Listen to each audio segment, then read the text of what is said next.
So, your uncle. What's wrong with him? He's possessed. As in the devil? Something like that. He says a dark man is following him, watching him at all times. What do you make of it? It's nonsense, of course, but I'd be lying if I said it didn't bother me. You see, it runs in my family. Possession? No, Detective. Deteriorating melancholy. Practically every member of the Hartwood family is driven mad before they grow old.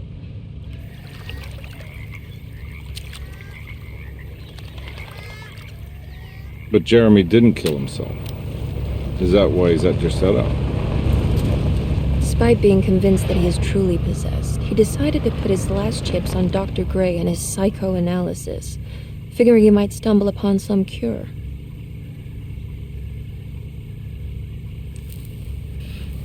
You mentioned the letter. I received a disturbing letter from Jeremy accusing the staff and all the other patients of being involved in some cult, and now they are also out to get him. Could it be real? Or is it all just in his head? It's a story he tells himself, Mr. Carnby. Anything to avoid the truth. Which is? That we're all terribly insignificant. That people mean so very little to one another. That there is no one out to get Jeremy Hartwood because he isn't worth getting. Here we are.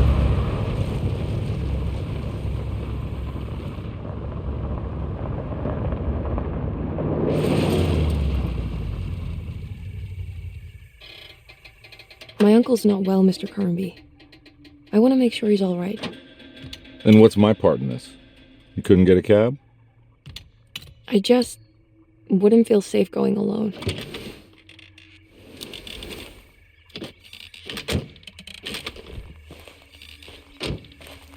Did you bring a gun? Yeah. You think it'll actually come to that? No. But you might need to wave it around depending on how agreeable the staff will be. What exactly are we gonna do when we find Jeremy? I don't know. Let's just find him first.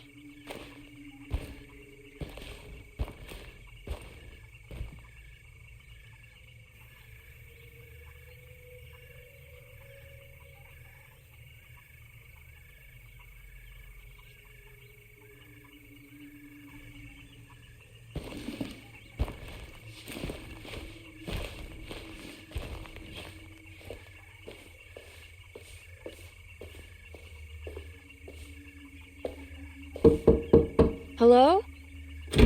Hello? Looks abandoned. It can't be. There has to be someone around. Wait here. I'll go around back.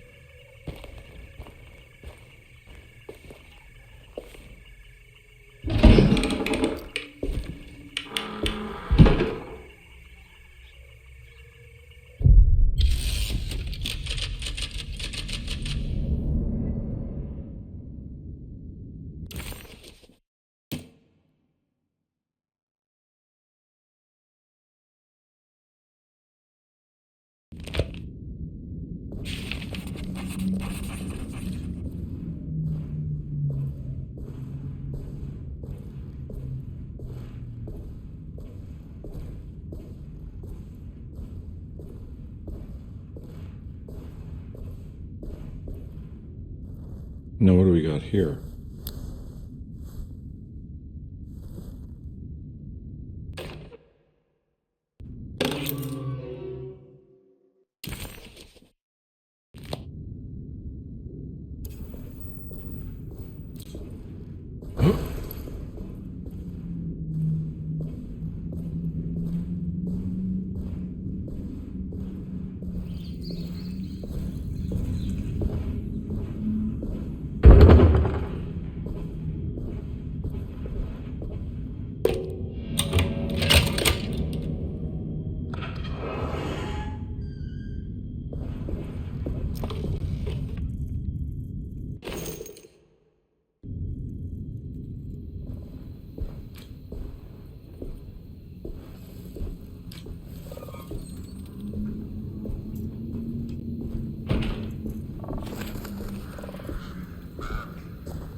I'm not getting in there.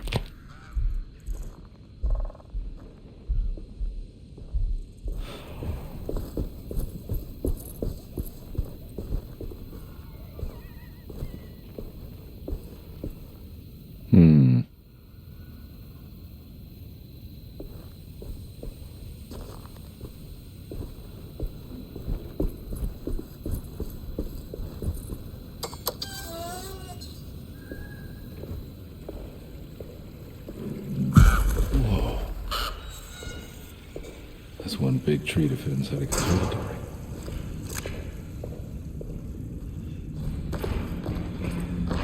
Huh? What?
Don't mind if I do.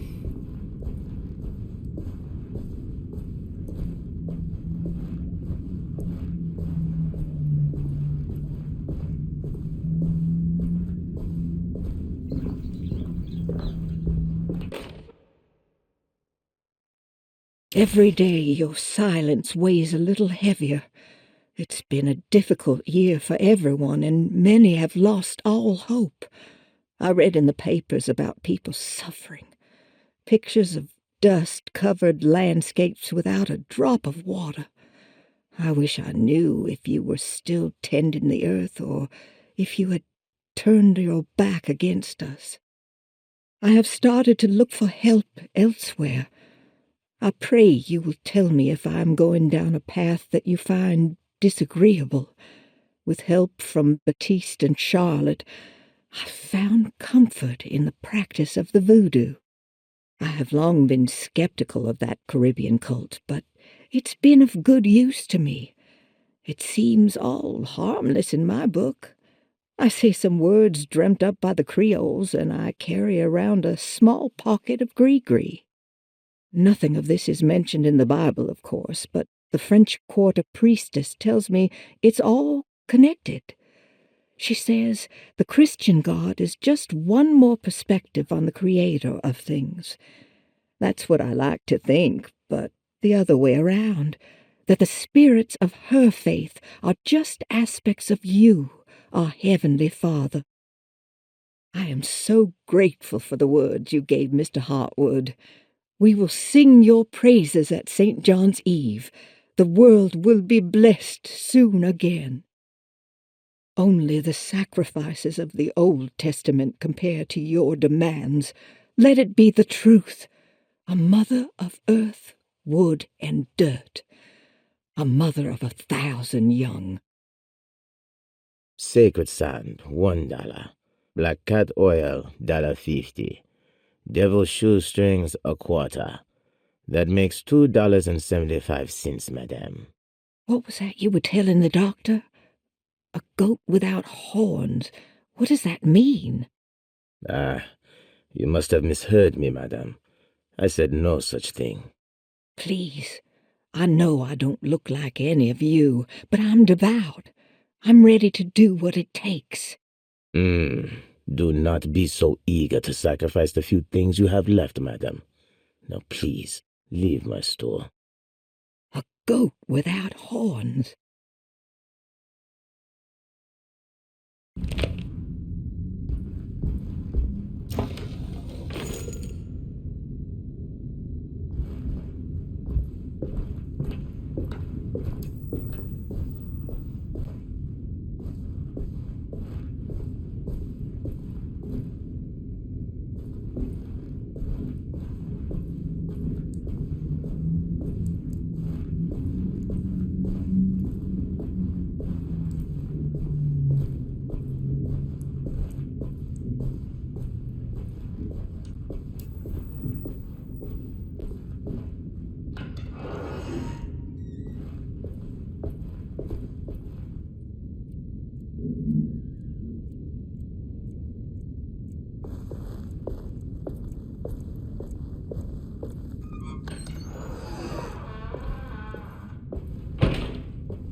What was that?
I need the key.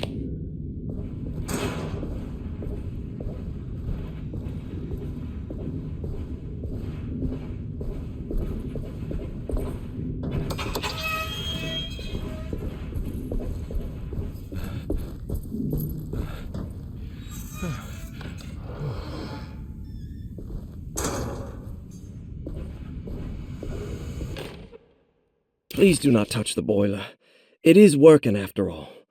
While the sabotage has caused a leak, only the decorative plate has been completely ruined. Let's wait for Mr. Chance to turn up and he can take a look at the leak. Mr. Waits.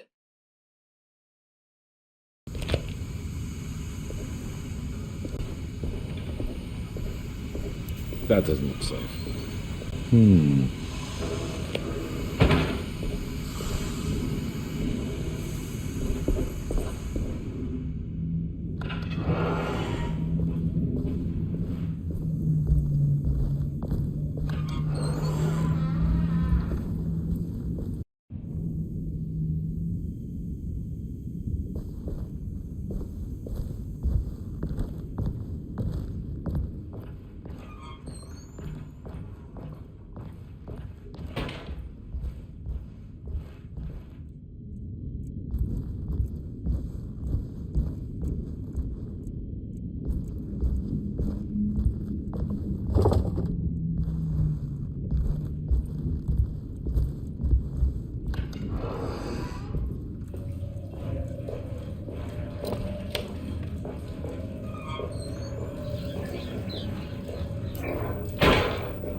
Sunday, June 22nd. I spent all day looking for Jeremy. I should have cared for the others, but I'm scared that he will do something irreversible. Cassandra is upset that I didn't give her the latest shipment of pain medication that Waits brought from the post office yesterday. I would have given it to her, but the company didn't send a new key this time around, so the box is just sitting there on my desk. They must have figured we had plenty of their gimmicky keys by now. I only remember seeing one lately. Grace was playing with it inside the grand parlor. Unless it turns up by itself, it will have to wait. I have to figure out where Jeremy is. I think Jack knew something. That dog of his found a strange rot permeating the house. She's showing us, he said. Like those blots and streaks of fetid rot was talking to him.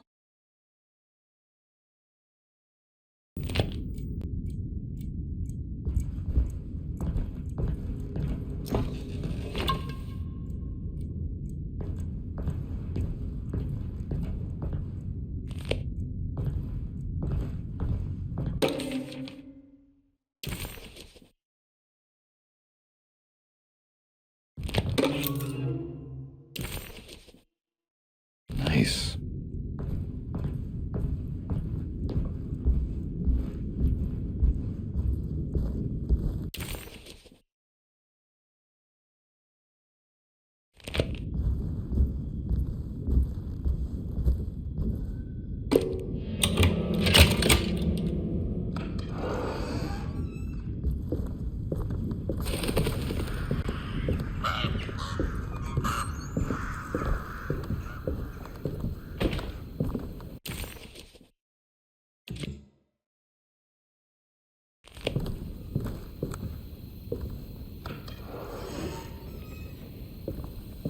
Oh.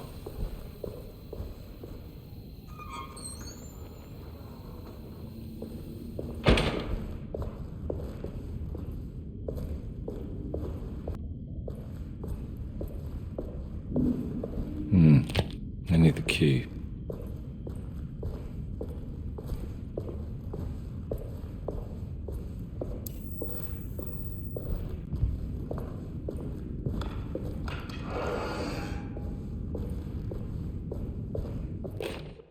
The Great Depression. President Hoover raises tariffs on over 20,000 imported goods in an act to protect American labor.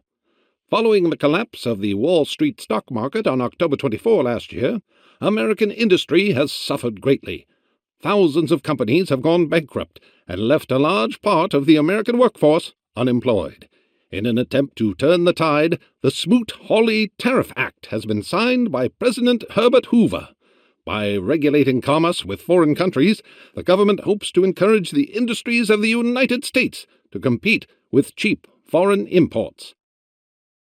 Superstition on rise. New Orleans voodoo stores and spiritual mediums see increased profit during troubled times. While the market has faced hard times ever since Black Thursday of last year, voodoo doctors and snake charmers see significant rise in number of customers. With the coming Eve of St. John on the 23rd, the police expect increased cult activity around Bayou St. John, the southern shore of Lake Pontchartrain.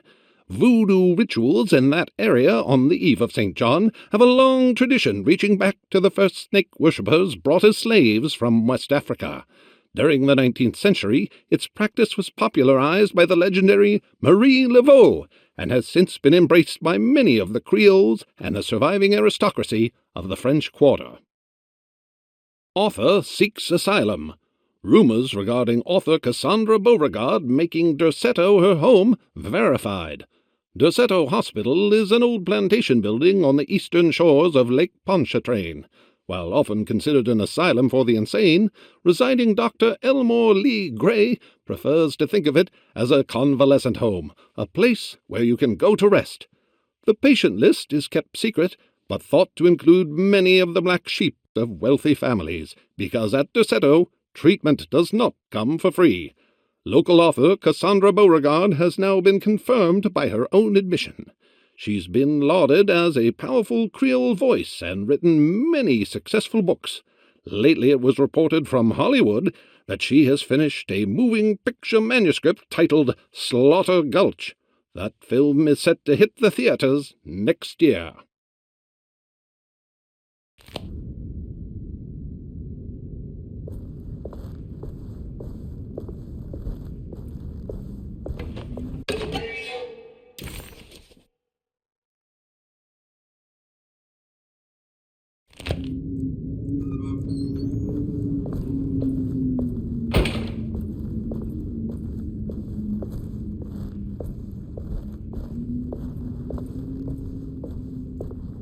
I need the key.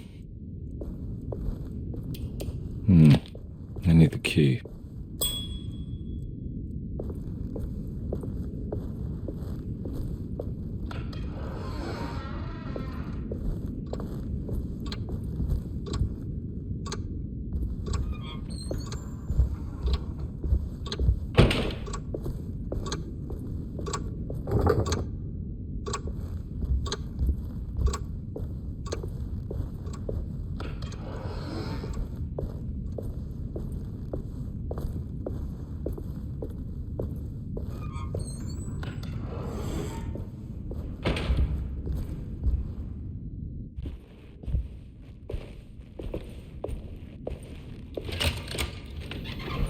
Thanks. What are you doing? Who are you? Whoa, pardon me, excuse me. My name is Edward Carnby, private investigator. I hope you don't mind we let ourselves inside. I do mind. This is private property. You can't just barge in here. I'm sorry about all this, but I'm looking for my uncle. It's urgent, and no one was answering the door. We can't hear you knocking anymore. None of us can. Who is your uncle, darling? Jeremy. Am I right? She has that Hartwood gloom, doesn't she? That's right. I'm Emily Hartwood. I just came to make sure my uncle is all right. Well, he is unavailable right now. You will have to come back another day. Unavailable how? Is he sleeping? We can wait. He's lost. Don't I know you from somewhere? Who's your man again, Miss Hartwood? My name's Edward Carnby, private investigator. Splendid.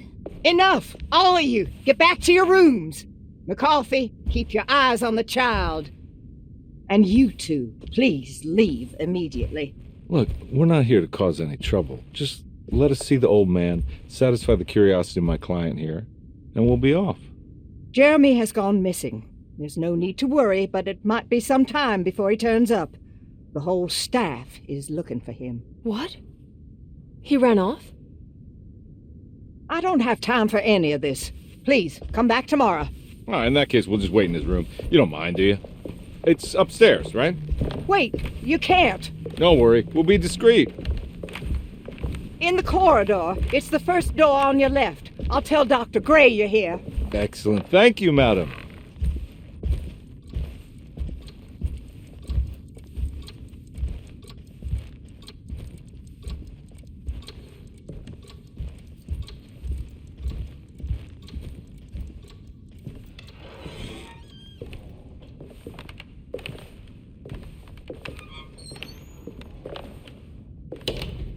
All right, here we are. Let's look around. See if we can dig up any clues.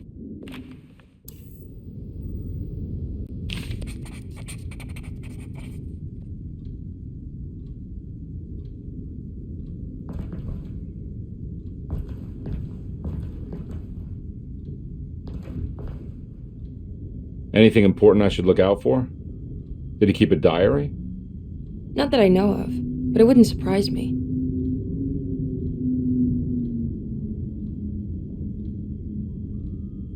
Quite the artist, your uncle. Paintings, sculptures. I don't know much about modern art, but he seems dedicated. Jeremy is a fairly well-known landscape painter in New Orleans. You've probably seen more of his work than you realize.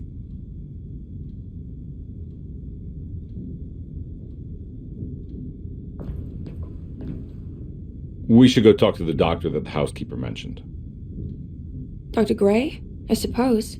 Let's just do a little more digging first, okay? Sure, no rush.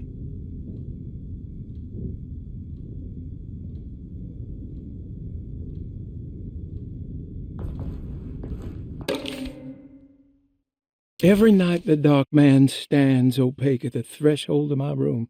counting the days until my spirit spills out of my tired shape. Only his pallid mask shelters my remaining sanity. Staring directly into the face of that demonic sultan would surely sunder time itself. Would he have looked the same to my father as he struggled for his life? Does his veiled face haunt my niece quite the same way? I wish so that I could rest my soul in that sunburnt convent of Tara. Would I find you there, Juan? Or Senora Perosi, back from the beyond? Every night I hide from him, moving from one misshapen memory to another. Scenes conjured out of fantasy and delirium. Places I struggle to even paint. I wish I understood your death, Senora. Is there anything I could do for you but bury you in that bleak necropolis? That triumphant chapel rising above the ledges and the oven vaults shall be your sepulchre, where you may rest, and I shall weep.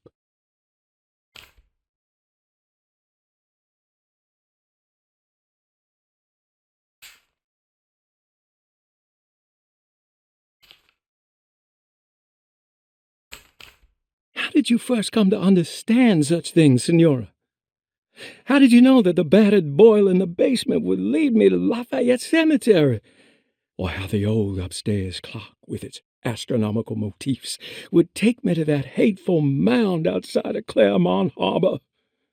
Those are my memories, my past. Is there perhaps a chance, if ever so small, for me to see Tarawaya? Oh, I want that more than anything. Please, let my talisman take me there. Let me sit with Juan under his Bodhi tree. Despite having sold me that talisman, Miss Jackson, the voodoo priestess, revealed none of her secrets to me. That's why I had to travel to Tonka. Instead, she cruelly told Baptiste, my caretaker, that he would be betrayed and killed in the most awful way, that the one he loved would pierce his thigh with a sharp spear, and that he would be devoured by his own mother. What a terrible thing to say.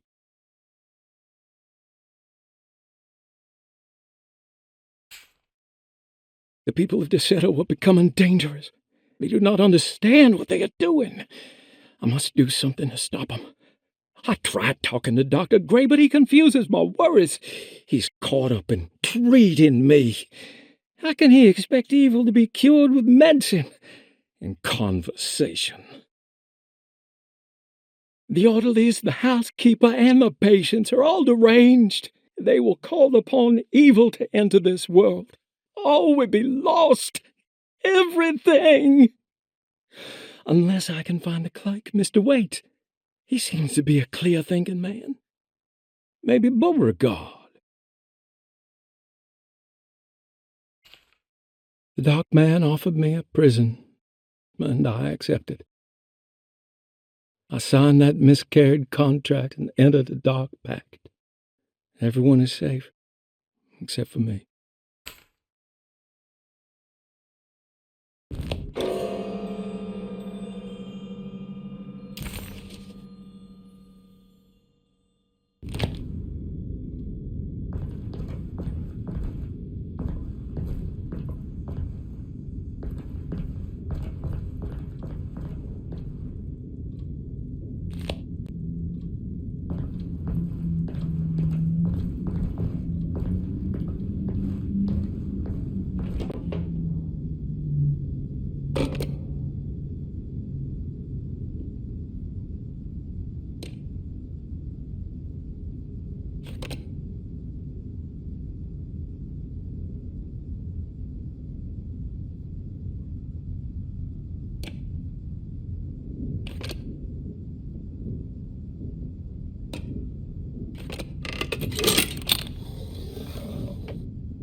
Hey, you know anything about this? Looks like some sort of talisman.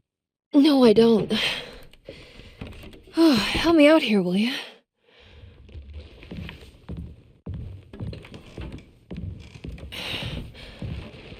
Would it kill the guy to throw some of this stuff out? I'd be crazy too if I had this much junk lying around.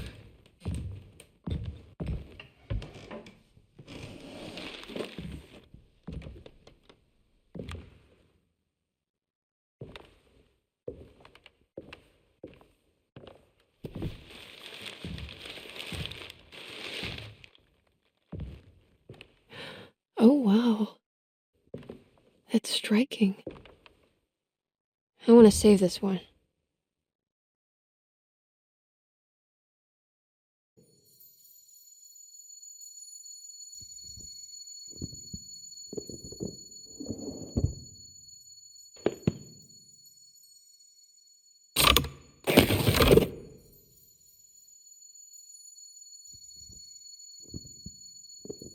All right, come on. I want to go see Dr. Gray.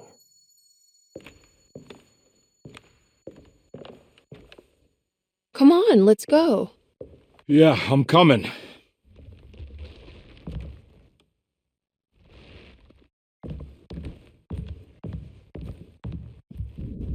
Miss Hartwood. Emily?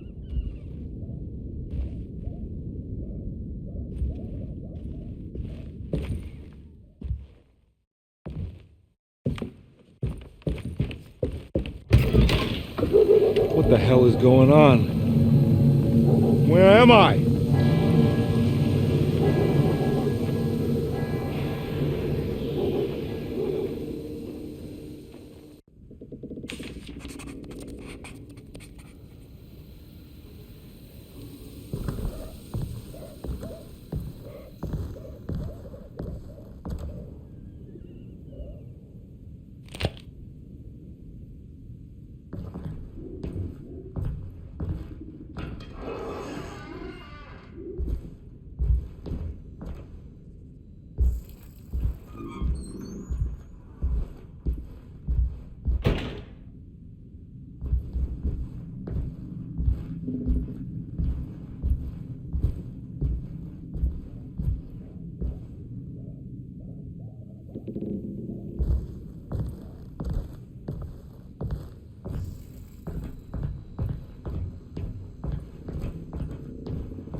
Can't go that way.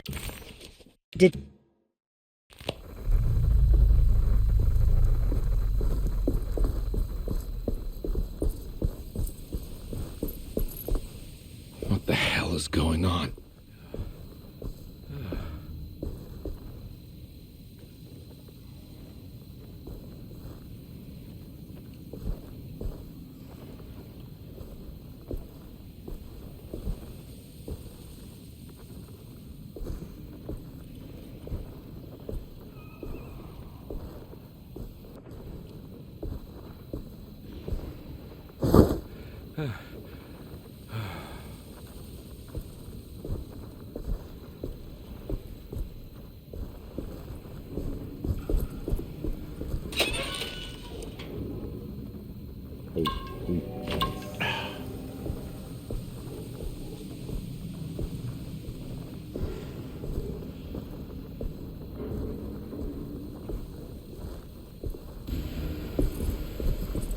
can't go that way.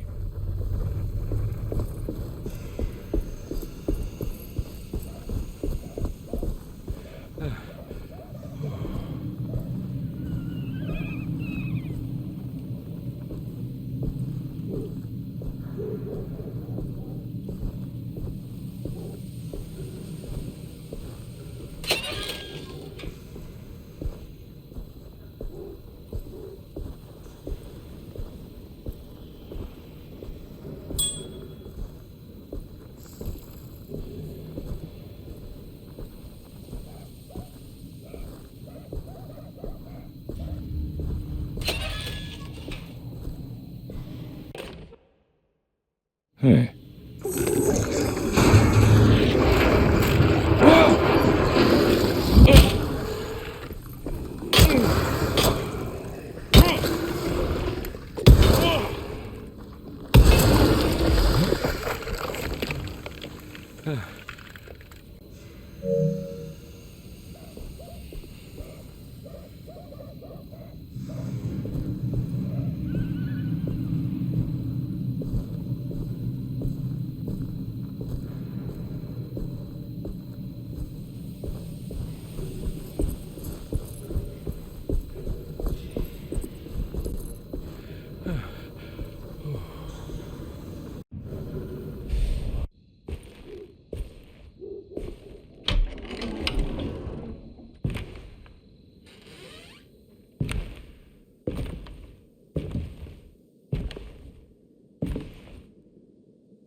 Don't let them get inside, compare.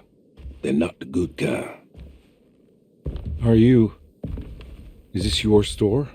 There are no owners here. We both strangers in Jeremy's story. Jeremy did this. How? The pact with the Dark Man. Jeremy warned us, but we didn't think much of it. I'm Detective Edward Carnby. I was hired by Jeremy's niece to find him. Oh, yeah? How much she paying you? $150. She's sure getting her money's worth tonight. Are you a thinking man, compare? Not if I can help it. You know, I think Jeremy's hiding in a way we can't find him. He has this juju necklace that guides him. The talisman? That's right. It's some magic charm he got from Miss Jackson down the street. The Voodoo Priestess? You know surprising things, compare. Yeah, the Mama Loa. Here, take the key. I locked the gate to save her place from all the ghouls and goblins getting inside. Maybe if you go there, you can find some clues to show you the way. Thanks. I'll have a look.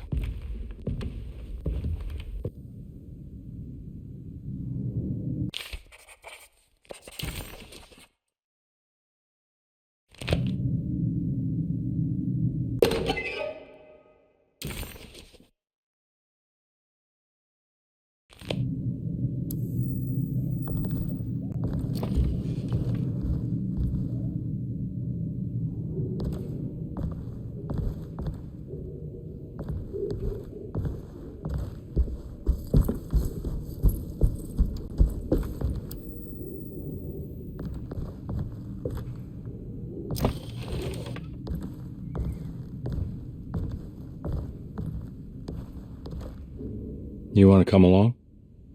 Nah, I'm gonna stay here for a while.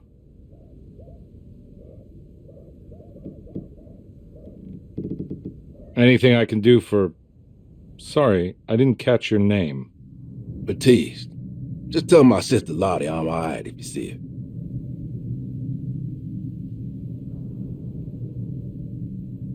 her. All right, I'm heading out.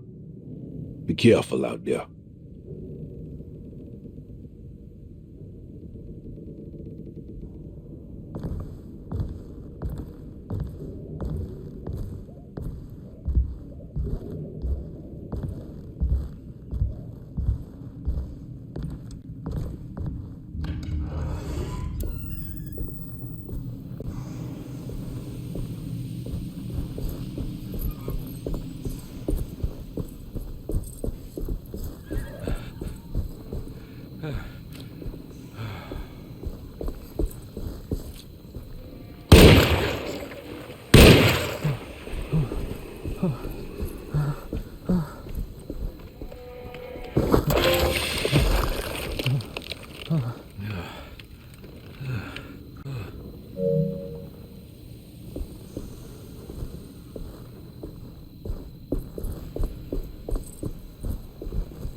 can't go that way.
I recognize this place. It's the talisman, like the one in the paper.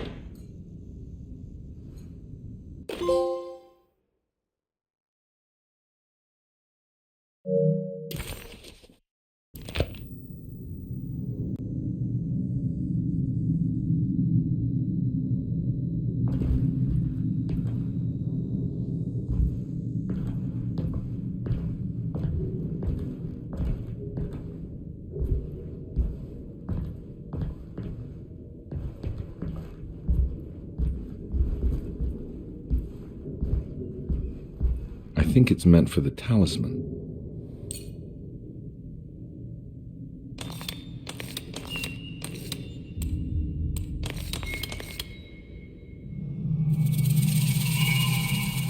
It's showing something.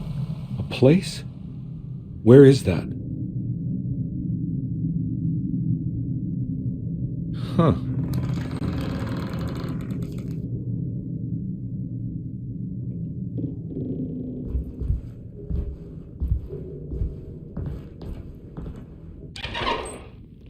Detective, I was wondering when you were going to show up.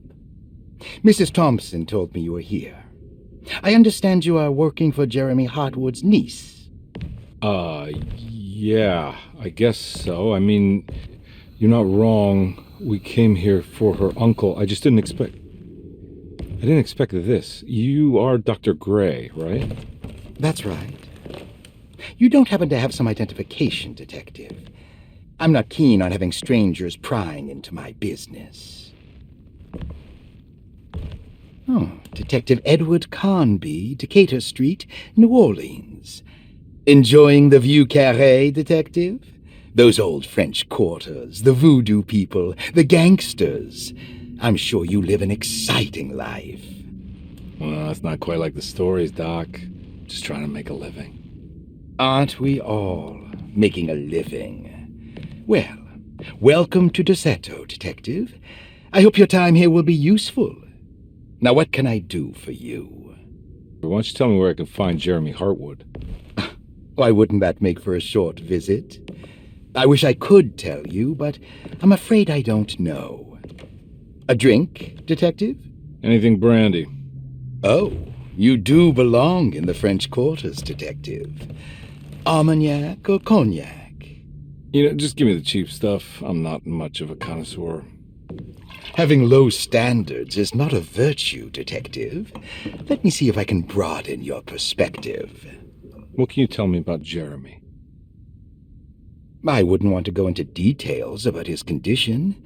Doctor-patient confidentiality. I'm sure you understand. Sure, but he is crazy, and he's gone missing. Why? Here, try this. Ooh, it's good.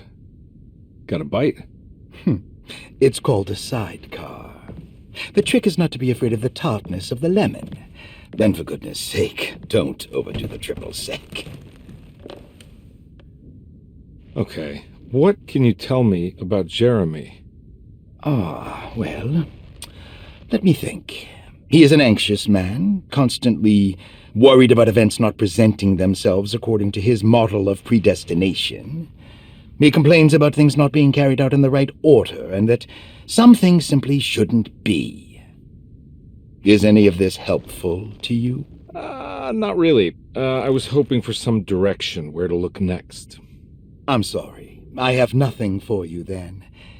You should talk to my orderlies. They have been looking for him for a while now. I'm sure they would appreciate your help. Yeah, I ran into Batiste earlier. Come to think of it, he might have given me a lead. Oh, excellent. So your investigation is already underway. I'm gonna go, but I'm sure we'll meet again. Looking forward to it. Safe returns.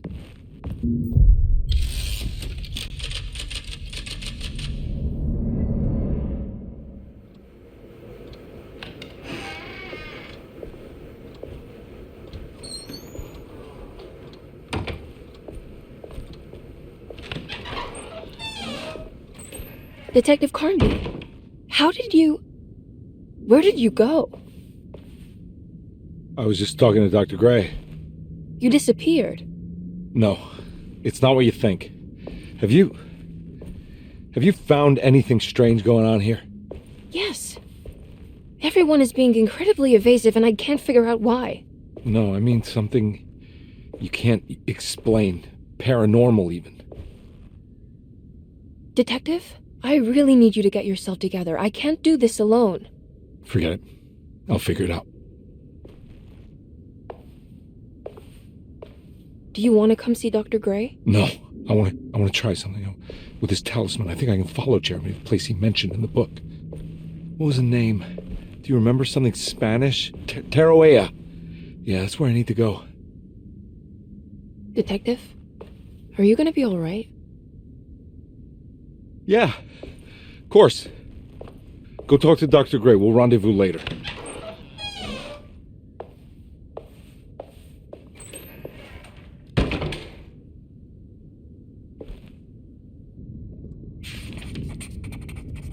This talisman brought me back from the French Quarter in the blink of an eye. If Jeremy can travel so easily, then he could be hiding anywhere, even Tarawea. If he can do it, so can I. I just need to figure out how the talisman works.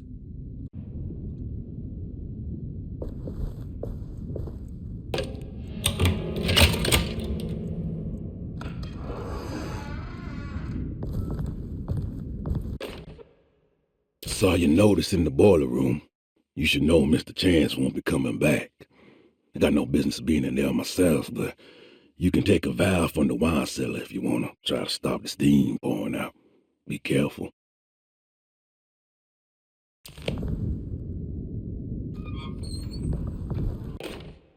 Paul, you're right about the plates on the boiler and the clock. They have been sabotaged, and I think I know who did it. They have something to do with Jeremy's episodes and how he seems to disappear at night. Right now, it's important that you keep an eye out for any of the pieces. I want to find out if I can repair the plates. Let me know if you find any of them. Lottie. Tell Lottie to take a look at the well in the kitchen garden.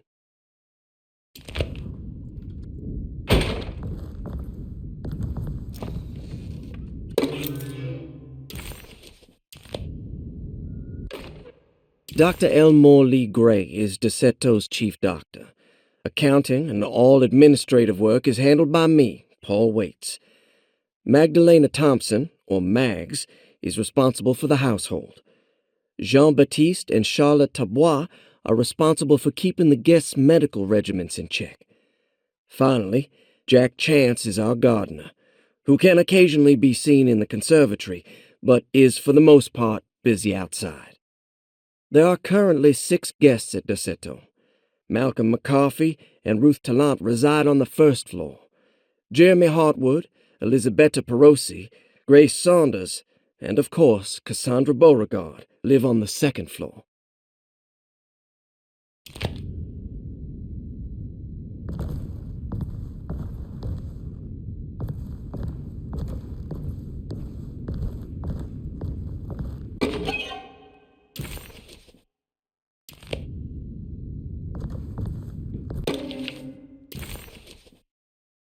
Looks like all the patients are accounted for, except for Jeremy.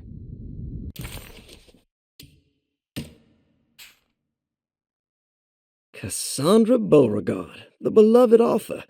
Very exciting, isn't it? What do you want to put down for reason for admission? What her agent told us. Cassandra suffers from writer's block and needs to finish her moving picture script before the end of June. Mr. Chardot suggests Cassandra's heavy use of barbiturates is holding her back and risks ruining her career. And how should we summarize her personal history? Let's keep it short. Cassandra Beauregard is a beloved crime author who managed to pull herself out of poverty and into stardom. 5 years ago, she tried killing herself by jumping off a balcony. The incident left her a cripple and now relies heavily on her wheelchair. And for diagnostic impressions? Cassandra suffers chronic back pain following her suicide attempt. She self-administers morphine to keep herself ambulant, but has become addicted and the desired effect is now lost. The drug abuse clouds her mind, and she is unable to focus on real life.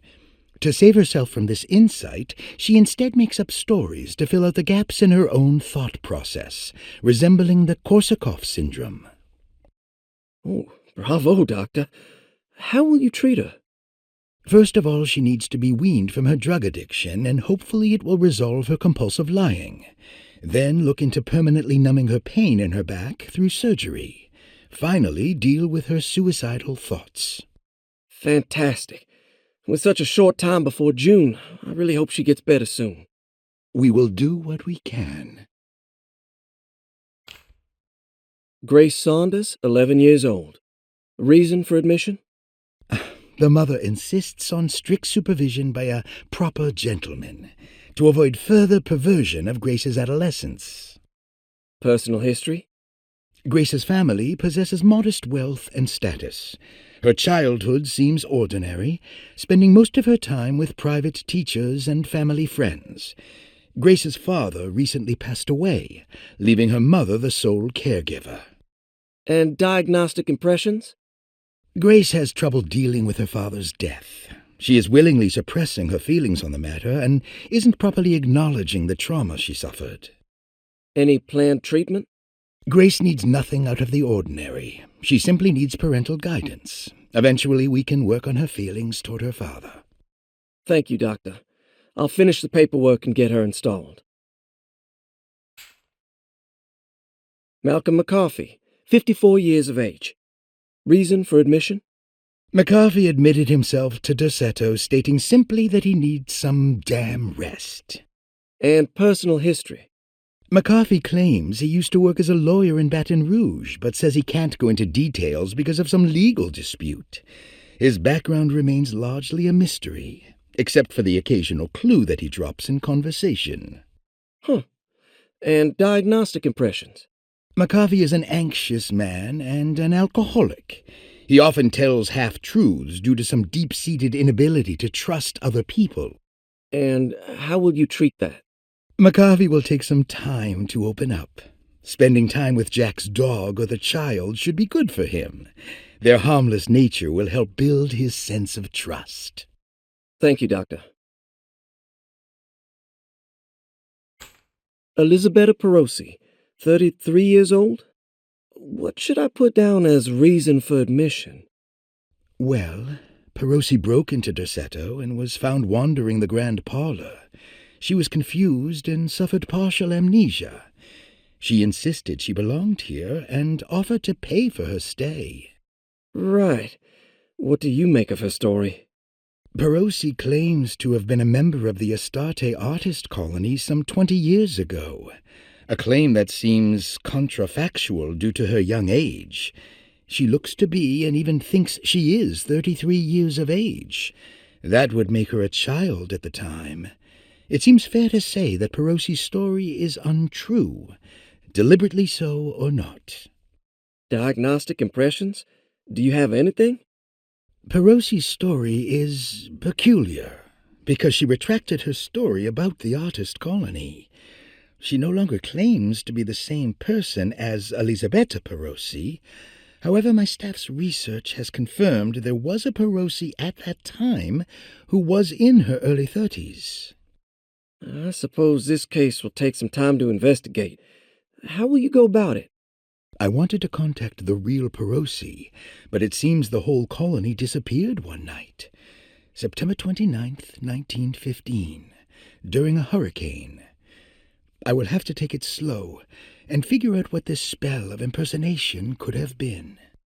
Oh, I'm sure it will all clear up eventually. Thank you, Doctor. Ruth Talon, 29 years of age. Reason for admission? Ruth's father wishes that his daughter be removed from New Orleans nightlife for the foreseeable future. He fears that her overly free spirit is tarnishing the family's reputation. Sounds simple enough. Personal history? Ruth comes from considerable wealth. Her family owns several hotels and restaurants. Unlike the rest of the family, her sense of adventure has taken her around the world, including France during the Great War as a photojournalist. The last decade, she has provoked many rumors of being a debauched flapper, bordering on nymphomania. And diagnostic impressions? Despite her father's frivolous reasons for her to be admitted, Ruth does seem to provide an interesting case. She is refreshingly open and doesn't shy away from talking about her life during the war or her continuous celebration after returning to the States. She is admittedly a sexual deviant and feels no remorse. And her treatment plan? Simply staying at Derceto should do wonders for Ruth. If not, at least for her family's reputation. Ruth doesn't need to change, but with therapy I might be able to share with her some sympathy towards her family. I doubt she will settle down and become as dull as the rest of them, but at least she might try to be more discreet in the future.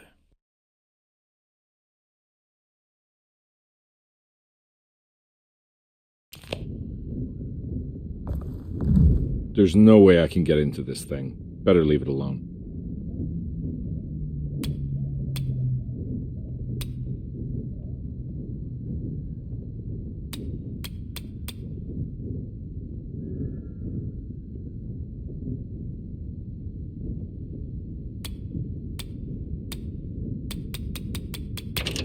Hey, what do you know? I guessed the combination. Ah, detective card.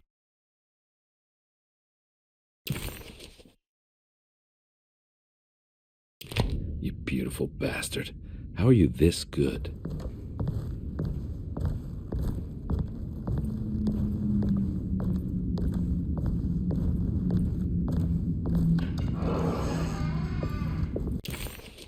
Well,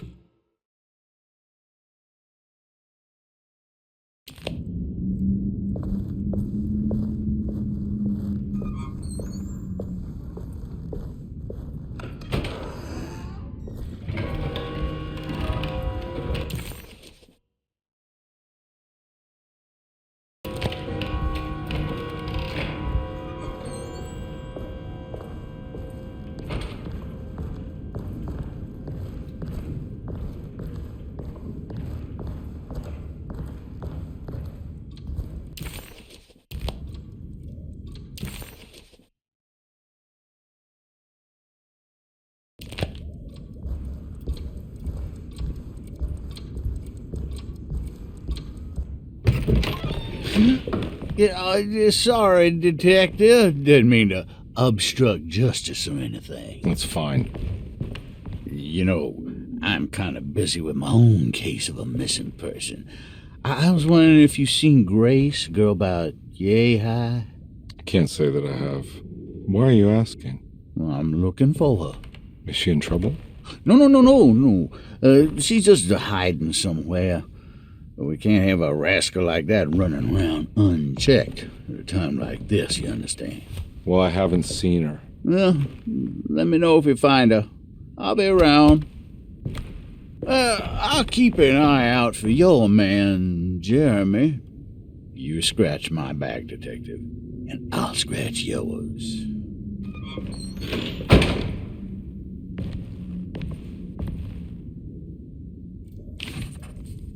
McCarthy reminded Detective Conby of an old barfly he used to know.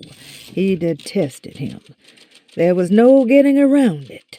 McCarthy was going to have a hard time getting on his good side.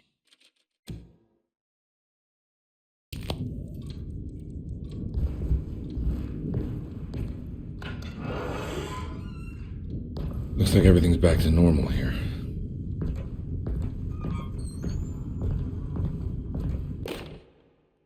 Emily's here.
Huh. How eccentric.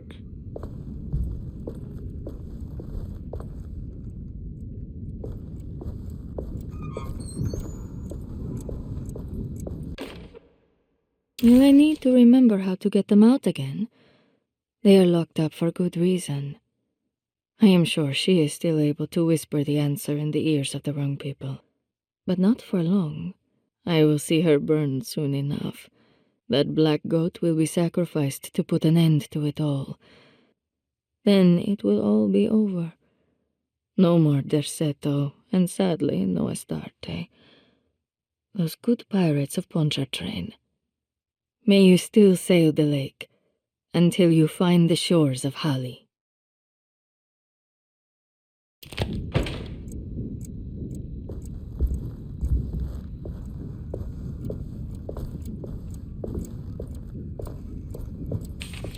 The Astarte Artist Colony.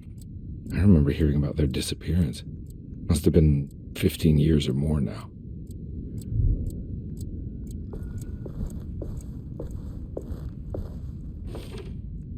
These paintings got some grim-looking rot on them.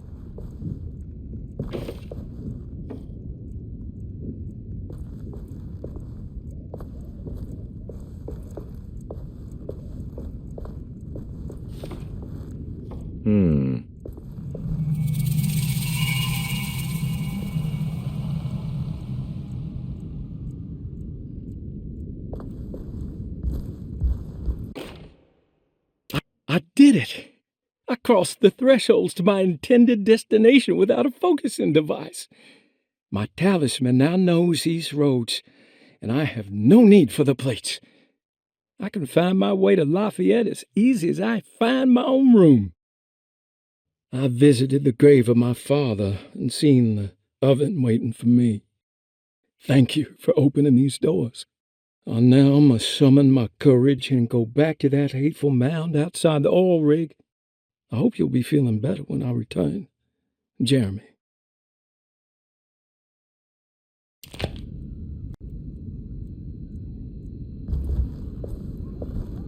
What are these symbols? Looks like alchemy or star constellations.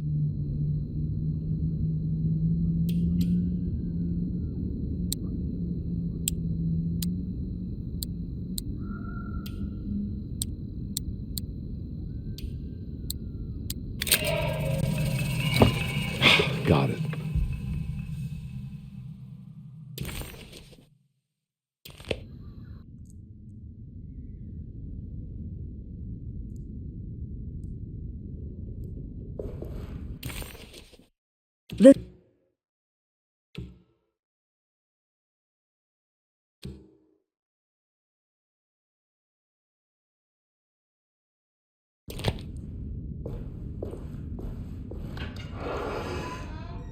Huh? What?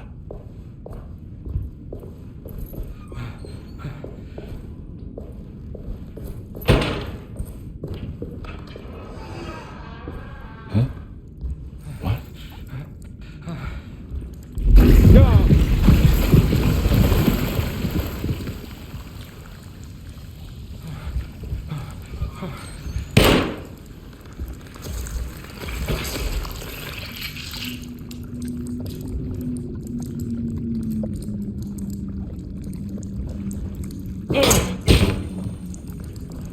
What?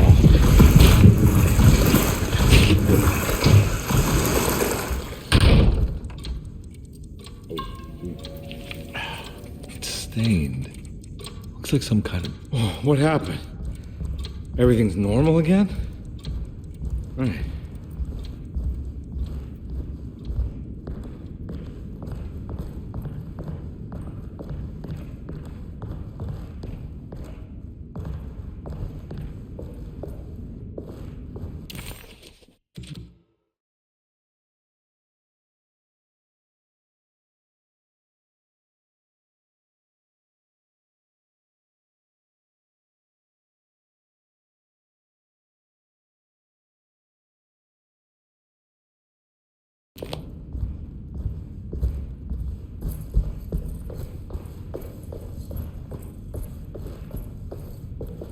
I need the key.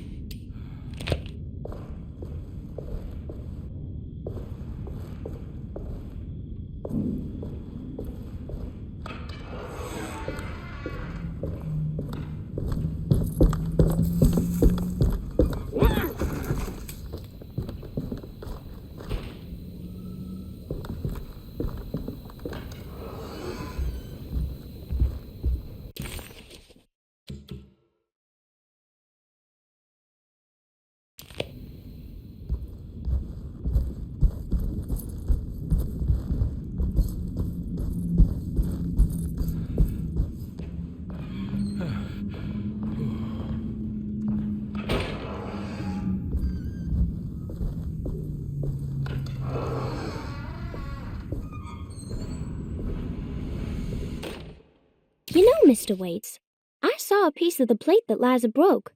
I think she's been hiding them. She's not very good at it. She just chucked it into the little room with all the tools behind the boiler. I left it there. I didn't want to embarrass her by picking it up while she was looking. We went upstairs instead and played backgammon. I let her win, because she's so unhappy. The piece looked like the one on display in Cassandra's room. You know about that one already, right? Or is your eyesight really that fuzzy? I hope you don't feel bad about your glasses. You only look stupid when you squint. Maybe if you had more eyes, you would see these things. I wish you had all the eyes you needed. Your best and favorite guest, Grace.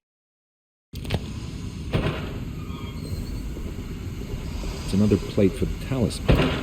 Like the other one, it's broken and missing some pieces.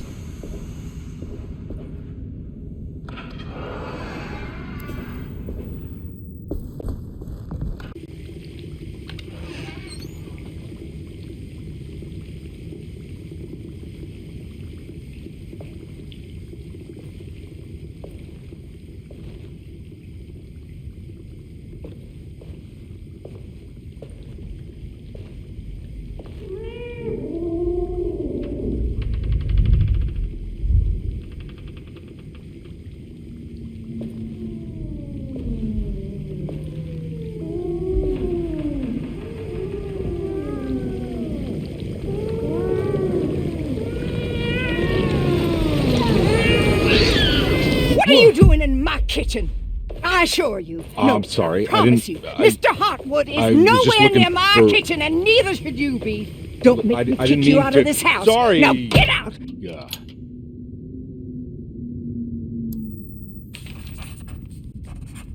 Conby was in shock, but also a little embarrassed. The housekeeper was furious to find him searching through the kitchen and had run him out of the room. There was something strange going on with her, but it didn't feel connected to the case, so he decided to stay out of her way.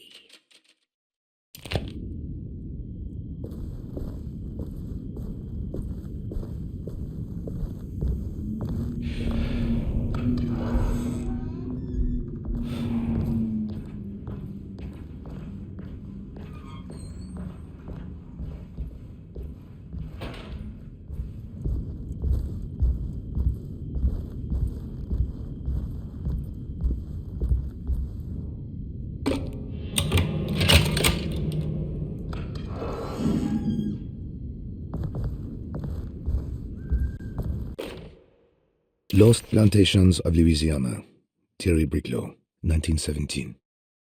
Derceto was a small plantation on the eastern shore of Lake Pontchartrain.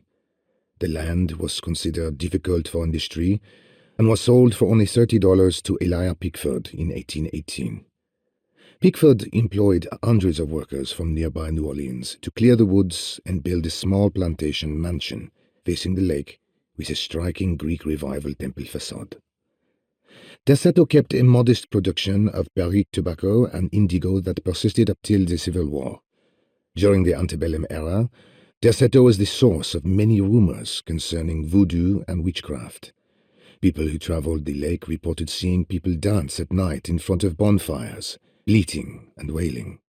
On June 17, 1862, Captain J.W. Norton of the Union Army recounts leading a raiding party from ships anchored in Lake Pontchartrain in order to seize control of Derceto and free the slaves working there.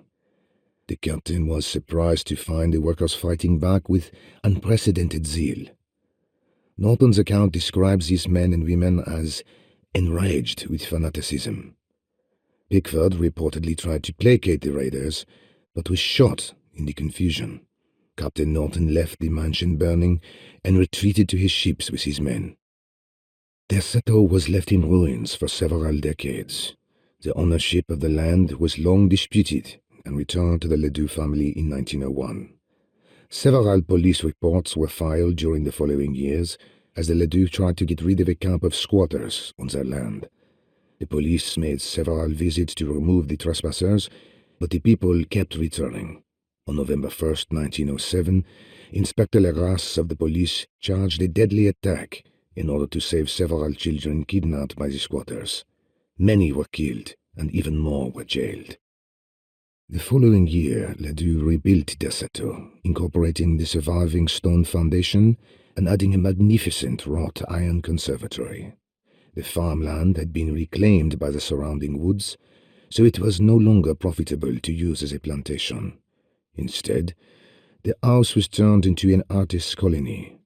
The Astarte Artist Colony was a successful group of artists, including figures such as painter Heinrich Cassel and poet Nora Keith. The group was also known for their beloved Mardi Gras crew called the Pirates of Pontchartrain. On September 29, 1915, a tropical hurricane tore through Louisiana, causing Lake Pontchartrain to flood New Orleans.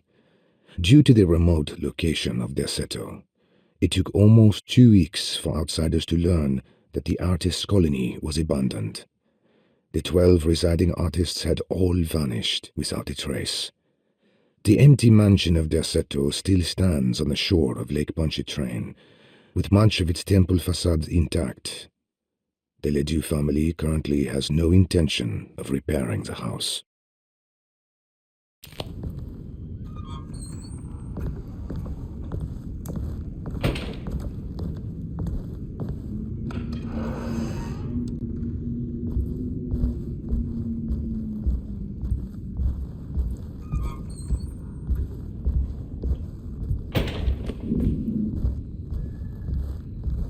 It's wedged shut.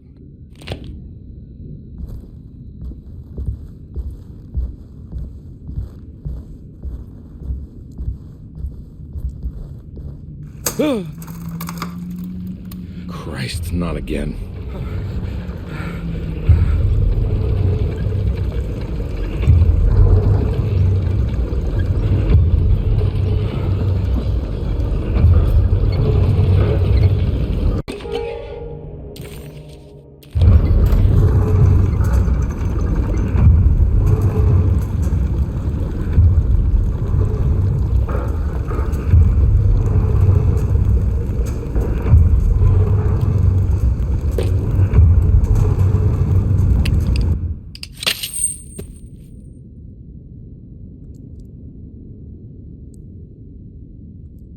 What the hell is going on?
Got it.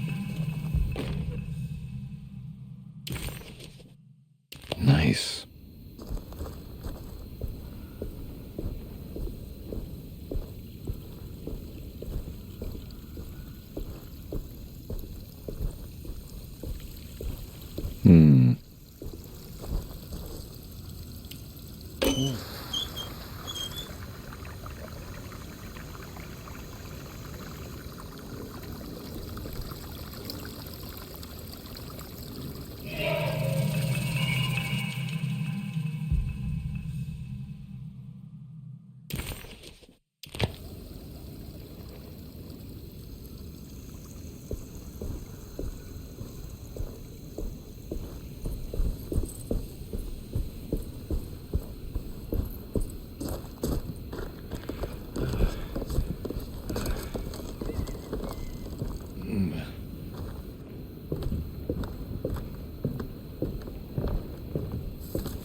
This must be the clock that Jeremy wrote about in the commonplace book.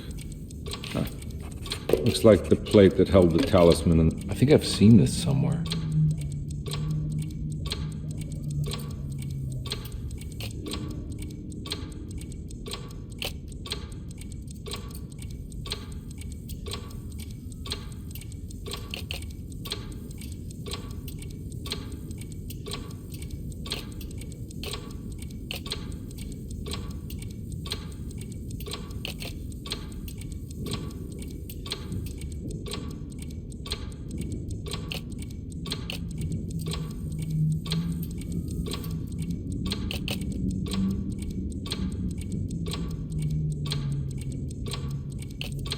There was something in the commonplace book about this.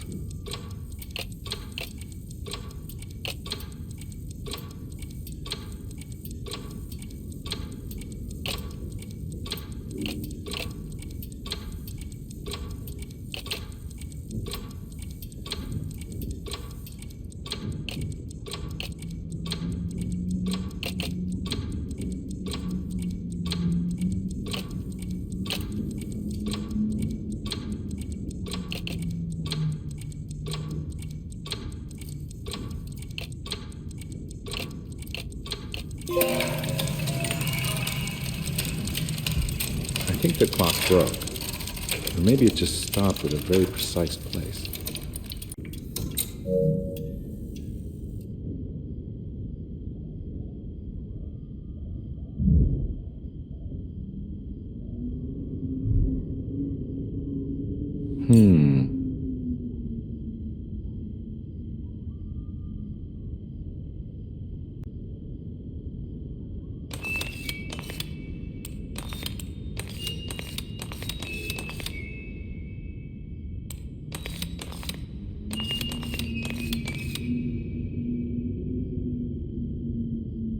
There's a picture in the black glass. It's showing me something.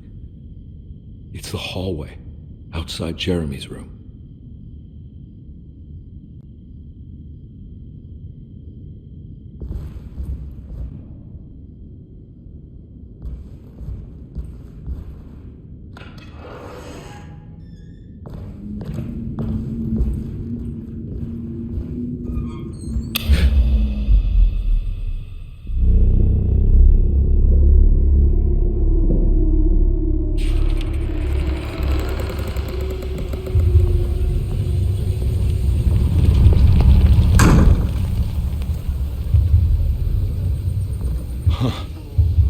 I made it.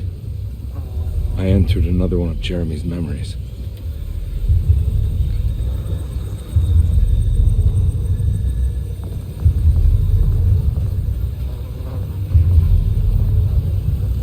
Ugh.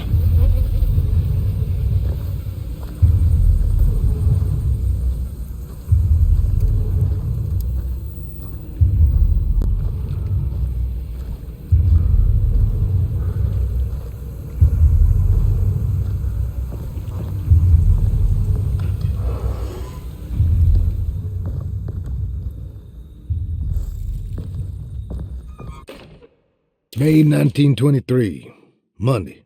All okay, ready for delivery. Maintenance, oil pump must be serviced. Any tampering causes large spills unless properly forestalled. Tuesday, shipment delayed but delivered. Maintenance, service bridge close to broken. Wednesday, prospectors reluctantly agreed to show the burial mound to Mr. Hotwood, a painter, who read about our finds in the papers. He means to return tomorrow and try to find a way inside. Thursday. Mr. Hotwood's efforts delayed. The workers seemed nervous about his presence. Hotwood promised not to return to the compound. Instead, he has taken up an offer by l'officier, the riverboat captain, who means to pilot him to the site tomorrow morning. Hopefully that's the end. Work can resume. Maintenance. Bridge from the oil tower to the Bayou has collapsed. Sabotage suspected. This is... Huh.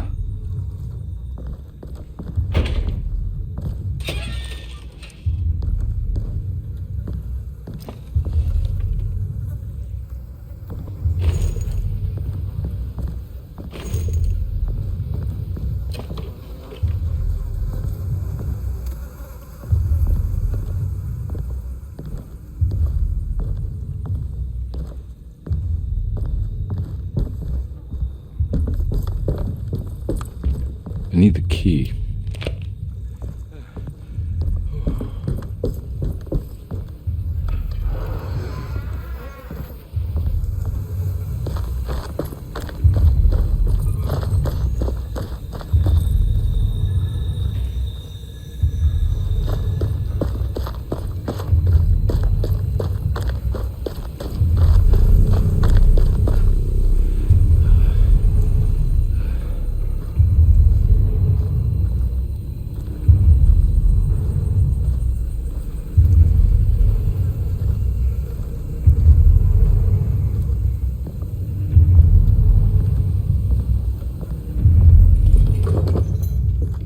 Locked.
Got it.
okay.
Looks pretty weak. I just need something to break it.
the other side.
All right.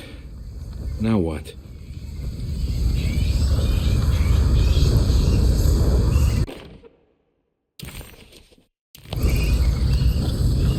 Come on, Carby.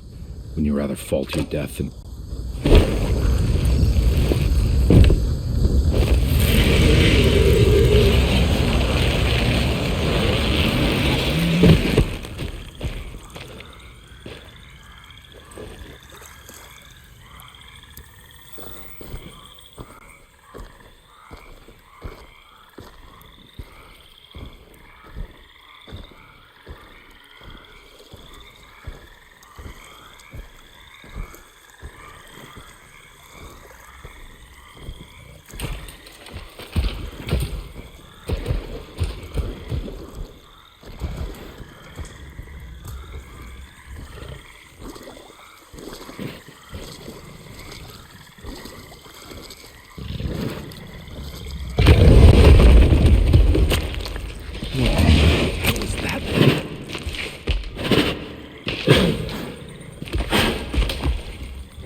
Don't come any closer. I'm armed. Get that thing out of my face. Who are you? What are you doing here? I'm just a detective trying to find something called Tara. You after Jeremy too? Why? I'm working for his niece. She wants to make sure he's all right. He might be unharmed, but far from all right. He's a curse upon Derceto. Here we go again. Quiet.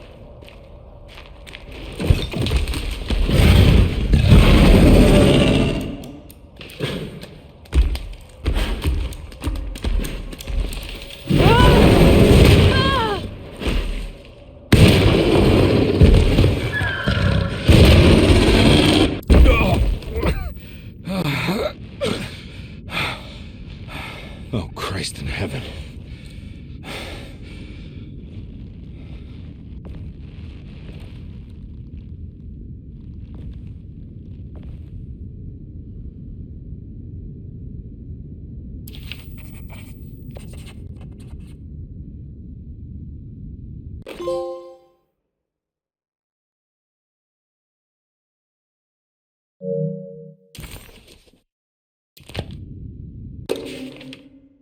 Reflections on the Power of the Verb in Certain Texts by Juan Luis Jorge.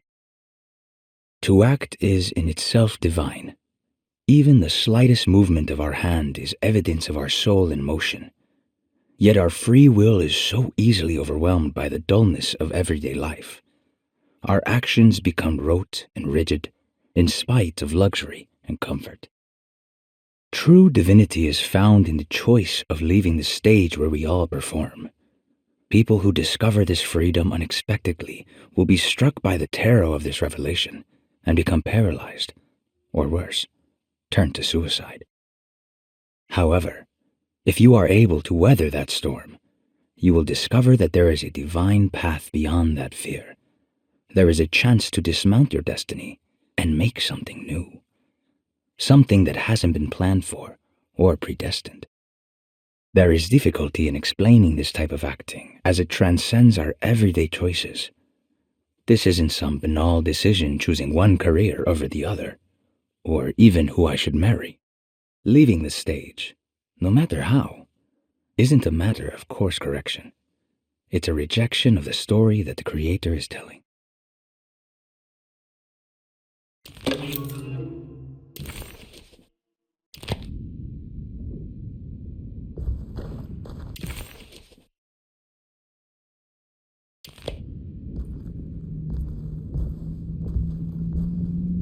Ooh.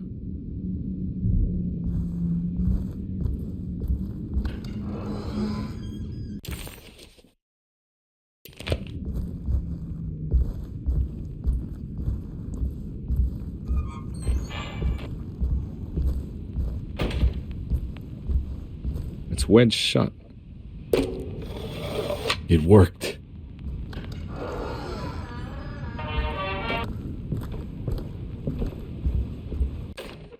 The Barlow lens. Instructions. To double the magnification of your telescope, simply fit this Barlow lens to your instrument. Then operate the fine-tuners to adjust the distance between your lenses. This is easily done while looking through your eyepiece. Simply search for a position where your picture is clear and appears flat. When correctly tuned, your telescope should present a clear picture with magnificent magnification.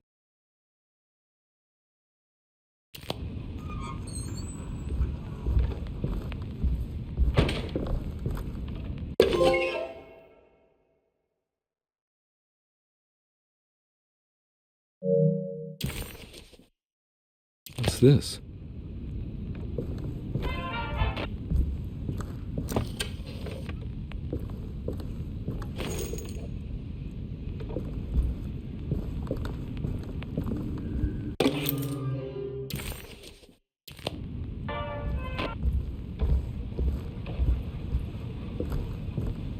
I don't think I have everything I need.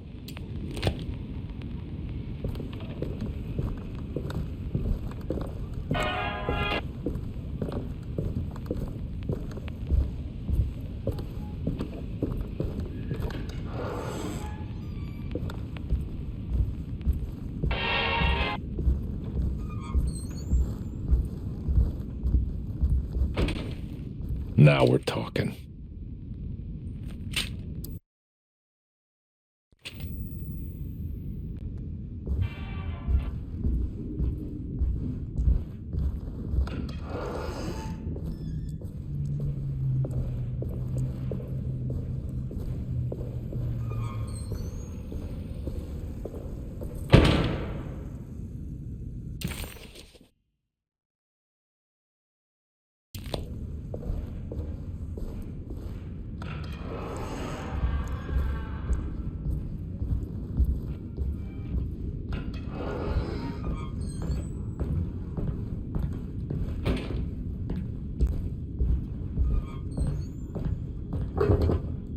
Huh?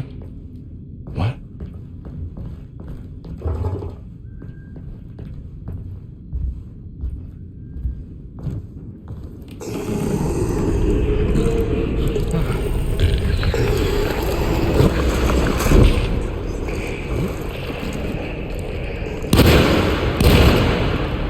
I'm all out of bullets.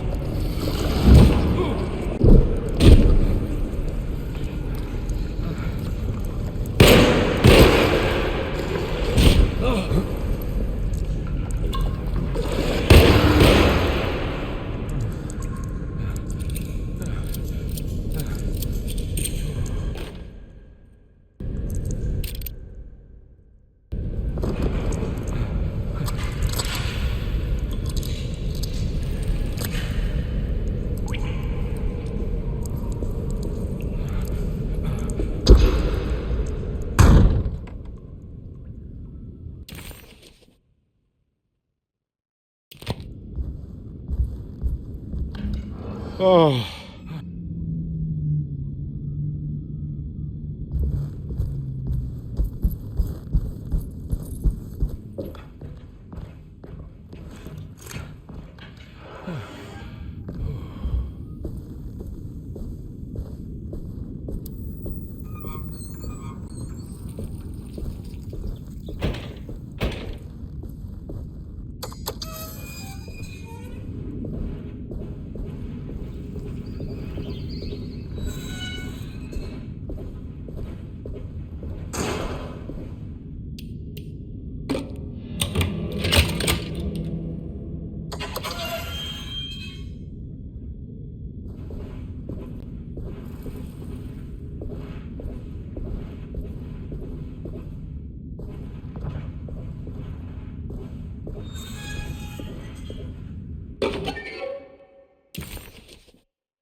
It worked.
Jeremy?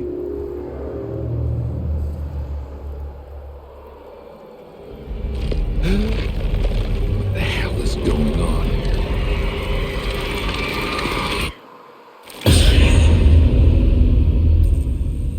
Where's the body?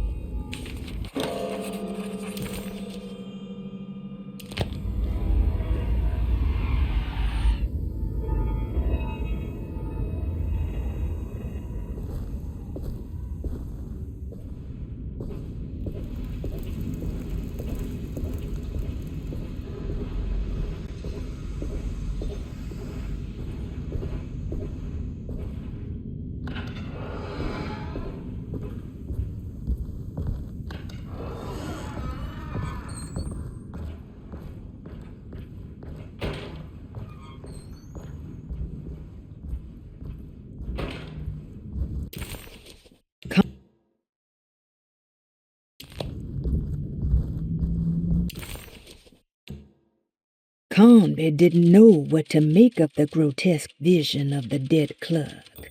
Was he dead, or was it all fiction?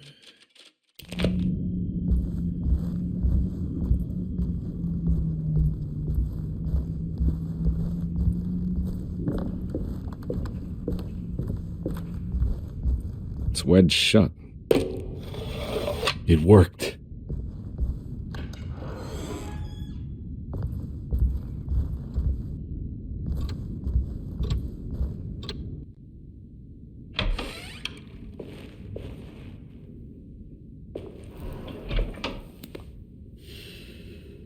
Detective Carnby. How good of you to come.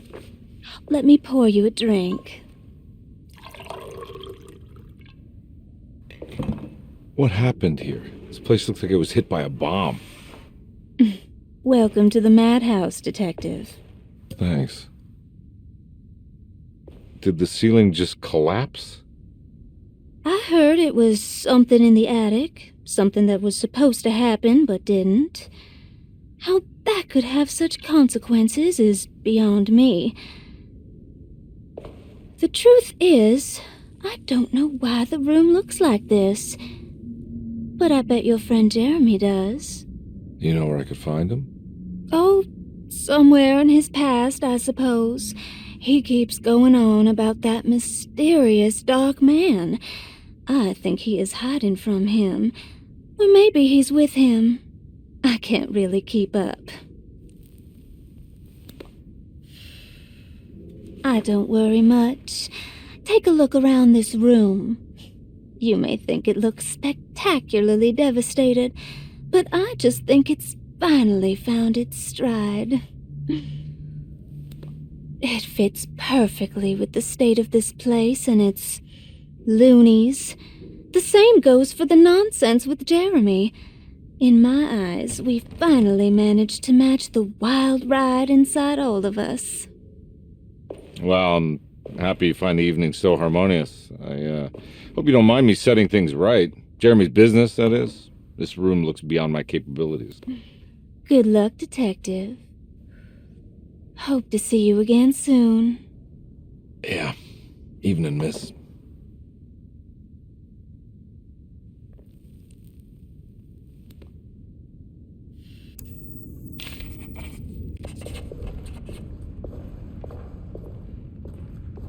Can I get some more of that whiskey? Go ahead, Detective. I don't think I can stomach any more anyway.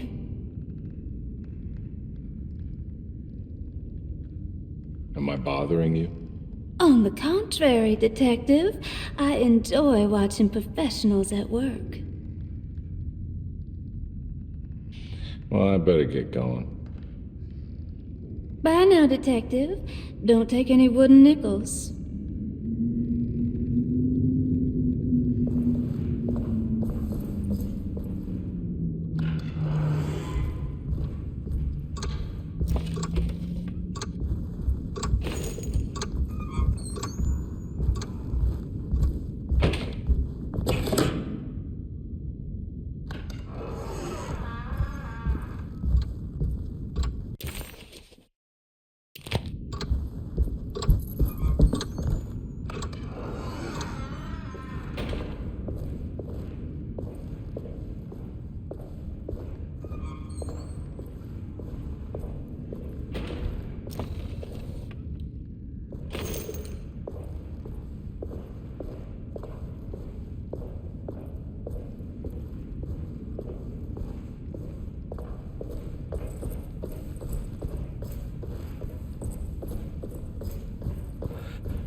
There's more of that aggressive rot.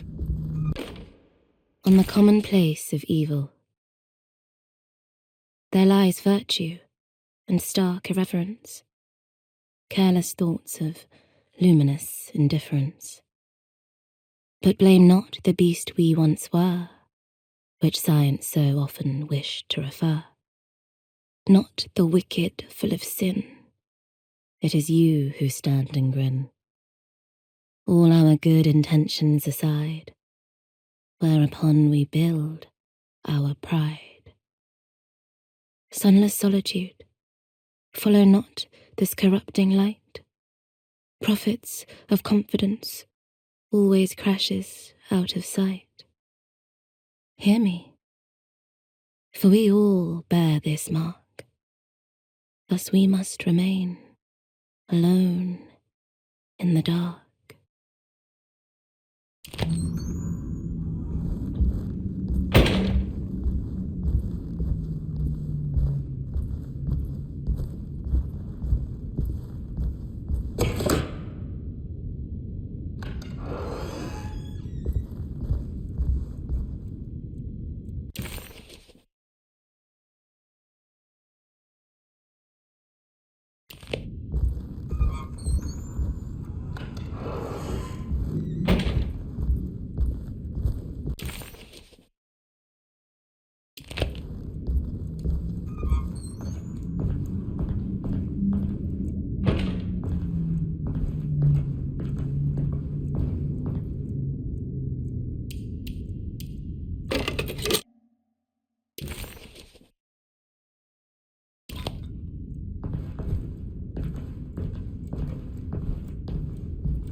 This must be that kid's room. Why does she seem so familiar? Don't you worry, Grace. Go play your game, bleat and bellow with the others. I won't be jealous. There will be more masquerades. However, I would love it if you would finish my mask for the feast. With love, Ruth.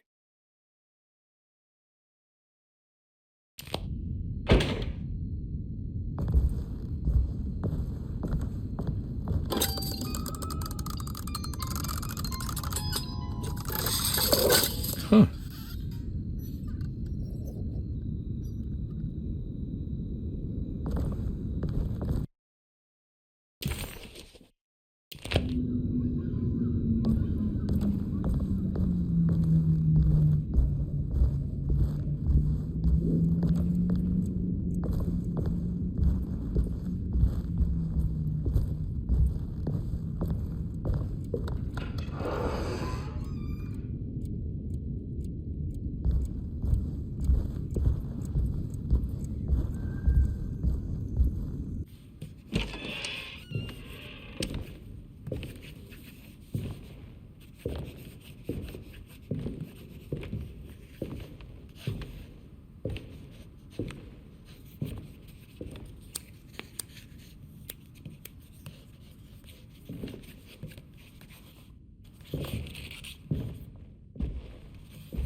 What you got there? You drawing something? Nothing special. I'm just bored. Do I know you from somewhere? I remember you, Mr. Conby. From where? Don't touch that. Cassandra wouldn't like it. She wouldn't like it at all. Do you know where she is? I'd rather not talk about it. It makes me upset. Besides, she'll be back after the Feast of St. John. You think? Yup. It's all on the page, Mr. Conby. And many of them that sleep in the dust of the earth shall awake, some to everlasting life, and some to shame and everlasting contempt. All right. I'm gonna go now, if that's okay.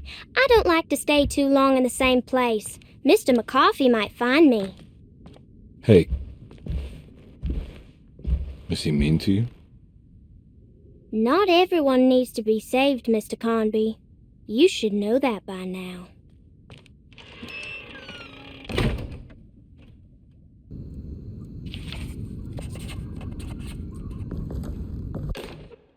Miss Beauregard, I picked up your medicine at the post office today. As you understand, it needs to be administered by the orderlies for your safety. I have put the box in Lottie's room for now, and I'm sure she will find you as soon as possible. Mr. Waits.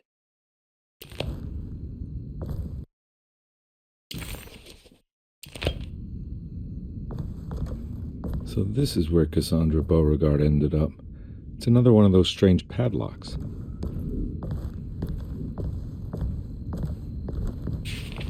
There's more of that rod again, like it's guiding me to do something. But what?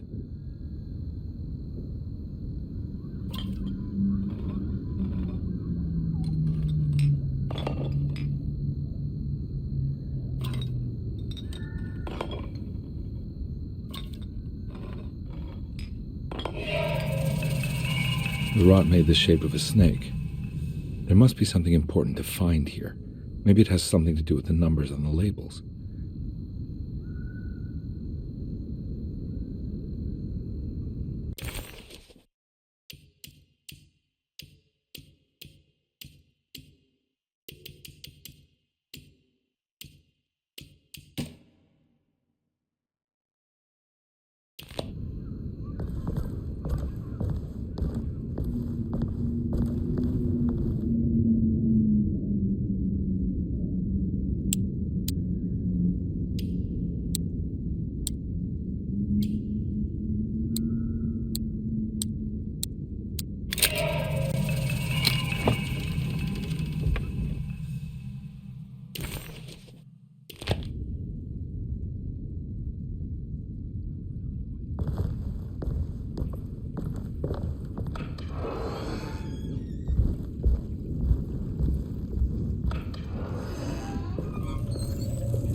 There's something missing.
I need the key.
Black glass is showing another room.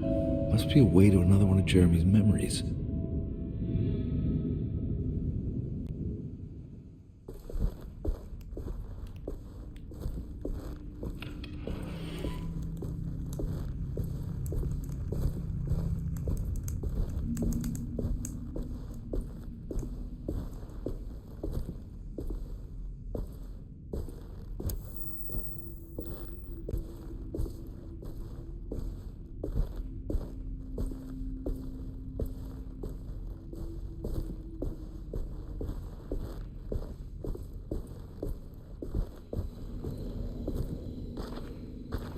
I knew it. I knew it would work. You're getting good at this, Carnby. Maybe a little too good at this.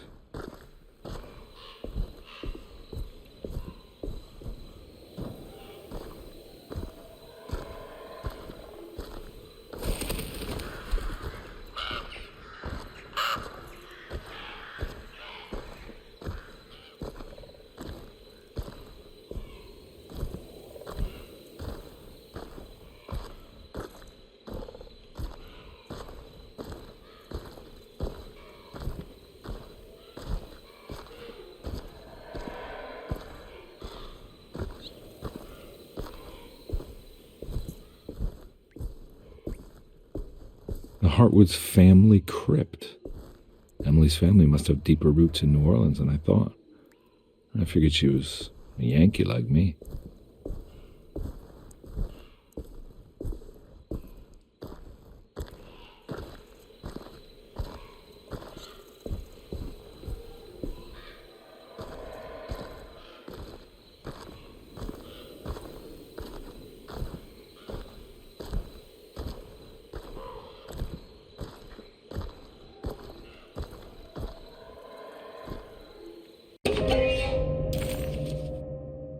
What's this?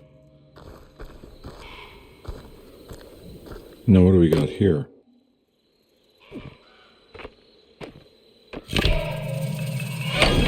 Got it.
Many of them, I got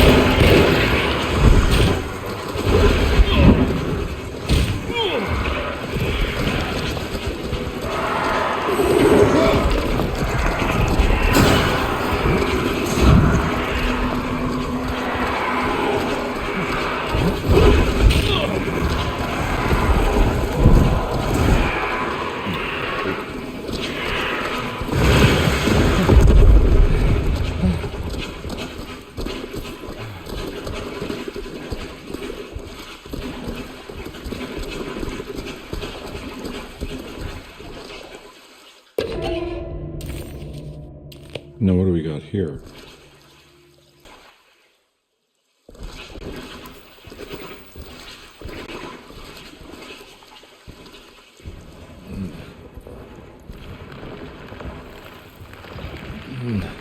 Huh.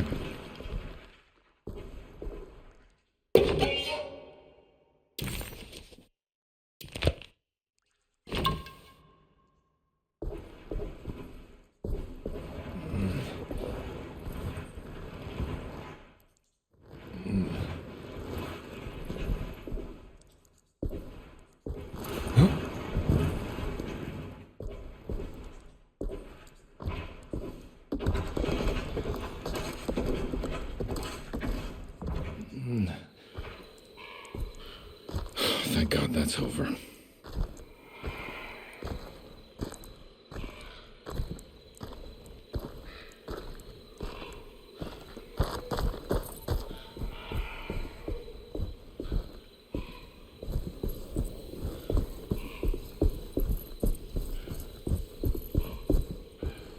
Huh.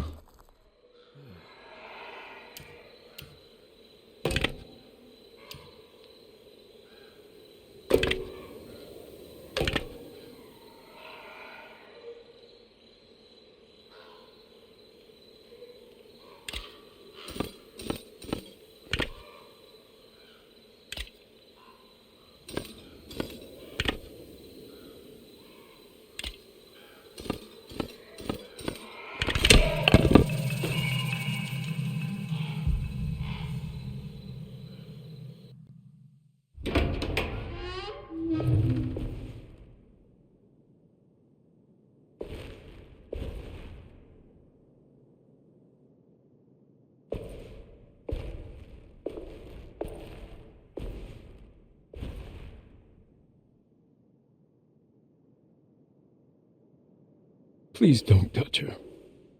Jeremy, what are you doing here? Everyone's looking for you.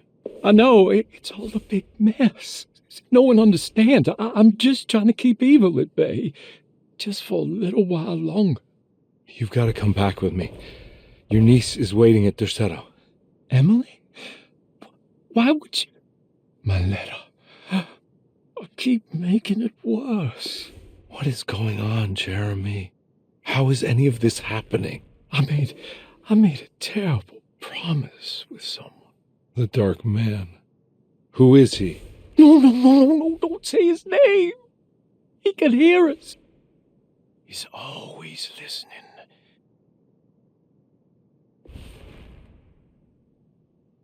Jeremy, I need to understand what is going on.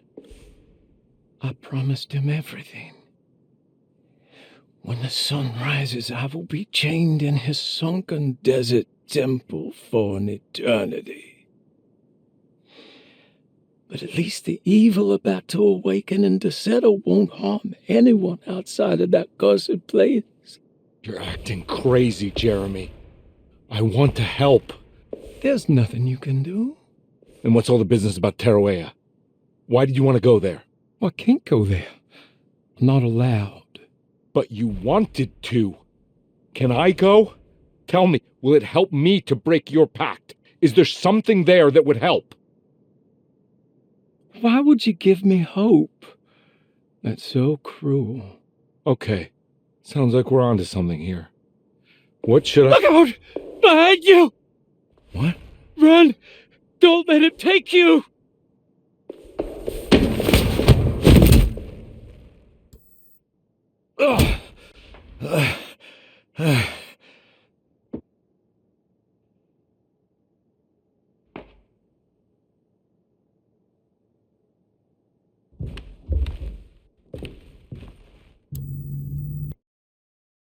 I've seen so many strange occurrences lately. Memories explode into existence and then burn out like tired glass bulb filaments.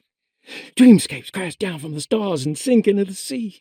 Doors that lead to nowhere and absolutely everywhere at once. With all this reverie, I want to think there's a chance that you found a way to remain alive in some way I cannot fathom. Just like I've learned to navigate with my talisman.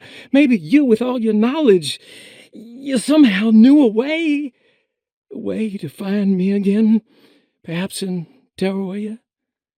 All my love, Jeremy.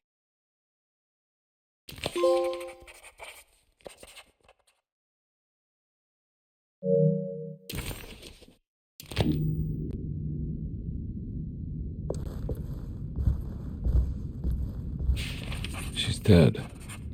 No matter how she died, she looks peaceful now. Hirosi's body looked unharmed. Conby couldn't figure out how she died, or why this wasn't a bigger upset to the people at Derceto.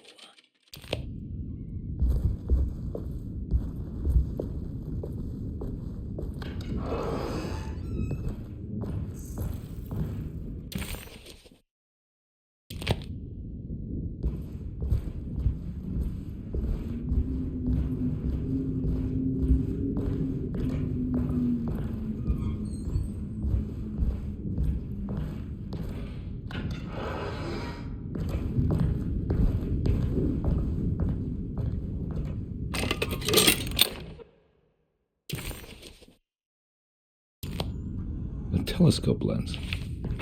Why would he lock that up?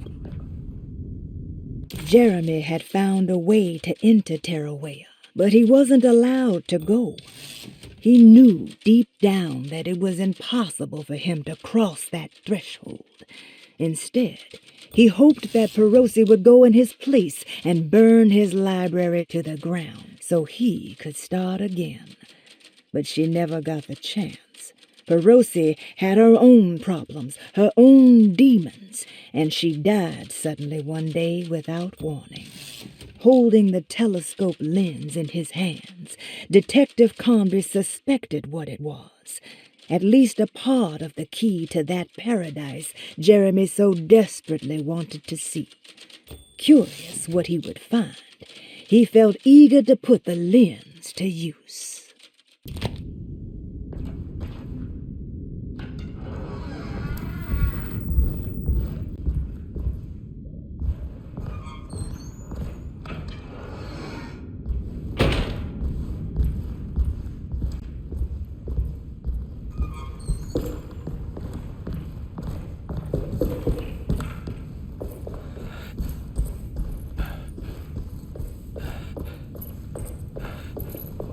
need the key.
Whoa.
Whoa, what's going on?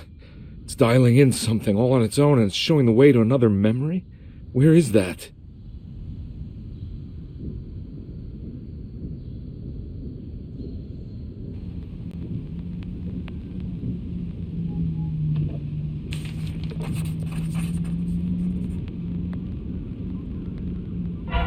Another world seeping into Derceto. Was this a taste of that mysterious Tarawea?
Here we go.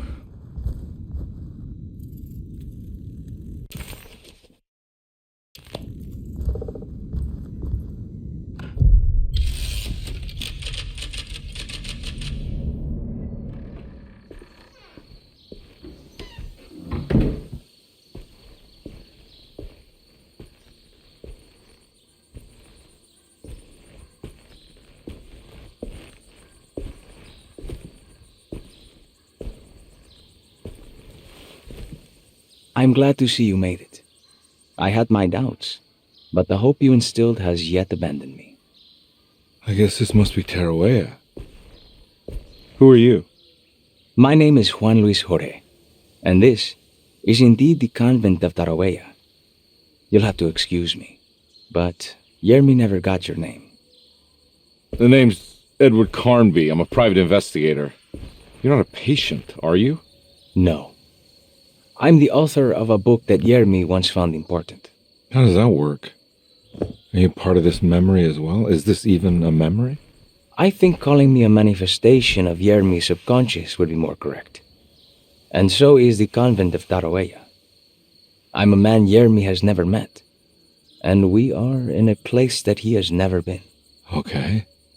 So are you here to guide me or something? I have no more purpose than you do. I simply am. I will happily help you, of course, if I'm able. If you are already somehow part of Jeremy, why did he want to come here? Isn't he sort of here already? Yermi wanted to come here because it's a representation of his mind at peace. When Dr. Gray asks him to find his focus during his sessions, this far-flung convent is what Yermi imagines. He is under the impression that if he could physically come here, he would reach a perfect equanimity. A spiritual apotheosis. You don't think it would work? Yermi subconsciously knows it's just wishful thinking. He can't come here. Despite the pathways opened by the Dark Man between Derceto and Yermi's psyche, it's simply not possible. But I'm here. Indeed. It's a shame it's just another place for you, Detective. Otherwise, you could have become a Buddha. Always a bridesmaid, never a blushing bride. Am I right? Yes, I suppose so. You'll have to chase enlightenment elsewhere. So what's the next best thing? What can I do here? You should seek out the convent library and try to find the truth about Yermi's relationship with the Dark Man. It's the sort of knowledge he represses and is unable to reflect on. Will it tell me how to break the pact? Perhaps. At least you'll have something to confront Yermi with. Wait, why can't you just tell me? I don't know such things. You'd be better off consulting the texts of Dr. Freud if you want such answers. No thanks, I hate shrinks. There is another thing you should know about the library. He is here as well. The Dark Man has been working his way through the text for a long time. He's here? How am I supposed to get past him? Be careful, Detective. Oh, jeez, just perfect.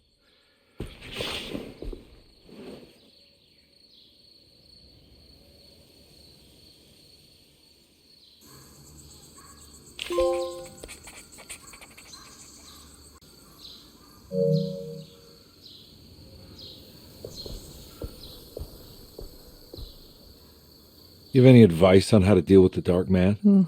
I suppose suppression could work. Try not to pay him any attention.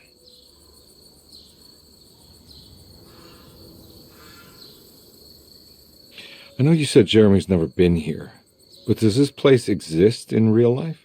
I think it's supposed to be Mexico. But I am not certain of Tarawa's origin.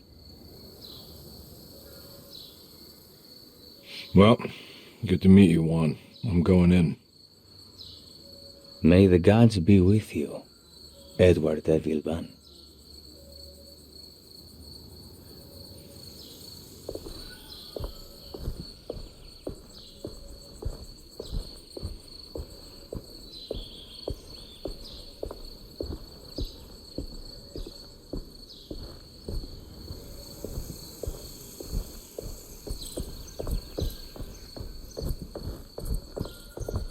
Oh.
There's something missing.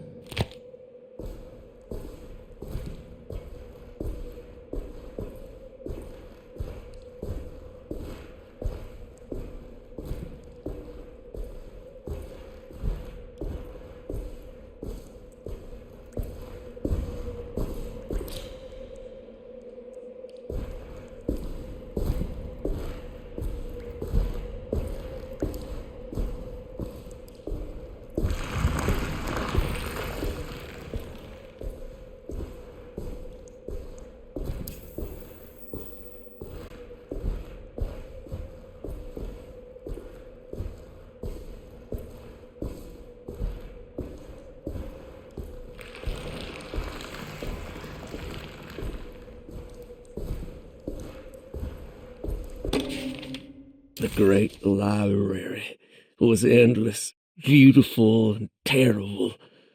An Akashic record for the universe inside the mind of Jeremy Hartwood, now corrupted by a story forced upon him, told by a maniacal liar, an evil conjured by science and secrecy. I will suspend a room and lock away the foundation of his character. Its key will be left to the librarian, the only thing invisible to the Prowler.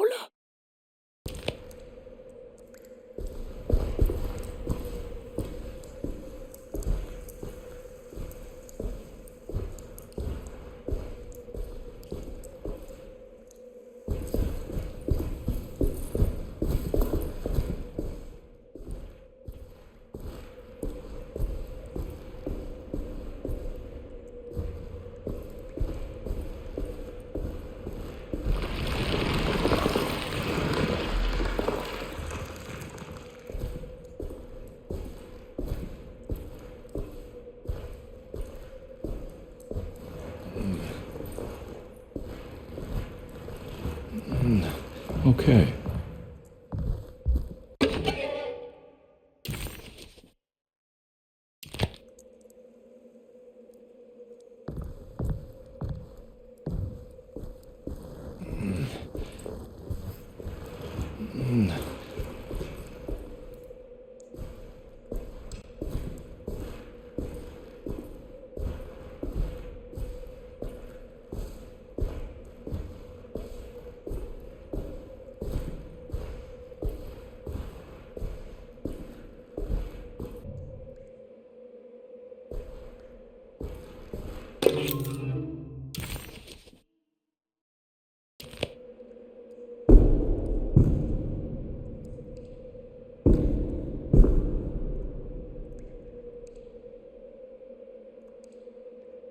Oh, shit.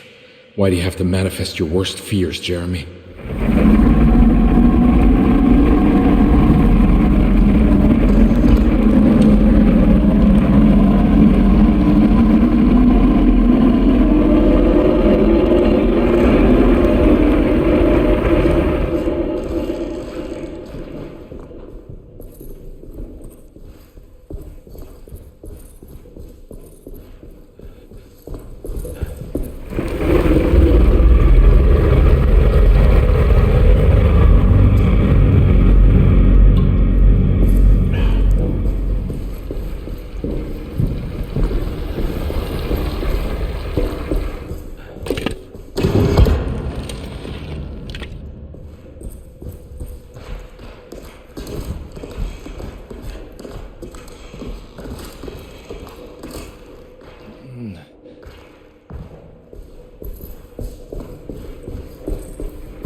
It was in the hot autumn that I went through the night with the restless crowds. He was a kind of itinerant showman who held forth in public halls and aroused widespread fear. The New Orleans address of the event is lost, but I remember distinctly the Prext Shipping Company pressing their contribution. Hey.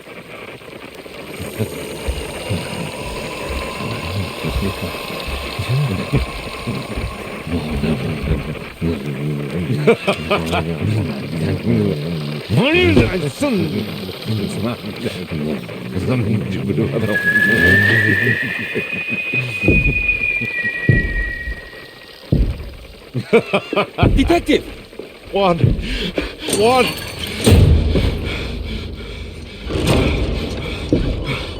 I hope you found what you were looking for. I fear there is no going back.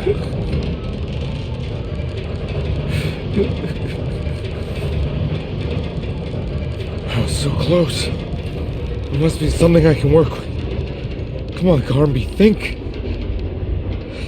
Think! The shipping company. Prext. Right.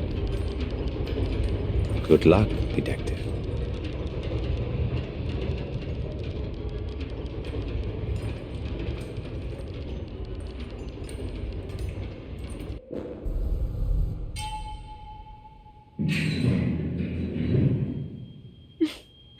Well, thank God you're here, Detective. Sitting all alone in a place like this. I'd never live it down if the papers got wind of it. Hey. Ruth, right? Oh, don't pretend you don't know. I'm sure you have a whole file on me by now, Detective. I suppose we weren't formally introduced. I'm Ruth Talon. Miss Ruth Talon, in case you're wondering. Edward Carnby. Enchanté. Are you sure? I had too many already.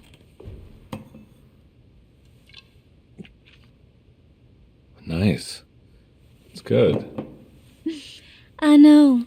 I have great taste, Detective.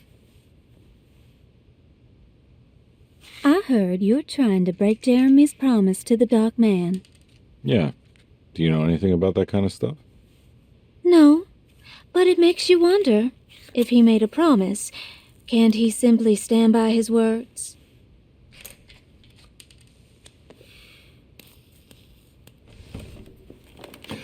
Look, I'm just trying to get Jeremy out of a bad deal, so he'll come back with us to New Orleans. Well, if all fails.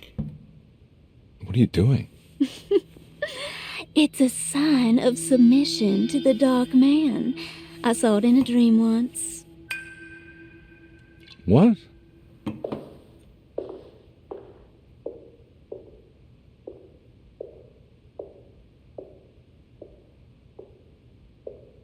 You don't know the Prext Shipping Company by any chance? I do. They made big money during the war. Their waterfront office is just over there. How did you do that? Do what, Detective? Bonne chance. Hey, have you seen Emily Hartwood anywhere? Are you trying to make me jealous, Detective? No, I haven't seen your doll anywhere.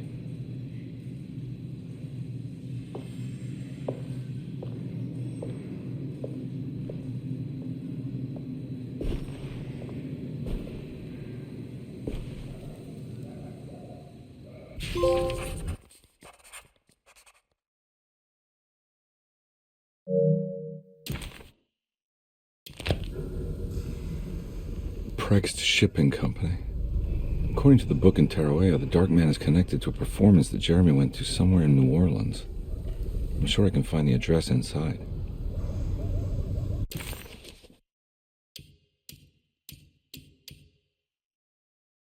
Somehow,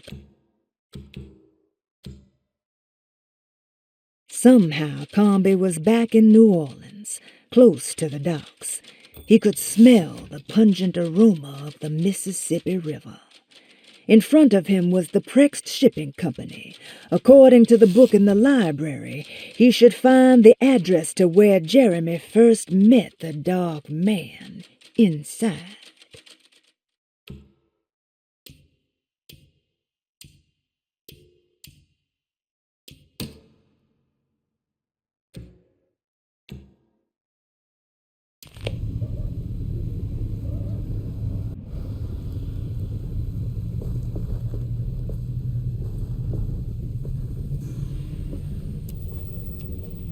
I don't know where to go.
The sewer system has a tunnel running right below Preg's shipping company. I bet I can use it to get inside.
Ugh.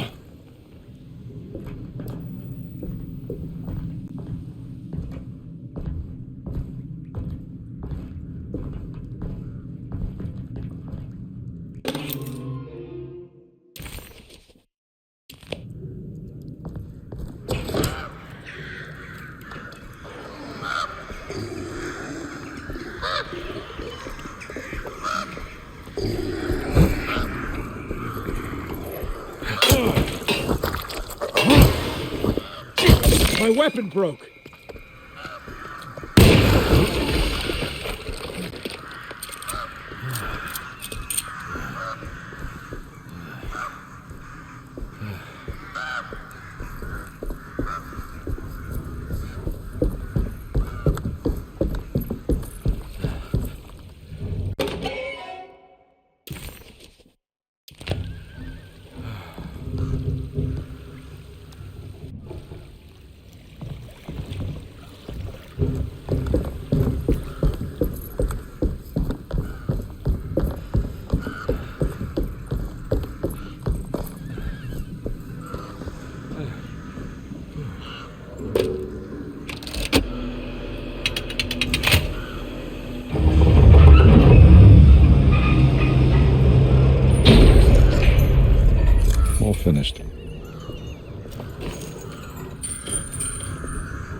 Hey.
All right. Made it inside the warehouse. The office must be upstairs.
Hey, I always wanted to try one of these.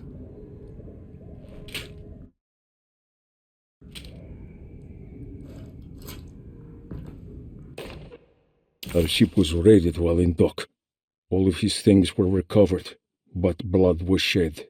Several men were carried into the Mississippi River and drowned by ones who live in the deep. All items have now been signed and delivered. Now best keep the papers safe. What is left?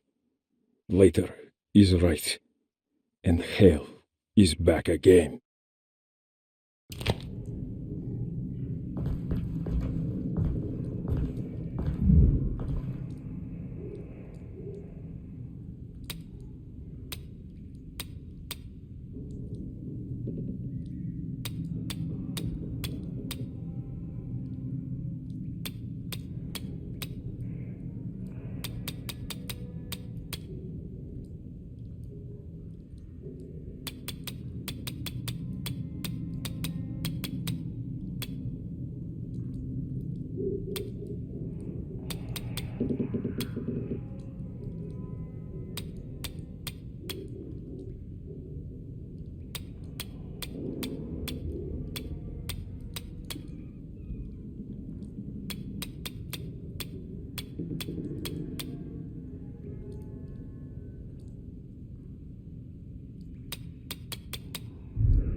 Cargo Manifesto, September 19th, 1892.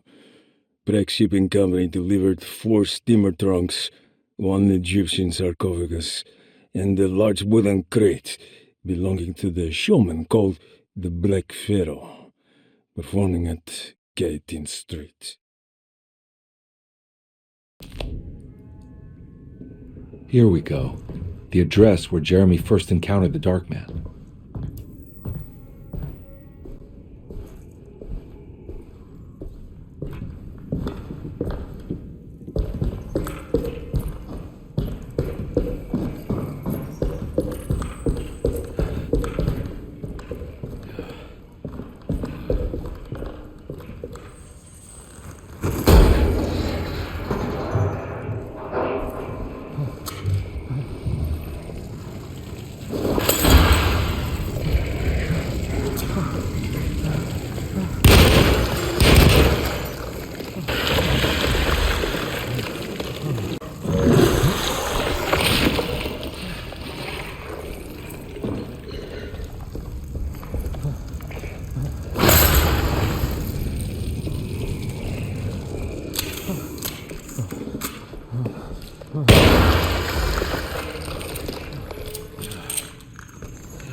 Looks like the fog cleared up.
You want to tell me what this is all about? Welcome, Detective, to the greatest show this side of the Mississippi. Nyarlathotep, the Black Pharaoh, the ancient magician who lived 1,000 lives and wore 1,000 masks. I can see why you settled on calling him the Dark Man. Saves your breath. So you got scared by a stage magician, and now he's living inside your head. You can mock me, Detective, but you would be the crazy one to think his presence can be ignored. Look where we are!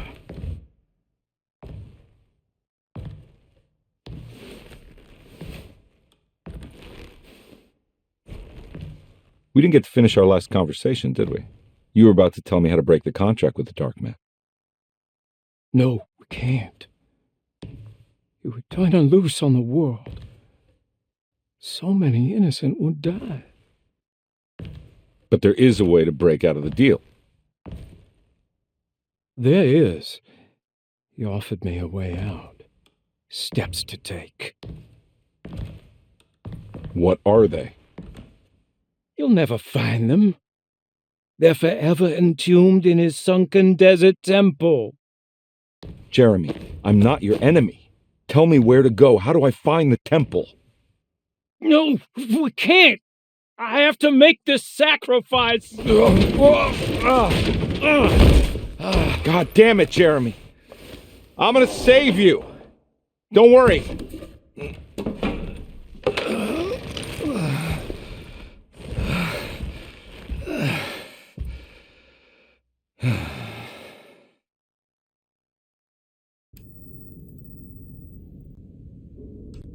How do you save someone who doesn't want to be saved? Well, he's gonna get saved no matter what. I just need to find the temple somehow.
Oh.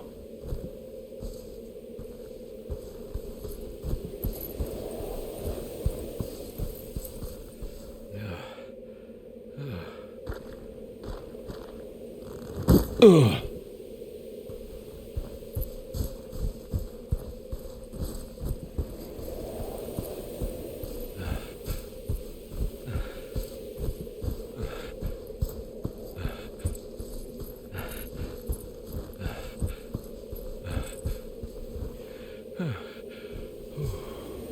The Sunken Desert Temple. I better get down there.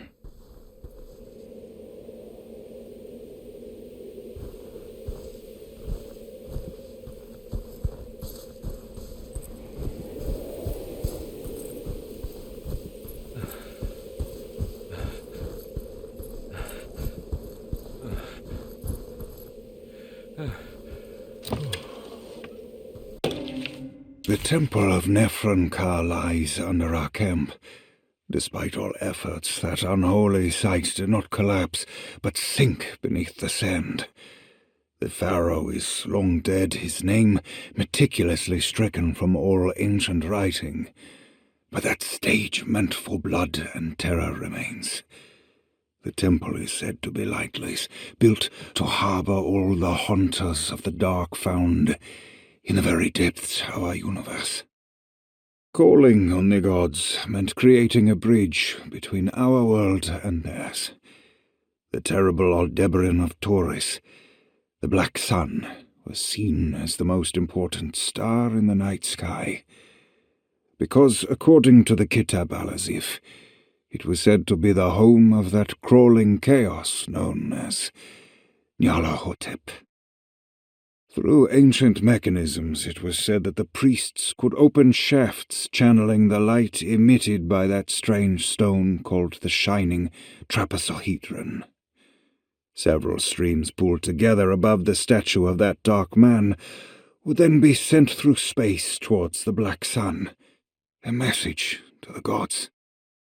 The gifts bestowed on the sender are completely undocumented, but often assumed to involve dark blood pacts, where souls are traded for malicious miracles.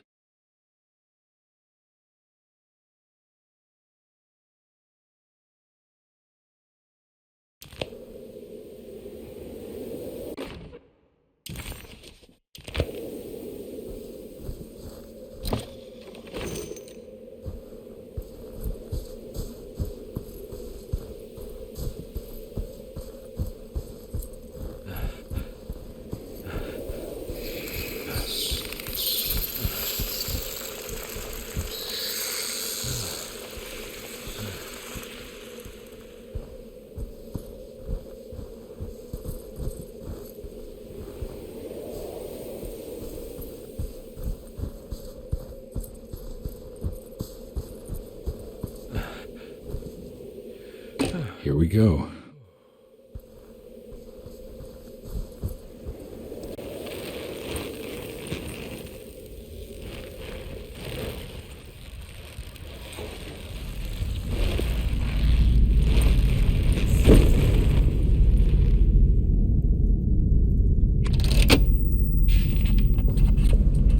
The Dark Man's temple was buried beneath the sand, a cursed and dark place.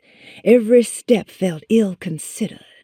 Conby needed to find the contract that Jeremy signed with the Dark Man and get the hell out of here before he went completely mad.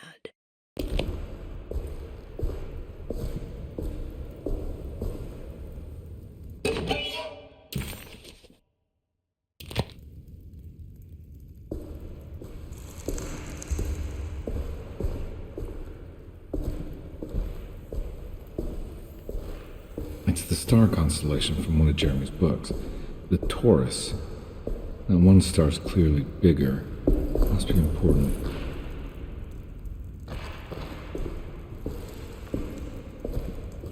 I got a feeling this is it. This is where the contract is hidden. But how do I get to it?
There's something missing.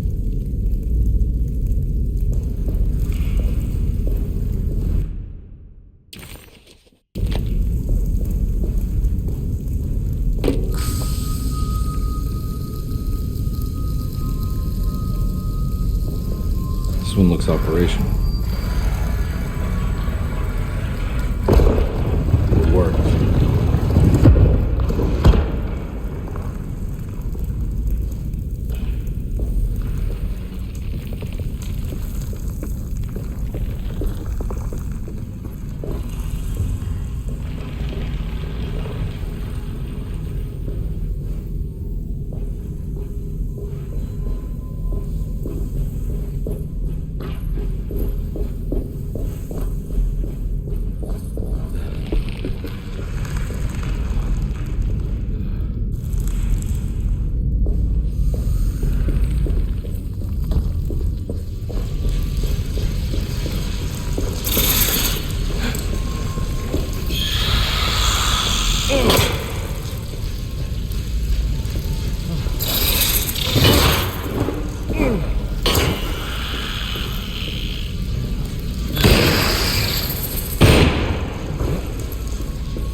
This is ready to collapse.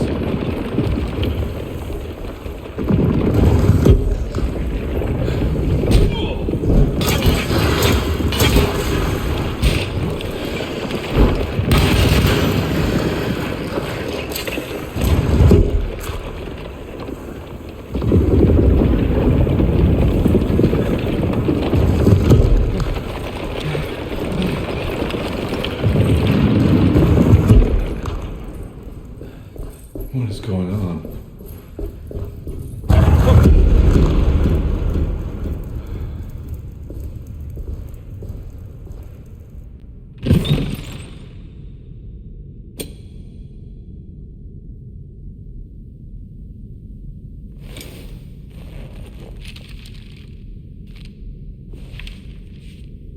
Acknowledge psychological trauma, breakthrough barriers of self-deceit, temperamental behavior.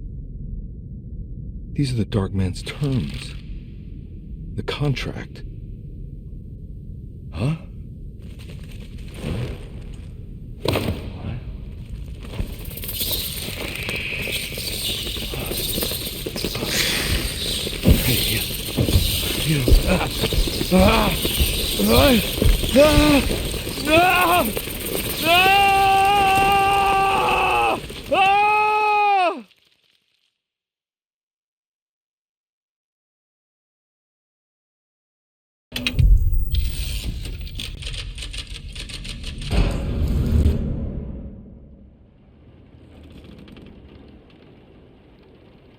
Hey. Hey, detective?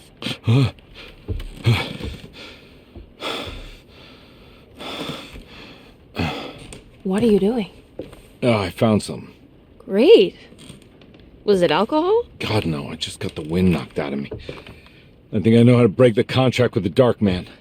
What exactly does that mean? Everything going back to normal. All right.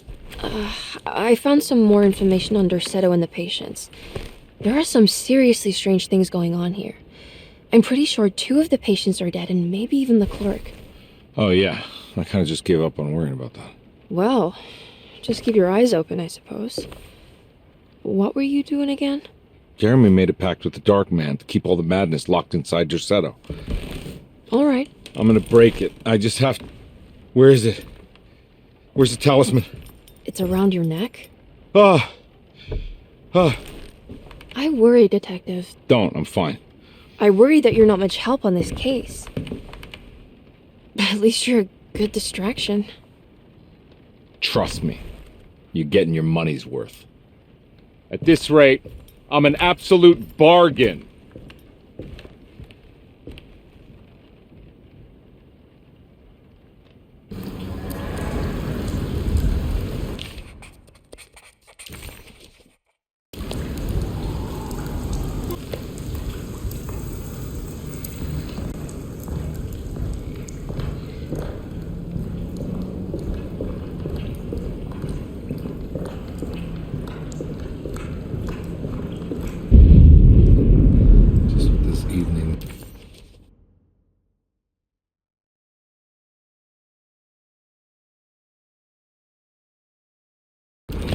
Some ambiance.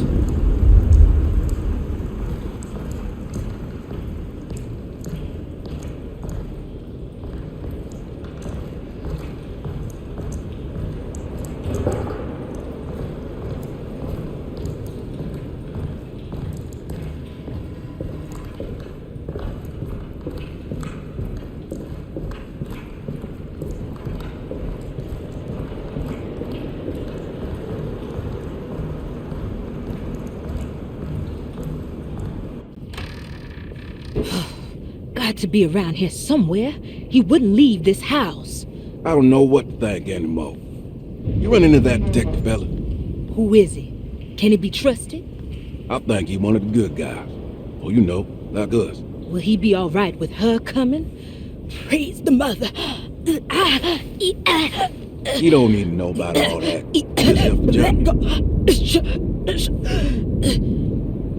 Just calm down. Ain't time yet. It hurts. As far as I can tell, Detective Comby seems to be solving problems, not causing them. Just be ready. in case he starts anything.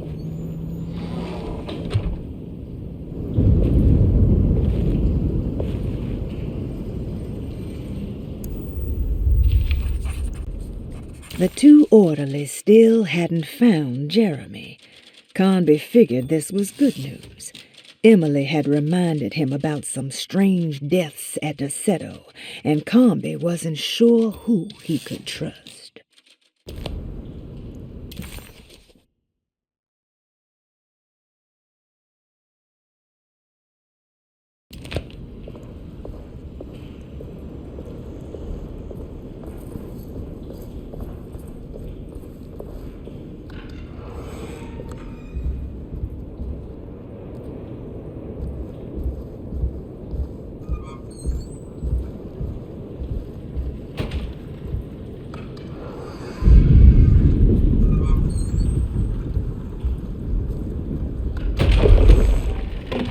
Christ, what the hell was that?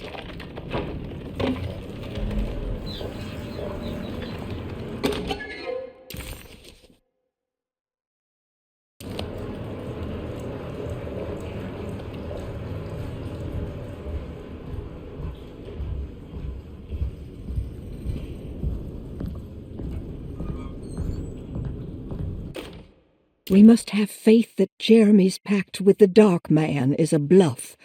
If we are lucky, our visitors will find him and prove it's all nonsense before night falls. What is true is our attempt to call on her. Too many things have happened for this evening to be in vain. Think of Jack and Cassandra, even Perosi, whose circumstances I can't understand. Grace is a goat without horns. She knows it and will play the role. You must talk to your brother, Baptiste. I worry that he will fail us. Mrs. Thompson.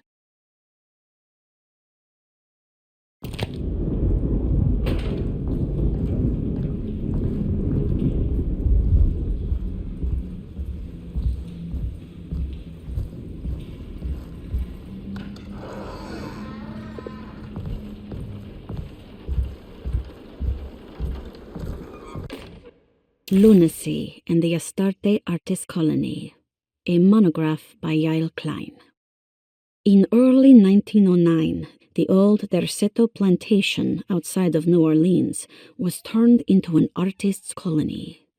3 famous European artists rented the house and the surrounding land from the owner, the Ledoux family. The colony was chiefly run by Sebastian Cortez, who was playfully dubbed the captain by his collaborators, William Arges and Heinrich Kassel. The colony existed for 6 years, until one day all 12 members disappeared without a trace. It is widely believed that their disappearance is connected to the disastrous hurricane that passed through on September 29, 1915, but nothing truly supports this claim. What is known is their frequent participation in New Orleans nightlife, their love for hosting parties, and their elaborate contributions to the Mardi Gras parades as the Pirates of Pontchartrain. Accounts of their lifestyle can be found in almost every gossip column. It can effectively be summed up as carefree and bohemian. In late June 1909, the name Astarte first appeared in the newspapers. Cortez said the name came to him as he was painting. There is never any claim to knowing about the ancient Phoenician fertility goddess with the same name before this time. His fellow colonist Heinrich Kassel did know, because he later produced sculptures that show clear references to ancient idols of the goddess. It's impossible to know for sure how this name suddenly made an appearance, but it is interesting because of Derceto's history.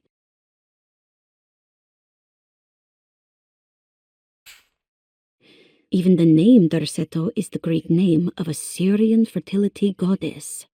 In the case of naming the plantation, Derceto was certainly not an accident. We know that Elijah Pickford intended to build a temple for his cult, for he had distributed pamphlets 2 years prior to the purchase of the land, advertising his intentions. His followers were estimated to be almost 100 men and women, mostly sailors, Maroons, and Cajuns, when the plantation was built. To outsiders, Derceto registered as an ordinary slave plantation, which enabled Pickford and his flock to remain hidden for decades. The official story is that the cult lasted until 1862, when the Union Army came and burned down the plantation and scattered all who lived there. Following the Civil War, new people started to congregate in the ruins of Derceto to invent a new fertility goddess, the Shub Niggurath. As much as Derceto is a particular name to have heard of, it's not entirely uncommon among the learned. Astarte is equally known and could have been subconsciously chosen by well-read artists. Shub Niggurath is, on the other hand, very uncommon. Almost impossible that anyone in Louisiana would have heard that name.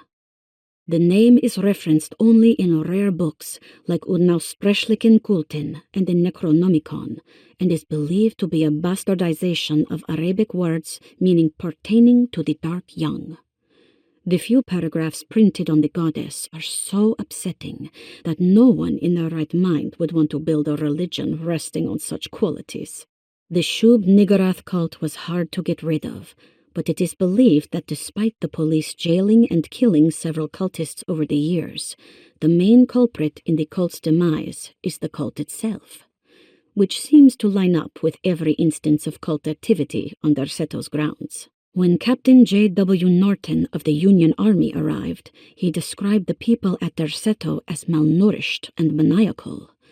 As much as the army tried to save them, they fought back with fervor, as if nothing was going to stop them from slowly destroying themselves. While the disappearance of the Astarte artist colony remains a mystery, the recurring motif seems to suggest that their fate involved lunacy and a hunger for self-sacrifice to that fertility goddess with 1,000 names.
Mrs. Thompson, I understand the last week has been busy.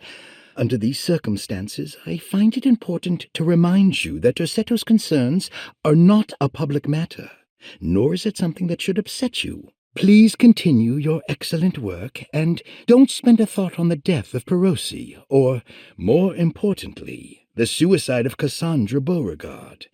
They should mean nothing to you or the staff. I rely on your loyalty, and trust that your close kinship with the Tabois siblings will keep Derceto's secrets hidden. Dr.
Detective Comby, I'm terribly sorry that my niece has pulled you into this mess.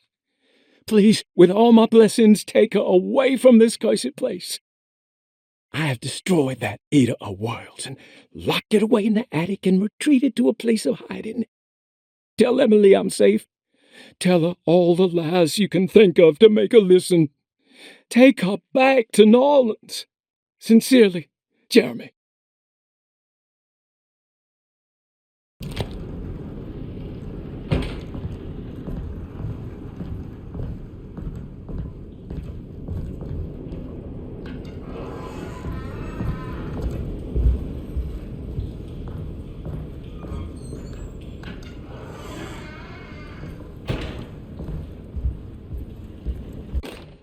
Brother, I need you to trust me. This is the most important moment in our family's history. I know you have doubts and that the terrible Mama Loa told you lies. I would never betray you. I promise. Lottie.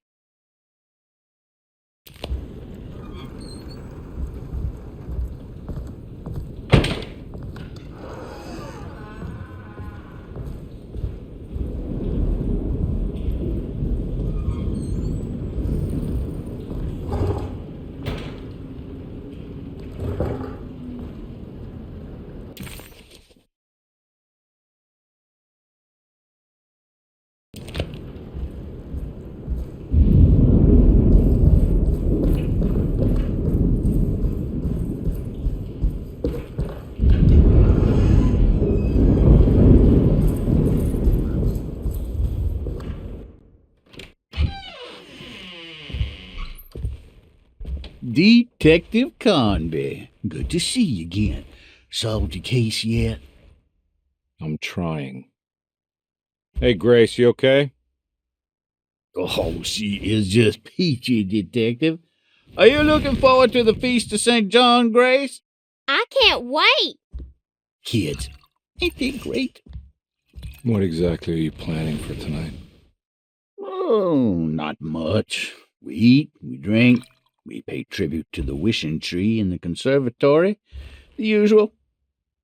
Then why all the excitement? There is just something about tonight. Something's different. I think we all feel it. Besides, we got ourselves some new words for the prayer thanks to your buddy Jeremy. She'll come and turn the world inside out, and things will begin again. That sounds strangely threatening. You should come. Oh, God damn it, Grace. Stay put for once.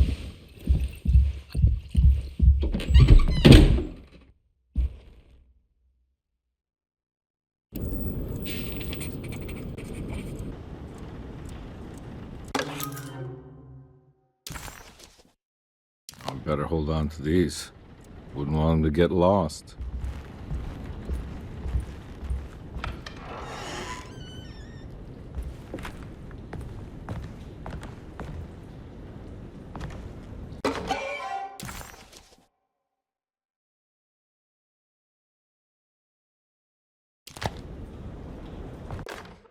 Jeremy knew that the only one who could help him now was the guest in room number 3. The room seemed to have been empty for so long. But that wasn't allowed to be true. The story needed to be different. To include something from the outside, he would bring the guest back to room 3 and show them what was in that safe. 913. But those were not the right numbers. That was the combination for the safe in the clerk's office.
This is my room.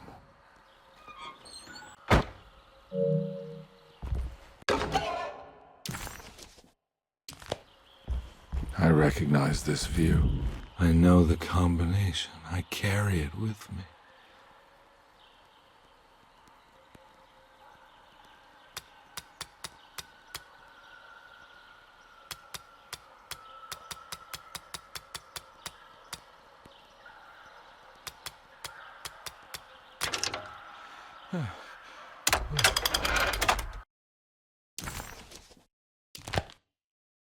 Detective, I have made many discoveries in my case.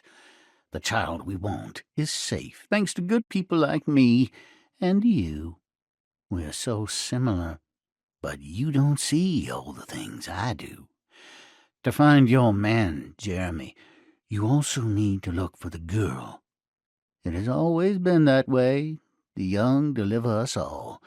You should have a look in my room. There's a piece of the puzzle you will need. Take care now. McCarthy. How long have I been here?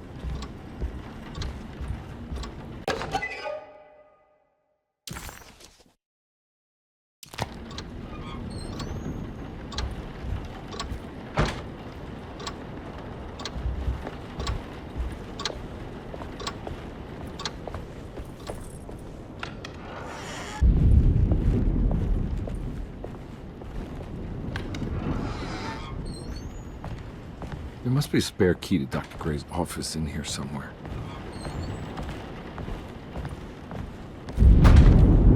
I don't have the combination for this. But maybe Jeremy did.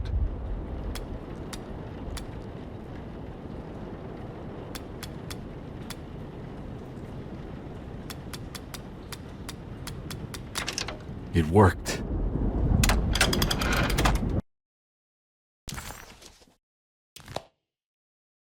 The last guest in the empty room suffered from severe maladaptation. I must write this down, because if I understand the condition sufficiently, it could make me deny this fact at a later date, and there is reason for me to think I may come to suffer the consequences from this dysfunction, as some who came in contact with the guest seemed to adopt a new worldview in which everything was predetermined but broken. Upon accepting this worldview, some memories became unmanageable and later rejected. I do not know what this means.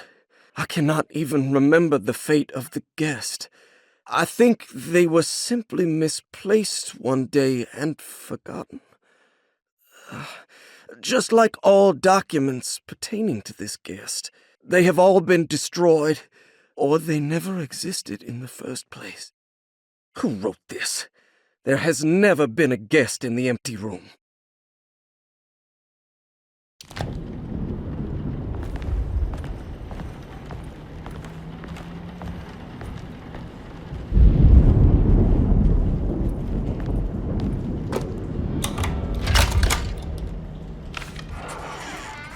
Dr. Gray. Dr. Gray was somehow mixed up in this business with the Dark Man, Detective Conway decided. He had to be.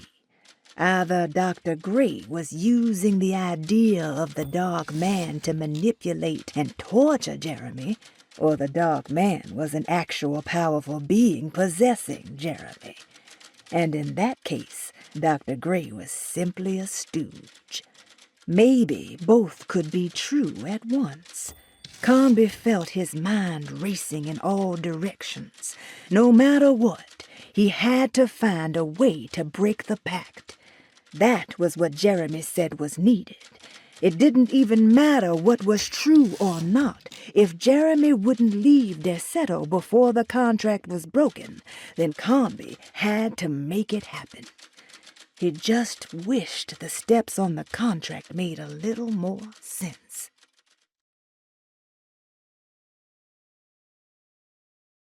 Office, all to myself. Let's see if we can figure this guy out.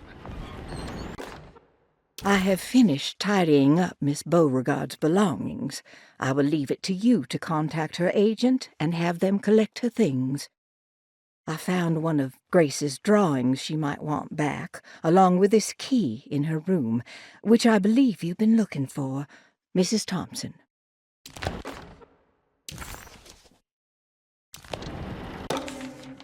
This is where McCarthy has hidden my favorite young.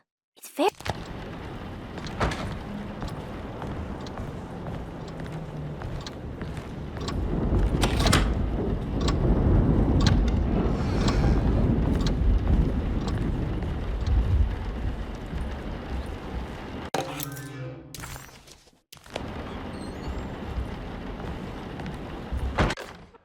Dearest Dr. Manzetti, I find myself in a losing battle with my patient. As I've disclosed in my previous letter, his delusions have him completely captured. It's bad enough that he is torturing himself with paranoia, but his madness turns out to be quite persuasive to others, effectively laying the ground for mass delusion. I am writing to you in hope that you can give me some guidance. Beyond my ambition to avoid devastating surgery on my patient, I have grown worried about my own defenses. The words of my patient are deranged, yet they often resonate with something primitive within me.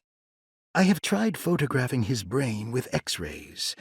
It was surprisingly difficult to get good results. Dark blotches on the plates kept obscuring all details. My patient looked at the bad plates and cried out in terror, telling me the dark areas was the shadow of the worm, eating him from inside. I could not see anything out of the ordinary. I hope this is a sign that my mind is not as receptive to the madness as I had feared. After further inquiry, my patient described the shadows inside his mind as some kind of chthonic monstrosity that wants to undermine his sanctuary. This is clearly a reference to a place he calls Tarawa, a sort of library or convent that works as a psychological haven. With this imaginary haven threatened by this Chthonian, he has now constructed another, less pleasant hiding spot. Lately, he has been bringing up a metaphor of a steamboat that has run aground, that he feels like he needs to start the engines and reverse, but he is afraid that the hole in the hull would cause the whole ship to sink. I've been watching him turn this metaphor into reality for the last week. He knows it's made up, but he is doubling down, trying to make it a real memory. I feel certain that this is my chance to break through the barriers of his self-deceit.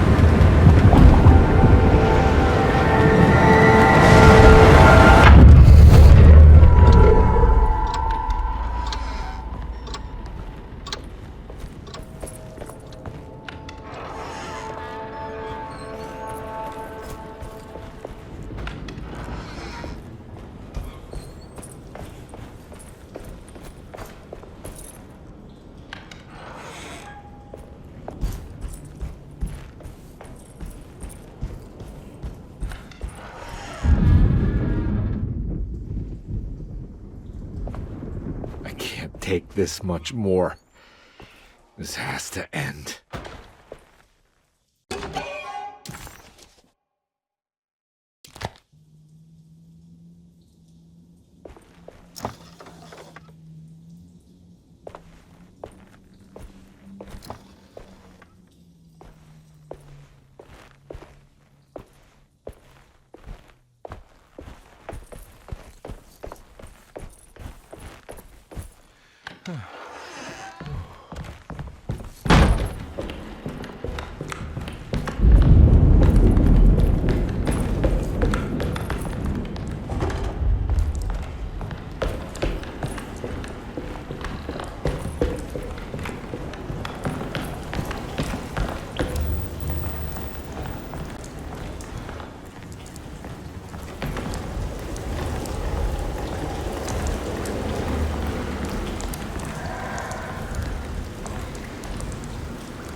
Surprisingly neat. Maybe I've been selling that old barfly short.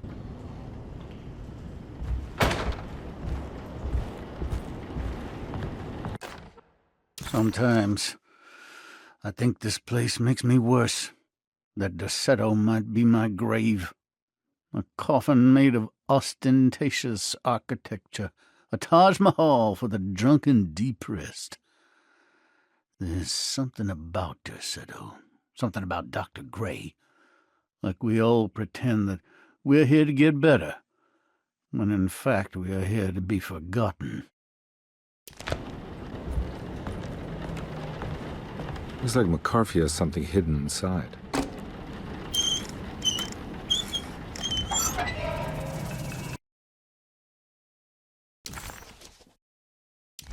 Why would McCarthy lock this up? Was he trying to keep Grace from completing this shame? If so, couldn't she have just made another drawing?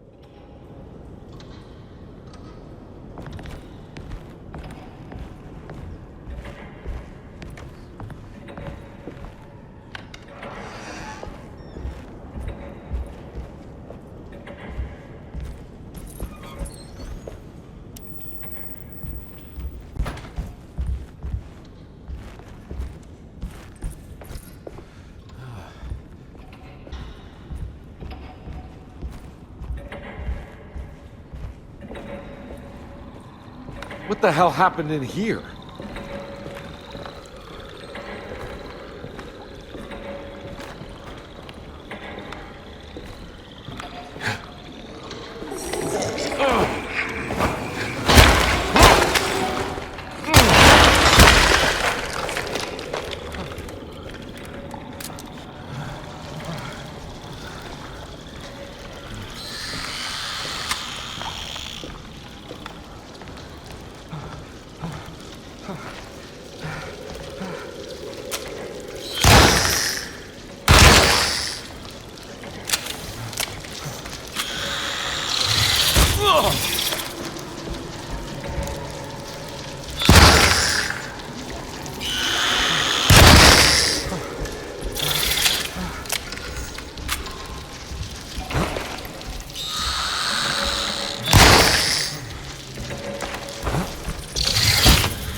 There's something missing.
This looks familiar.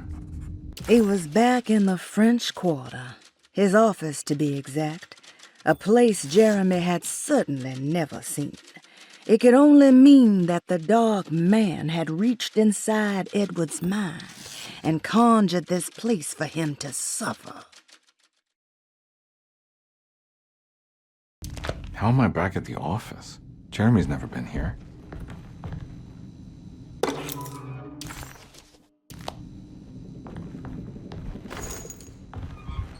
That's me, isn't it? How long had it been since I drowned myself in drink and depression? It had all felt so peaceful, slipping away into oblivion. A welcoming, dark voice wrapped around my mind like a heavy blanket. It turned off suddenly as I woke up from the sound of my office door closing shut. A messenger had left a telegram from Mrs. Saunders. She had a lead on where to find her husband and her kidnapped daughter.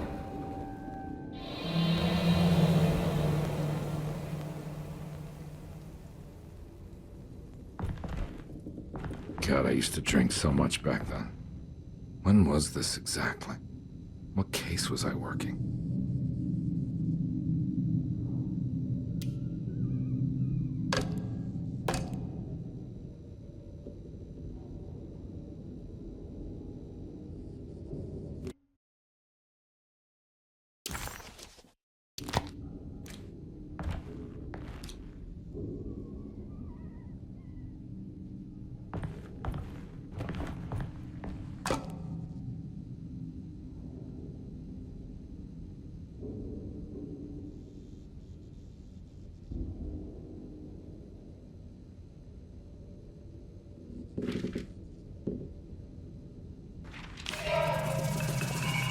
I remember this case. Some kid got taken by her father, headed out of state, but he had made a mistake by selling a painting that his wife actually cared about to a collector named Thornhill to fund his venture. That's how I tracked him down. At least I think so.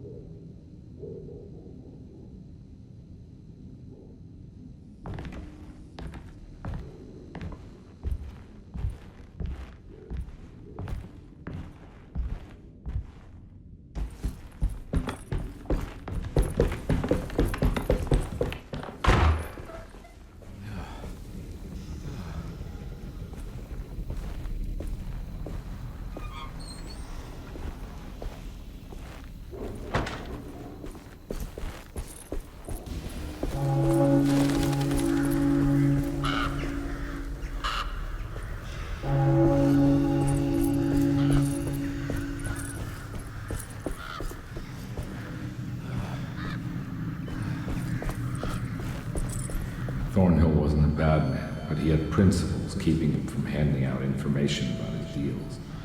So he needed some convincing.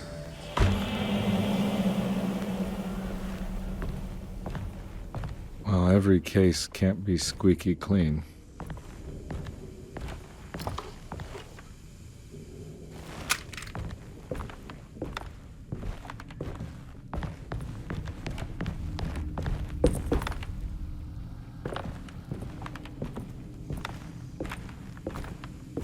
Mr. Saunders had sold a valuable painting to Thornhill, hoping the money would carry him to wherever he was going.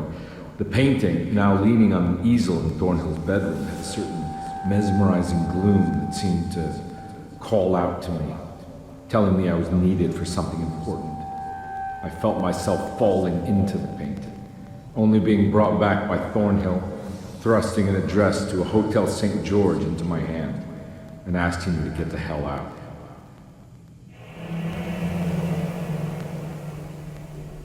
I don't remember this at all, but I can't say it didn't happen. The kidnapper had sold a painting to Thornhill, the collector, to pay for a car and enough gas to get out of Louisiana. Detective Comby was suddenly reminded of shaking him down to find out where the kidnapper was hiding. St. George's Hotel by the park.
On my way to the hotel, the Morton gang caught up. I owed them money, a lot of it. I can't remember what for.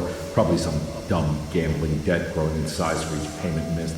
I punched one of them out, and I sent the others packing. It was a stupid move. They'd be back.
I found it. In the hotel ledger, I recognized the handwriting and the signature. Ted Stryker. It was him. I could feel it. It was the kidnapper I was hunting. I put on my knuckles and hurried up to his room.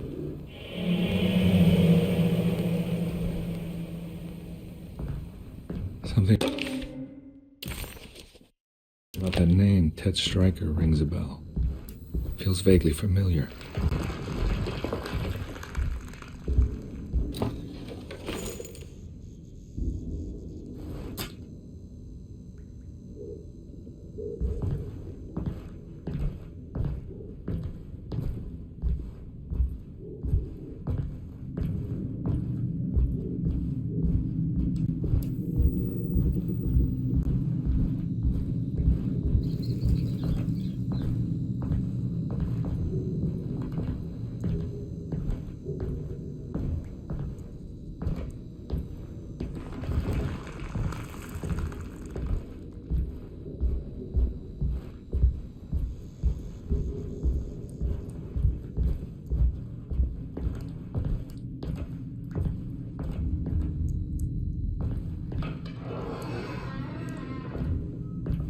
I recognize this room. But I didn't catch up with them here. I must have followed them. But where?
That's right, he was running away, ditching his old life and marriage in New Orleans to find something better in Tallahassee.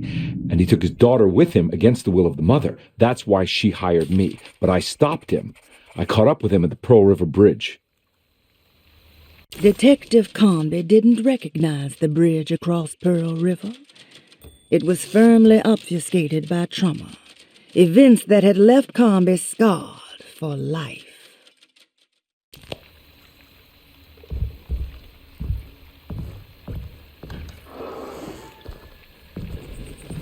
Pearl River. This is where I caught up with them. This is what the Dark Man wanted me to revisit. But I'm still not seeing it. What am I forgetting?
I can't believe I didn't recognize you. I looked a little different back then, I suppose. Was any of this real? How do you mean? This day, just... so much is happening. I can't... I think I've lost my head. Do you need me to apologize? I mean... I am sorry. I don't think I need to begin to explain. You're just a kid, Grace. I'm really sorry. I didn't mean for it to happen. Lies. More lies. No, really. I thought I was being a good guy by handing you over to your mother. I didn't know. I couldn't have known that she wouldn't care about you. I don't know how this works. What is this for? Some form of admission of guilt. Maybe acceptance. It's what the Dark Man wants. I guess we just watched my father die again then. You think he's alive? I know he is. He's down there, scared that he won't be able to get out. That he will drown with his daughter again. What are you saying? We gotta save him! We? Do it yourself. I'm down there with him, remember?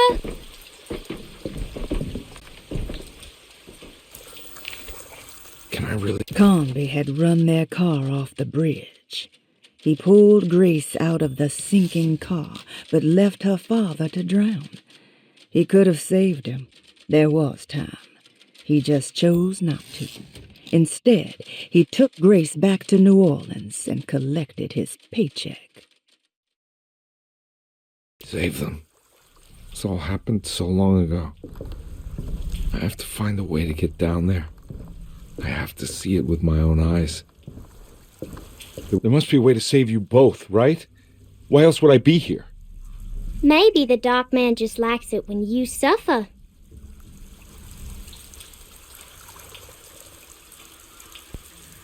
Don't worry, kid.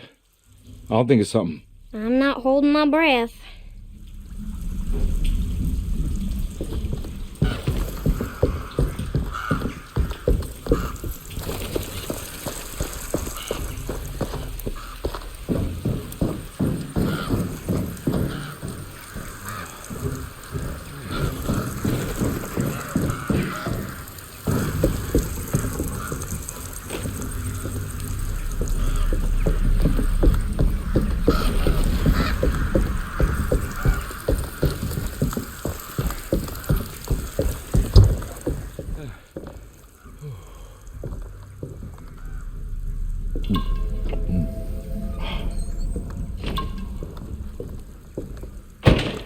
This must be where the bridge is operated.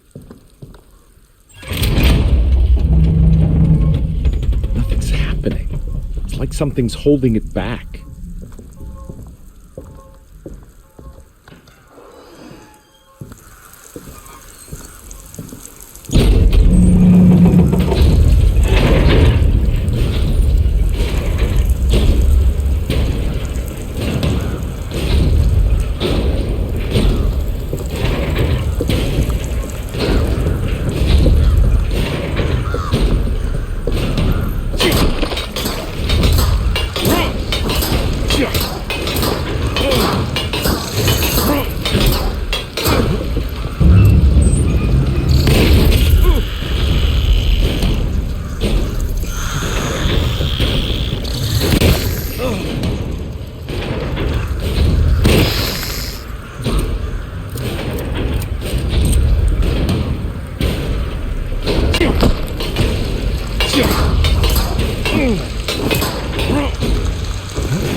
My God, Carnby. Are you okay? Don't leave me alone. What the hell have you been doing? What's going on here? Look at this mess! I'm sorry, Mrs. Thompson. Don't make me kick you out of this house. Now get out!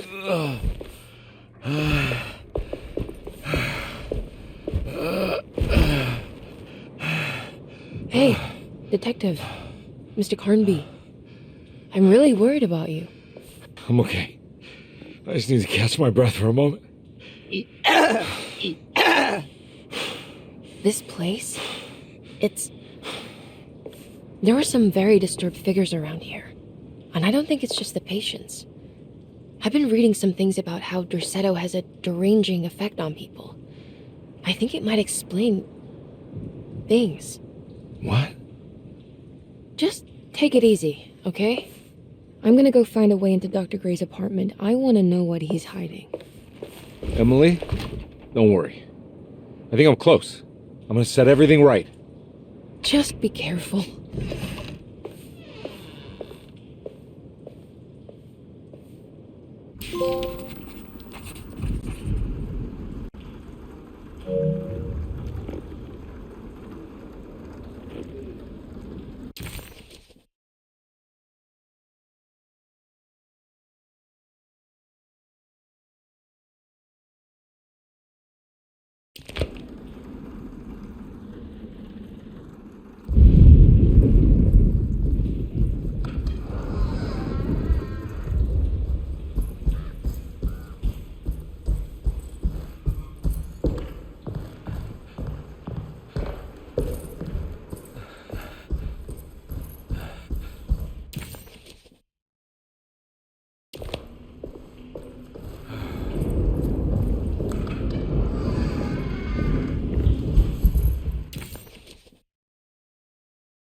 Radiography.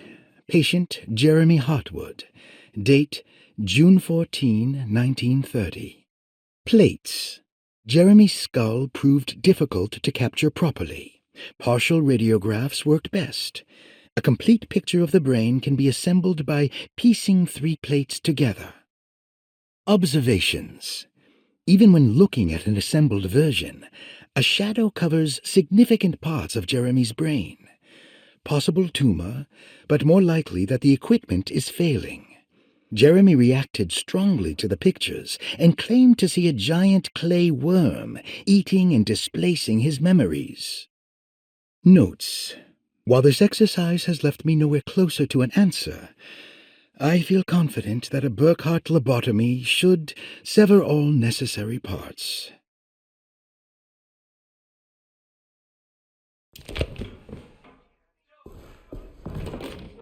Hypothetical psychosurgery based on the ideas by Burkhardt and the St. Petersburg research could end up saving Jeremy's mind. Severing the connections around the frontal lobe would certainly solve most mental afflictions. The procedure would be brutal in performance, as well as in efficiency. An ice pick pushed through the edge of the eye and into the skull would untether the nerves like Alexander cutting the Gordian knot. As this would likely leave Jeremy in a very different condition, all other paths should first be explored. The medical instrument I would need for this lobotomy is missing, and I should have Waits order a new one.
Don't mind if I do.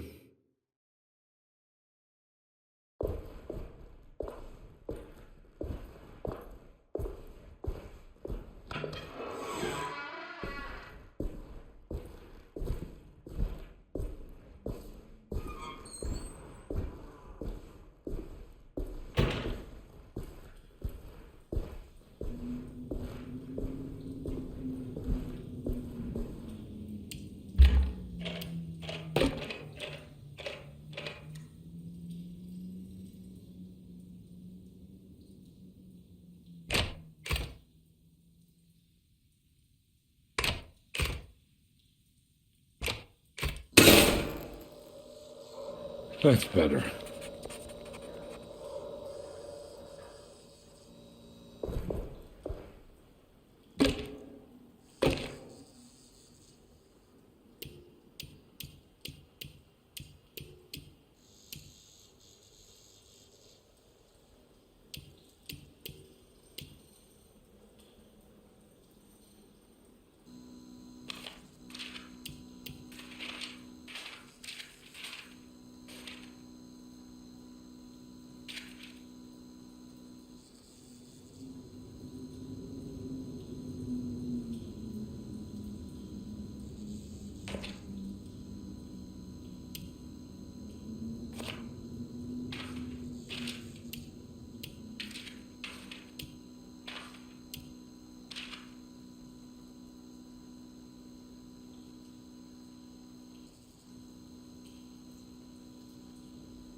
Why does this keep happening? What am I supposed to do?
And we're back here.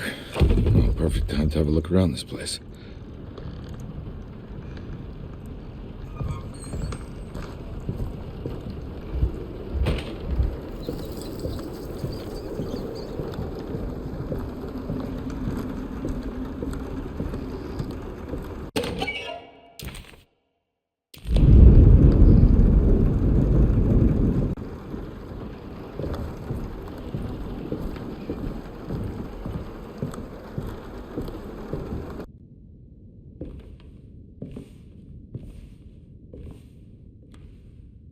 They're coming.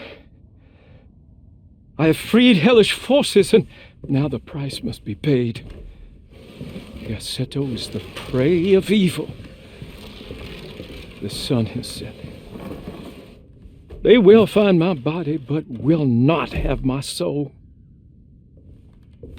I can imagine the master's fury and the terror in the hearts of his slaves. I hear their footsteps. Some may understand what I have done. May God forgive me. Farewell. What would happen if I refused? Would the whole world come apart? Or would everything conspire to make a new story? Maybe one where I live.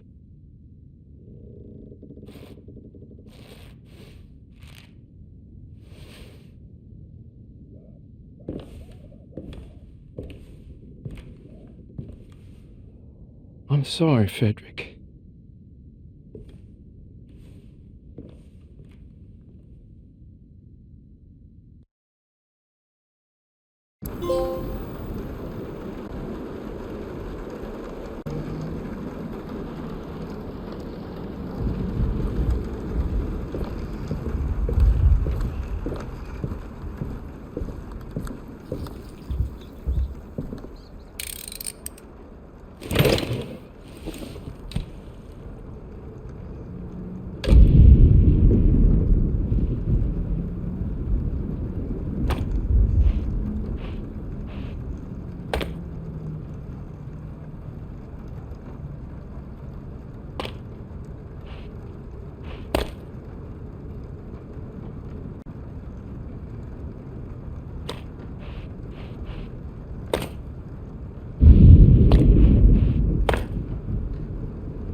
Jeremy's hiding, right? Hello? Is anyone there? Jeremy? I need help! Wait!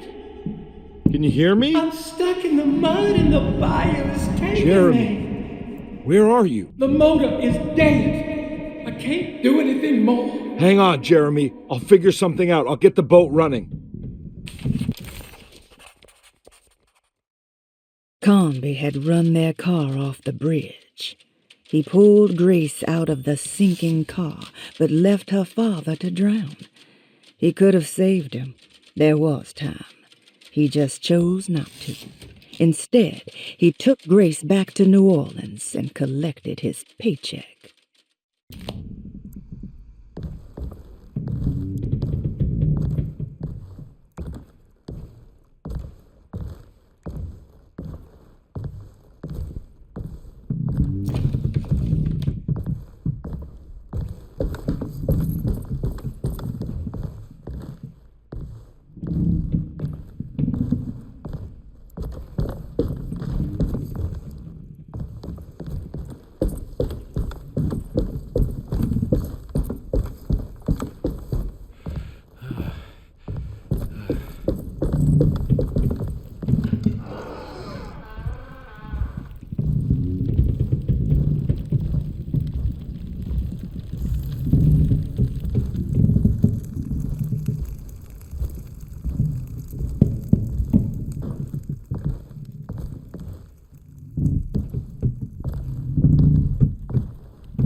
The boat's wedged itself right into the bayou.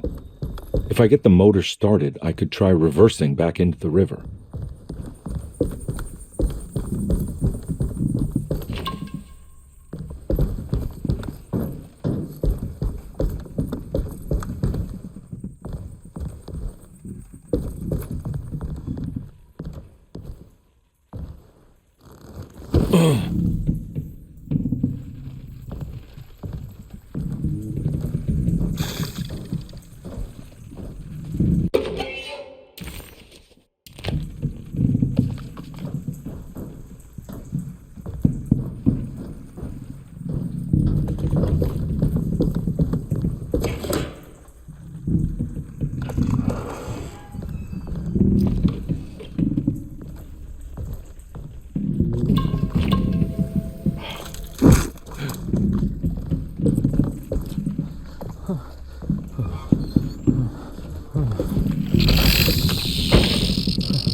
Jeremy, where are you?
Looks pretty weak. I just...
This definitely needs fuel.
Are you ready to tell me what happened in the attic? I put a rope around my neck, and then I strangled all the life from my body.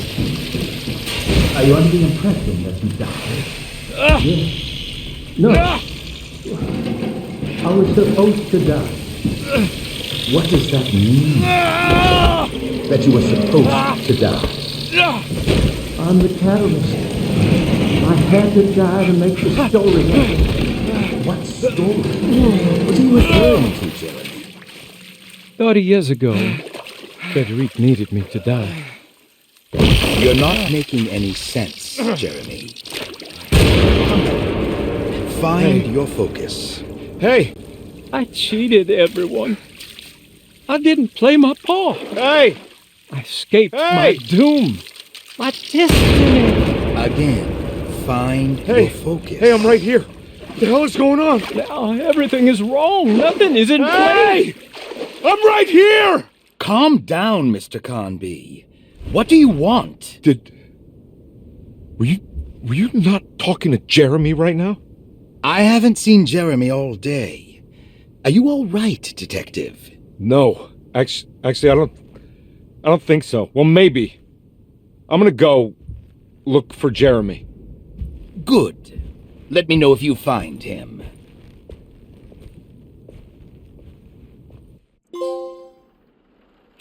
That was Jeremy's self-deceit? A steamboat stuck in the mud? I'm not gonna pretend I understand any of that. What a bunch of psychoanalytic nonsense.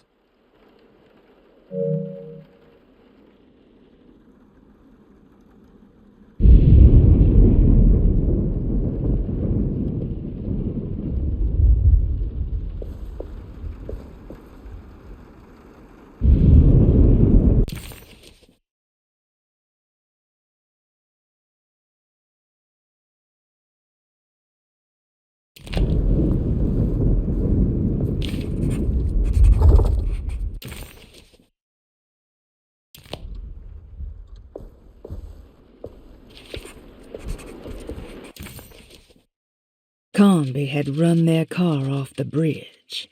He pulled Grace out of the sinking car, but left her father to drown. He could have saved him. There was time. He just chose not to. Instead, he took Grace back to New Orleans and collected his paycheck.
Detective, am I glad to see you. Lock the door, will you? I don't think Dr. Gray would appreciate us snooping around. What's going on here? This feels so strange.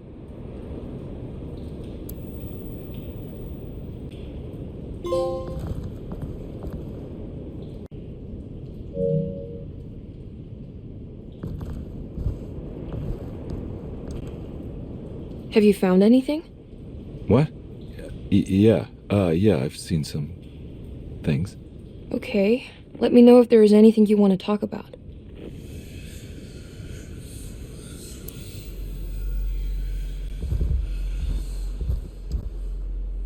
You don't find this place strange? Derceto is certainly one of the stranger places I've been to.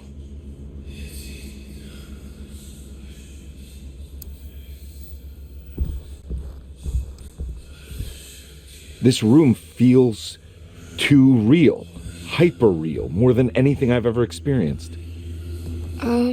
Okay. I don't see what you mean. Forget it. I gotta get back to breaking the contract. Yeah, that's what I was doing.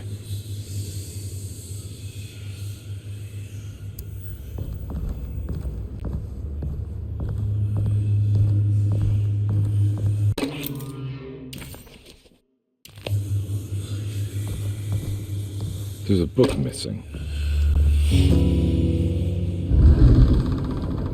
What did you do? I was just rearranging the books. Well, come on, let's check it out.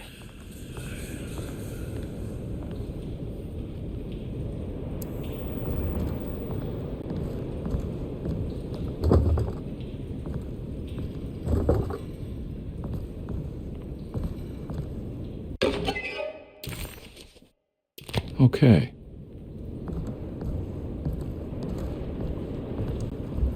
I think I'm beginning to understand. Dr. Gray is dealing with some kind of mass delusion.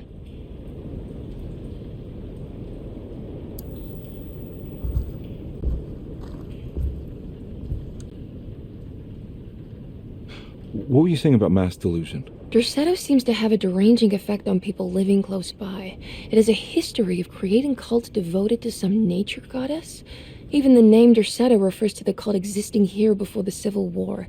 Derceto was the name of an ancient fertility goddess worshipped in Syria. Dr. Gray and his friends, however, seem to prefer the black goat of the woods with 1,000 young, or Shub-Nigroth. And that name can only have come from my uncle's twisted mind.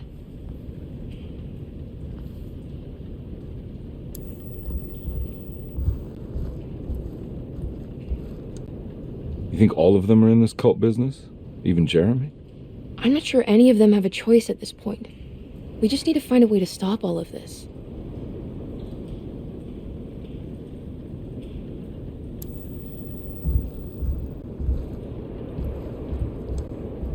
I've been so busy trying to free your uncle from the promise he made to the Dark Man, I guess I kind of just let everything else go. Don't worry, Detective. I feel like we're close.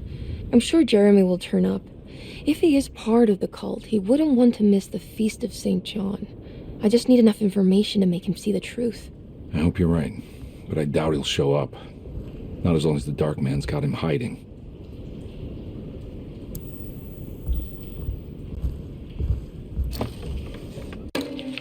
Good to finally meet you, Mr. Hartwood. I'm here on the behalf of your brother Philip. You were expecting me, weren't you? Yes. You're from Derceto, no? That's right. I just wanted to ask you a few questions to see if there is anything I can do to help you and your family. Okay. I understand you're full of imagination. You make up a lot of things. I suppose. And you obsess over them, blurring reality and fiction. Sometimes. Do you want to tell me about the Dark Man? No. No, I don't. That's all right. Perhaps there is something else you can tell me. Something you know to be made up, but you hold dear. Juan? John? Who's John? No, Juan Luis Jorge. Oh, wait there a moment. Here, take a look. Is he... Oh, he is the author. It's a magnificent book. Life-changing even. The real Juan is long dead, but I like to think of him as my friend. My most beloved friend. I see. Do you often do this? Fantasize about people you read about? No. Well, there is Jacob. Who is Jacob? Turn to the last page. Oh, it's a newspaper article. The Prisoner of Ice, Jacob van Ostad.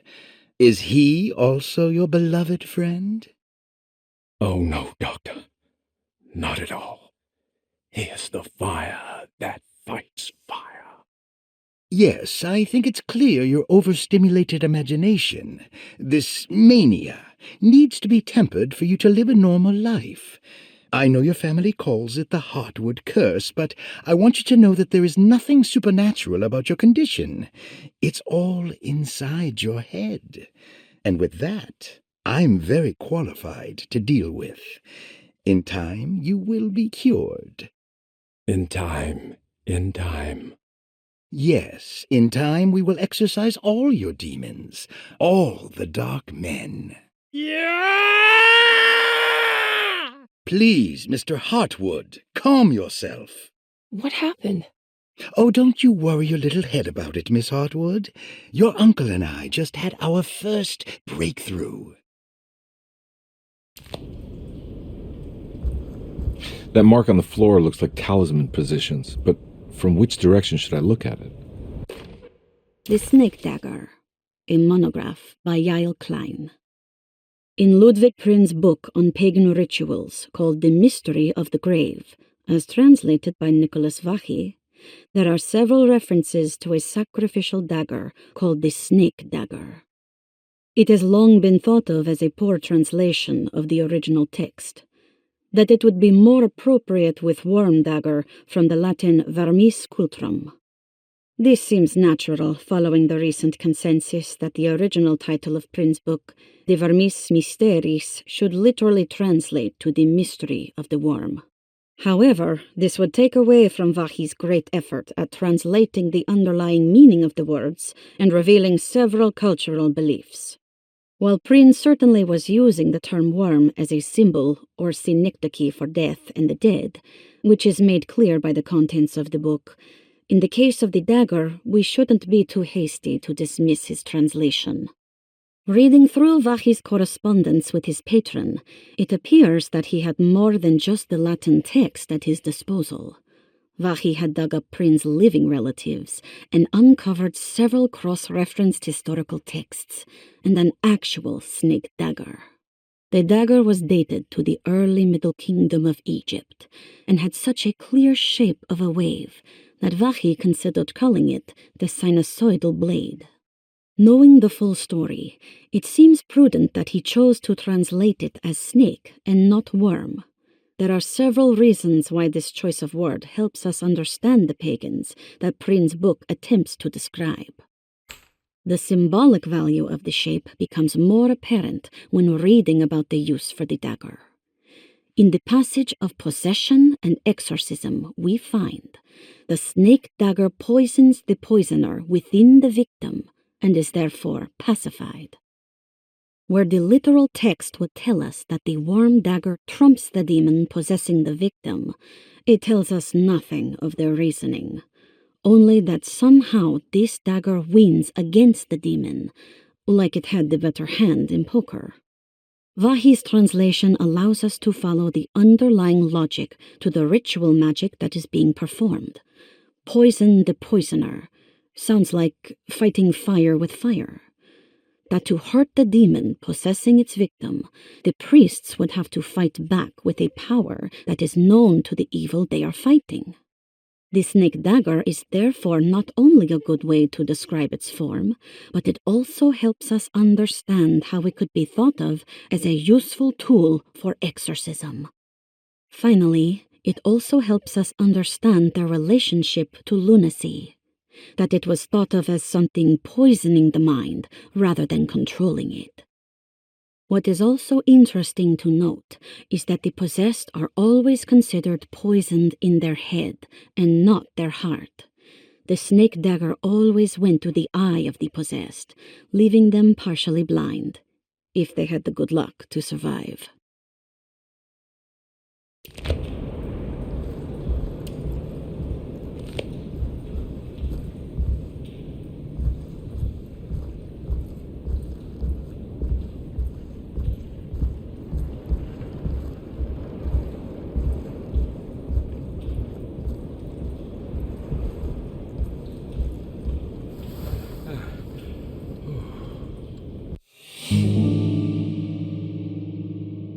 Huh.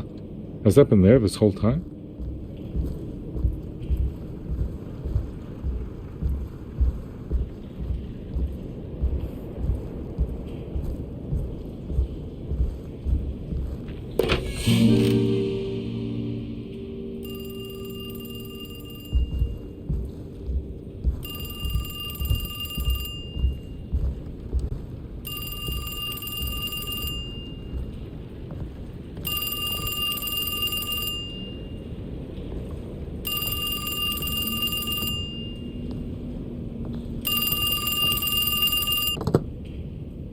Hello? Detective Convey? Who is this? Jeremy? Jeremy is with the Dark Man. You can't save him. Well, I've done everything he wanted so far, and there's just one more thing on the list. I expect him to keep his promise and return Jeremy unharmed. Get out, Detective, while you still can.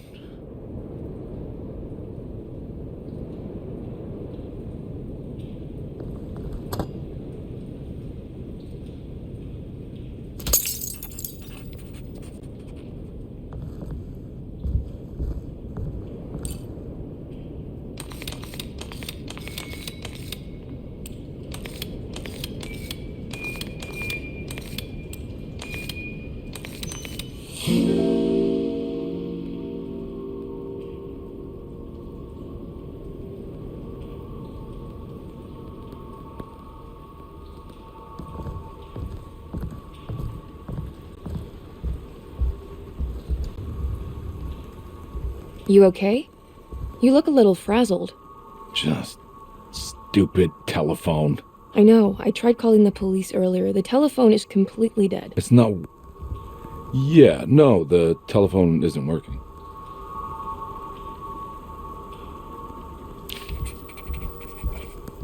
Detective Convey was worried, Emily could tell, that she could see the madness written on his face.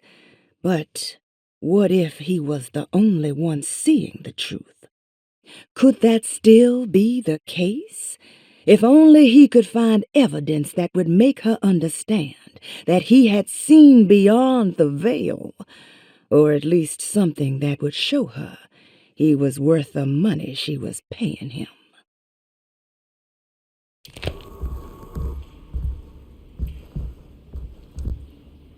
Miss Hartwood, I think you're going to want to see this.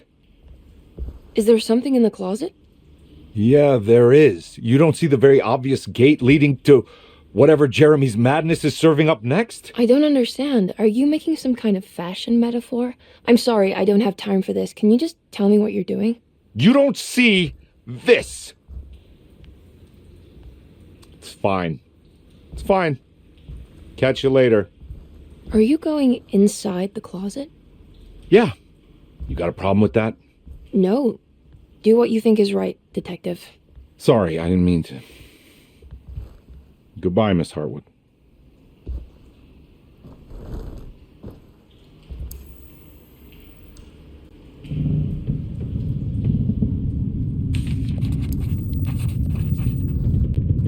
Disheartened by his failure to make Emily understand what he was doing, Detective Convey actually felt better seeing the frozen hell before him.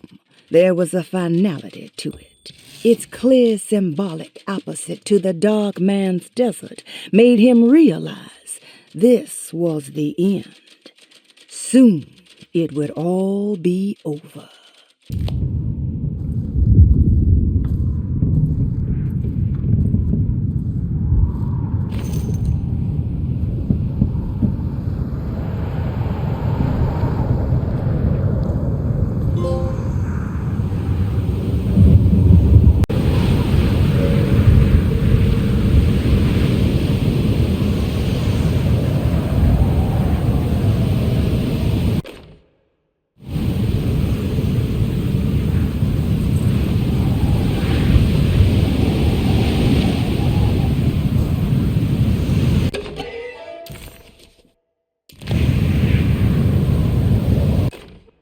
We found the ancient stellarium perched on a cliff facing the Arctic Ocean after a day of sailing due north of the Eskimo encampment. Jacob van Ostad was our most keen member of the expedition. He had been chasing down the source of a peculiar type of crystallized metal present in several sacred items among the natives on the northeast coast of Greenland. The site was a remarkable find for any explorer, and we were all enraptured in our search for enlightenment and meaning. The surviving architecture seemed almost unearthly in origin and astonishingly sophisticated. The metal Jacob was searching for was abundant, almost ubiquitous. We were so taken by our find that we were surprised by the sun falling below the horizon. As we quickly picked up our gear, ready to head back to our camp, Jacob van Ostad declared that he wanted to stay. He was adamant. We begged him to reconsider. The night would be getting colder by the hour, and we feared for all our safety. Jacob refused, threatening us with violence if we wouldn't leave him alone. As the snowfall turned heavier, we left him there on his own. The next day the weather became worse, and we had to spend hours enforcing our shelter as our tents became increasingly useless. The group had written off Jacob, thinking he must be dead. I had an urge to make one final attempt to save him, so I headed out as darkness fell with a handful of flares and headed toward the coast and up the climb, towards the Stellarium. That's when I saw him, transfixed by a burning sky, that celestial lantern. Jacob keeled over and let out a painful shriek that struck me with such fear and pity. He was crying in agony, for the cold weather had ravaged his flesh. I called out to him, and he turned to face me. His vacant stare held me in place like a needle through a butterfly, and he said, "You must leave now, Herstan. Go, and never come back." And so I left.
Hey, you!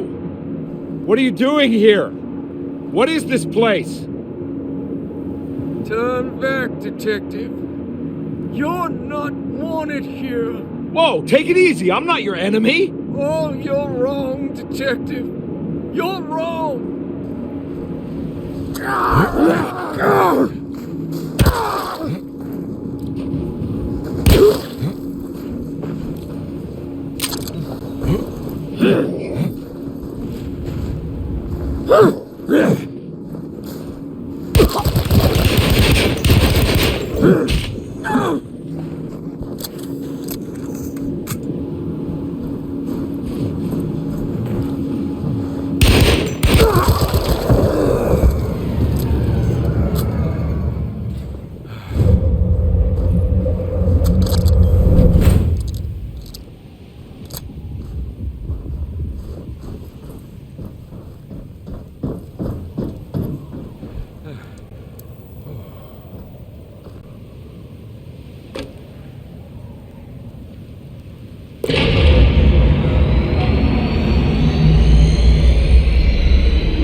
Of course, the Taurus. I figured you wouldn't want your stars aligned, Jeremy, or maybe that is what you need to temper that mania of yours.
God's sake, stay dead, will you?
Jeremy?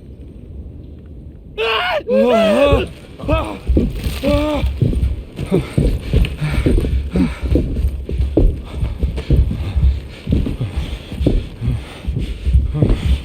did everything! Aren't you happy? Stupid charlatan! What more do you want from me? You want me to lose my mind? Oh, my lord! Doctor! Baptiste! Quick! Jesus. What are you thinking, compadre?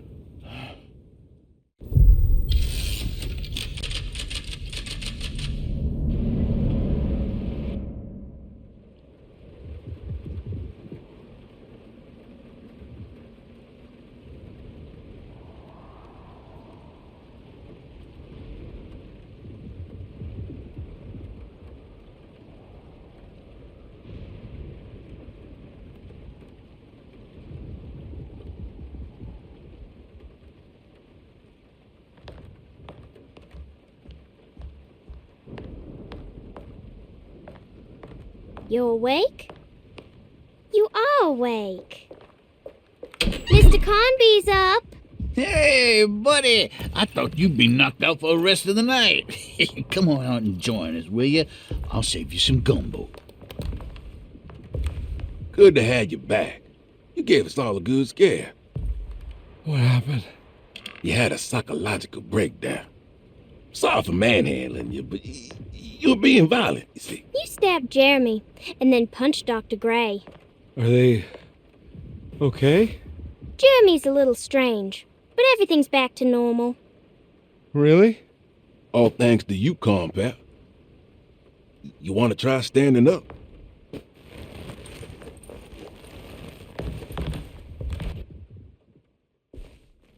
Well, if it isn't the hero of the day. How are you feeling, Detective? Never better. How about you two? Hey, Jeremy, I didn't do too much damage, did I? Things are fine. Very quiet. What's up with him? Painkillers? No. You see, despite you having the finesse of a one-eyed butcher, you managed to lobotomize dear Jeremy. I did what? It's actually quite impressive. It's not like I hadn't considered it myself. I just wish Jeremy could have been helped without reducing his personality to that of an oyster. But he's gonna live. Of course. As long as someone keeps feeding him, he'll outlive the best of us.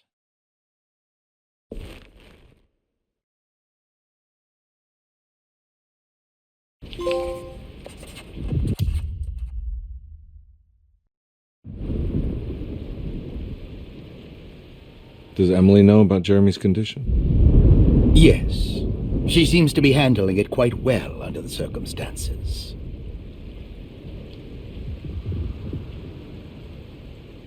Does she still want to take Jeremy away from Derceto? I will have to insist that you do. This is not that kind of institution. Jeremy, hang on for a little longer, okay? We'll be going back to New Orleans soon. Oh, good. I do so miss the city lights.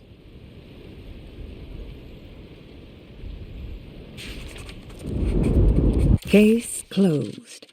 Detective Convy had found Jeremy and brought him back to Derceto. He worried that Emily wouldn't be all that happy with his performance, considering Jeremy's impromptu brain surgery. Maybe she would refuse to pay him in full. It was the kind of thought that would normally infuriate Convy, but right now he just felt happy to be back. No matter if he would be seeing the $150 or not, he couldn't wait to rendezvous with Emily and go back to New Orleans.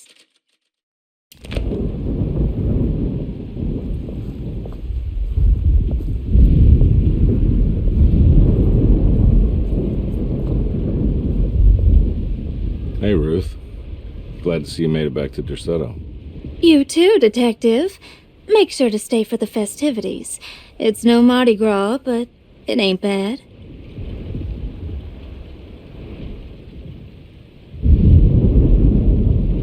seen Emily around? I saw her packing some things into that old jalopy you arrived in about an hour ago. I'm sure she hasn't given up on you yet.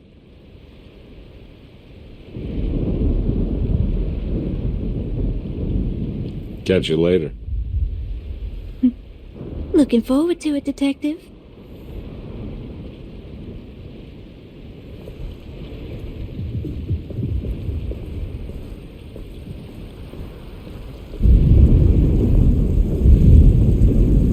Good to see you back on your feet, Detective. Have some gumbo. Thanks. I'll save it for later.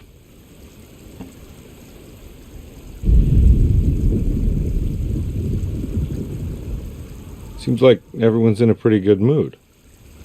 The Eve of St. John is the most important date of the whole year. It's the only day when the black goat of the woods tends to her young.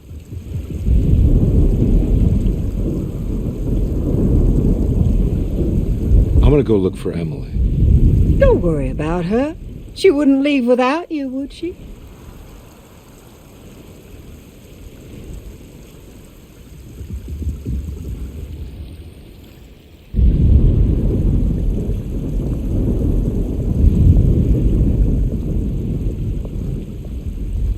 What are you looking for?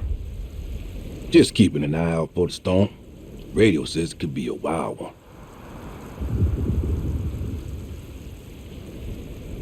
You don't know where Emily is, do you? She's packing some of Jeremy's things. Said she wanted to take them away. I'm sure she'll come and get you when she's ready.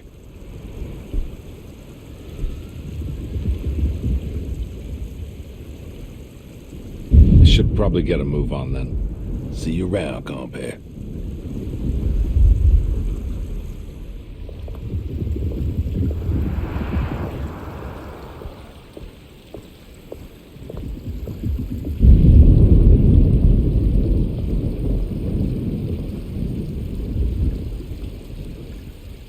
That is one impressive tree.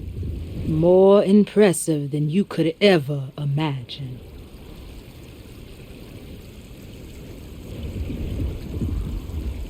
So how does this all work? You dance around chanting? For the ritual, I mean? Stay and find out, Detective. It might just do you good.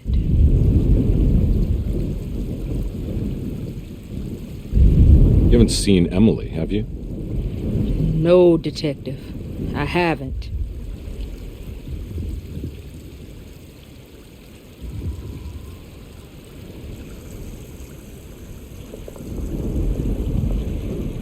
All right, tell me, what the hell's about to happen here? Every year we have a little turn-the-page ceremony by the tree. It's symbolical. It's like life has its cycles of grief and happiness. You know? Just like a tree facing the seasons. Things change, but remain the same.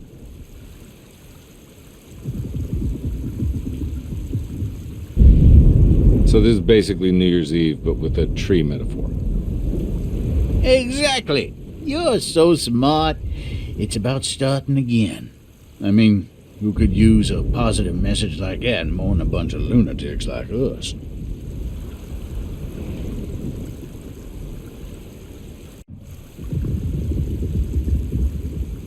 I get the feeling some of you think this year is going to be special.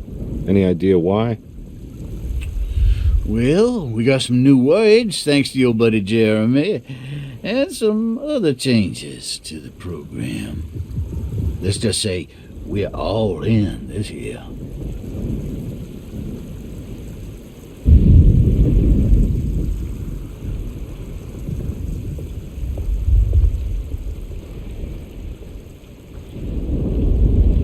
Hey, kid. What are you up to? Preparing for the ceremony. I don't want to disappoint Mother.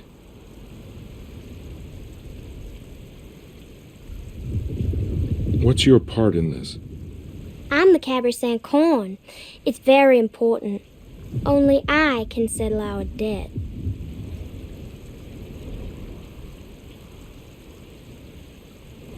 You know, I had my doubts, but you are in the right place, Grace.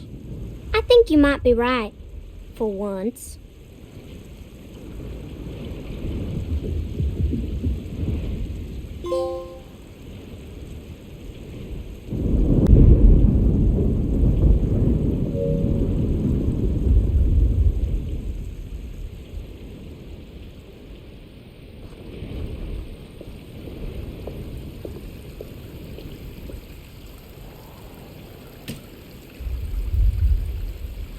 Everyone knows what to do?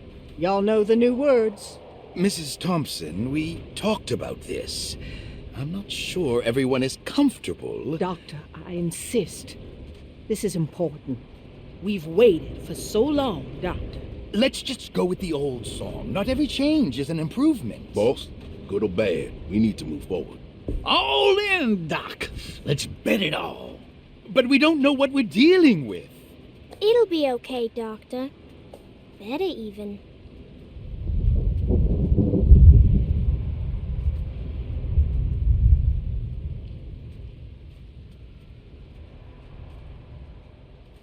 Oh, there are praises in abundance to the black goat of the woods. Hear us, mother. Take pity on us. Take pity on us. Ever their praises and abundance to the black goat of the woods. On us. Hear us, mother, and take pity on us. Take pity on us. Mother, and take pity on us. Ever their praise and abundance to the black goat of the woods. Hear us, mother, and take pity on us. Accept our sacrifice and judge our work. Judge our work. Stop! Are you crazy? This here's what needs to happen, Compare. Grace, stop! Stop! Shoot the ground! Shoot the ground! The black goat of the woods Stop in the ground! Yeah! Stop in the ground! Get my uncle out of here! Jeremy, come with me! Get over here! Jeremy, come with me! Jeremy, come here! No! There has to be a sacrifice! We're doomed!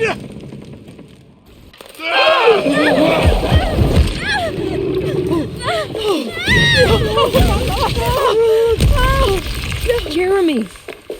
Come on.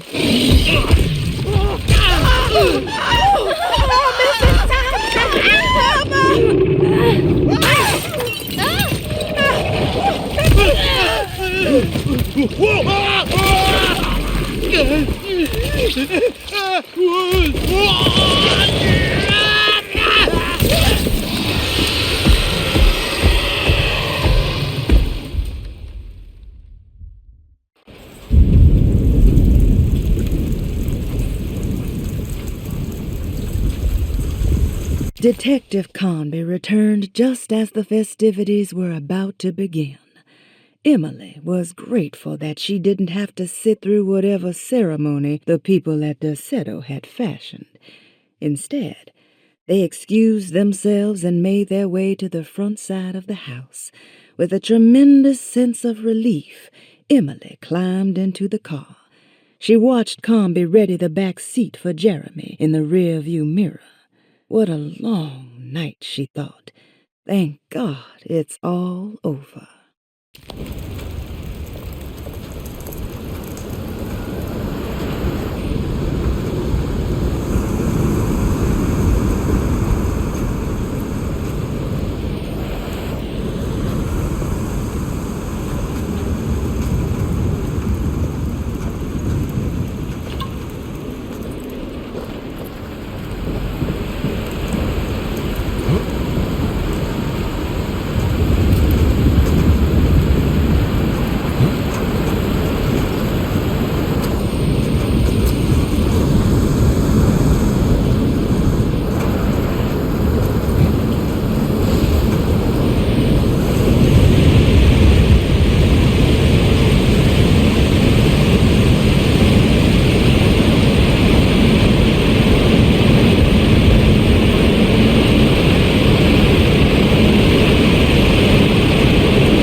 Detective! Oh, what the hell was that?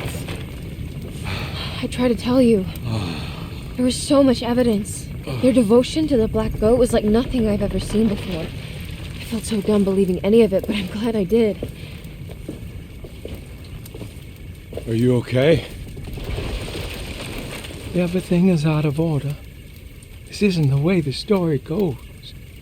I shouldn't be alive. Yeah.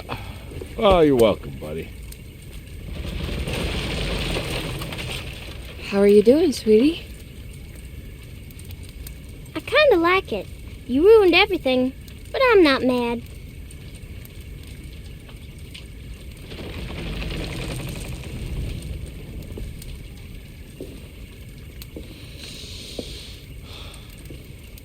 All right, you ready to head back to New Orleans? Come on, Jeremy. We're leaving. Can I come? I thought you said you didn't need saving. Don't leave her. She's important. Of course we're taking her with us.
So, your uncle.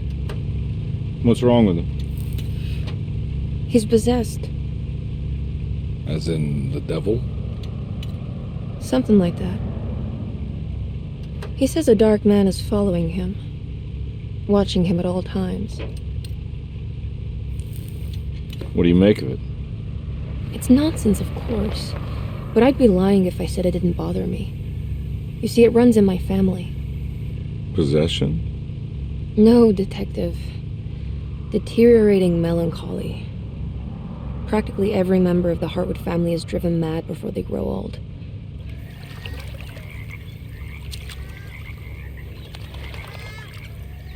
But Jeremy didn't kill himself. Is that why he's at Derceto?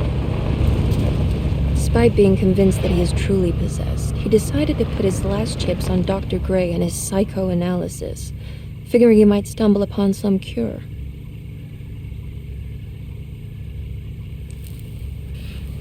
You mentioned the letter.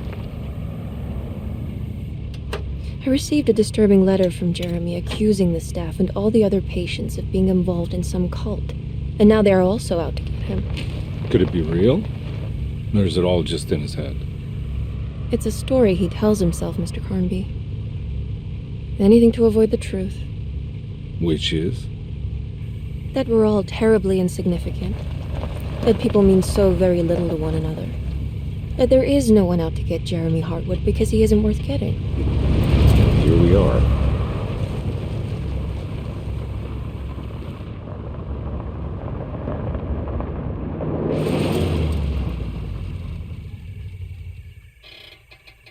My uncle's not well, Mr. Carnby. I want to make sure he's all right. Then what's my part in this? You couldn't get a cab? I just wouldn't feel safe going alone.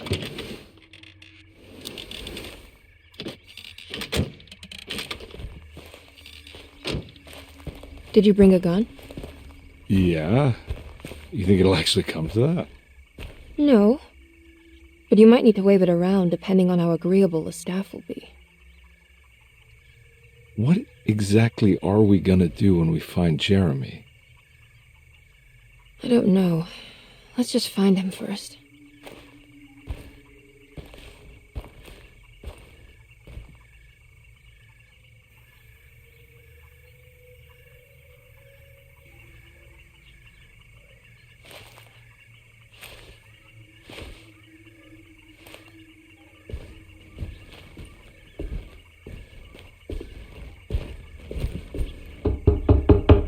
Hello? It's so quiet. Where is everyone? This is a big place. Maybe they're on the other side of the house. Stay here. I'll have a look.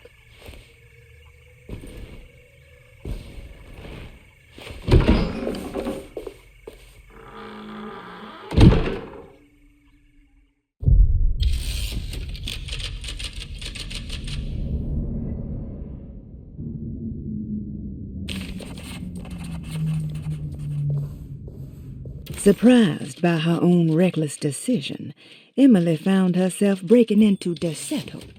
She mulled over how to present her story in case she got caught, but couldn't think of anything that sounded convincing. She wasn't much of a fast talker. Best to find a way to open the front door and let Detective Conby inside so he can handle the situation.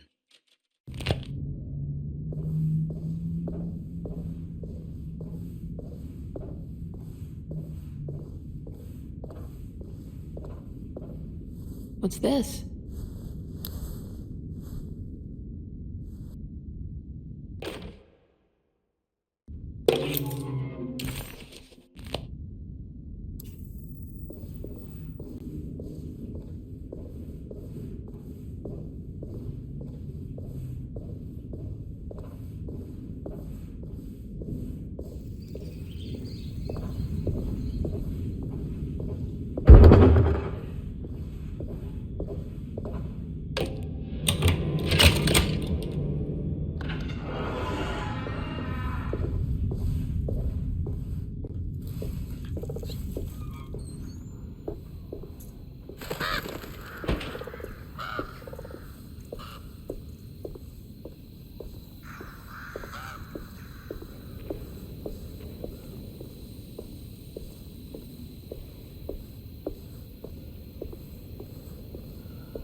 This must be older than Derceto. They've built the house around it.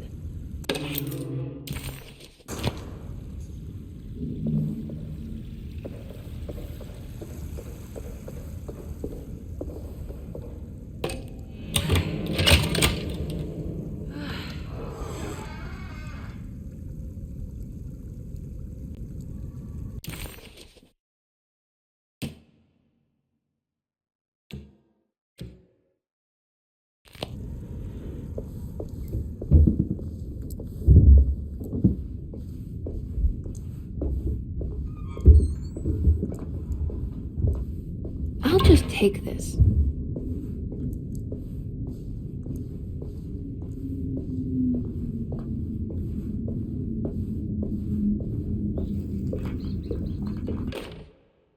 Every day your silence weighs a little heavier. It's been a difficult...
Please do not touch the boiler.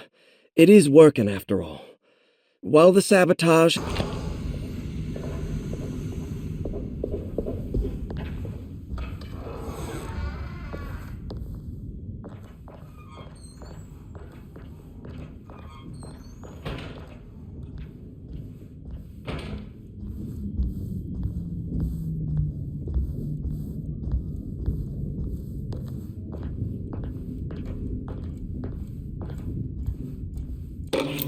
Sunday, June 22nd.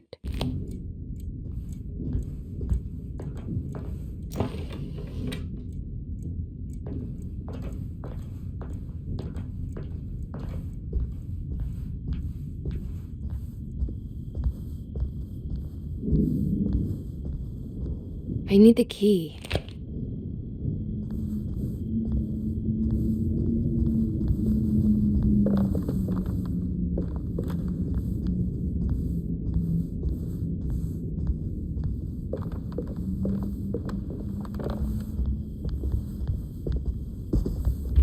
I need the key.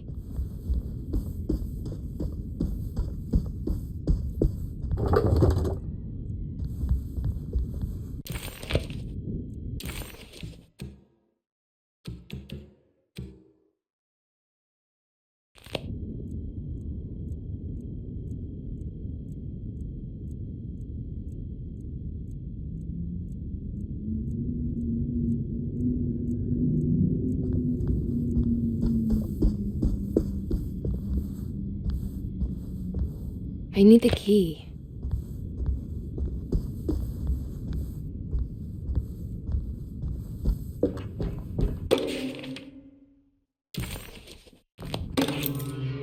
Oh, what's this?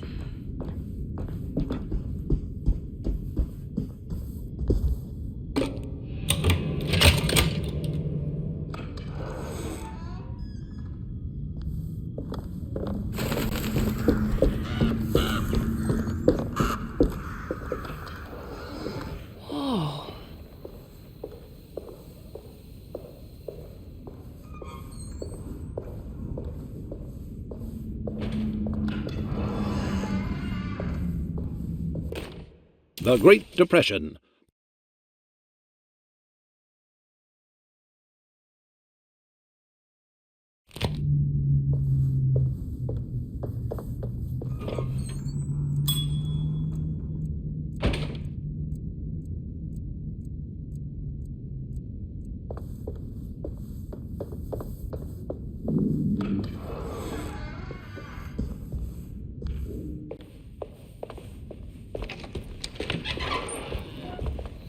Wait, don't.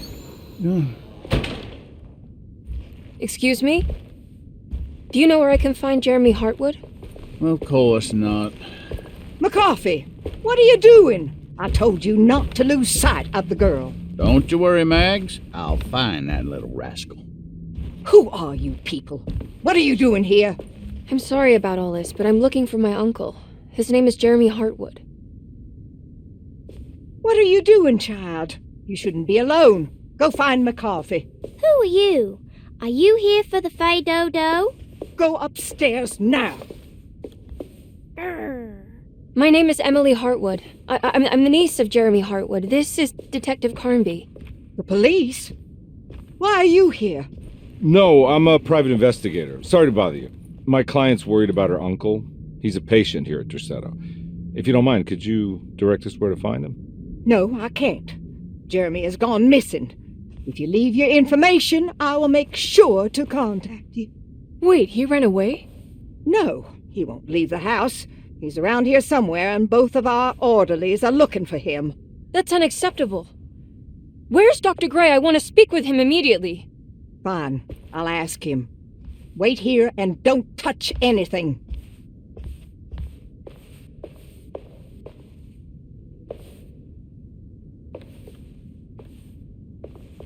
Do you want to see Jeremy's room? Can you show us? Follow me.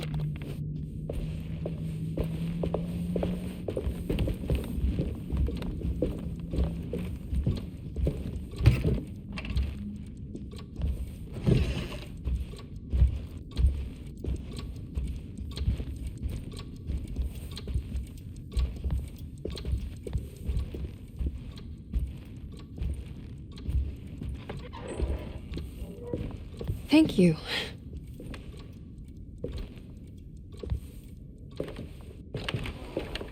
Strange kid. Let's look around, see what we can find.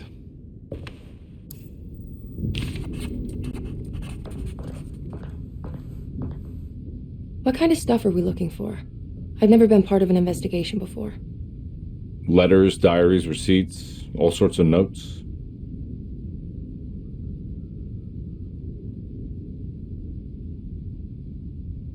I've read about police analyzing teeth marks and blood samples and fingerprints to find criminals. Is that something you can do? No, that sounds more like the way the Bureau of Investigation does things. But, you know, if you do find teeth or blood, it's still worth mentioning.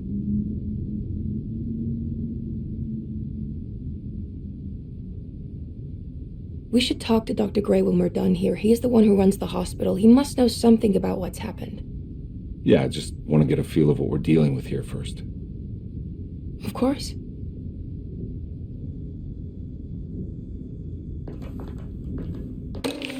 Every night the Dark Man...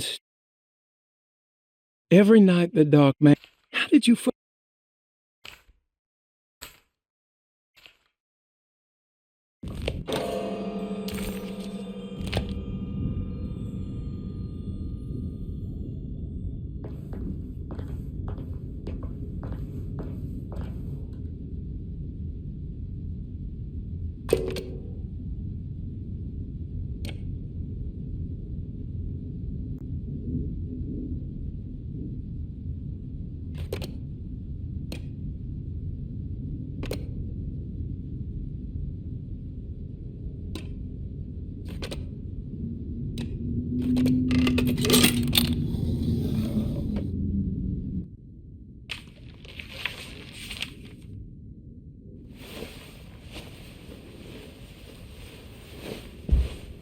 Have you ever seen anything like this? Looks like a talisman. You mean like this one?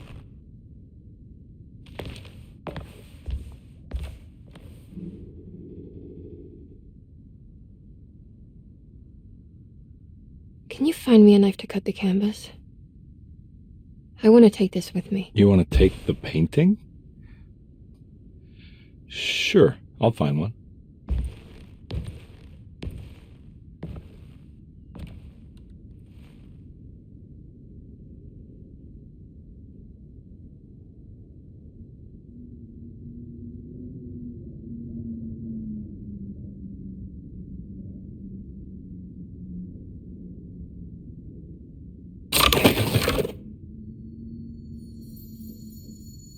I found this tube as well. Should keep it safe for you.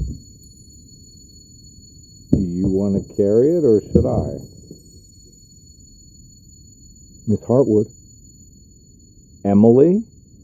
I'll take it. Thank you. We're done here, right? I'm not sure. I don't know how to do any of this. Listen, I think we should talk to Dr. Gray. He must know something about what's going on around here. Okay. Let's do that.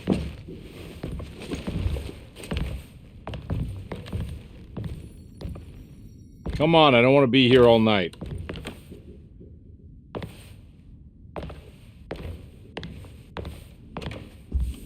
Detective Carnby? Where did...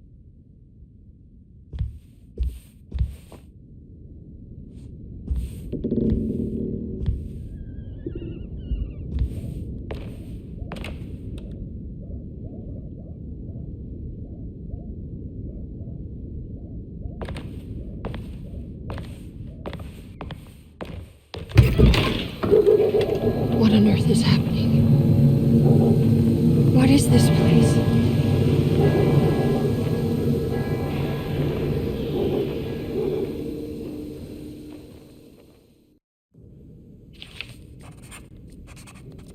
Emily had never seen the French Quarter quite like this, dark and alien. The only possible refuge she could see from Jeremy's balcony was a bit of light coming from a corner store.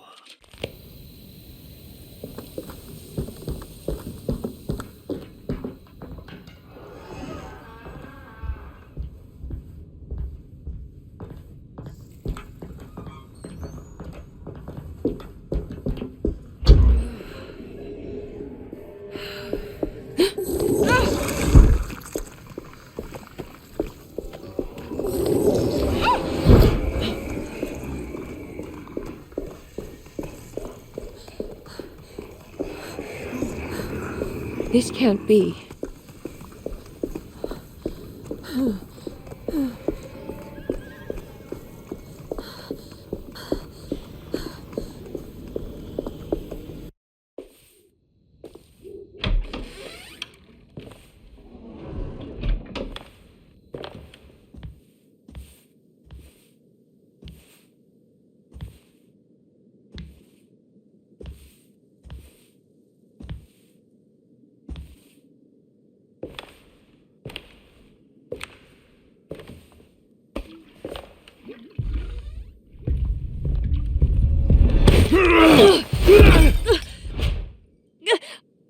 Emily? Is that you? Baptiste? How'd you get here? I was back at Derceto. Looking for my Uncle Jeremy? Jeremy's your uncle. I didn't know. Why would you? You're still working at Derceto? Yeah, both me and Lotta stuck around. We're real orderlies now. You remember my sister Lotta, don't you? What happened, Baptiste? How are we here? You know about the dark man haunting your uncle? I'm familiar with his mental state. I think we all in his head somehow. Because these streets are real, but they're not like on any map. Nah, this is like when you remember something, but in the wrong way. Do you know how to get back to Derceto? I'm not safe here. Truer words have yet been spoken, Mrs. Marcus. Don't call me that. It's Miss Emily Hartwood. There's no reason to call me anything else. I'm sorry, Miss Emily. I'm just trying to tell you like it is. This place ain't safe for no one. There's evil hiding in the dark. How do I get back? Only Jeremy knows how.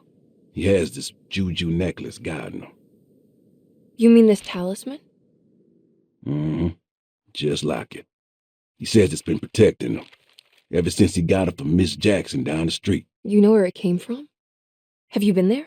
I was there no more than 1 hour ago looking for Jeremy. I locked it up to keep the ghouls from getting inside. You can have the key if you want. Thank you. I'll take a look. Stay safe, miss.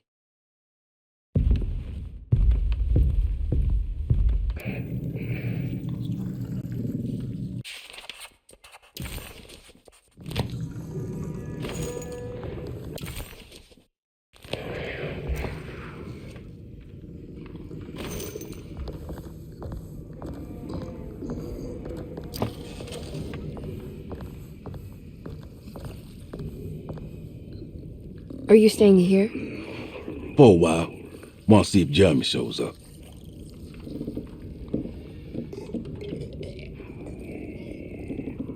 Your sister. She also works at Derceto? Yeah, she the one who got us job.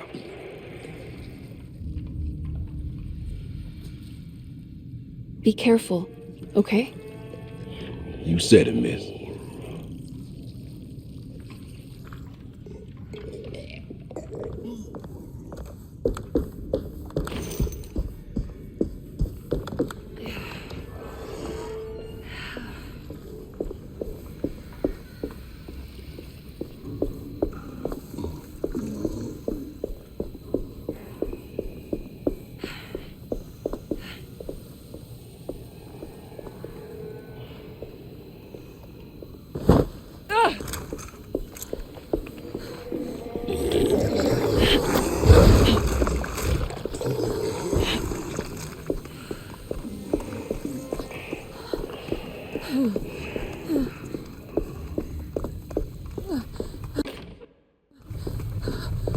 I can't go that way.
This must be Miss Jackson.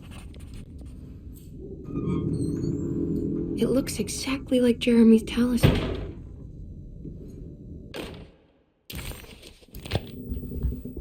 I think it's meant to hold the talisman.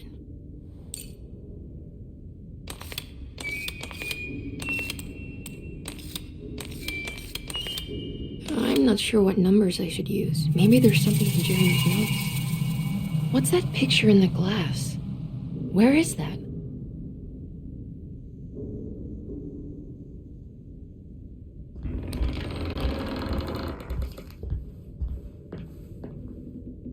Good to see you again, Miss Hartwood. Mrs. Thompson told me you were here. She also alerted me that you brought a detective with you. I'm very curious to hear what this is all about. You don't remember me, do you, Miss Hartwood? We met at your family's house in the Garden District, when your uncle was about to be admitted under my care. No, I remember. Sorry. I'm not really feeling well. Oh, well, in that case, have a seat. Let me make you a drink. I don't seem to have made much of an impression on you. On the other hand, I can vividly recall you and your parents. Because of our cheerful disposition, I'm sure. You are far too intelligent to think that. You come from a joyless family, Miss Hartwood. The only amusement I took from my visit was discovering that the young lady's drink was an old-fashioned. Very astute. Is that supposed to make you seem attentive or intelligent? Whatever you prefer. Are you ready to tell me why you are here, Miss Hartwood? And why you brought a detective? I received a letter from my uncle. He seemed certain that he was in danger here. If I find out you're treating him badly, I'll be taking him back with me to New Orleans. Really? Is he going to live with you in your tiny garçonniere? That would be a spectacular way to ratify your spinsterhood. Because you are well aware that your father would never let him back in his house. No, I have it. Maybe you can bring him back up north. You've been wanting to move back for quite a few years, haven't you? You always preferred your mother's side of the family. Jeremy is free to leave with you. I won't object. However, there is one problem, as you might have learned. He is, in fact, missing. Do you know where he could have gone? No, I'm afraid I don't. I have my staff looking for him. I'm sure he will show up eventually. Especially if he learns that you are here. He is quite fond of you. What can you tell me about his condition? I never heard a proper diagnosis. What is your medical opinion of him? Well, let me think. He is an anxious man, depressed, even. He suffers from a perceived lack of order in his inner and outer life. He constantly complains about events not presenting themselves according to their divine nature. And the Dark Man? Hard to tell if it was ever anything specific. Jeremy uses the Dark Man as a psychological scapegoat to avoid facing the truth that he is in any way at fault. You don't think there can be any truth to the Dark Man's supernatural existence? Why would you ask that? Can we ever be sure? If the Dark Man is some sort of evil presence that is in possession of Jeremy? Well, I assure you, any evidence that you experience supporting that claim is purely delusional. Don't get caught up in mass hysteria, Miss Hartwood. You wouldn't want to take your uncle's place in this hospital, would you? I'll be leaving now, Doctor. I need to keep looking for my uncle. Do so, Miss Hartwood. I'll let you know if he shows up.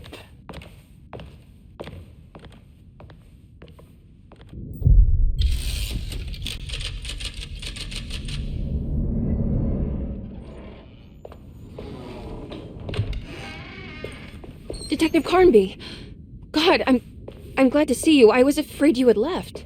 Me? You're the one who just disappeared. It's hard to explain. I think I blacked out. It was like I went somewhere else. It's okay, miss. You're clearly upset.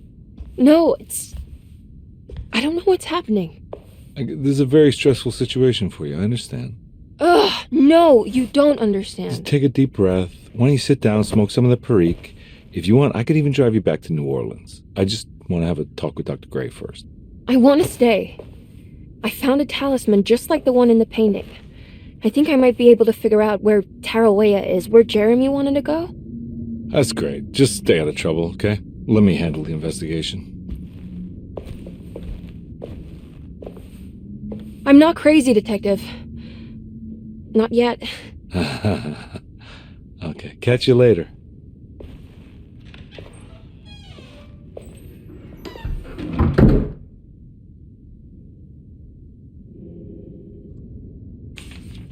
This can open up doors between the French Quarter and Derceto, then maybe Jeremy is hiding in some strange other world. Like Tarawea, the place he mentioned in the book. No matter where Saw your notice in the boiler room. You should know Mr. Chance won't be coming. he is, it's clear that my search won't be limited to Derceto. Paul, you're right about the plates on the boiler.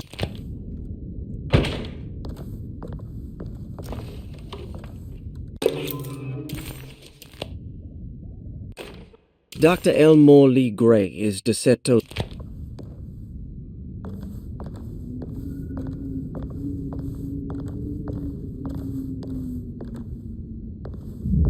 Looks sturdy. Doubt I'll be opening this.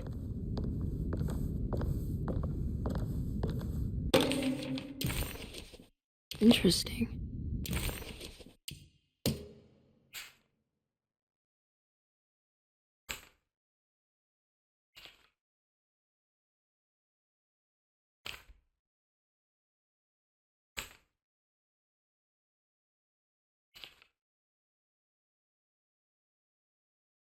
It's all the patient files except for Jeremy. Looks sturdy. Doubt I'll be opening this.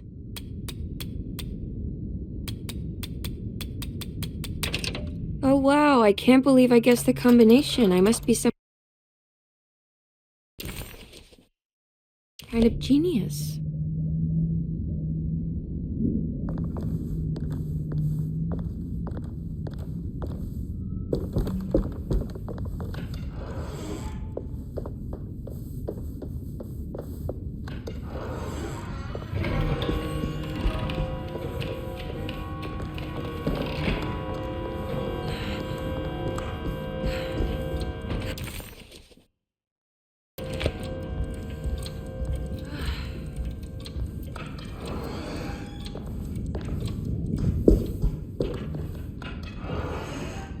Jeremy's room. All back to normal. Emily's here.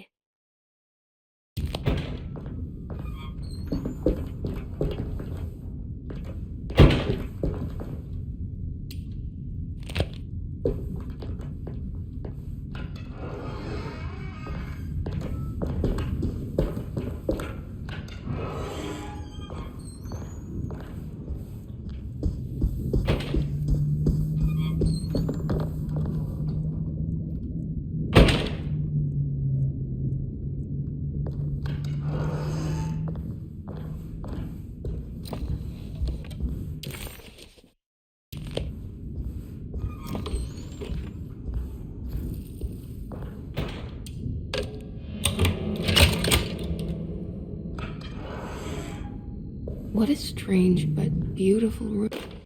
I did it! Will I need to remember how to get them out?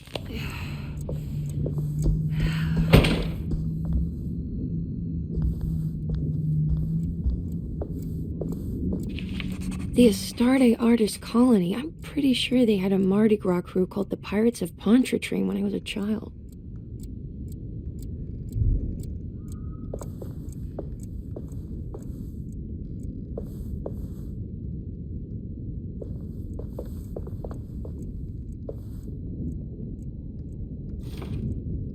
There's some aggressive-looking rot on these paintings.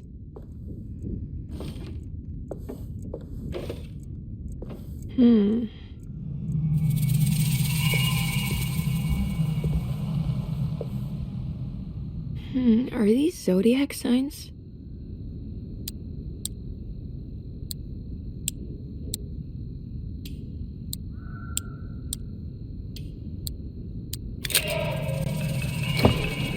Here we go.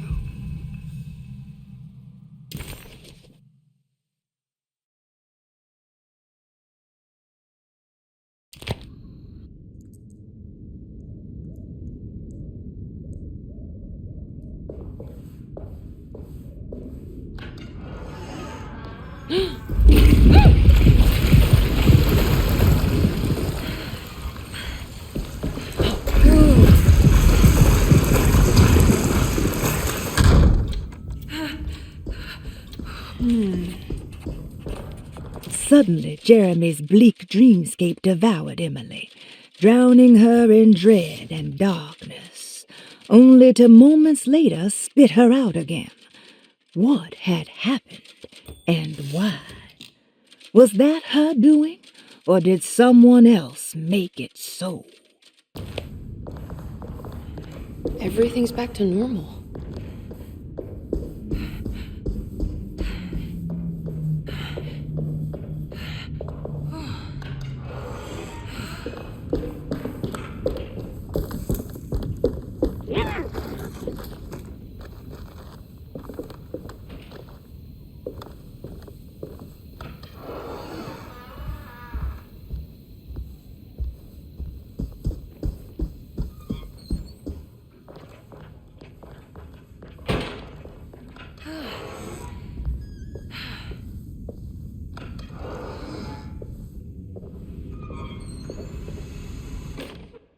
You know, Mr. Waits, I saw a piece of the plate that Liza broke.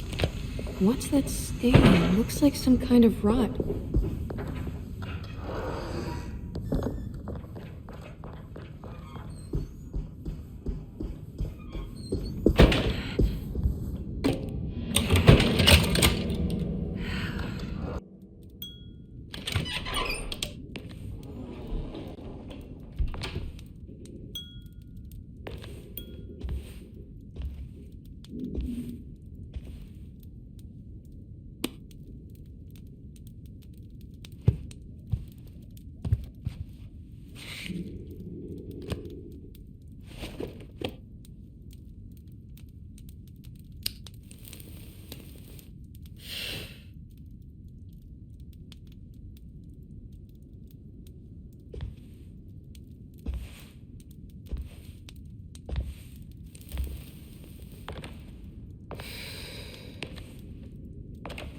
Good evening, Miss Hartwood. That is your name, isn't it? I would be terribly embarrassed if it wasn't. You're right. Emily Hartwood, Jeremy's niece. Nice to meet you. Ruth Talon.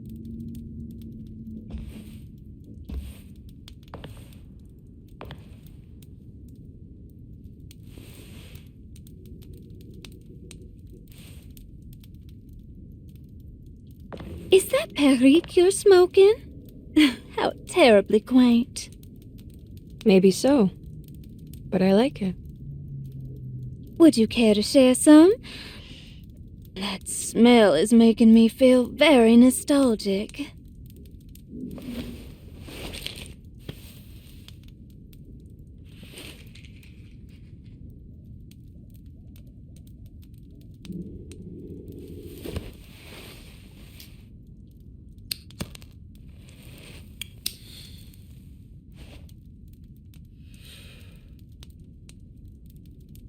Is it all that you hope for? I enjoy your light mockery, Miss Hartwood. I can tell we would make great friends. How flattering. Too bad you're locked up in this place. Your insincerity is really refreshing. I wish you were mad as I am. Then you could stay. Give it a few years and I might just be. Lunacy is one of my family's few privileges. Oh, good. I'll be looking forward to it.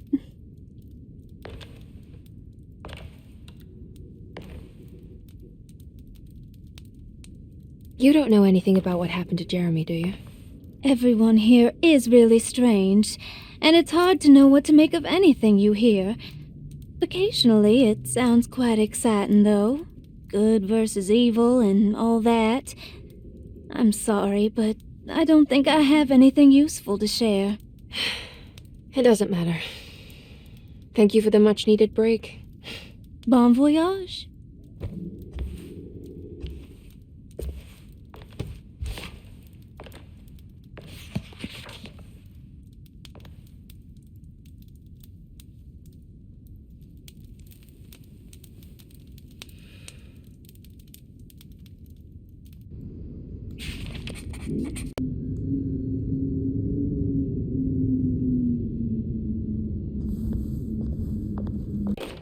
Lost Plantations of Louisiana.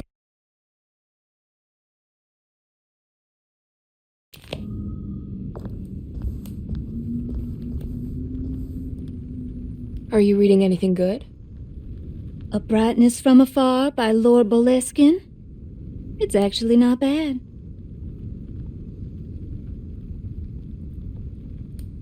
You know where Detective Carnby is? Oh, you don't need him. You're doing fine. I should probably go. Until next time, chérie.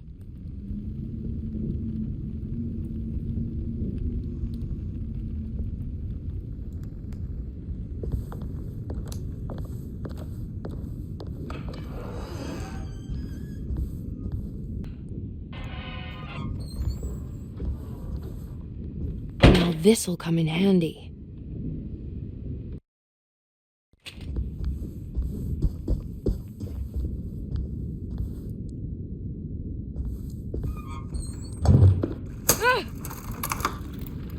Oh no, not again.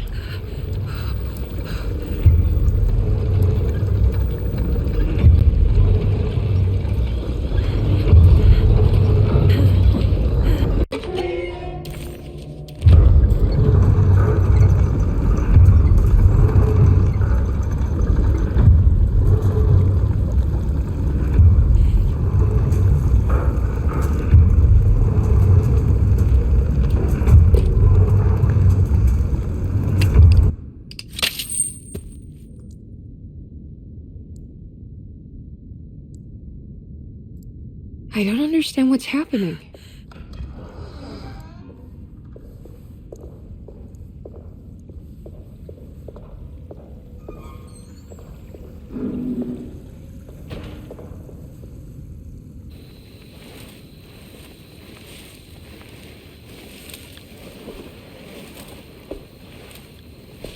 Iawesaki nantet mwen, Mumpramisaki nantet mwen, Men le anjeni man yo deshena. What are you doing sneaking around? You almost scared me to death. I'm sorry. I didn't mean to disturb your ritual.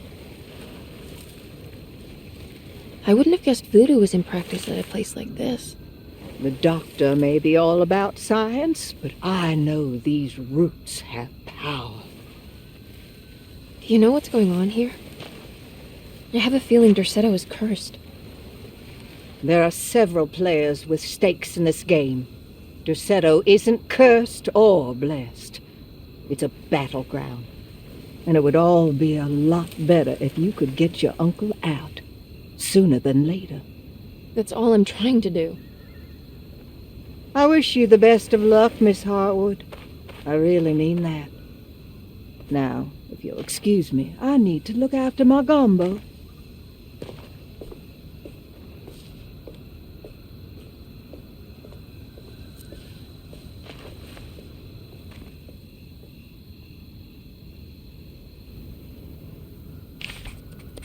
The housekeeper buried something in the flower patch beneath one of Dr. Gray's windows. She was singing in some Creole language, performing a peculiar bourgeois voodoo ritual. Certainly not an unfamiliar sight in the French Quarter, but voodoo had never felt this bitter to Emily.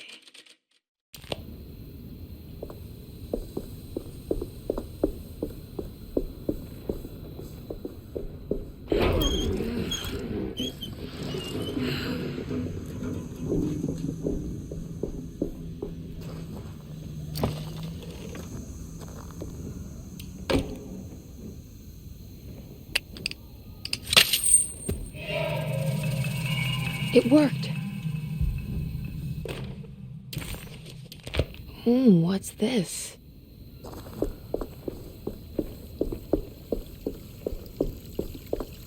What's that?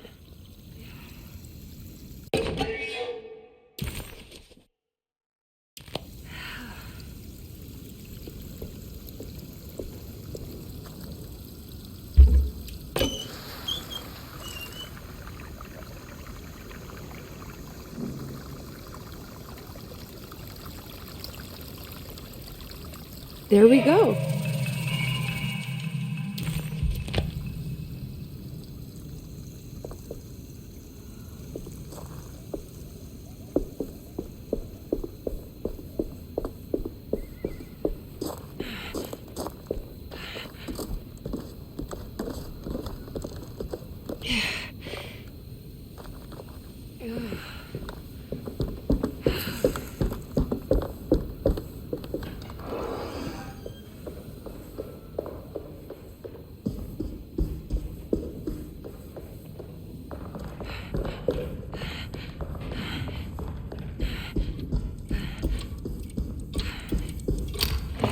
This looks like the thing that held the talisman in the French Quarter, but I think I've seen this somewhere.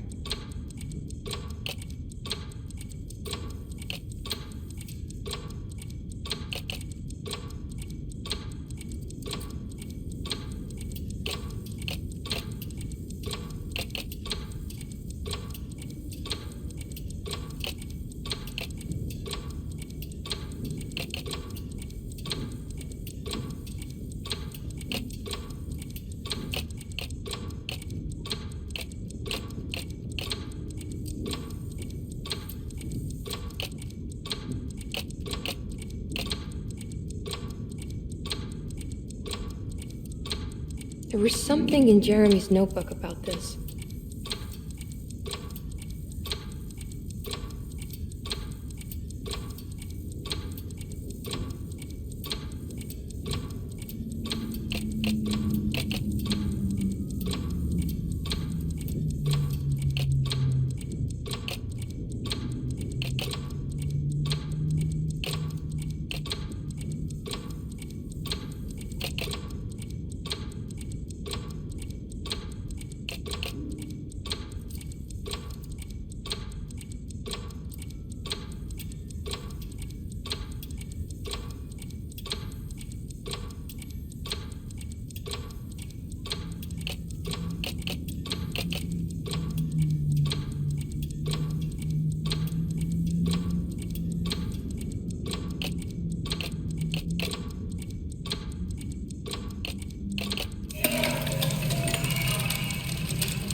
Did it break?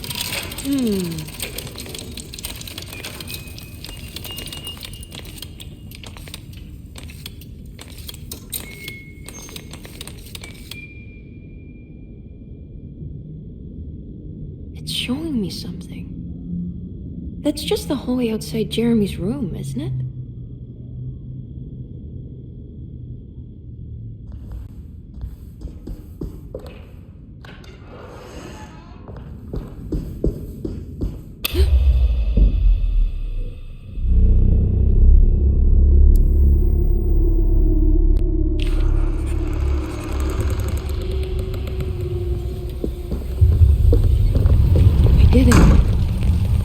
Opened up another dream.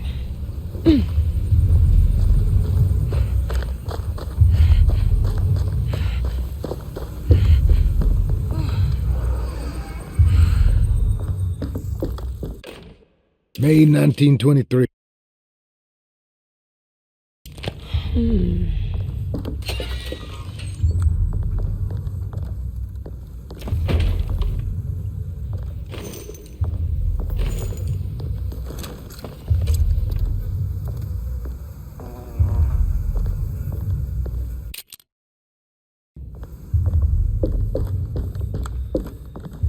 I need the key.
Here we go.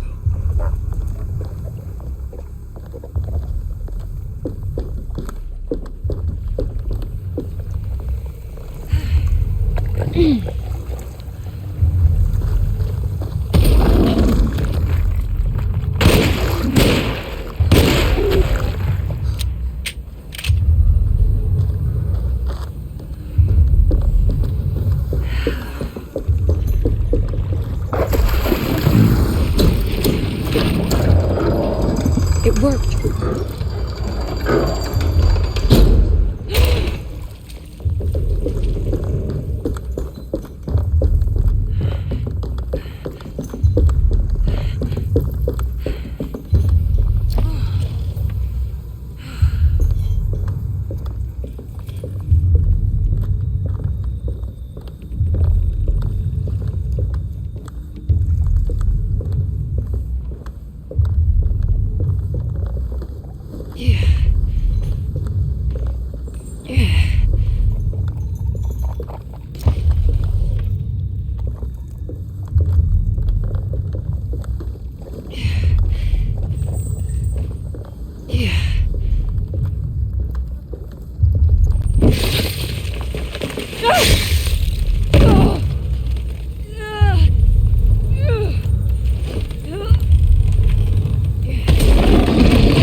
I can break this, I just need something to hit it with.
Now what?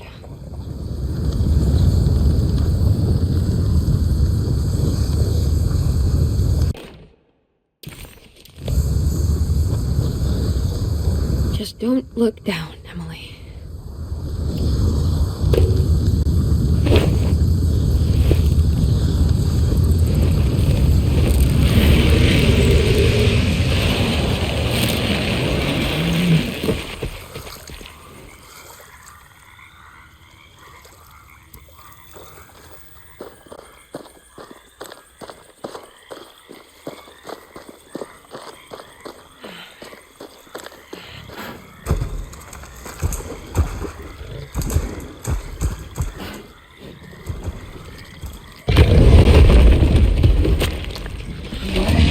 How was that?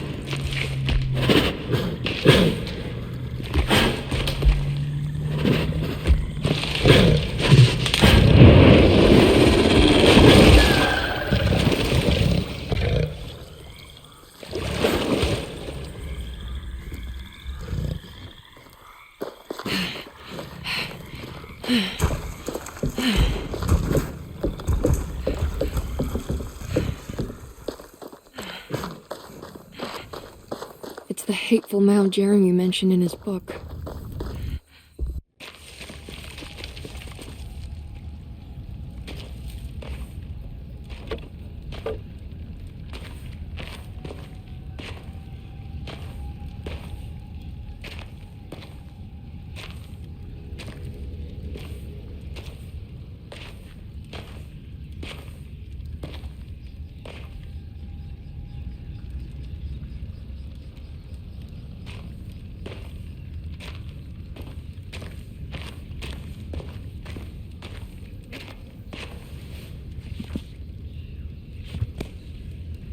Jeremy, you dropped your...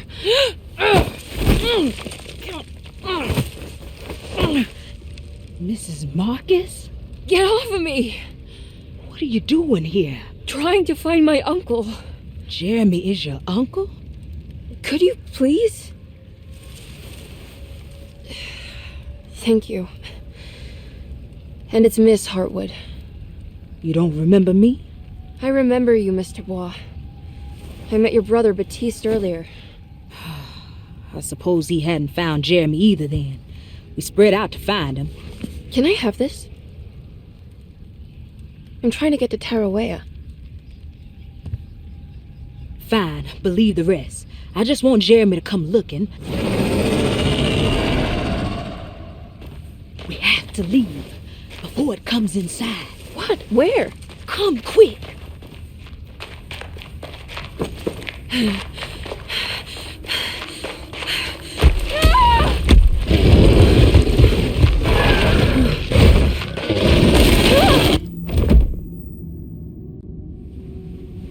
Oh, God damn my soul.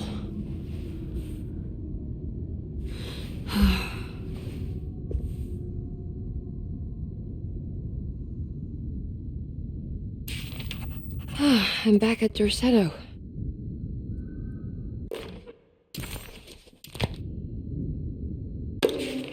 Reflections on the power of...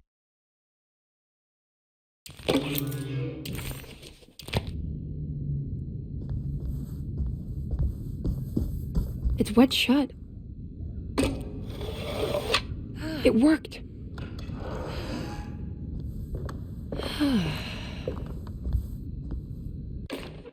The Barlow lens. Instructions. To double the magnification of your telescope, simply fit this bar...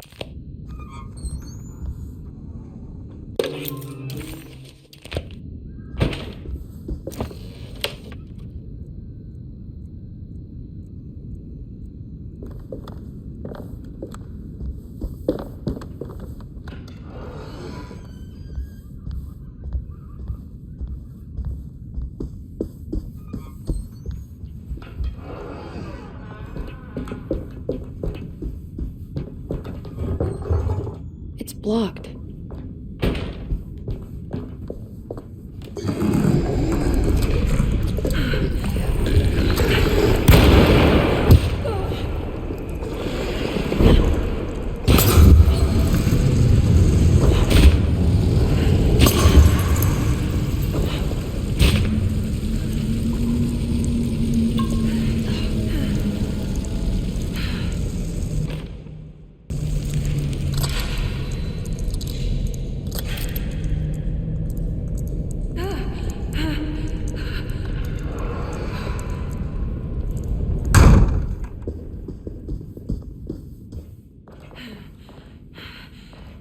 Okay, that wasn't so bad.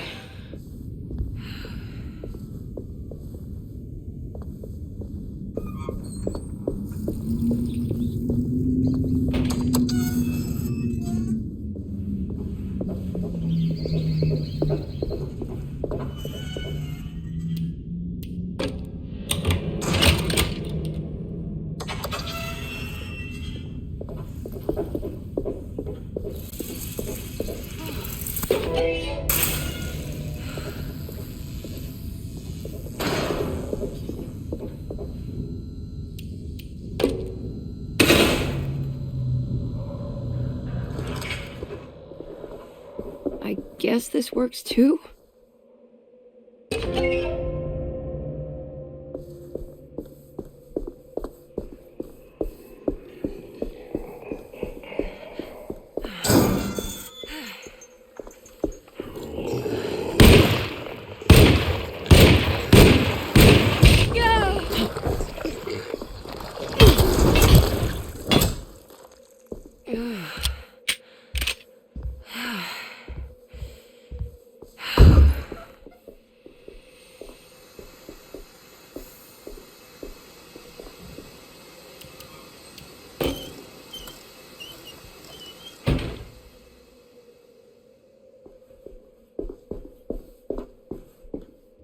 Jeremy?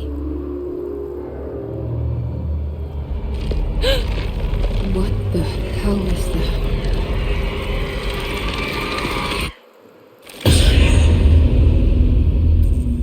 What? There was a dead body in here. Did I just imagine that?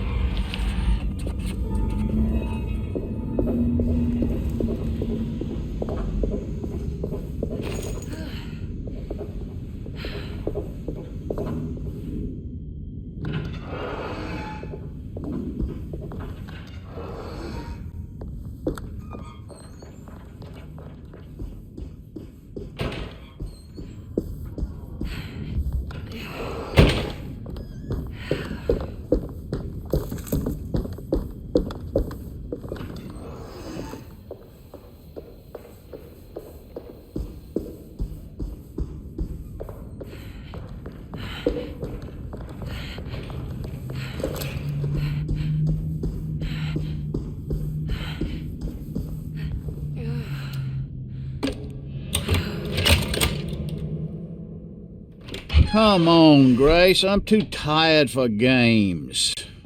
I'll even let you play with my jackknife. Oh, good evening. You haven't seen a little girl by any chance, have you? I don't think so. You would have known if you did. The old kid crazy enough to be in this place. She's not in her room then? That would be a first. Always running around causing trouble. She's very hard to pin down, that one. You want a sip? I'm good, thank you. Well, I should be going then. Unless there's anything you need from me. I just want to find my uncle before anything happens to him. Oh, don't worry, miss. He'll show up. He is much too lily-livered to kill himself. Why would he? It's his greatest ambition, didn't you know? Take care now.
It's wet shut.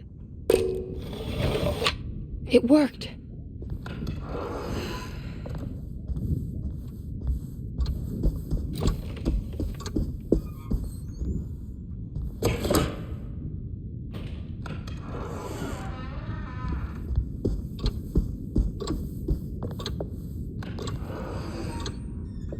Oh.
Do you teach piano as well? Huh? You're a governess. Did you teach those clawing Casino kids how to play the piano? How do you know about that? Just because grown-ups don't notice children doesn't mean we don't notice you. Yes. I taught them some piano. Are you any good at it? Not good enough to play a broken one. It fell from the attic. Brought half the ceiling down. It was Jeremy's fault, wasn't it? Nobody knows what happened, but you're not wrong.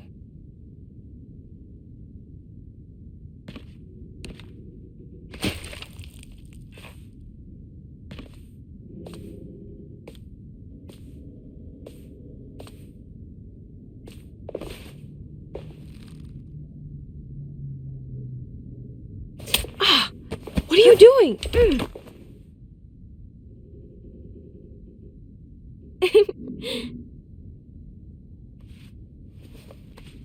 I'm gonna go now. See you around.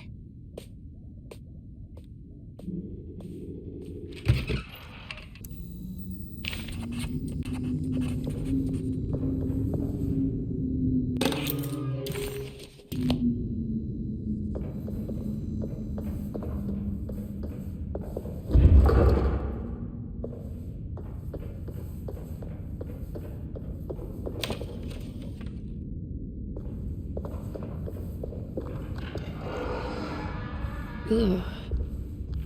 There's more of that unsettled On the commonplace. rot.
So this is...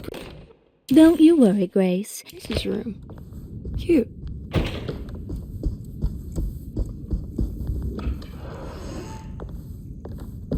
This must be the great Cassandra Beauregard's room. I'm not sure what Miss Beauregard. I expected. Maybe something more extravagant?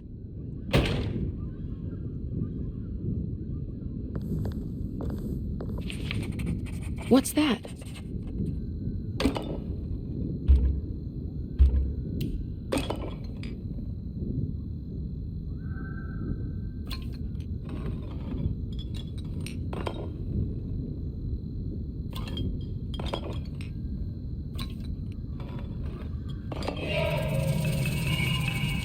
Let's write this down.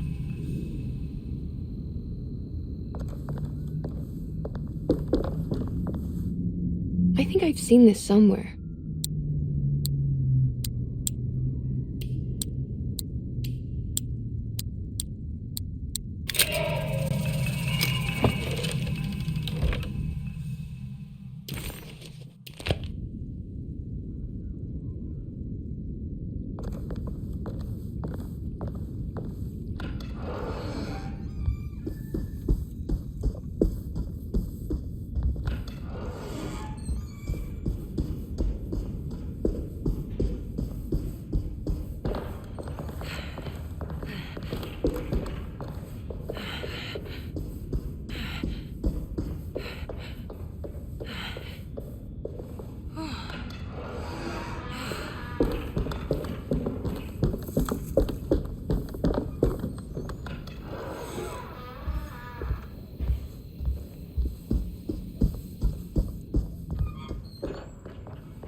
It's another one of those plates for the talisman. It's also broken and missing some pieces.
The talisman is showing another room. Something is open.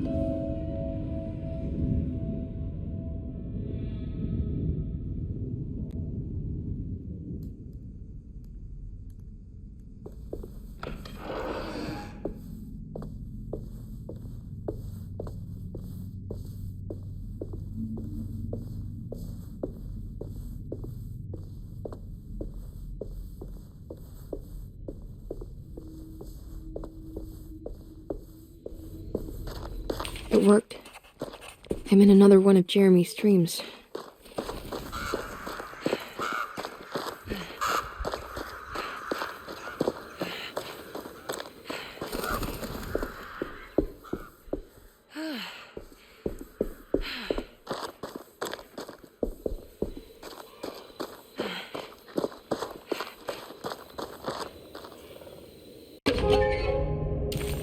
What's this? What's that for? There we go.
There we go.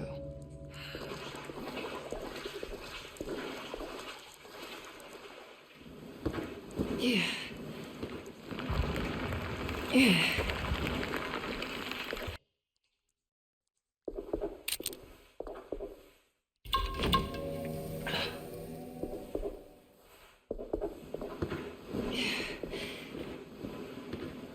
Yeah.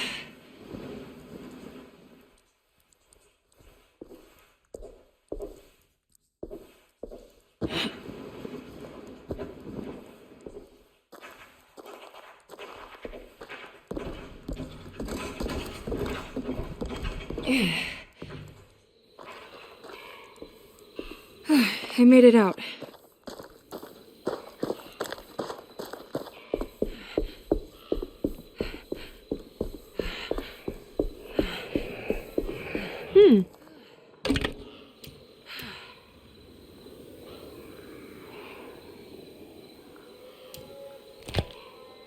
I'm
Emily, is that you?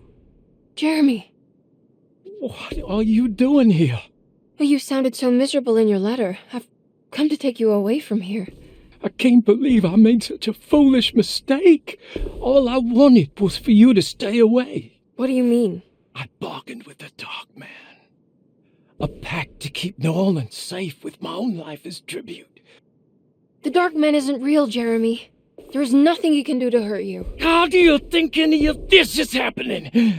How do you still not trust my words? Fine. Then let me help. Don't be foolish. He will bury you next to me in his Sunken Temple for an eternity. I don't care. I'll find a way. I have my own talisman, and I know about Tara. Oh, wait, don't speak.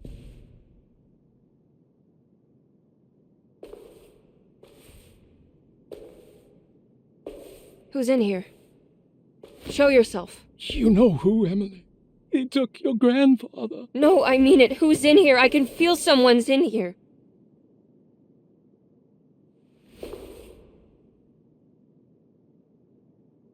Emily!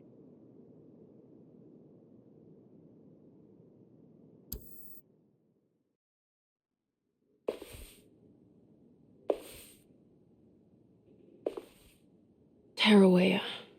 Why do you want to go there, Jeremy?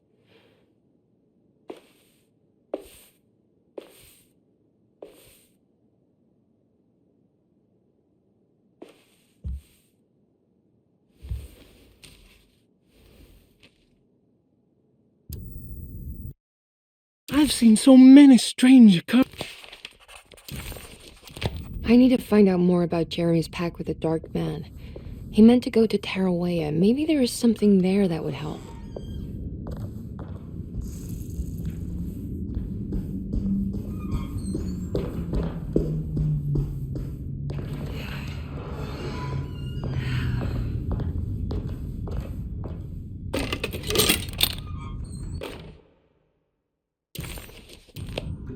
It's a telescope lens. Why would he lock it in here?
Wait, what's going on?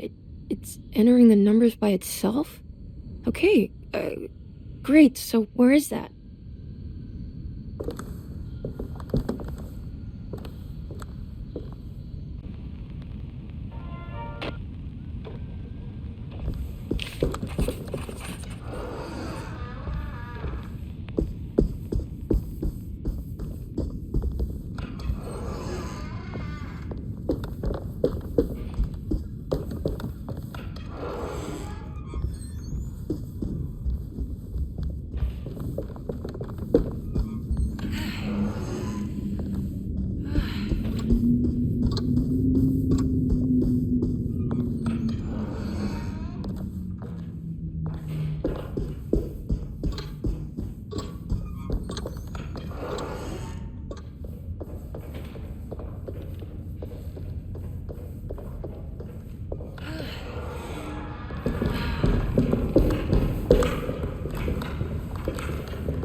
Here we go.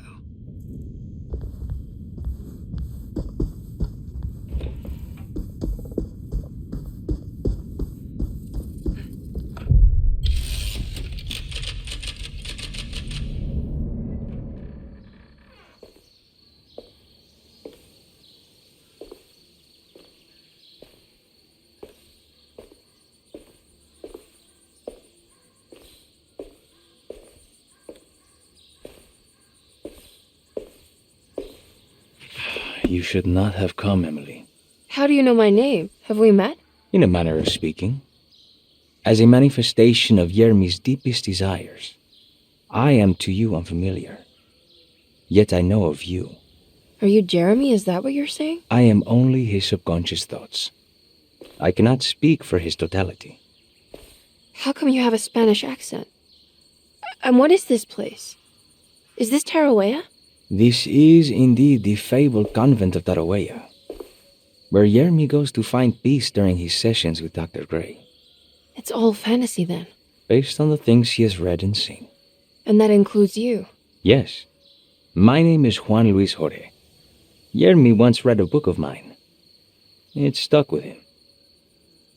Can you help me break the pact with the Dark Man so we can leave Derceto? Yermi doesn't want you to. He wants to honor his word to the Dark Man. Why? What's the point? I don't understand what the pact is for. The people of Derceto are calling upon evil to enter this world. Your uncle offered his soul to the Dark Man to contain this disaster. What? No, that doesn't make any sense. The pact will be fulfilled at dawn. As the sun rises, Yermi will forever be entombed in his sunken desert temple. As promised, the Dark Man shall quarantine and starve the evil inside Derceto. What about all the patients and the staff? They will not stand a chance. That's unacceptable. How could Jeremy agree to this? Desperation, of course. Yermi did not choose martyrdom lightly. Well, nothing is lost yet.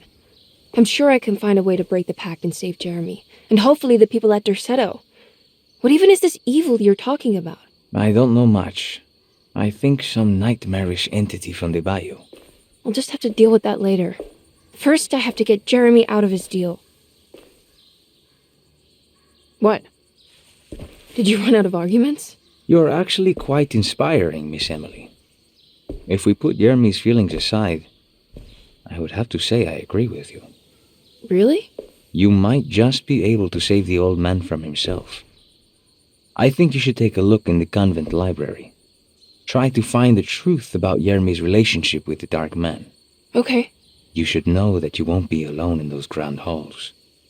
The Dark Man has been reading those books for years.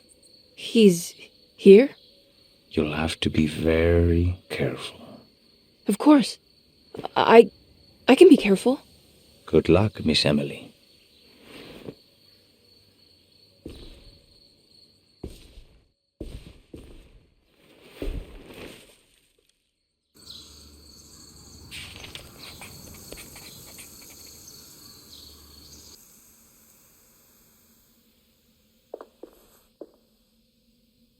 What is the Dark Man, do you know? The Black Sun. The stalker among the stars. The crawling chaos. No. Neither I nor Jeremy knows what he truly is. I'm worried this is how it starts. That this is just madness enveloping me. I'm sorry. There is no compelling answer I can give you to dispel such doubts.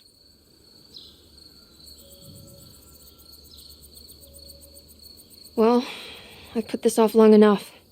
Take care, Juan. You too, Miss Emily. I will cross my fingers and hope for the best.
The great Laur.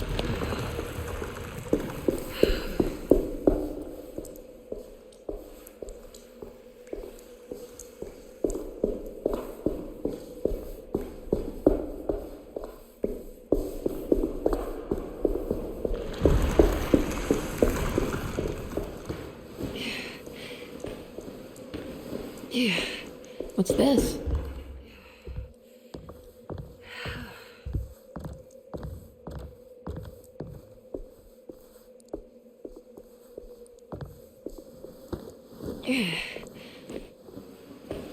Yeah.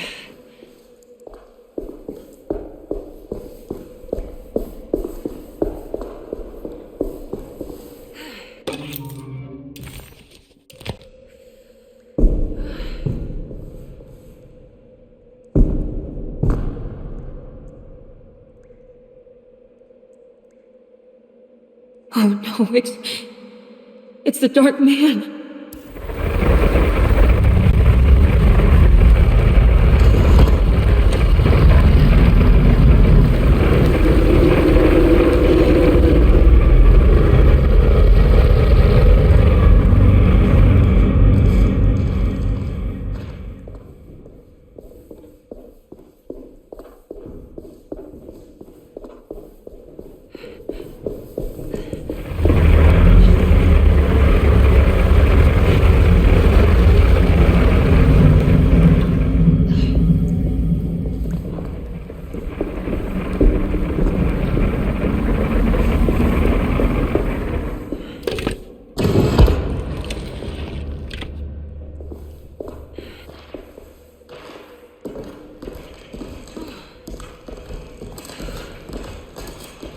Yeah.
Here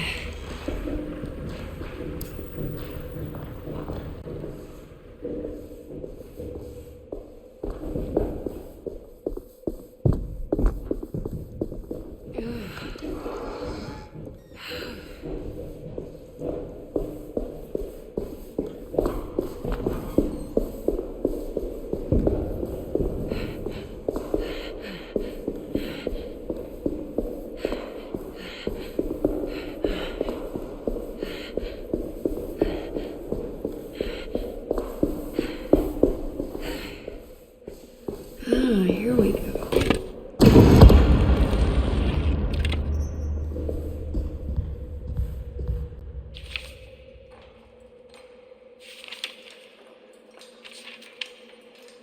It was in the hot autumn that I went through the night with the restless crowds.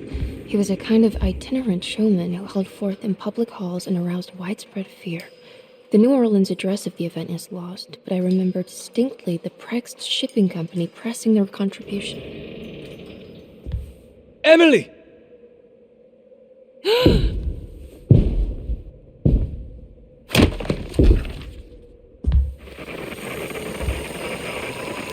Please, no.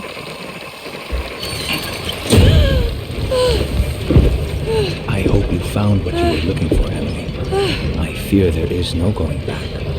He's in my head, Juan. His breath replacing mine. You should not have come, Emily.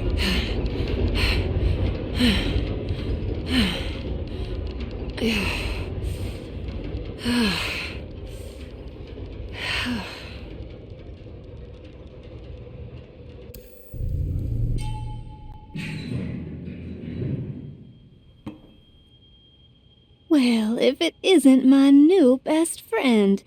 Come, join me for some giggle water. Ruth? Oh, Miss Hartwood, don't tell me you've been out swinging without me. Ruth, what is this place? Where are we? Have you never been to the Maccabean before? Goodness me. Tell me, Miss Hartwood, have you ever considered going out for an evening? Are we in New Orleans? Oh, who can tell anymore? I just went inside the grand parlor and suddenly here I am. The grand parlor? Can I get back to Derceto from here? Are you sure you want to? We could stay here and drink the night away. How about a gin fizz?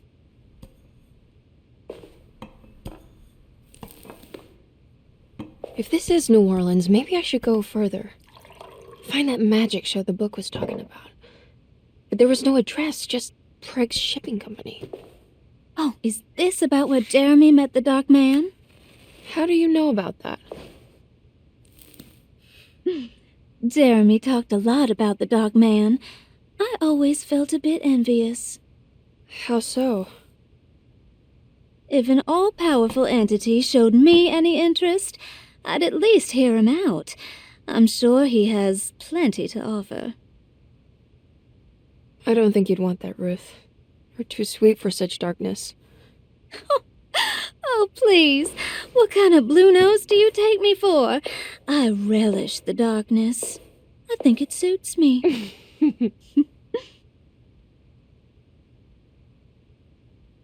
You don't happen to know how to find the Preg's shipping company, do you? Of course.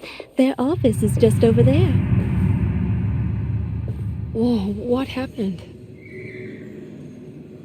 You just got lucky. A bientôt, Mademoiselle Emily. Hey, do you know where my uncle is? No, but I bet you're close.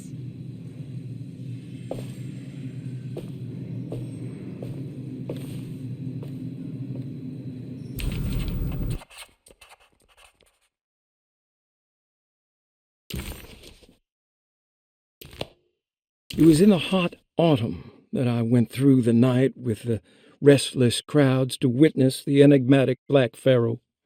He was a kind of itinerant showman who held forth in public halls and aroused widespread fear wherever he performed.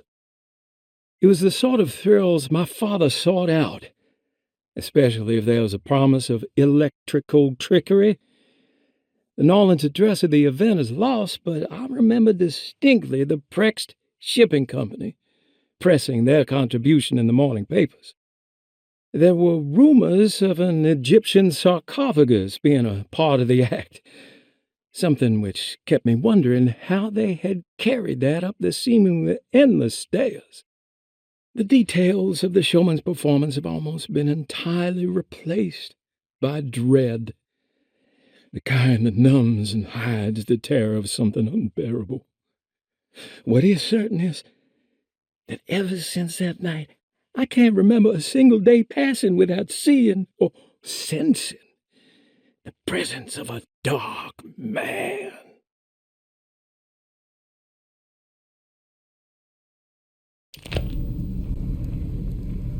Prext Shipping Company. According to the book in the Great Library, they assisted a showman performing somewhere in New Orleans. It's somehow connected to Jeremy's introduction to the Dark Man. I'm sure I can find the address inside.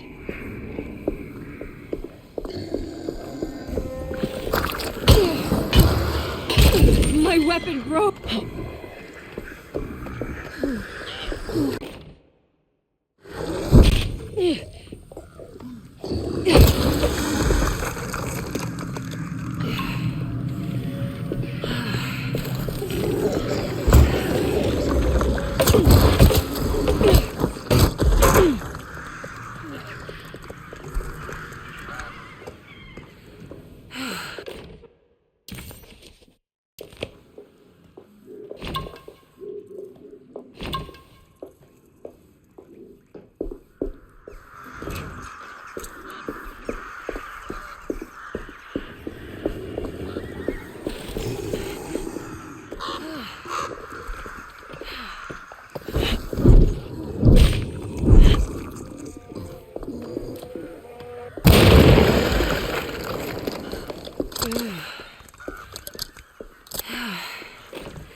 All done.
Yeah.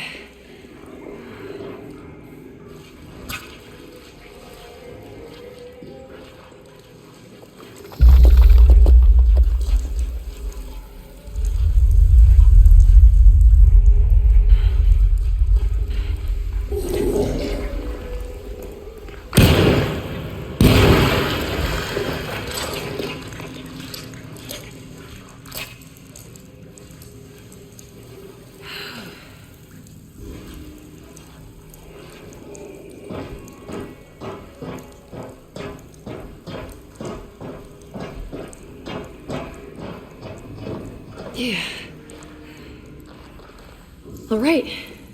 I made it inside the warehouse. Now let's find that address.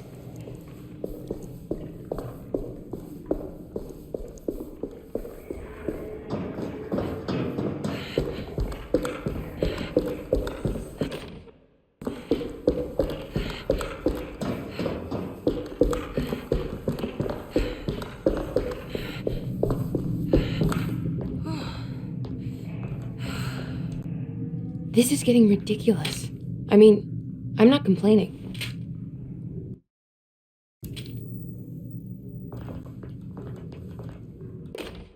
Our ship was raided while in dock.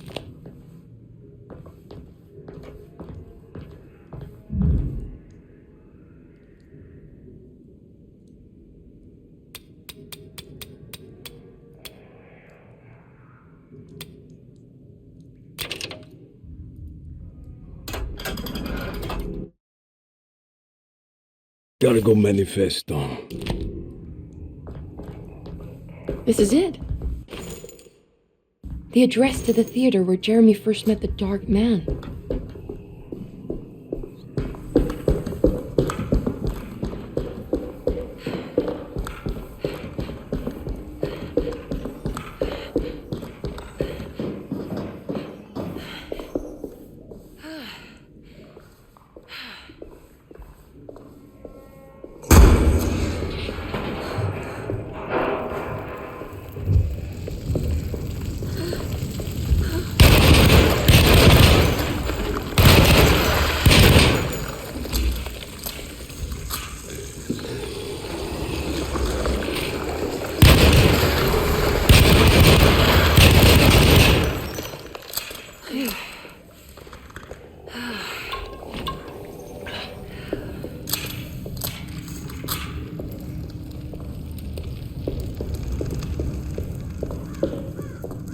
Looks like the fog cleared up.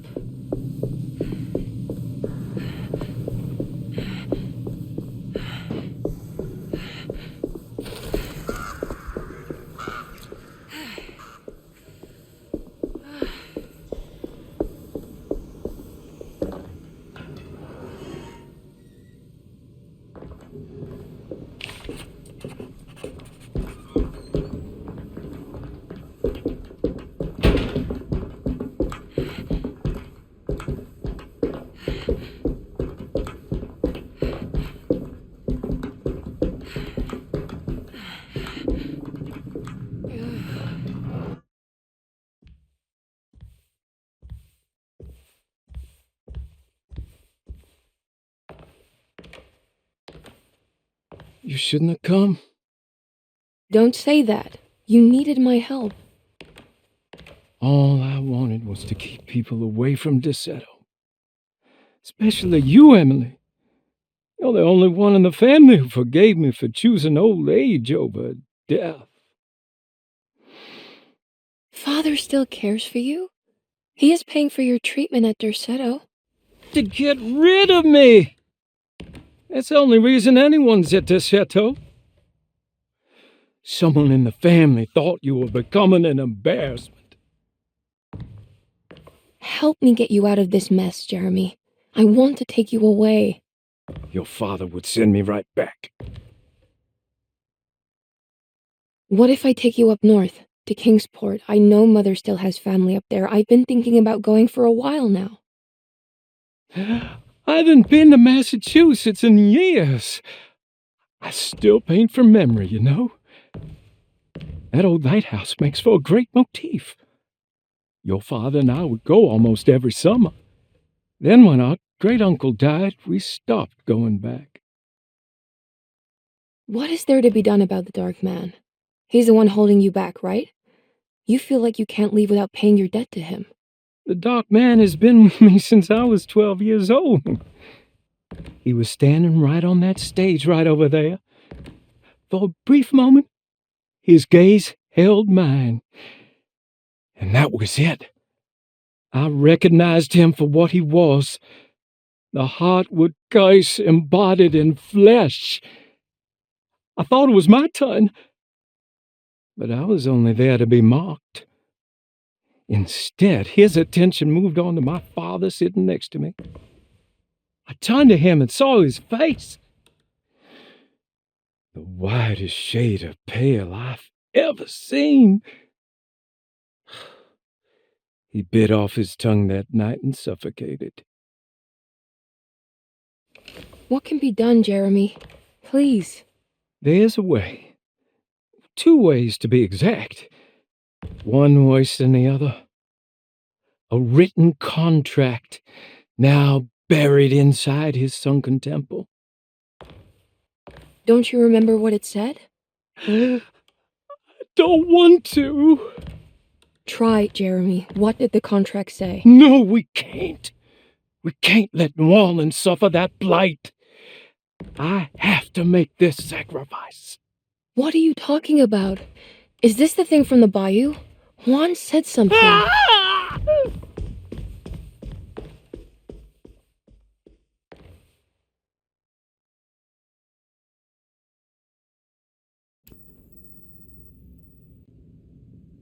Okay, so there is a way to break the Pact at least. Hidden somewhere inside the Dark Man's temple. I just need to find it. Somehow.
The Temple of Nephron.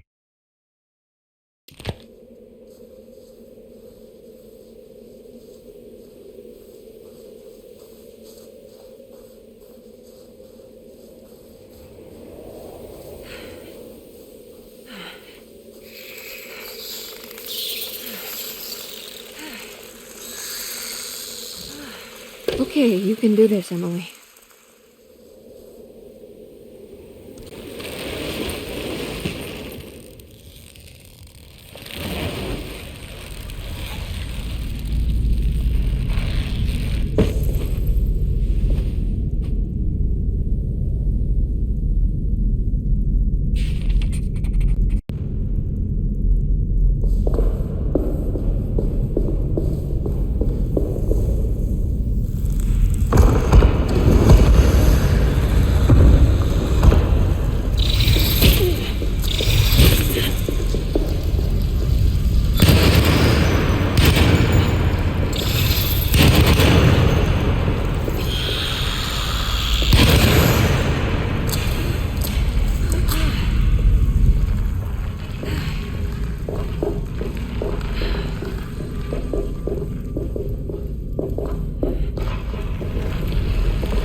phone moves. It worked.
Constellation Taurus. Big stars like rubber. Something to do with the Dark Man.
What's happening?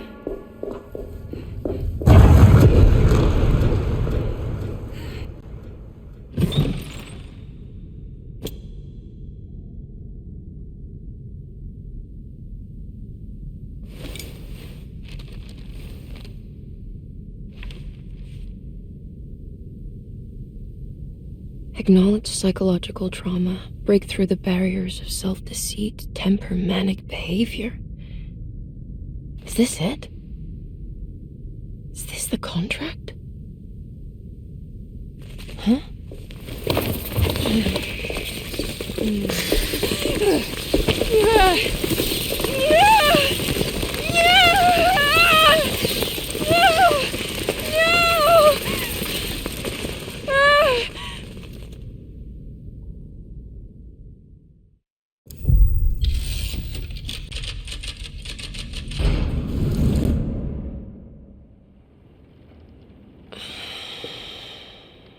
Oh, Jeremy. How much pain and suffering you could have prevented. Emily? What are you doing? Detective, how is your investigation going? Well, I still have no clue where Jeremy is, but I think I know why he's hiding. This place is full of lunatics planning to perform some kind of ritual tonight. Well, that sounds ridiculous. Or rather would have just a day ago. It gets worse. I have reason to believe they killed anyone who didn't want to go along with the plan. Detective, have you encountered any monsters tonight? I just told you, I think they killed people. Beauregard, the author, Perosi, the singer, Mr. Waits, the clerk, Mr. Chance, the gardener, they're all missing. No, I mean, Have you fired your gun tonight? Of course not. They wouldn't just kill outsiders like that. It would bring too much attention. But you should keep your eyes open. So you haven't seen anything strange? Been anywhere else? What are you trying to tell me, Emily?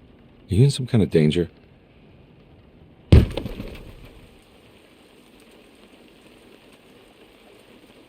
Let me drive you back to New Orleans. I think I have enough. At least get the police to take a look at this case. No, I'm fine. Thank you, Detective. I'll find your uncle, Miss Harwood. Just stay out of trouble.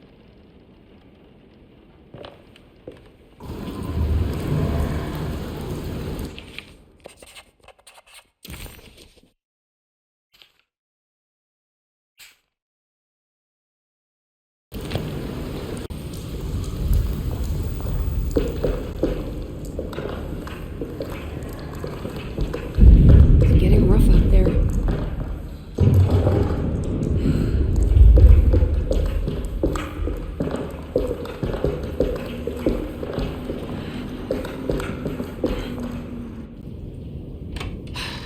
If we can just get rid of Jeremy, everything will go back to normal. That reminds me. I saw Miss Emily earlier. You remember her? She's Jeremy's niece. She's looking for him. That's right. She's helping us. In her own way. As long as she don't stand in the way of the mother of 1,000 young. I don't think she knows or cares about that. She just helped Jeremy. I've been more worried about that Detective Carmen fella. He been snooping around asking all kinds of questions. God, it hurts. I wish you would stop doing that. Gives me the heebie-jeebies.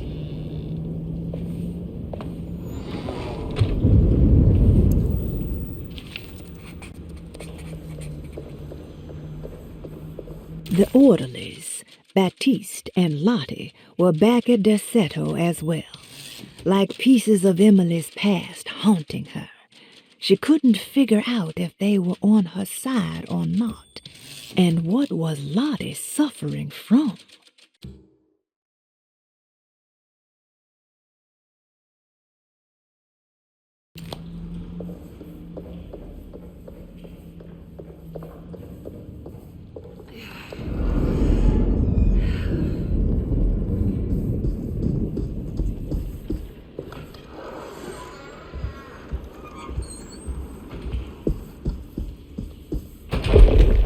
What is going on here?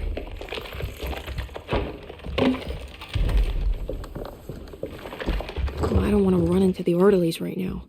I should find another way.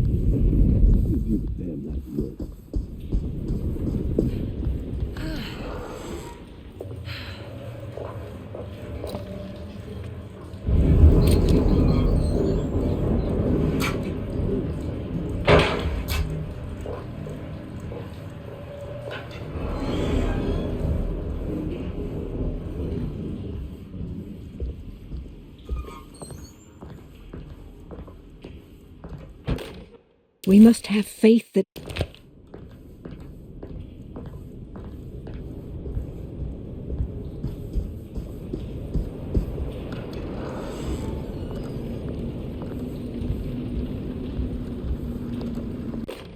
Lunacy and the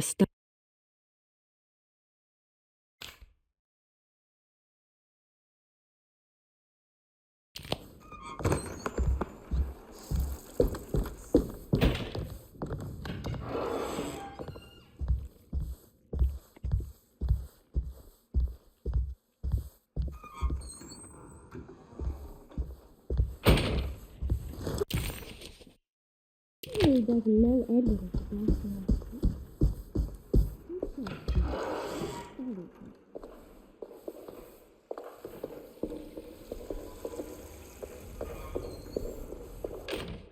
Mrs. Thompson,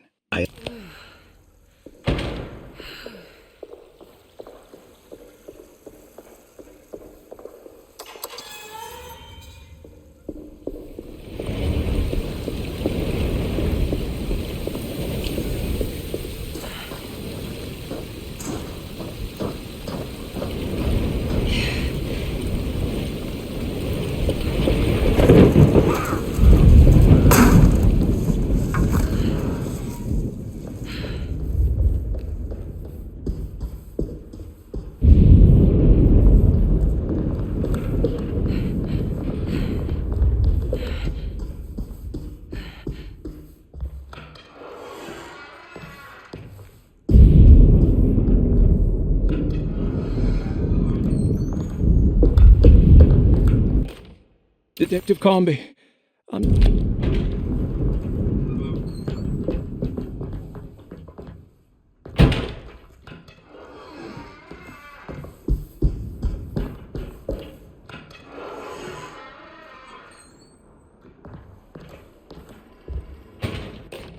Brother, I need you to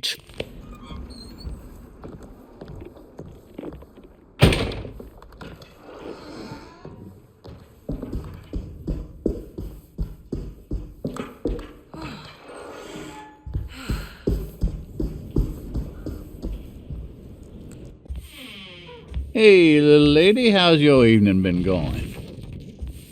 Ups and downs, I suppose. I hear that. We all living the life of an elevator operator. Are you alright, sweetie? Do you want to see my mask, miss? I'm making it for St. John's.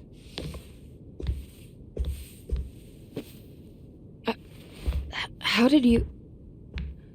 Is that supposed to be my... Ow! You should learn your place, little girl. Why are you acting this way? What did I ever do to you?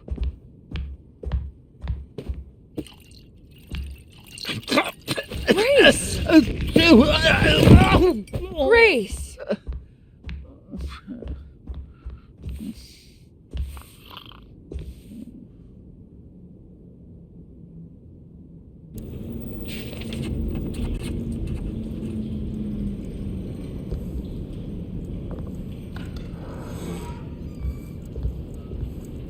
At least he's breathing. I'll just let him sleep it off.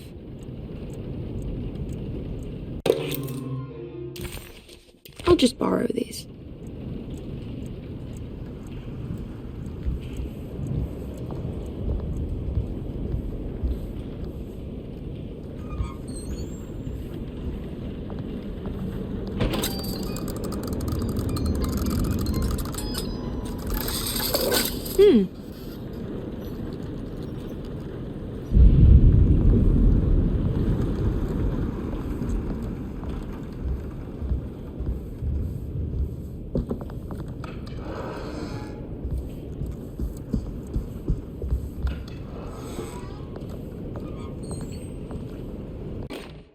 Jeremy knew that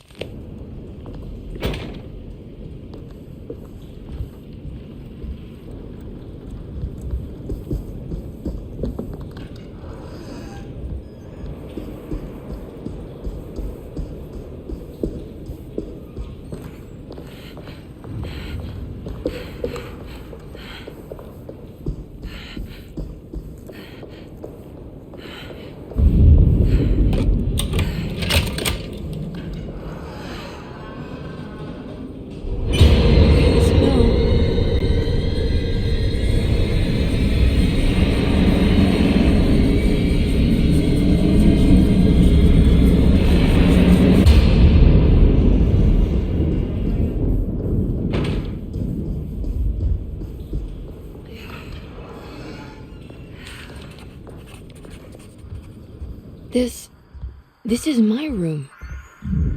I don't know the combination. Wait, maybe I do.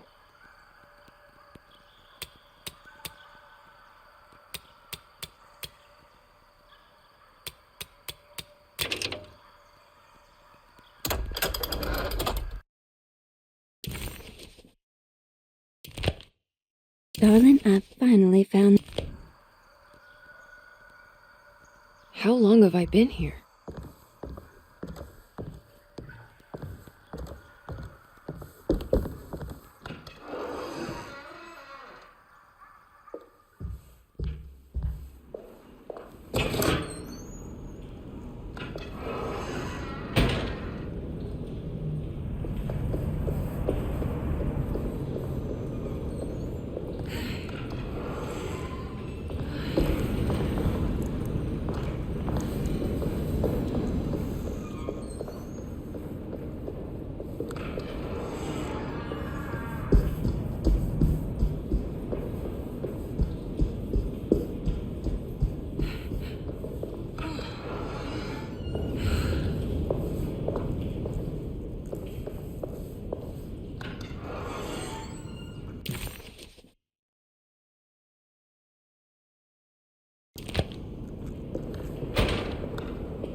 Mr. Waits must have had a spare key to Dr. Gray's office, but where?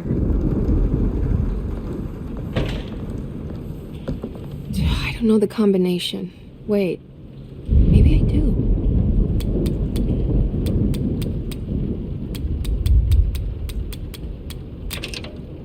It worked.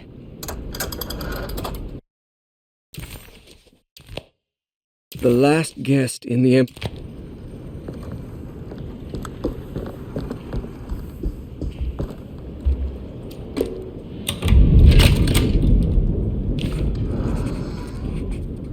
Here we are, Dr. Gray's office. Now let's see if we can find some answers. I have finished type.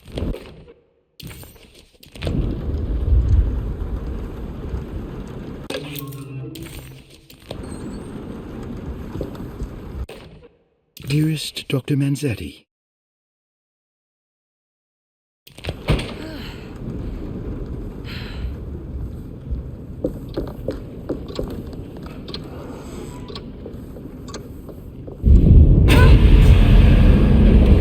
This can't be.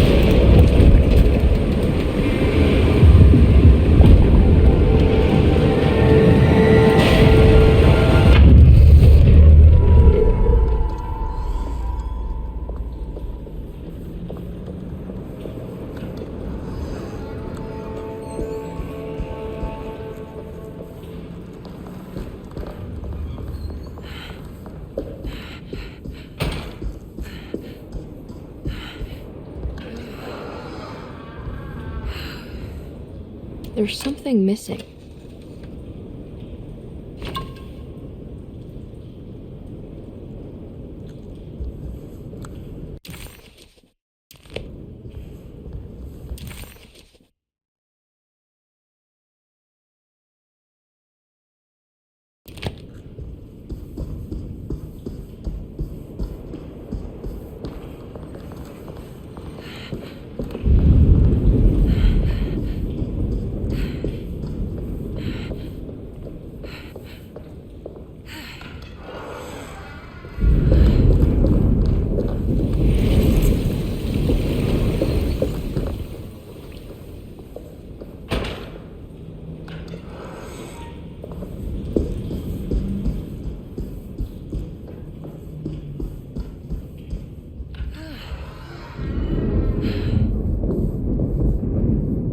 What is going on here?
Ruth, are you there?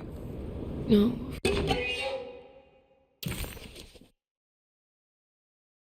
Of course not.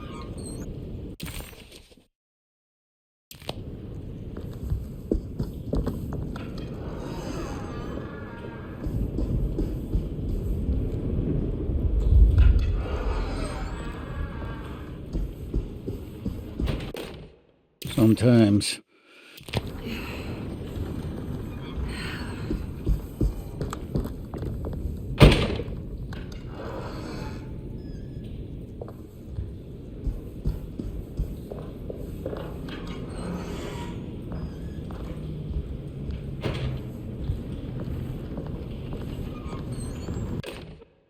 Castle built the zoetrope as an exercise in animation. He is very interested in moving pictures and has even ordered an aeroscope camera for the colony.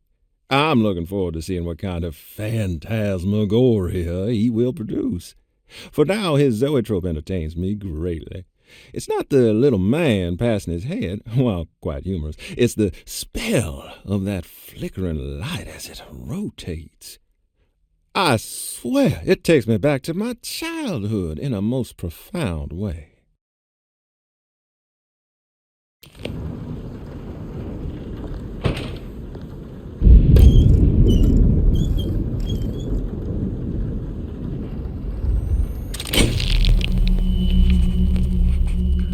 Is this how you travel, Ruth? The war in Europe rages on, and America is doing its part to hold back the German aggression.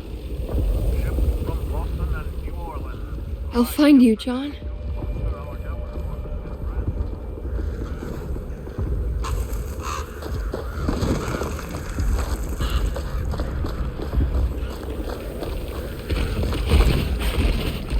What was that?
Today, the American Expeditionary Forces faced considerable losses in France.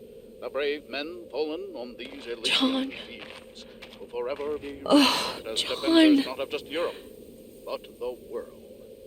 What's the matter, Emily? President Woodrow Wilson spoke to our I can't do country's this. war widows, asking them to stand tall. What's the and matter? remember their husbands. I can't take you dying again. Speak of them proudly, and remember I'm them still hurting.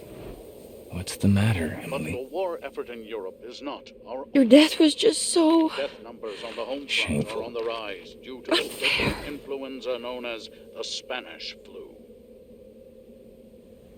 The New Orleans City Council decided to open yet another emergency hospital in the old Derceto plantation.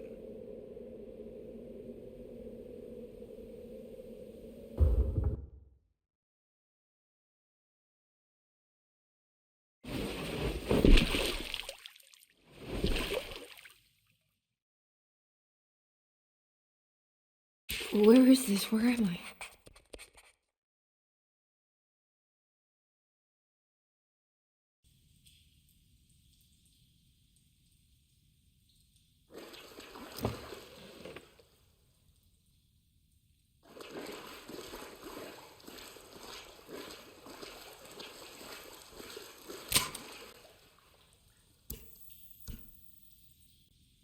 Oh, come on.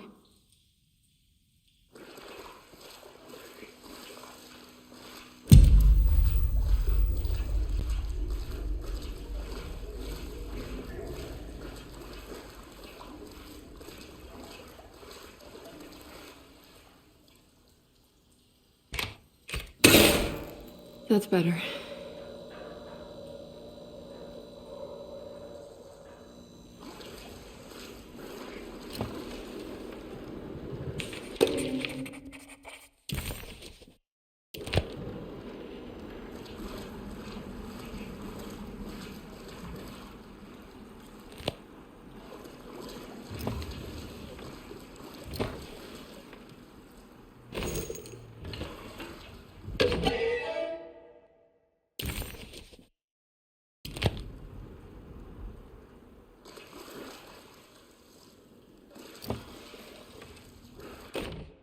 Closing the Refuge, June 17, 1919.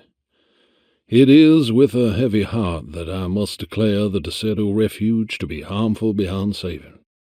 As an emergency hospital, we have over the last 2 years treated hundreds of patients suffering the so-called Spanish flu. Unfortunately, our mortality numbers are unforgivable. While the influenza in itself was often successfully treated, many died of fungal infections and sudden acts of violent madness.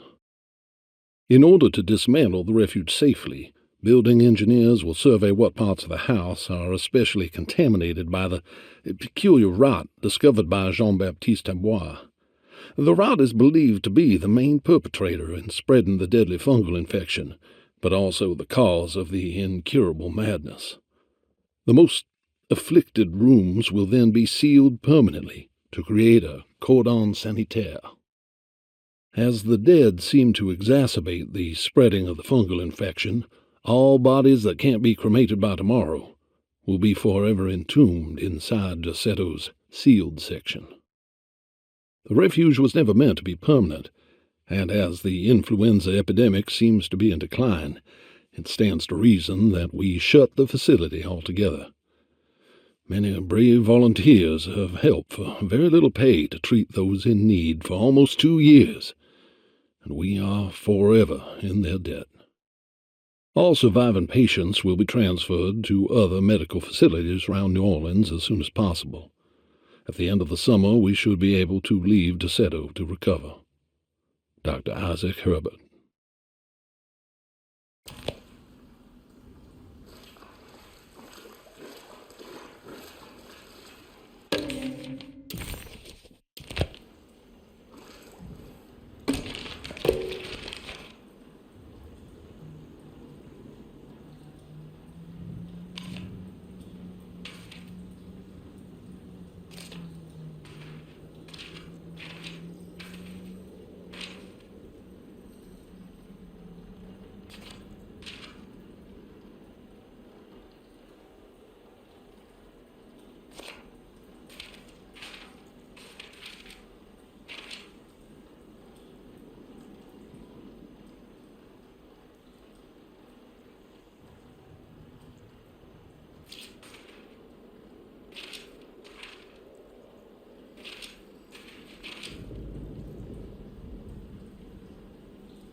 What's that?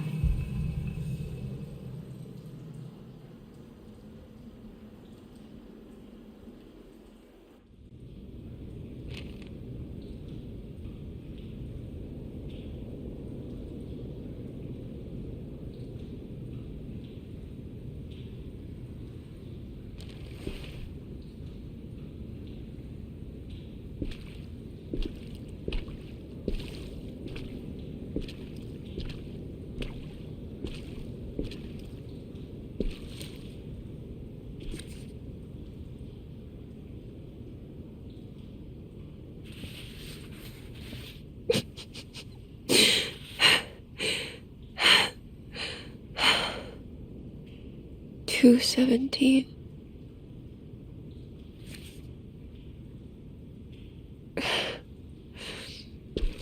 Oh, John.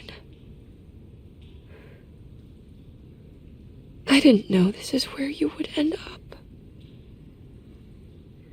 I didn't want to know. I stopped visiting you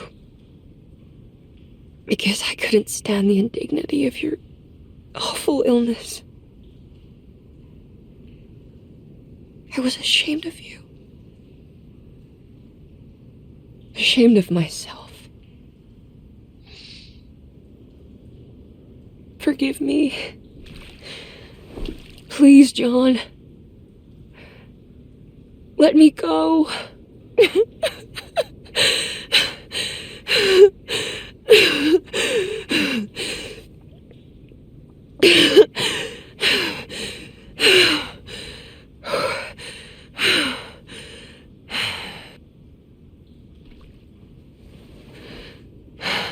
Are we done here?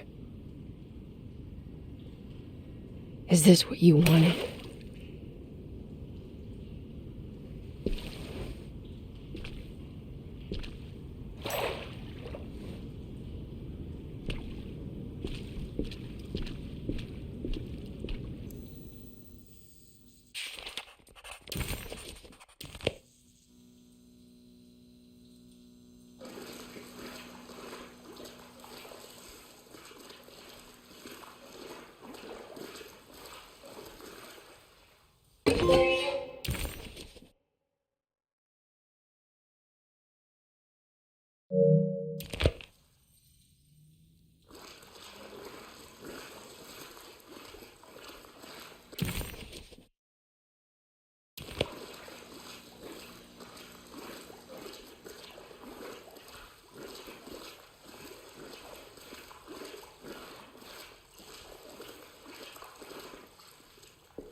Radiography.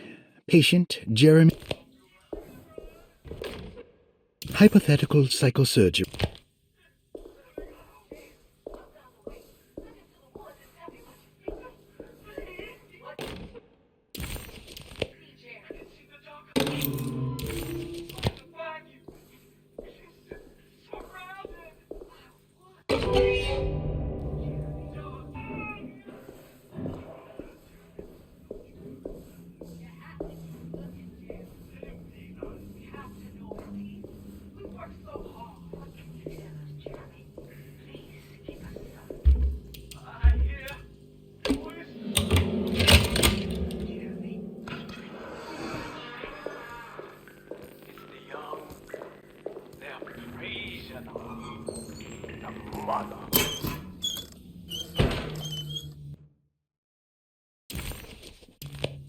What's this?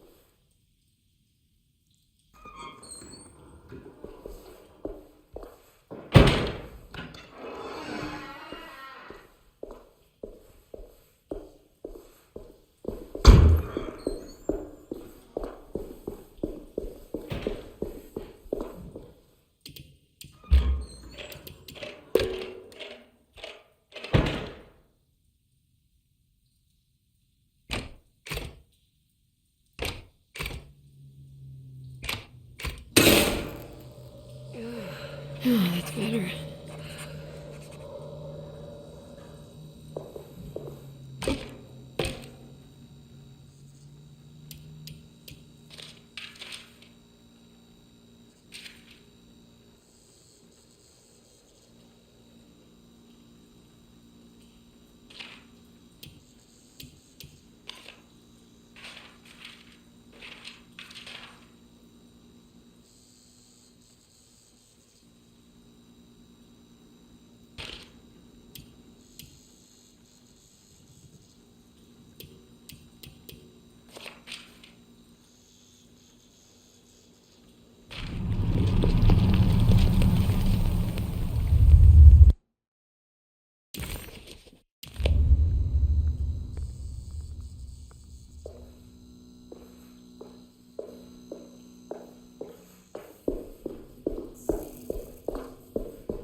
Oh no, it's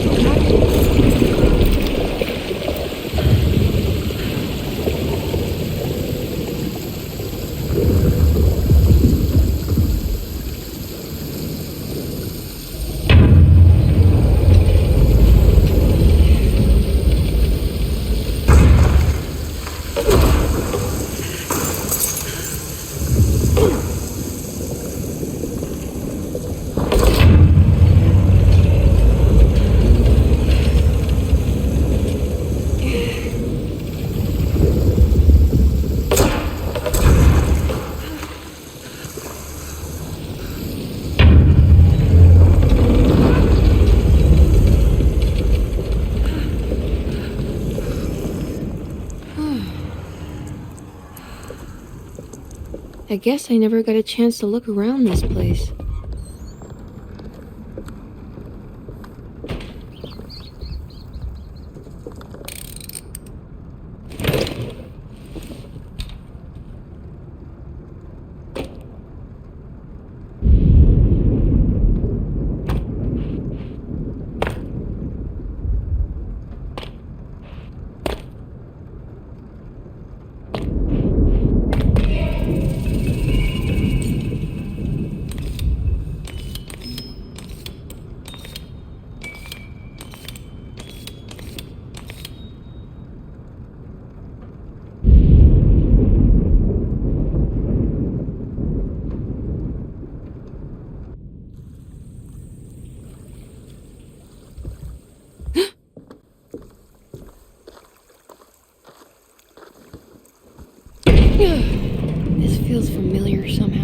Hello? Is anyone there? Jeremy, where are you? I'm stuck in the mud and the bayou is taking me. Jeremy? Can you hear me? The motor is dead. I can't do anything more. Hang on, Jeremy. I'll get the boat running. I'll get you out of here.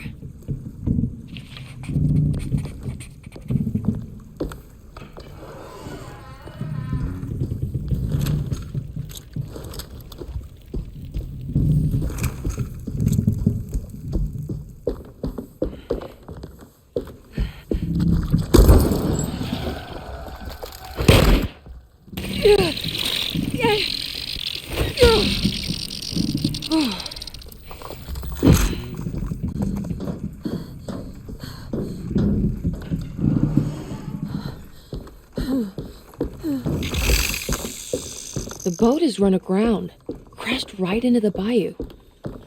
If I get the motor running, I could try backing into the river.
I can break this.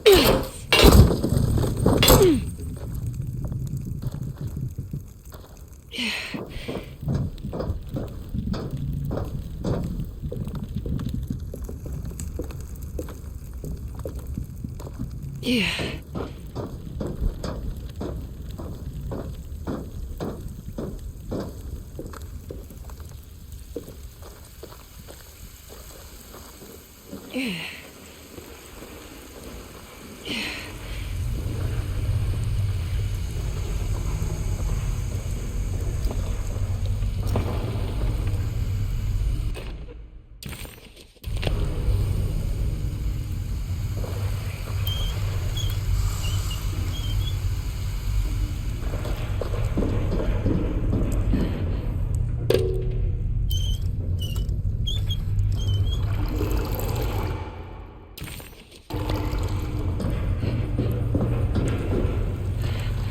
I think it just needs fuel to run.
Are you ready to tell me what's happening?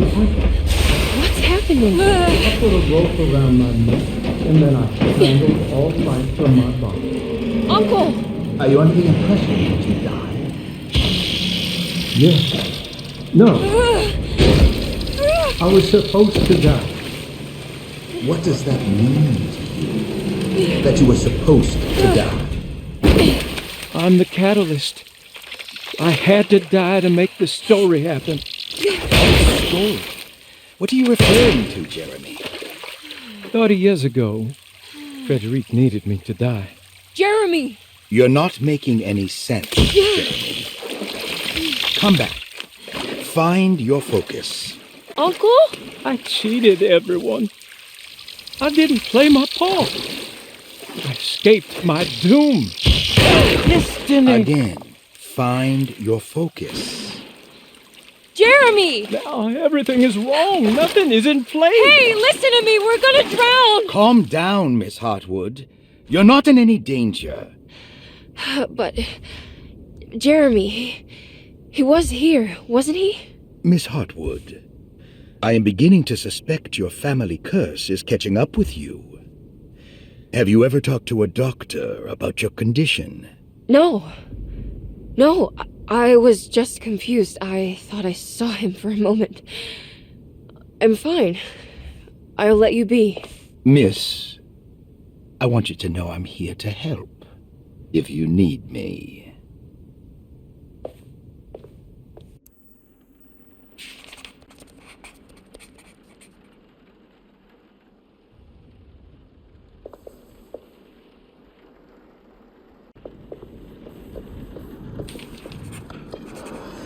John Marcus died at Derceto of the Spanish flu.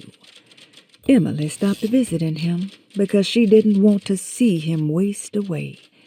She adopted a lie because it felt better.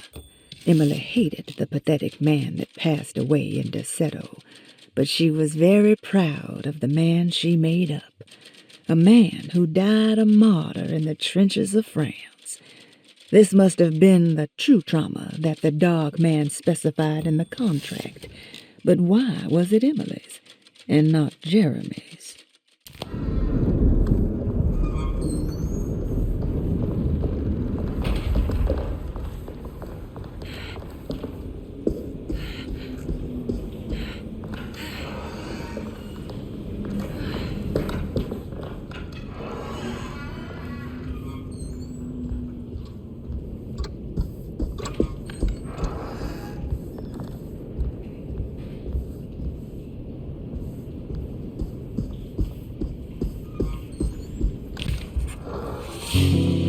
Miss Hartwood, lock the door, will you? I'd rather not run into dear Dr. Gray if I can help it.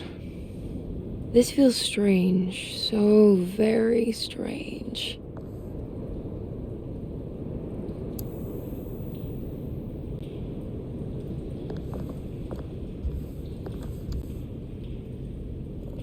You okay? This place? It's like something from my childhood.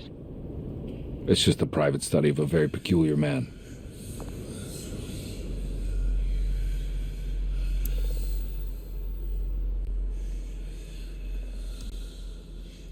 I think this is it.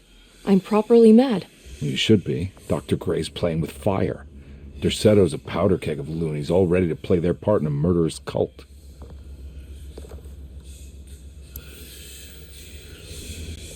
I'm trying to say I've lost my mind, Detective. The Hartwood curse has caught up with me. I'm sure you're exaggerating. Try to focus on whatever you've been doing. Right. Breaking the Dark Man's contract. Does it even matter anymore?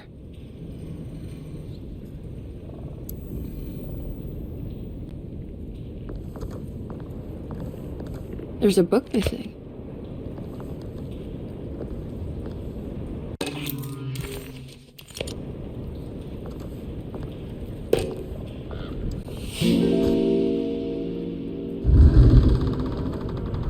A secret door. Looks like it. Careful. Let me go first.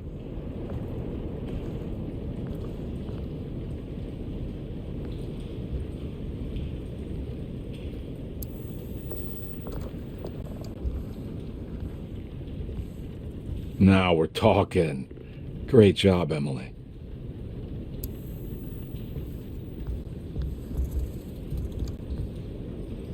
Found anything?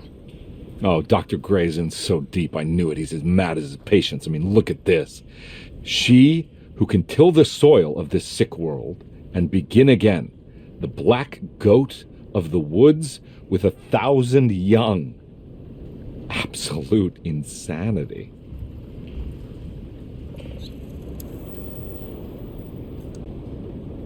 I have the strangest sensation that this is somehow Jeremy's room. What? No. This is Dr. Gray's private quarters.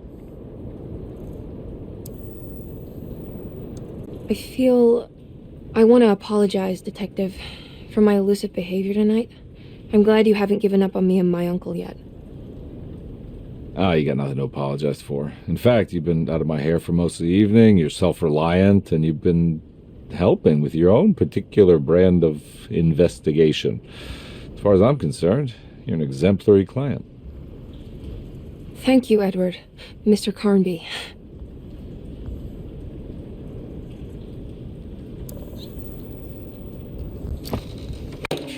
Good to finally meet.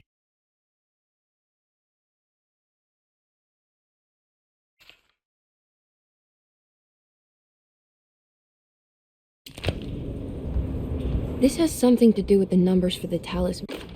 The snake dagger.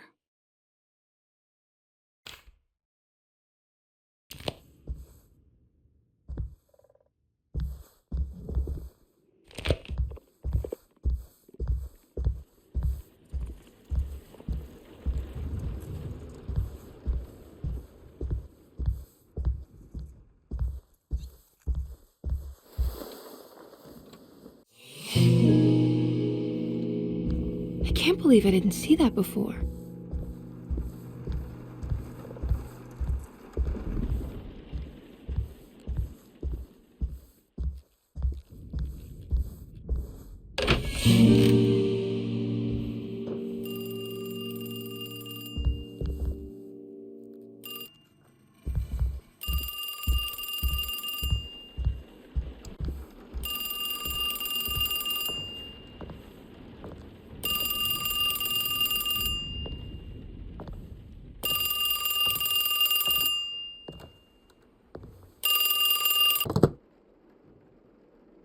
Hello? Who's there? Jeremy? Jeremy is with the Dark Man. You can't save him. Jeremy is with the Dark Man? Where? Who is he? What is the Dark Man? The Heartwood curse. He will come for you too.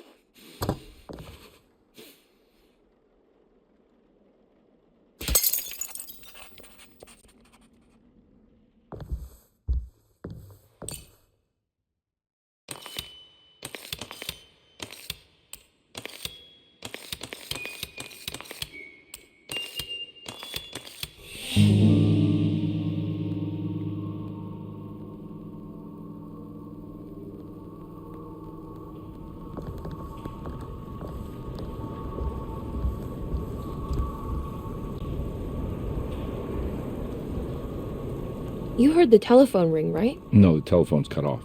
I tried calling the police earlier. Yeah, that's what I figured.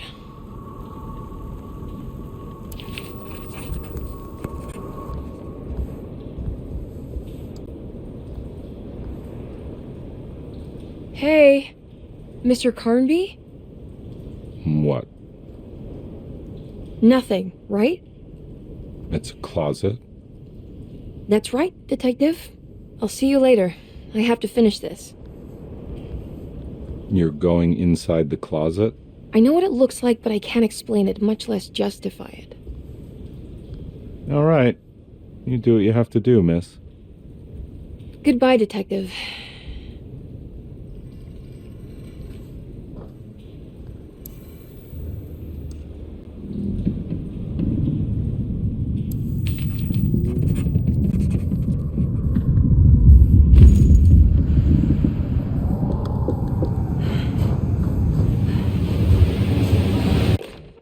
We found the ancient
What do you want? Emily, you should not have come. Yeah, hey, we can talk about this. It's too late for that. It's too late.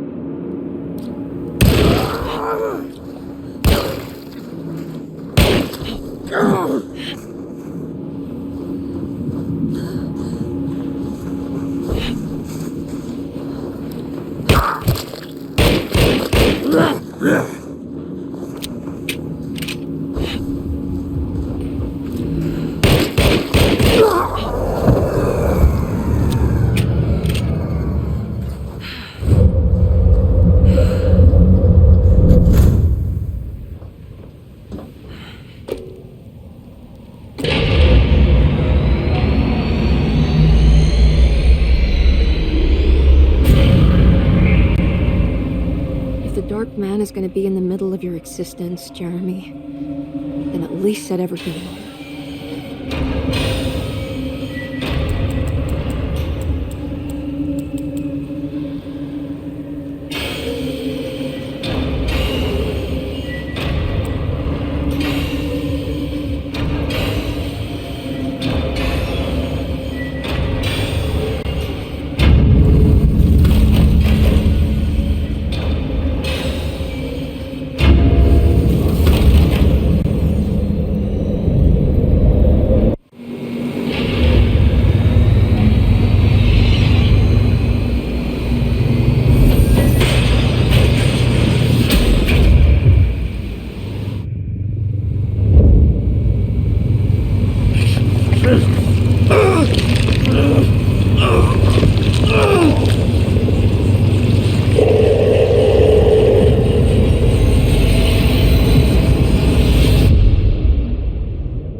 I did everything you wanted to break the pact.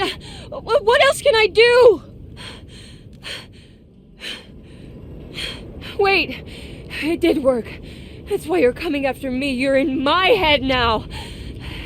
In that case, I hope you enjoy your stay. Emily, stop! Don't worry. We got you.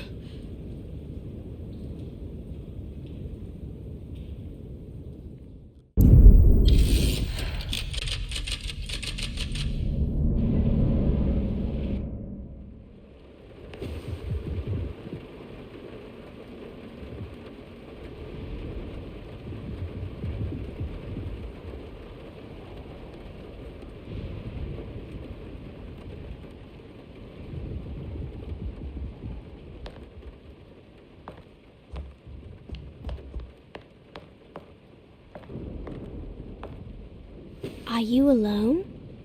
Or is he in there with you? Miss Hotwood is up! Heard you almost painted the foyer with your own blood and guts. Good to see you still in one piece. Stick around, will you? It's going to be an exciting night.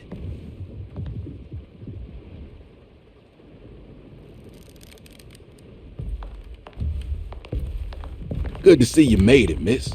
And all that ruckus, Lotta gave you a healthy dose of that sleeping juice. Wasn't sure you'd be waking up again. What happened? You had a psychological breakdown. Tried to shoot yourself. Sorry for the manhandling, but we just wanted to save you. You also stabbed Jeremy in the eye. Is he alright? He's a little strange, but everything else is back to normal. Really? I broke the pact? I don't know what you did, but it worked. Let's see you standing up, miss.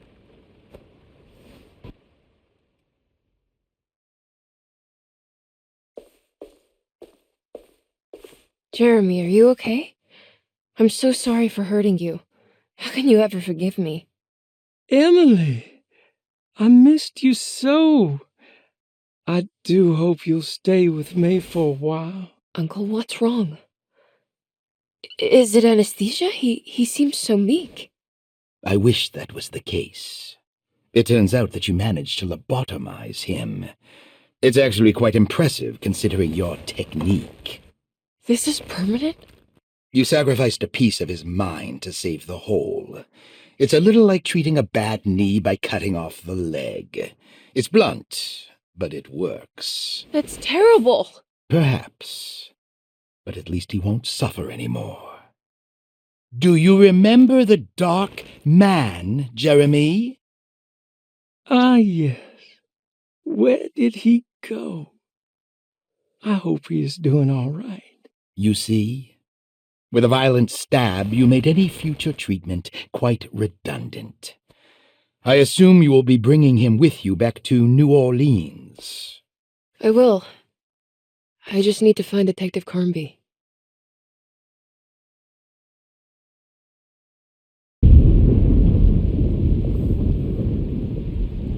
I'll be back soon, Jeremy. Then we'll go back to the city. How fun. I do like riding in the motor car.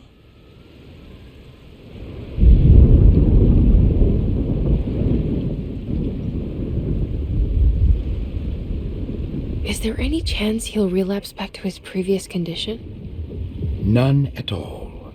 He is forever cured from all worries and other difficult feelings.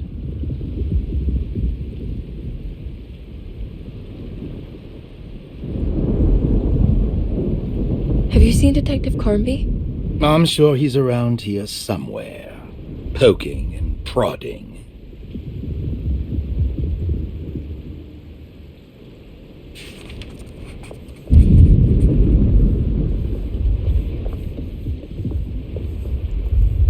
Well done, Miss Hartwood. You officially made Derceto the dullest place in existence again. Oh, thank you.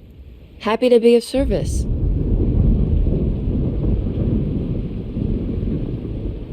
Have you seen Detective Carnby anywhere? Still chasing that lovable palooka around, are you? I'm sure you'll find him.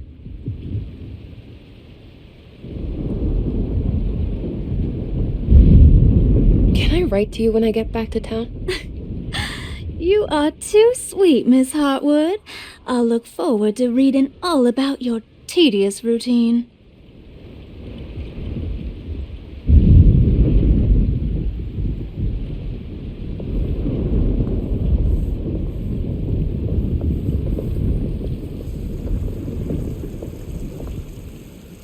Good to see you're still with us, miss. Are you hungry? No, thank you. I'm still a bit woozy.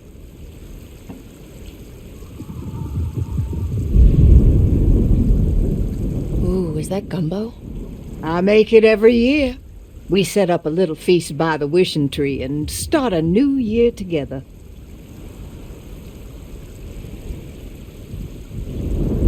Have Have you seen Mr. Carnby? I haven't seen him for a while. Maybe he left.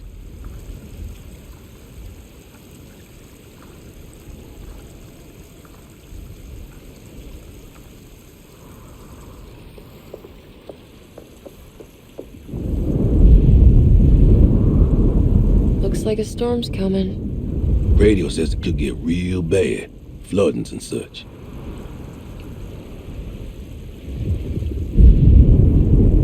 I should probably get moving before the weather gets worse. Have you seen Detective Carnby? Not for a while, but he says he's gonna wait for you.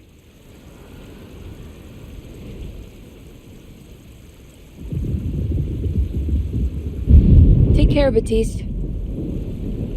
You too, Miss Emily.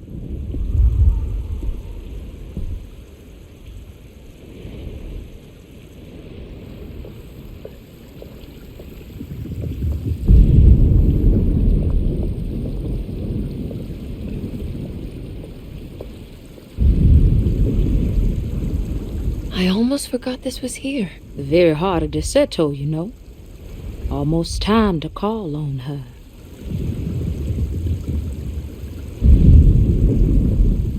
What is it that you do? Is it like the voodoo rituals you read about in the papers? I don't know, miss.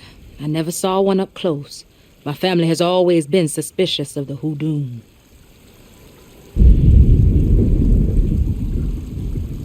You haven't seen Detective Carnby, have you? No, and I hope he stays away. I don't think he would understand what is about to happen here.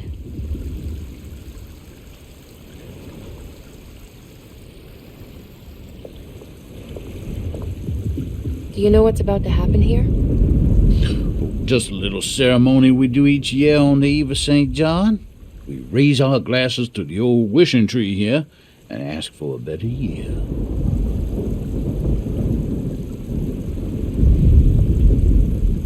Is it all for show? Or do you actually believe the tree can help? Well, I guess some of us do.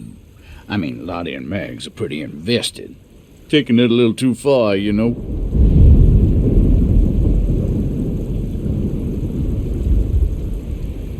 Sounds like you might be in a cult.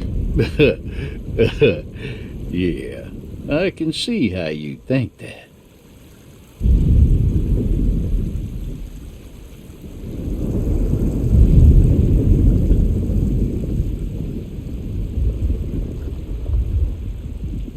What are you doing? Preparing for the ceremony. This time she will come. I'm sure of it. Who's coming, Grace? The Black Goat of the Woods, the mother of 1,000 young.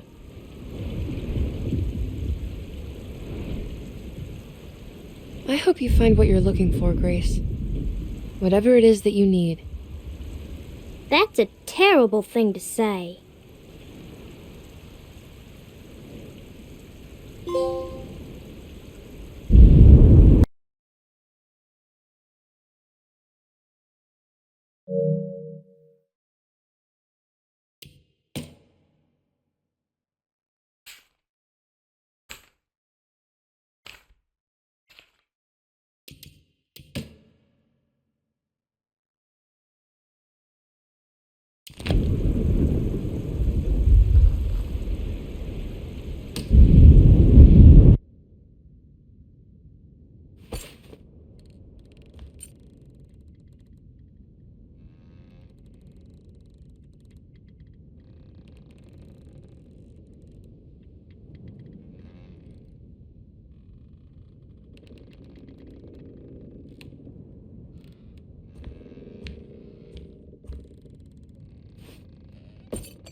Hey, kid. What are you up to? Nothing much. Yeah? Anything I'm gonna have to pay for? You're bored, aren't you? Yeah, I can tell. You want to see if we can tear your mother away from the play? Can you believe they're still going? It's been hours. You forgot this. Well, I just didn't want you to think we had abandoned you in there. Can we go home? Yes, please. Can we? What? You guys didn't like the play? It was all right. A little difficult to follow. Oh, I agree. Let's just say there were moments where it left me alone in the dark. Oh, God. That's the name of the play. Whoa, what do you know? Did you like it, sweetie? There should have been a hedge maze. A hedge maze? Uh-huh. And pirates. That would have been fun. Well, maybe next time.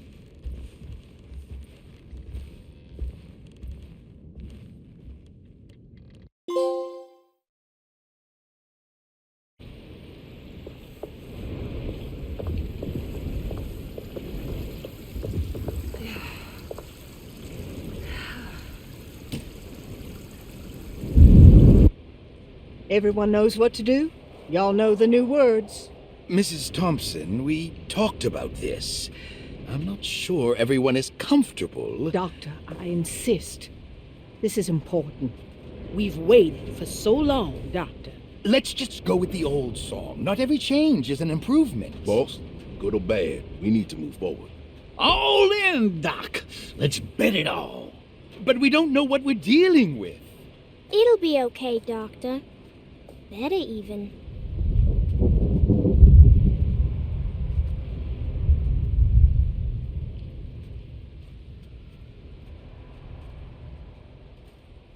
Oh, there are praises and abundance to the black goat of the woods. Hear us, mother. Take pity on us. Take pity on us. Ever there praises and abundance to the black woods. goat. Ever there Hear us, mother. Take pity on us. Hear us, mother. Ever there praises and abundance to the woods. Hear us, mother, and take pity on us. Take pity on us. Accept Judge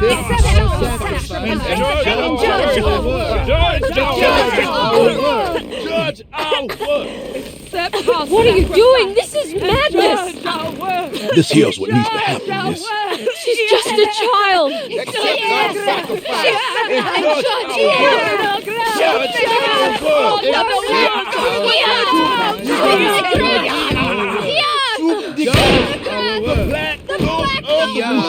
With 1,000 young!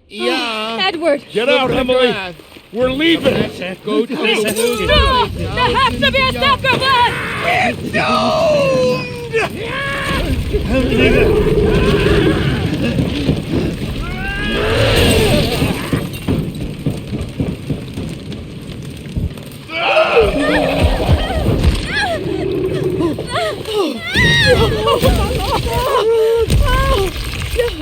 Jeremy, come with me.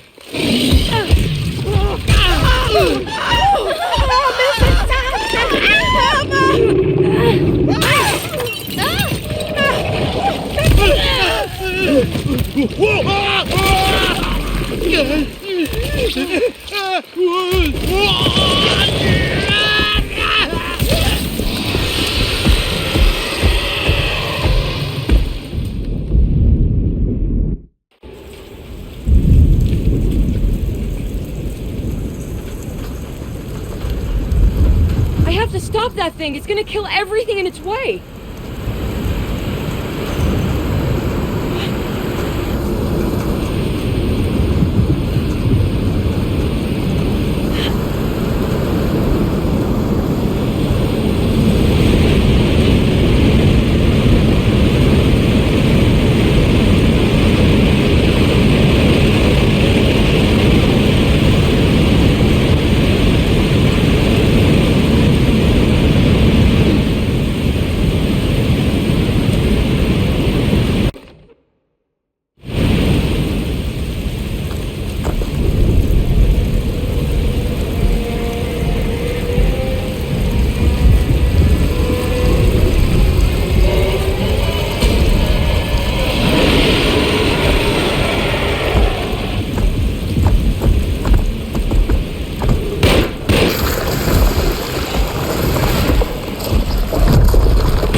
Emily, are you alright? I don't understand anything that just happened. What was that? The whole gang was a cult dedicated to something called the Black Goat of the Woods. I've been trying to gather as much information as I could. It was only after you started talking about monsters that I thought maybe there was some truth to all the nonsense I was finding. Where's Jeremy? Uncle! Are you alright? Everything is out of order. This isn't the way the story goes. I shouldn't be alive. Don't say that. You made it out. Be happy. Okay?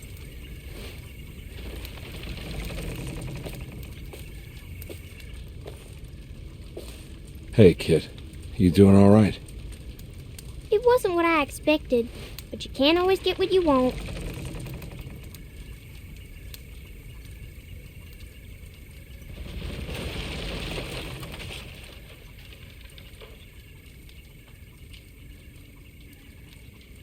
Alright, you ready to head back to New Orleans? Come on, Jeremy. Let's go. Can I come? Don't leave her. You have to take her to Hell's Kitchen. What on earth are you talking about?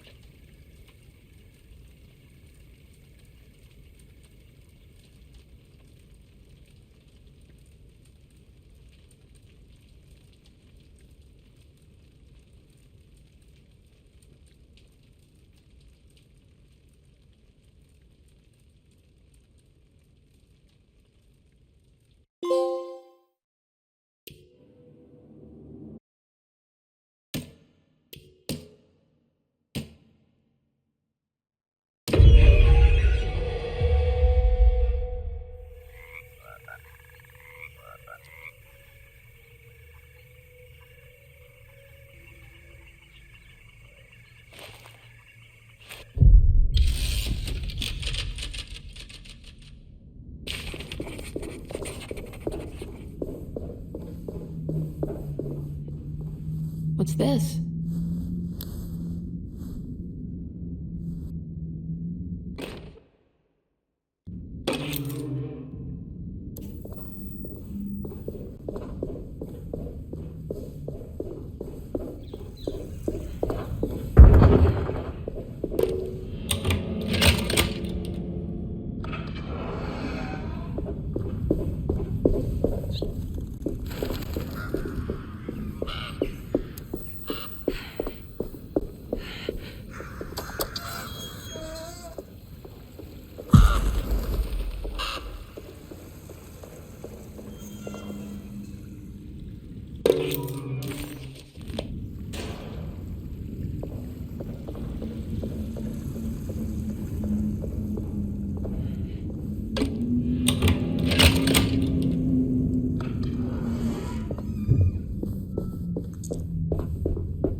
Now what's this?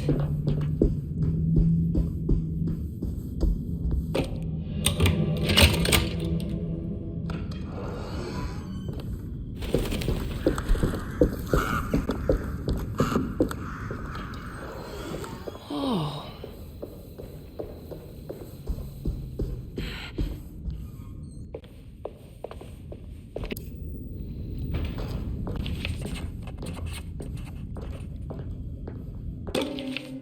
Every night that...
This can't be.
It looks exactly like Jeremy's talisman.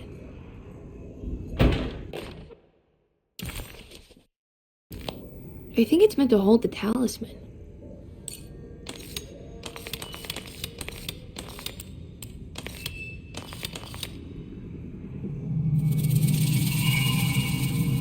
What's that picture in the glass? Where is that?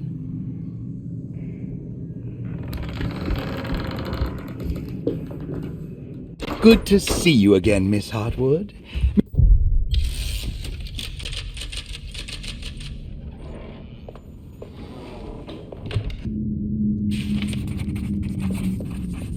If a talisman like this can open up doors between the French Quarter and Derceto, then maybe Jeremy is hiding in some Dr. Elmore. strange other world. Like Tarawea, the place he mentioned in the book. No matter where he is, it's clear that my search won't be limited to Derceto.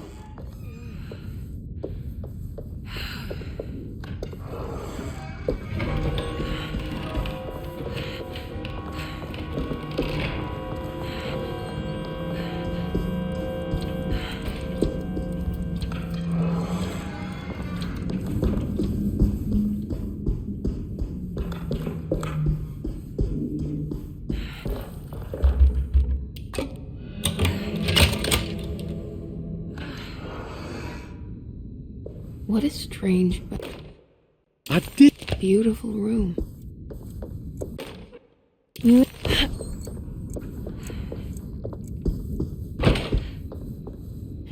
Are these zodiac signs?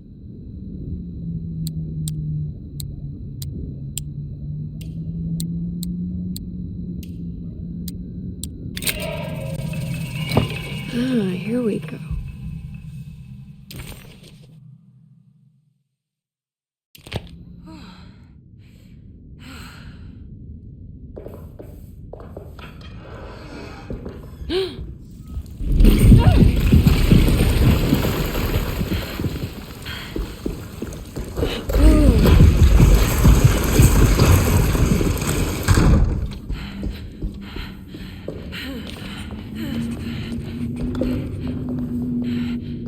Everything's back to normal.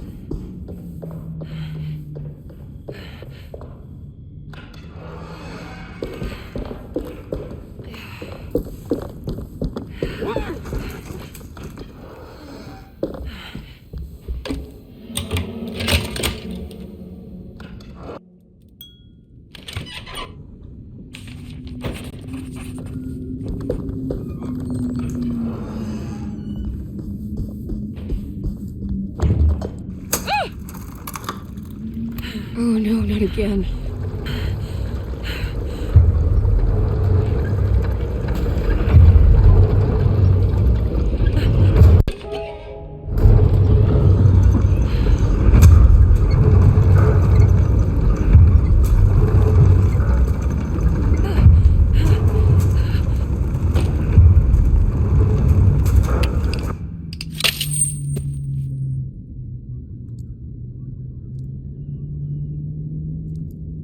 I don't understand what's happening.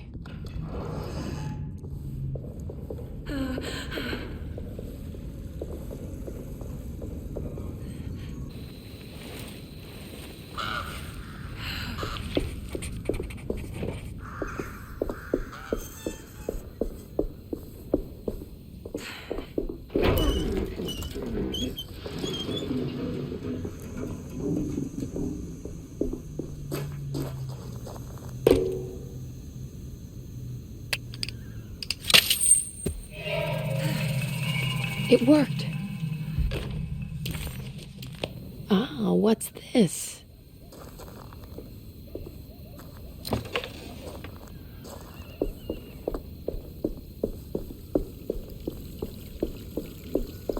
What's that?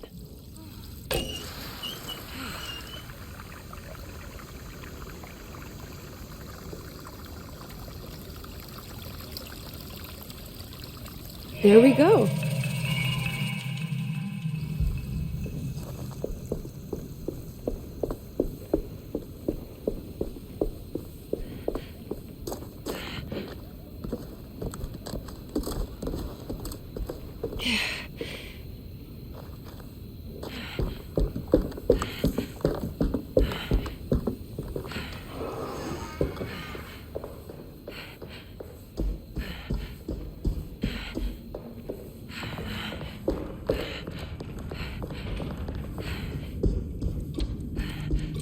What's that stain? Looks like this looks like the thing that held the talisman in the French Quarter. It's broken. I think I've seen this somewhere.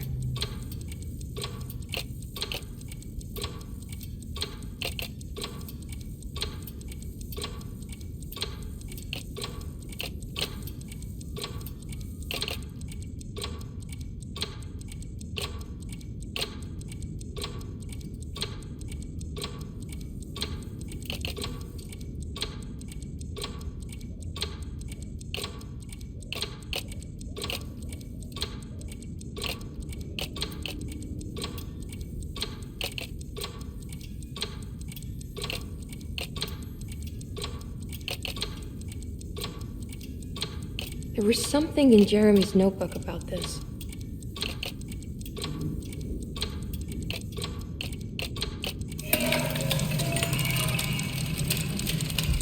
Did it break? The clock just started.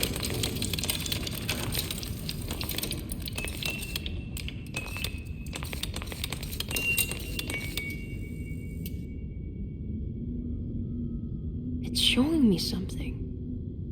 That's just the hallway outside Jeremy's room, isn't it?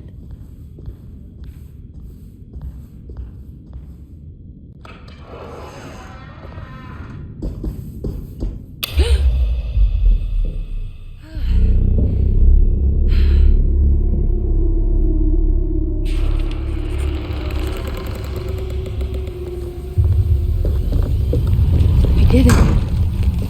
I opened up another dream.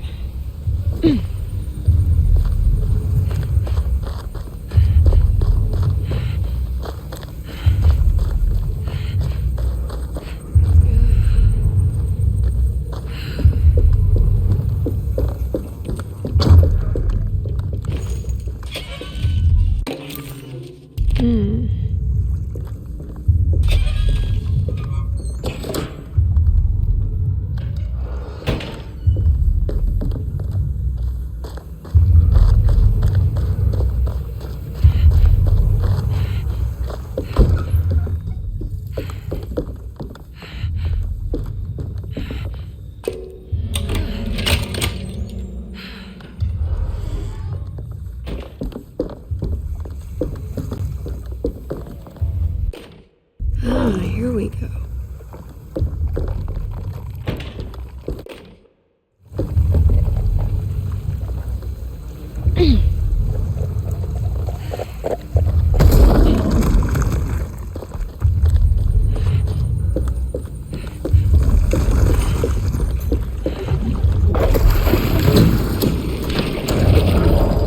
It worked.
Damn it, there has to be a way to get to the other side.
It's the hateful mound Jeremy mentioned in his book.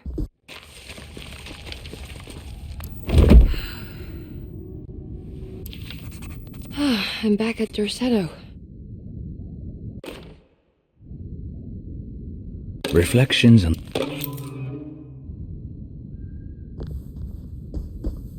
It's wedged shut. It worked.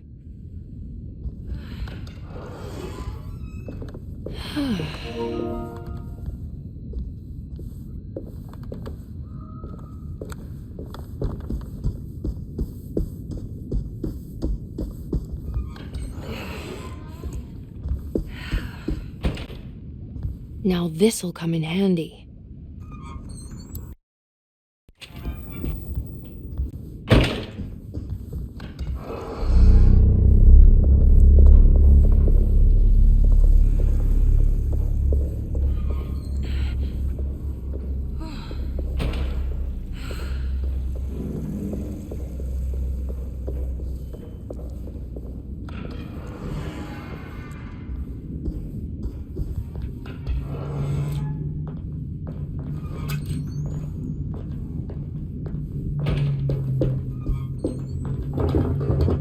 It's blocked.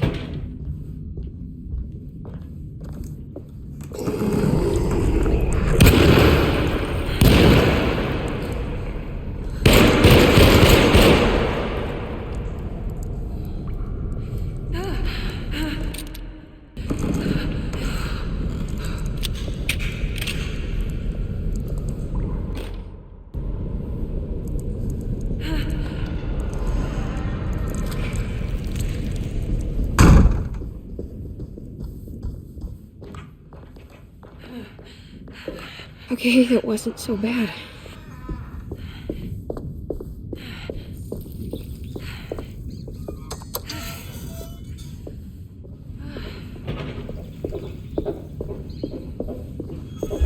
I need the key.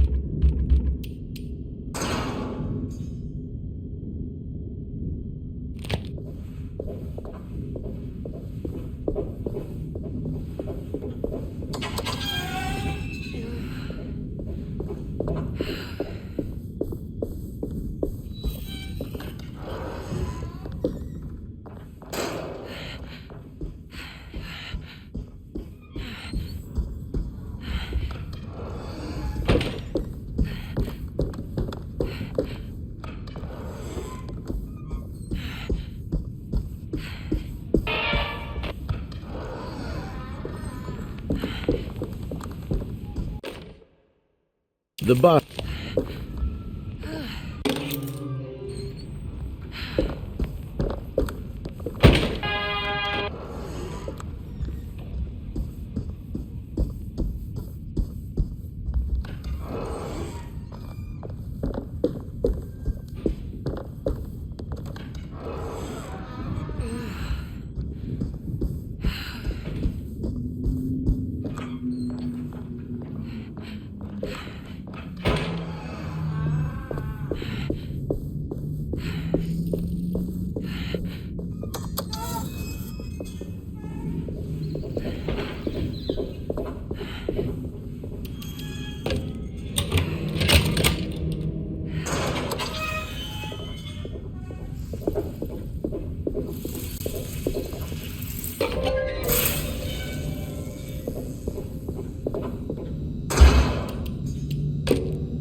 I guess this works too?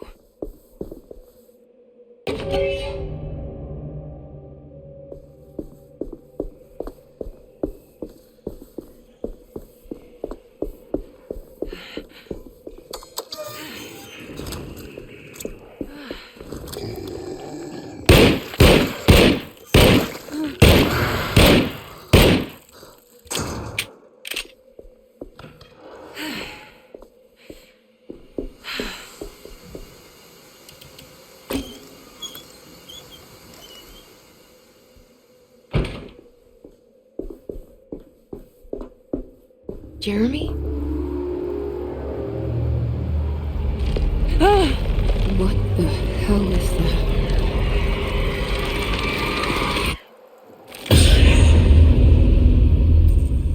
What? There was a dead body here. Did I just imagine that?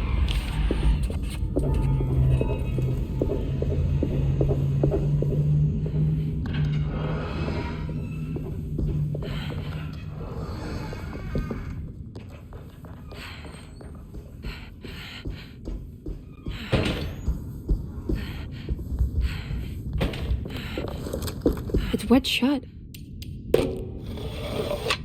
It worked.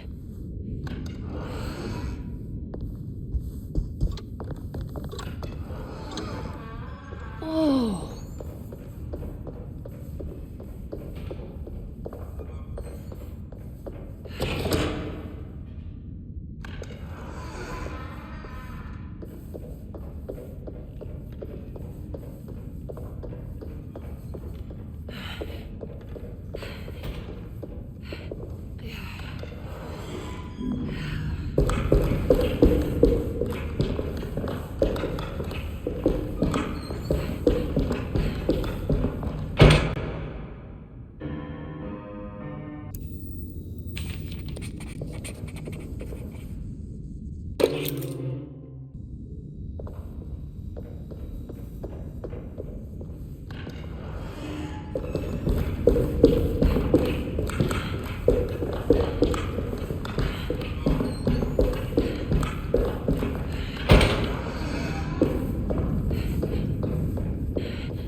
Come on, Grace, I'm too...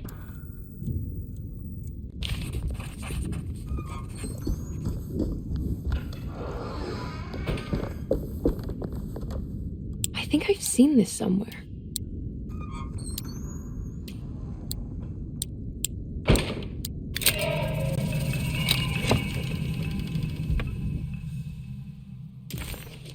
This must be the great Cassandra Beauregard's room. I'm not sure what I expected. Maybe something more extravagant?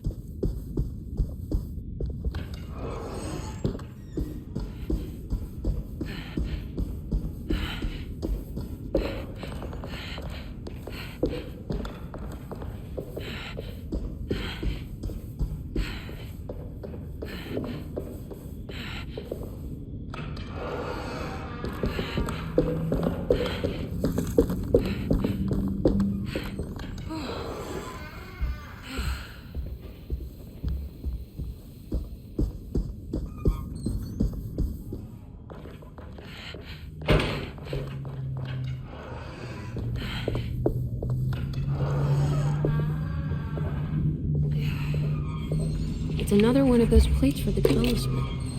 It's also broken and missing some pieces.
The talisman is showing another room. Something is open.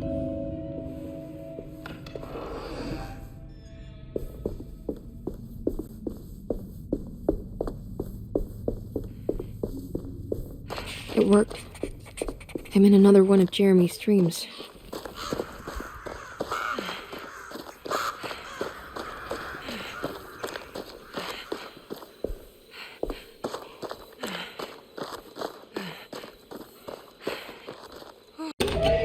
What's this? What's that for? There we go.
There we go.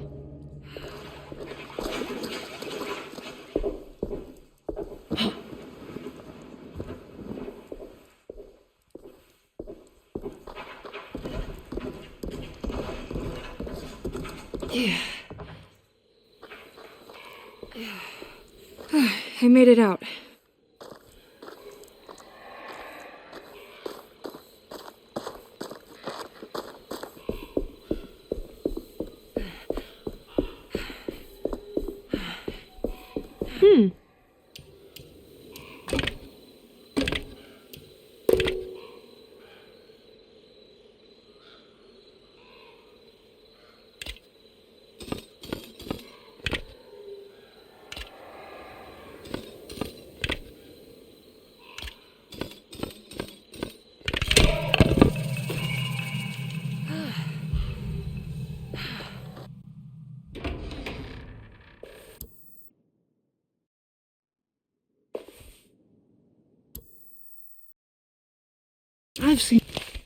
I need to find out more about Jeremy's pact with the Dark Man. He meant to go to Tara. Maybe there is something there that would help.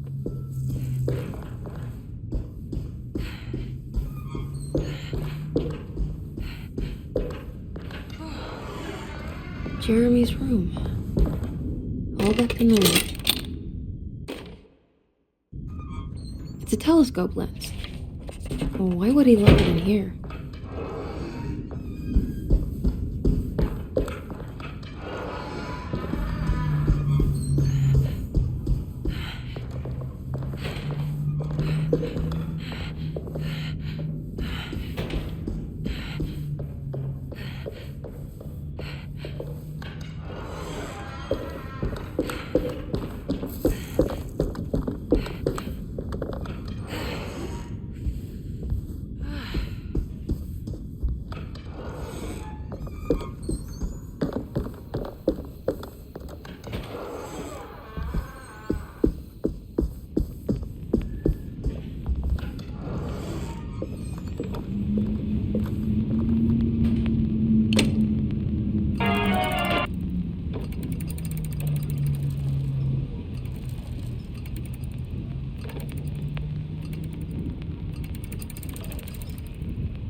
Wait, what's going on? It's entering the numbers by itself? Okay, great, so where is that?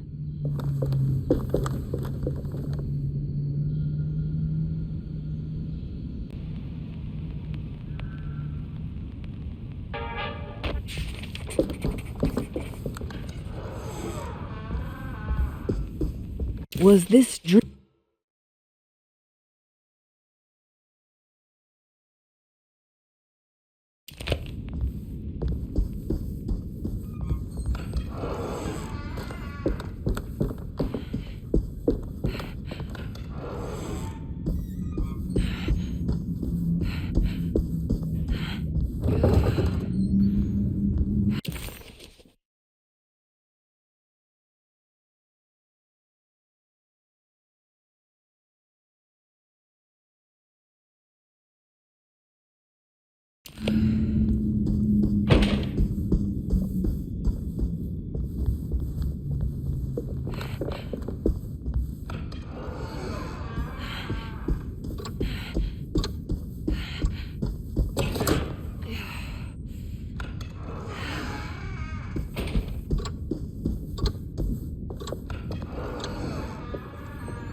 There's more of that unsettling rot.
Oh no, it's the Dark Man.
He was in the hot...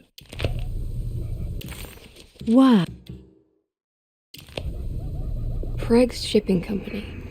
According to the book in the Great Library, they assisted a showman performing somewhere in the Netherlands. It's somehow connected to Jeremy's introduction to the Dark Man. I'm sure I can find...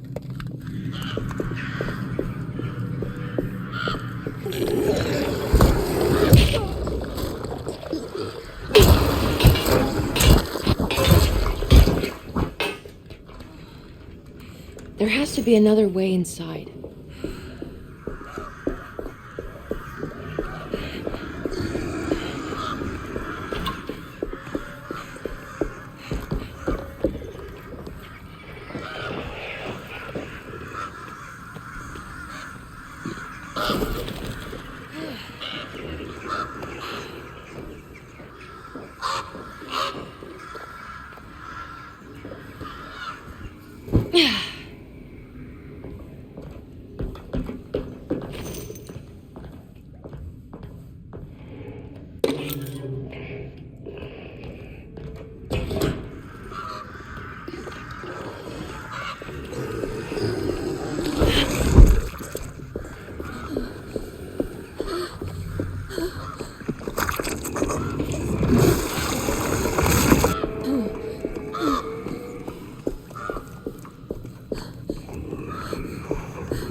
All done.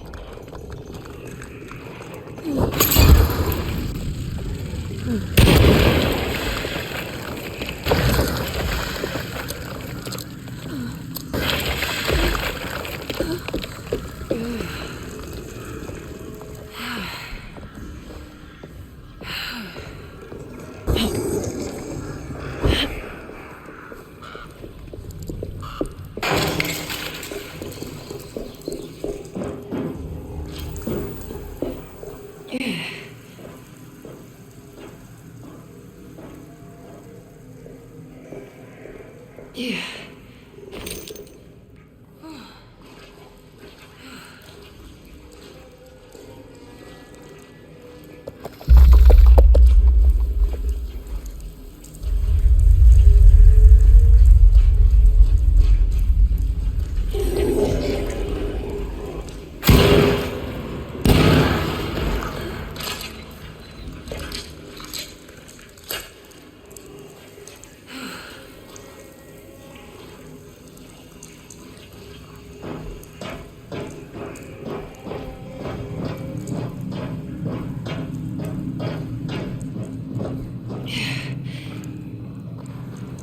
All right.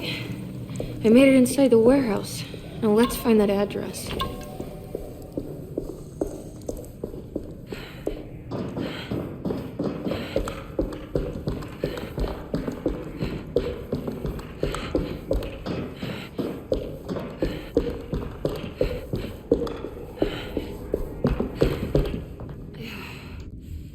This is getting ridiculous. I mean, I'm not complaining.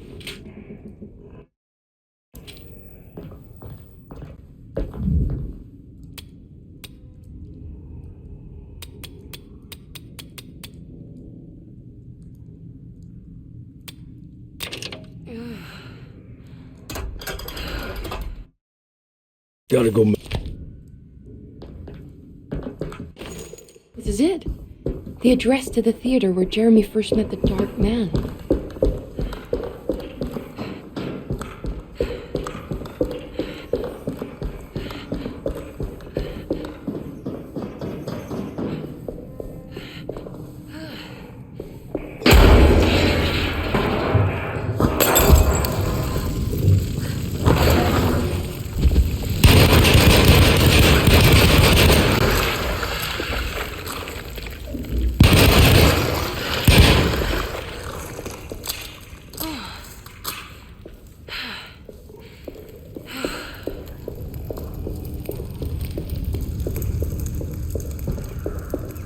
Looks like the fog cleared up.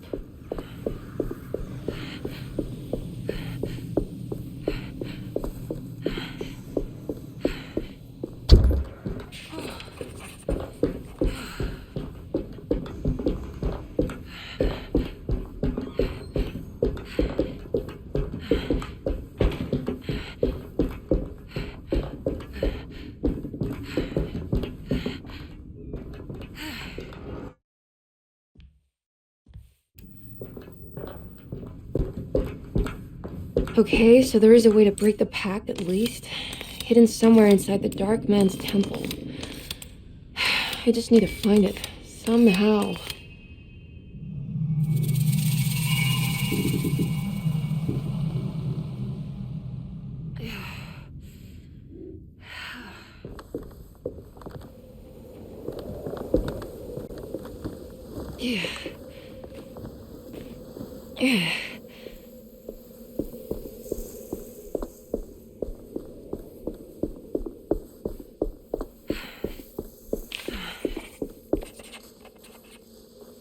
Whoa.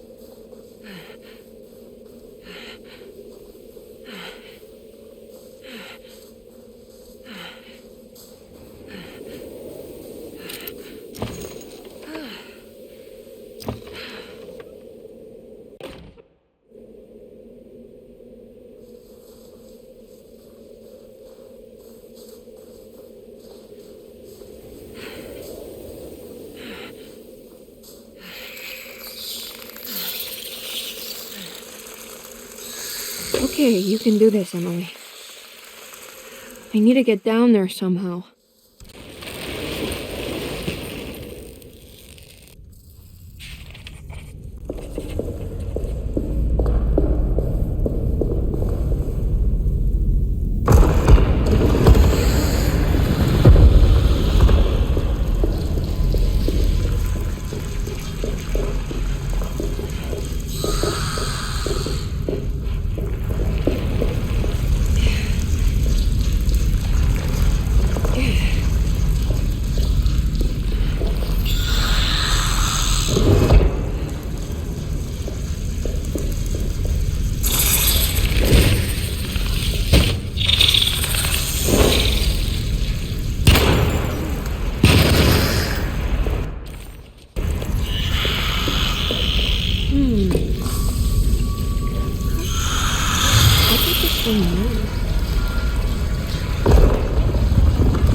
The constellation Taurus.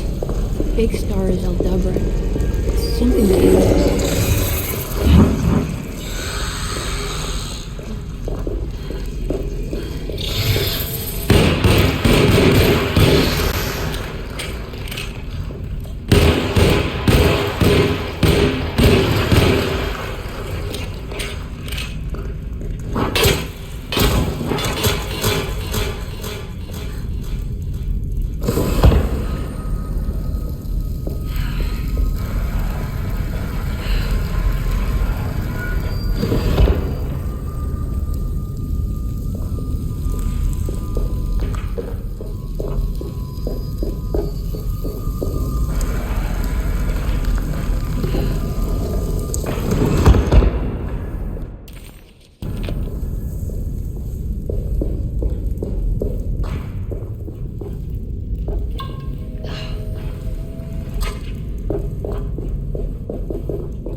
to collapse.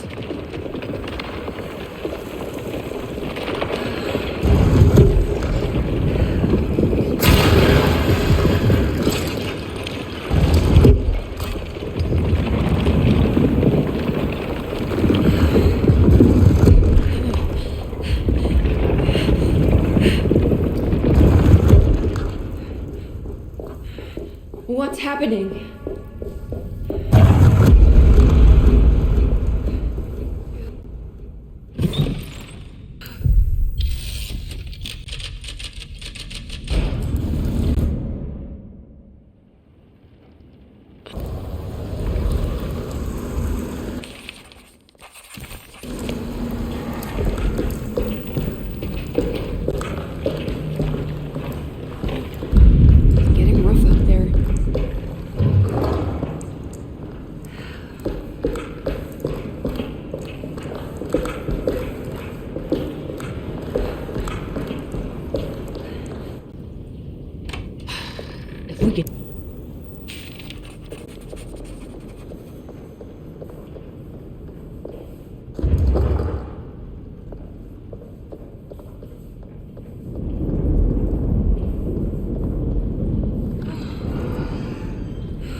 What is going on here? It's blocked.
Hey, little lady.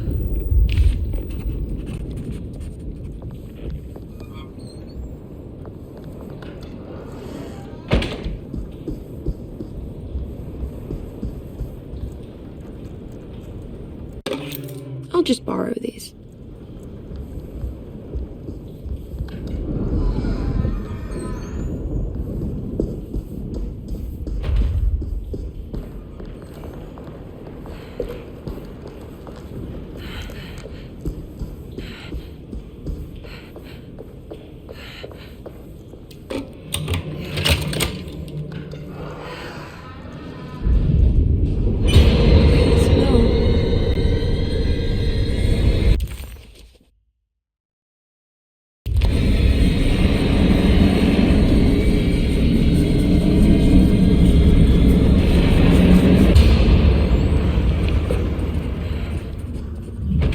I don't know the combination.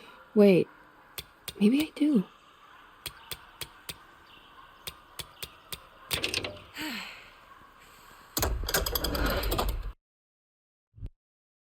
Darling?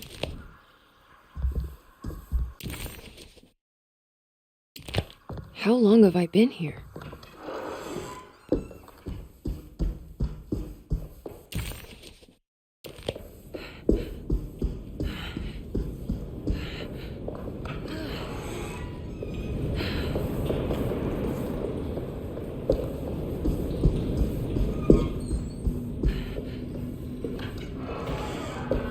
Ruth, are you there? No, of course not.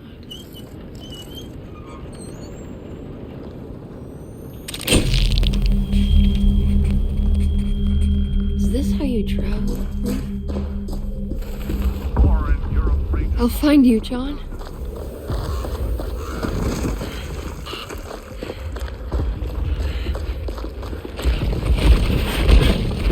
What was that?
Oh God, I thought I was done with you.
Yeah.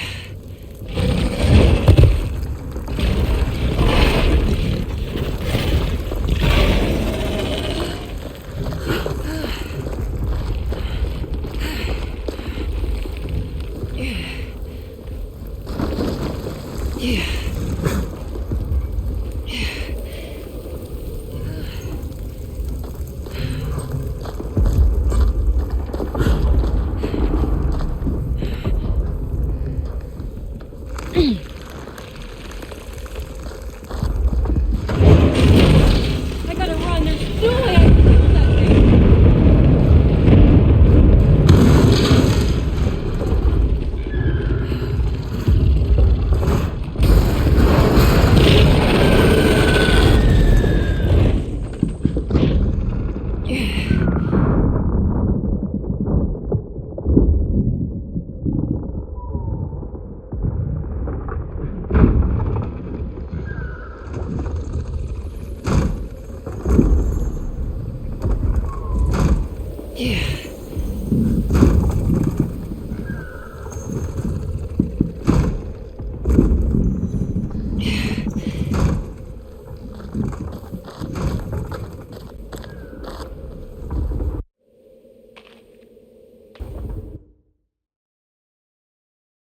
Where is this? Where am I?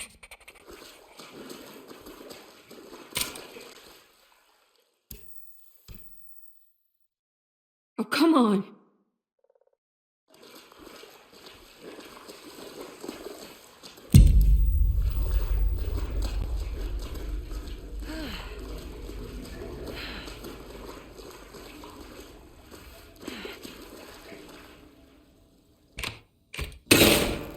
That's better.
What's that?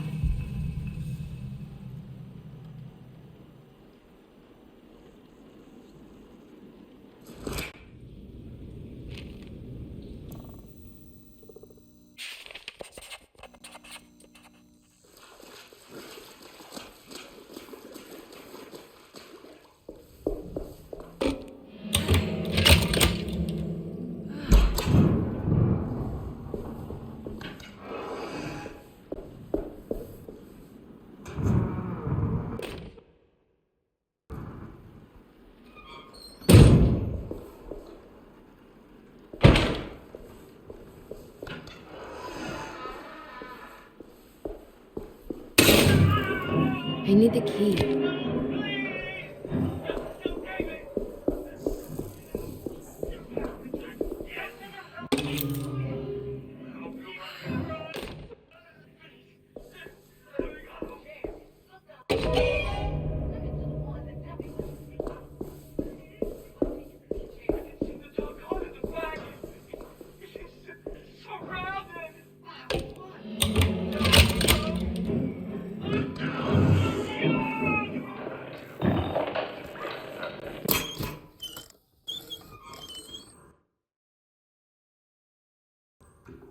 What's this?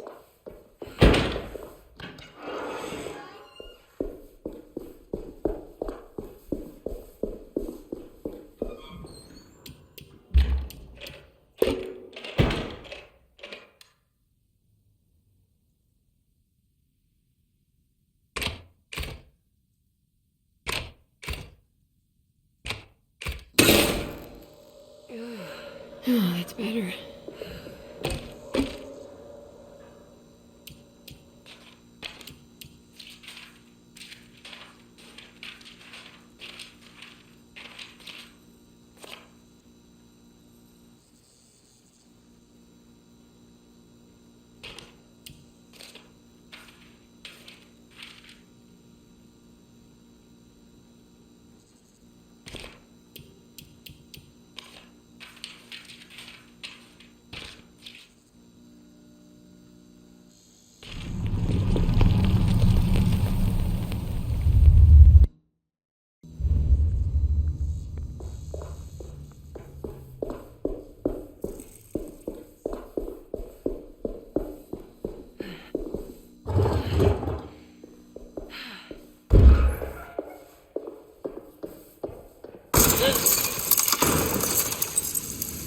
Oh no, it's still happening.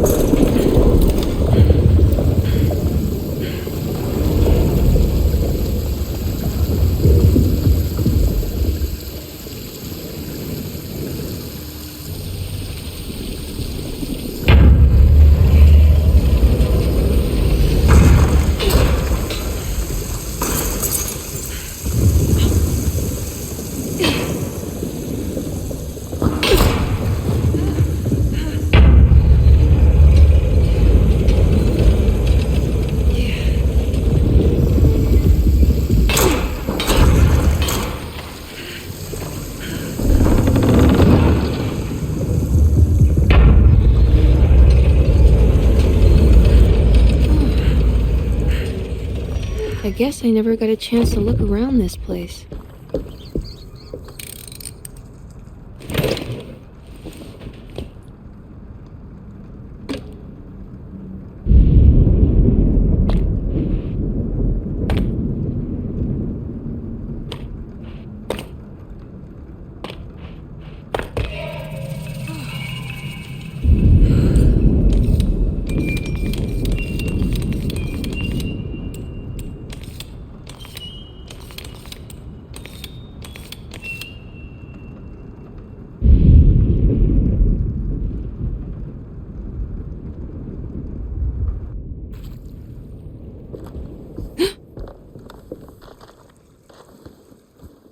This feels familiar somehow. Hello? Is anyone there? Jeremy, where are you? I'm stuck in the mud and the bayou is taking me. Jeremy? Can you hear me? The motor is dead. I can't do anything more. Hang on, Jeremy. I'll get the boat running. I'll get you out of here.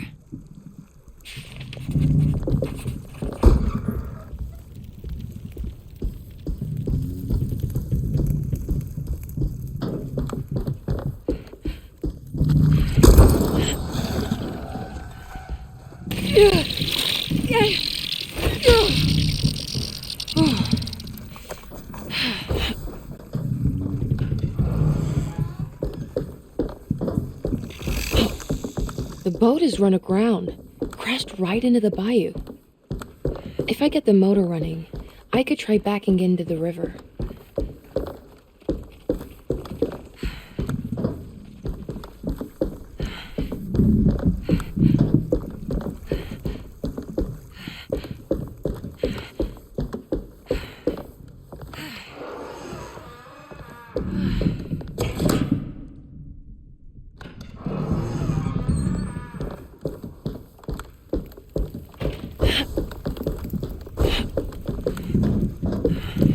I can break. Yeah.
think it just needs fuel to run.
Miss Hartwood, lock the door, will you? I'd rather not run into dear Dr. Gray if I can help it. This feels strange. So very strange.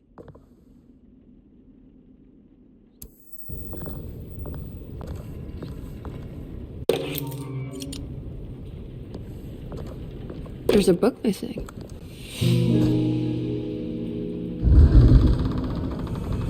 A secret door. Looks like it. Careful. Let me go first.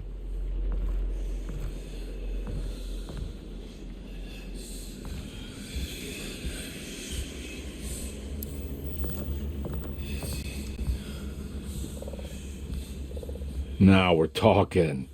Great job, Emily.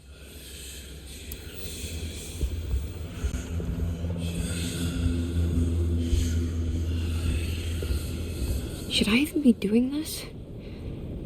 Do I want to know?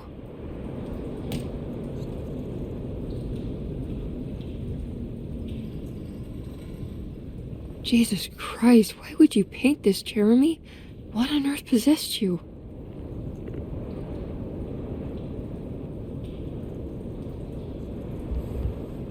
Oh, God.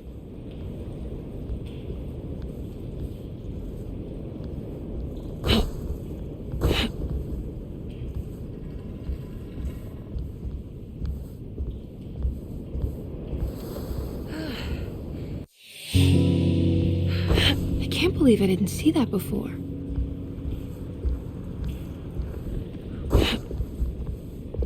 This has something to do with the numbers for the talisman.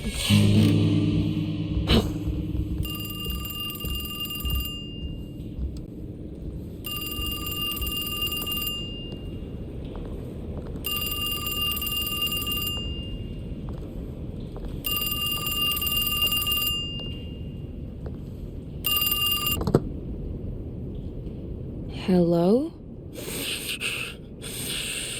Who's there? Jeremy? Jeremy is with the Dark Man.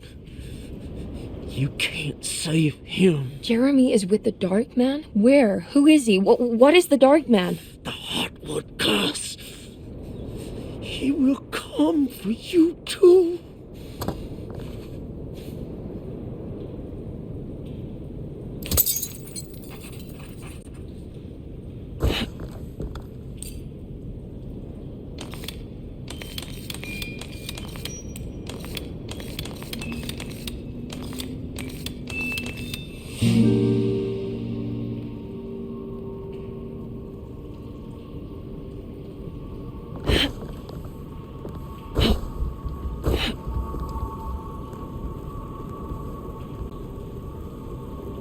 You heard the telephone ring, right? No, the telephone's cut off.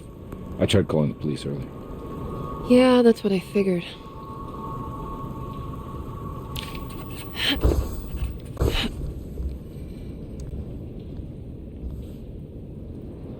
Hey, Mr. Carnby? What? Nothing, right? It's a closet? That's right, Detective. I'll see you later. I have to finish this. You're going inside the closet? I know what it looks like, but I can't explain it, much less justify it. All right. You do what you have to do, miss. Goodbye, Detective.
What do you want?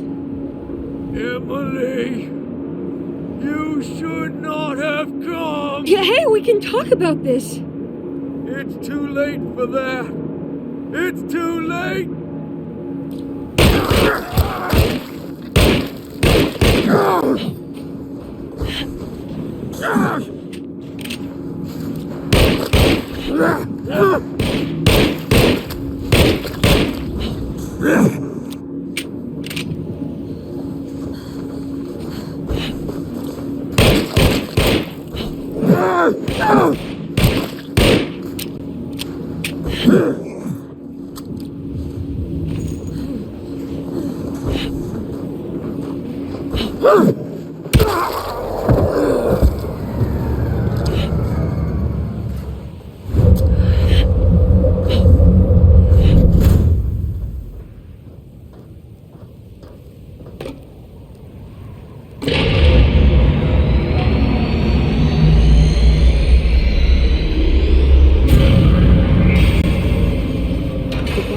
going to be in the middle of your existence, Jeremy.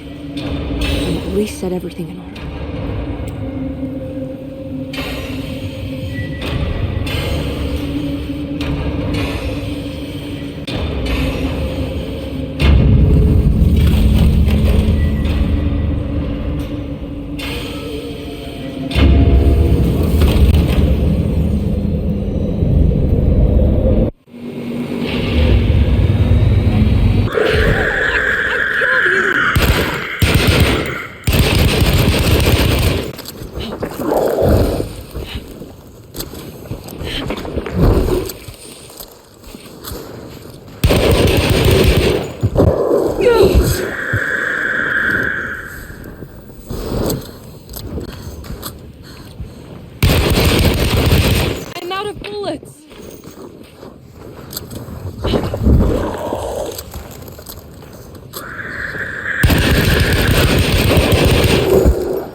I did everything you wanted to break the pact. What else can I do?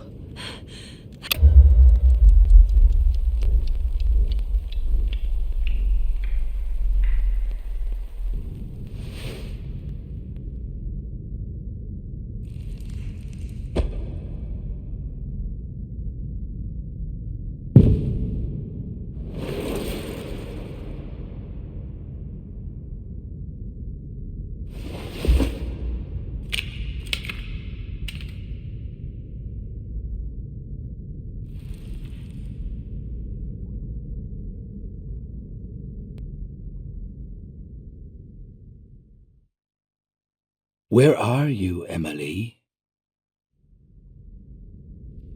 I'm in his temple. Why? It's what I see when I close my eyes. Are you afraid? No. Not anymore.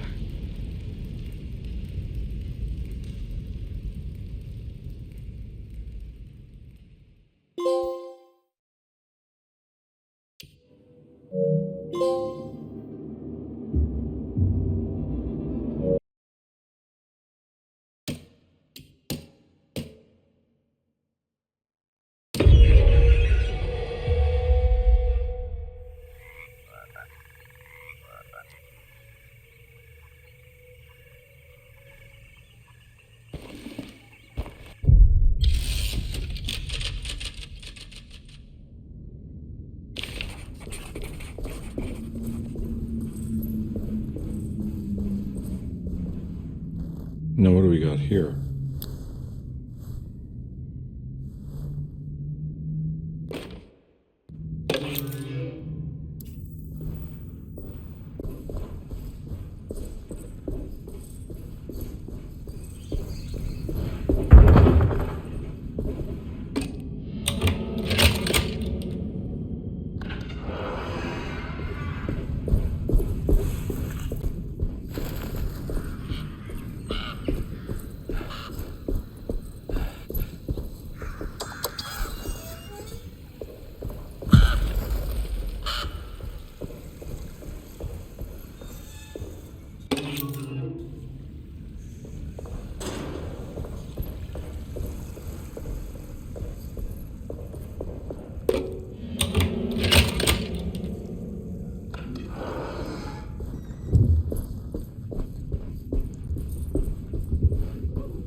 Oh.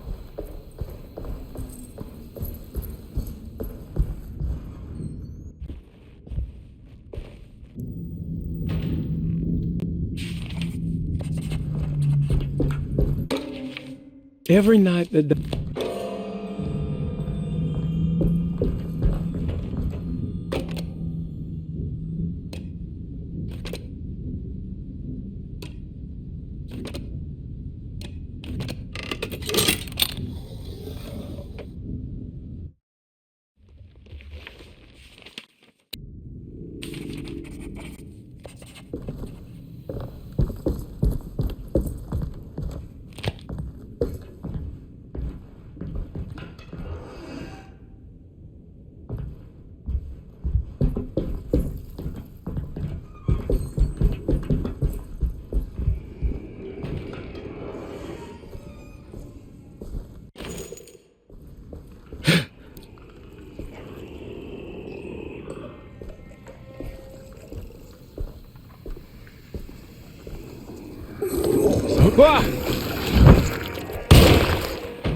What the hell is going on?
Oh.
I reckon it's the talisman, like the one in the painting.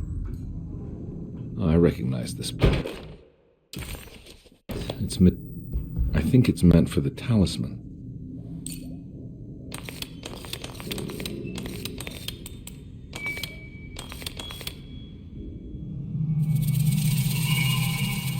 It's showing something. A place? Where is that? Detective.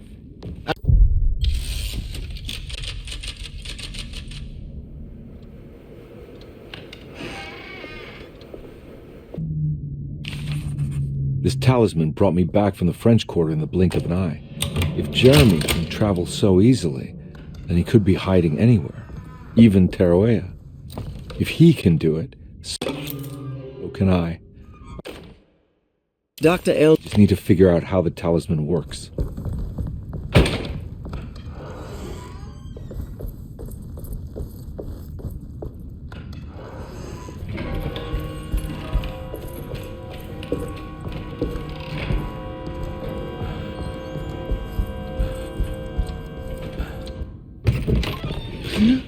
Yeah, I just...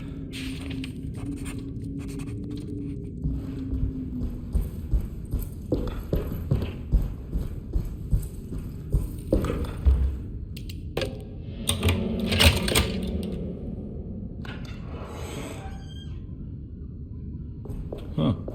How eccentric. What are these symbols?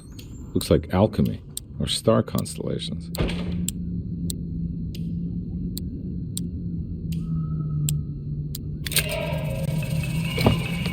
Got it.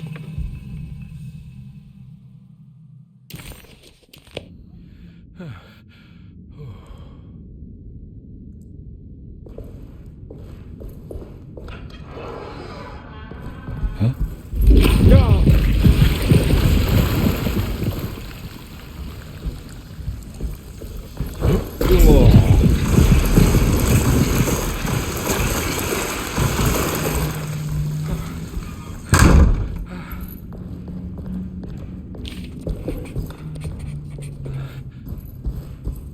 What happened? Everything's normal again? Right.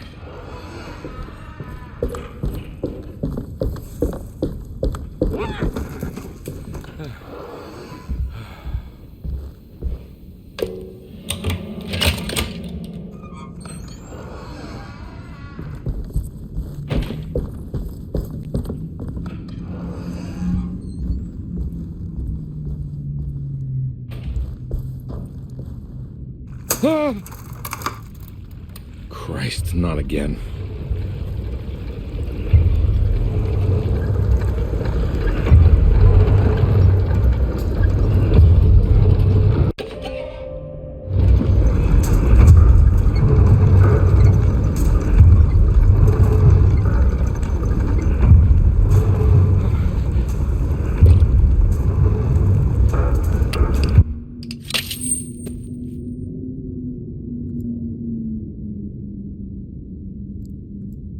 What the hell is going on?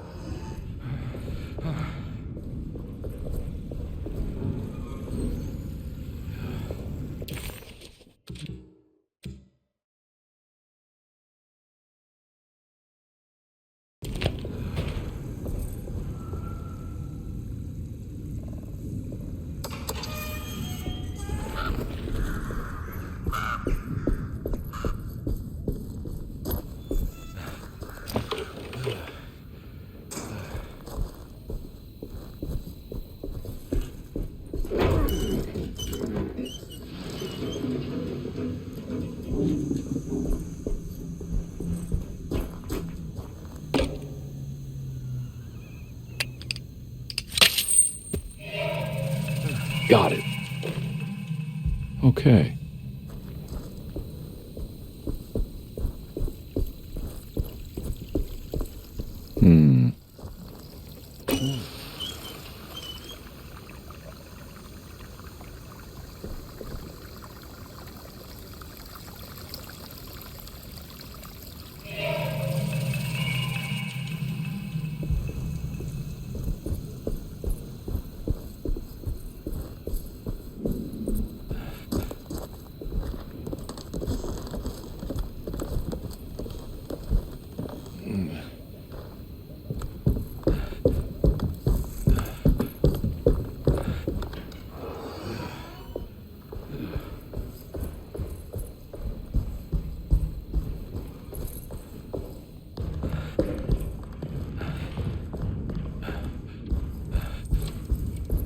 Stain.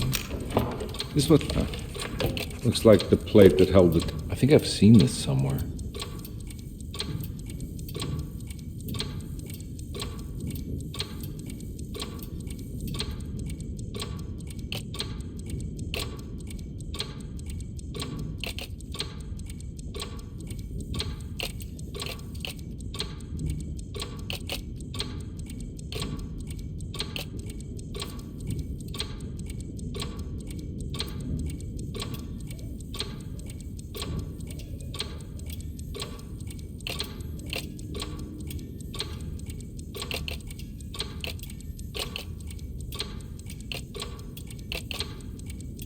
There was something in the commonplace book about this.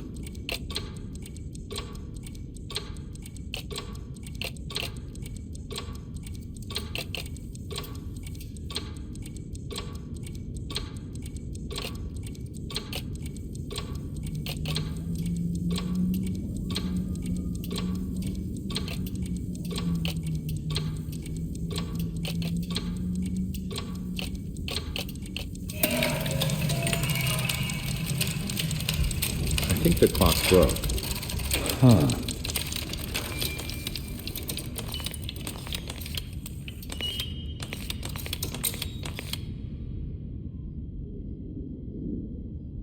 There's a picture in the black glass. It's showing me something. It's the hallway outside Jeremy's room.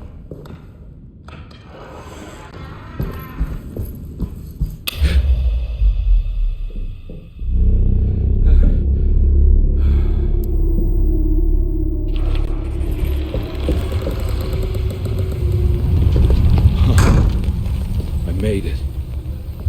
I entered another one of Jeremy's memories.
Got it.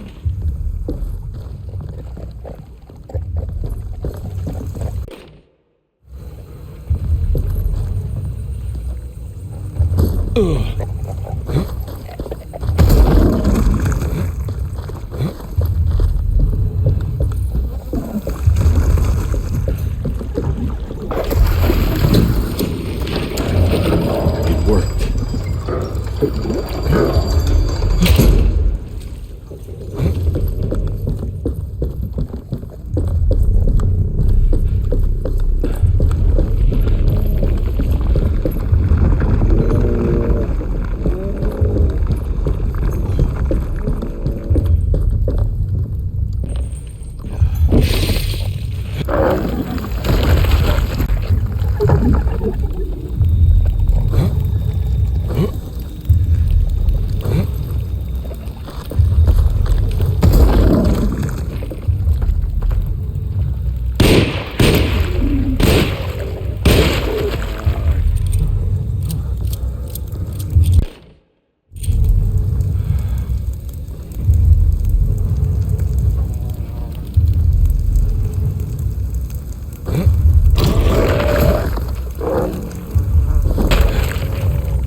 Come on, Carby.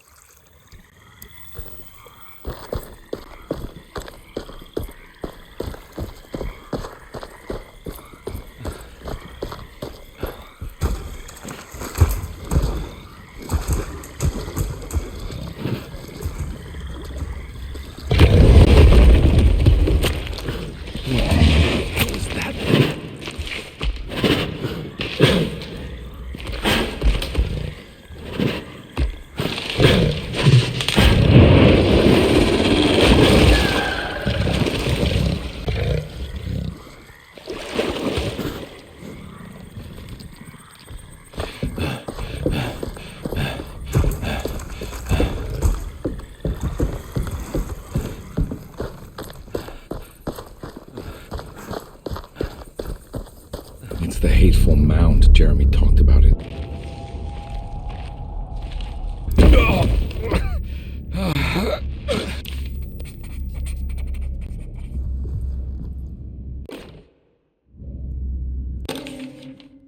Reflect.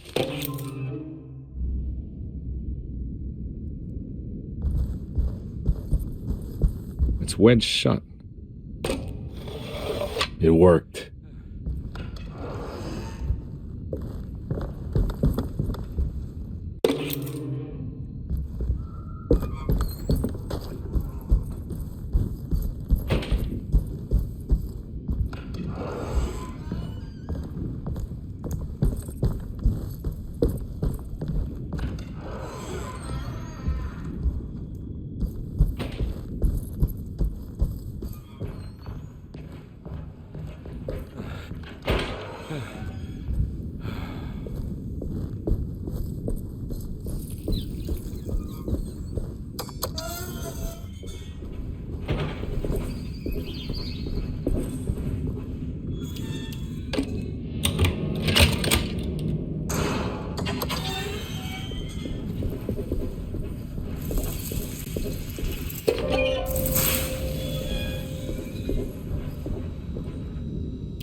It worked.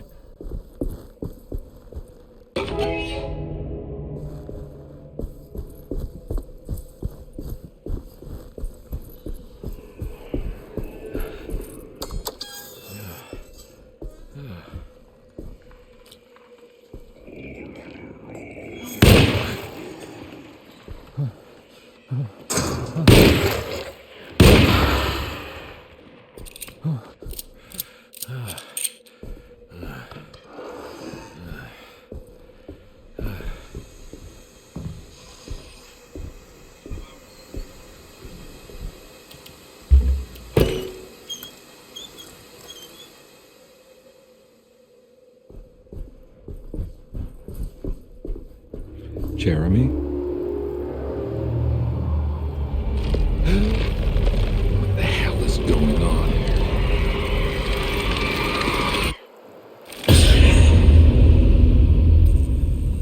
Where's the body?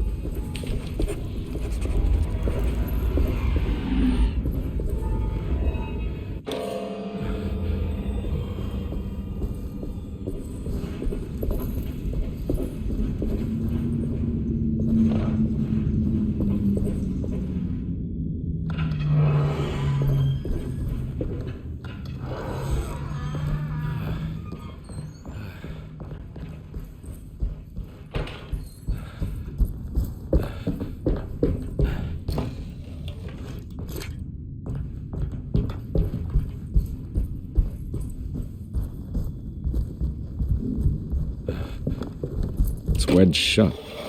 It worked.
There's more of that aggressive rot.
Another one of those strange padlocks. So this is where Cassandra Beauregard ended up. For some reason I thought she died years ago.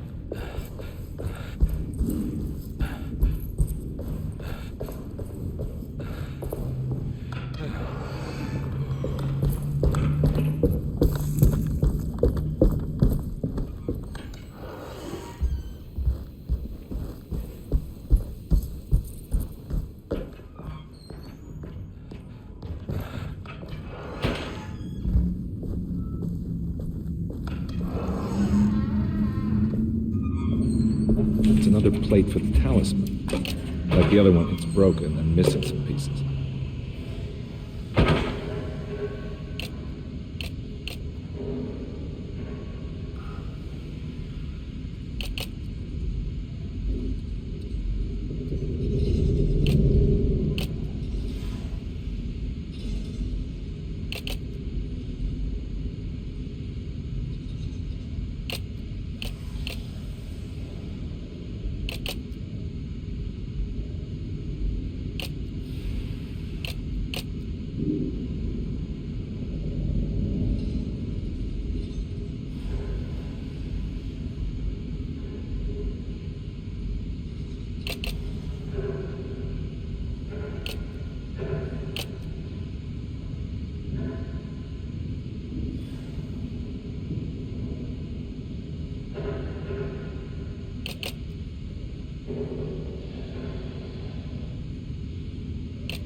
be a way to another one of Jeremy's memories.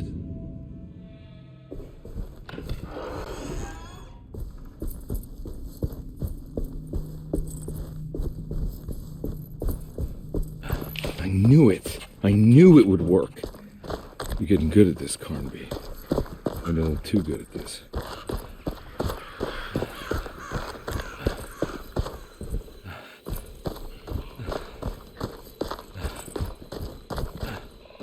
What's this? Now what do we got here? Got it.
Too many of them. We gotta get out of here.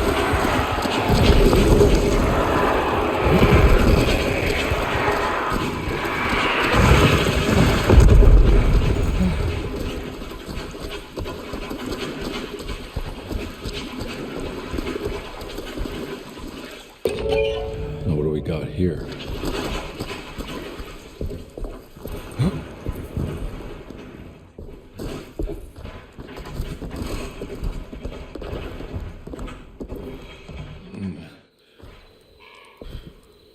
Thank God that's over.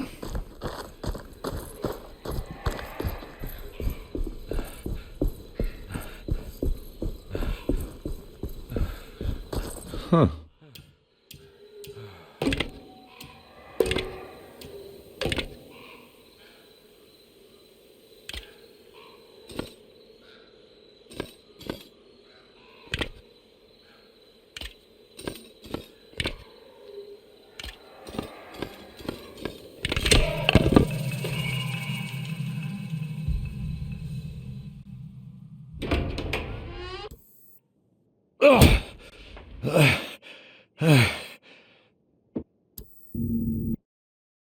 I've seen...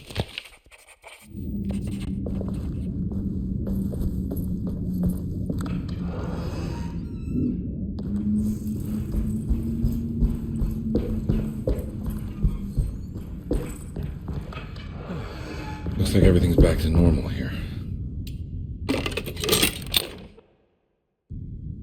A telescope lens. Why would he lock that up?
Whoa.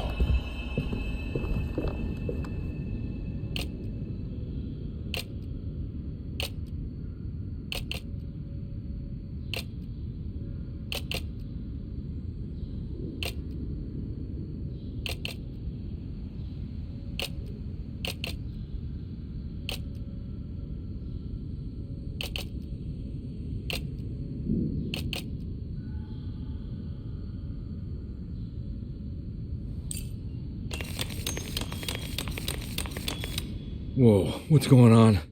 It's dialing in something all on its own and it's showing the way to another memory? Where is that?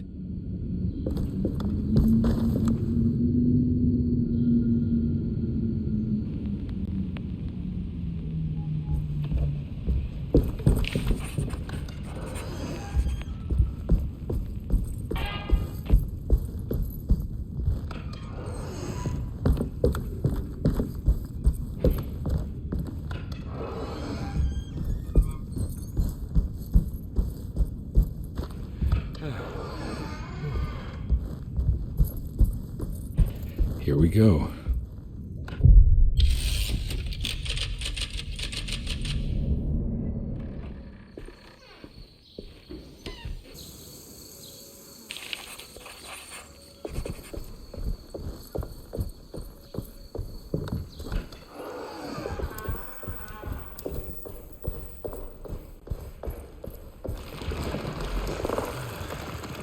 Oh.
Oh, shit. Why do you have to manifest your worst fears, Jeremy?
It was in the hot autumn that I went through the night with...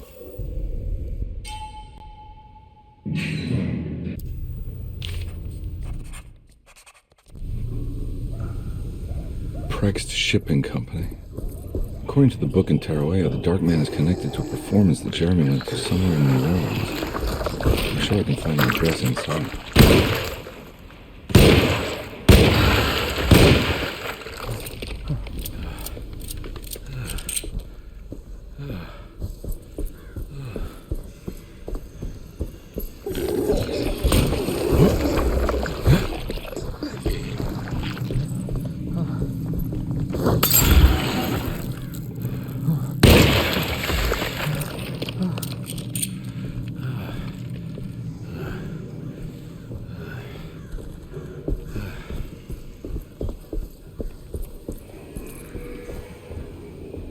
There must be another way inside.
Hold on.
All right.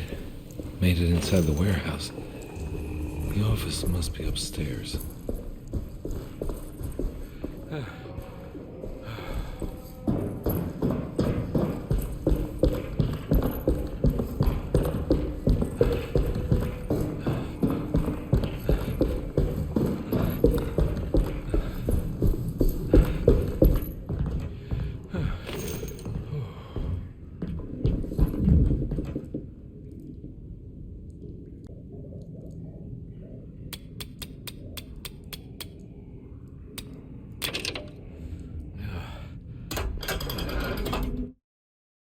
Gotta go, man. Here we go. The address where Jeremy first encountered the Dark Man.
Looks like the fog cleared up.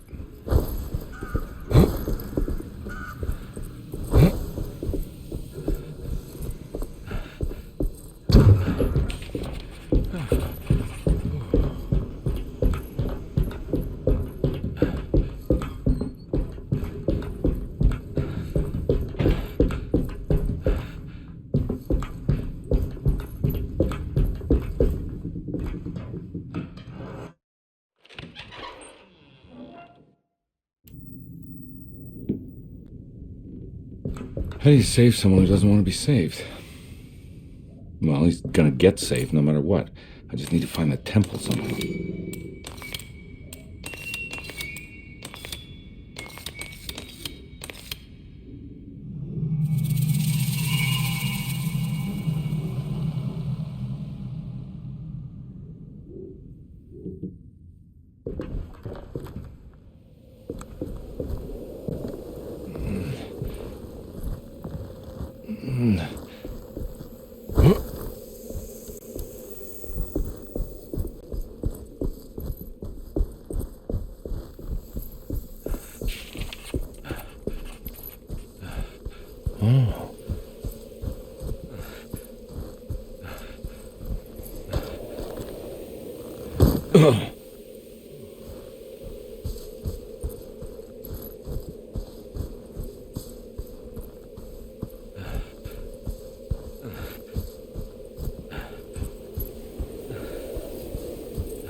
The temple.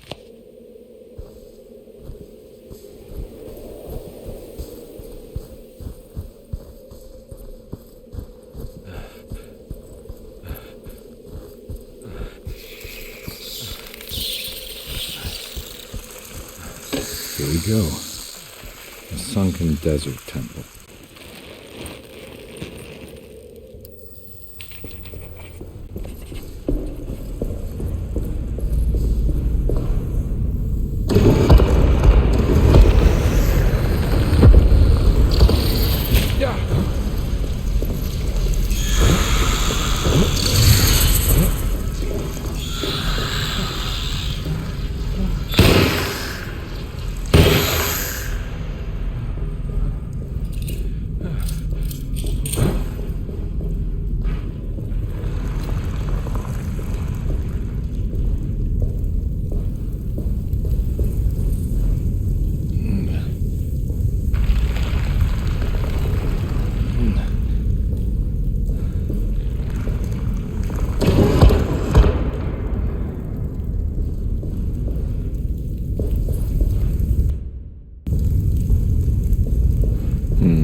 This one looks operational.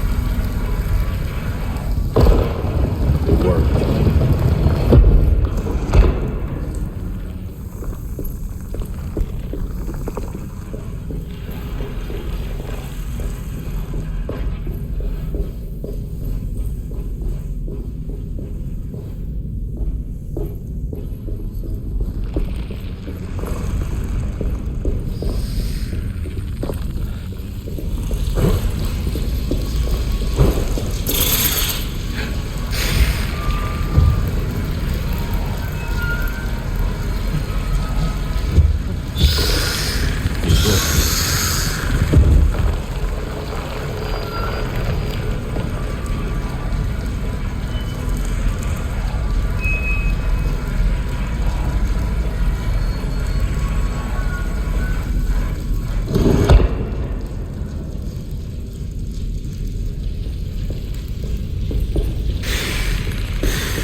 porous, and one star's clearly bigger. It's hard to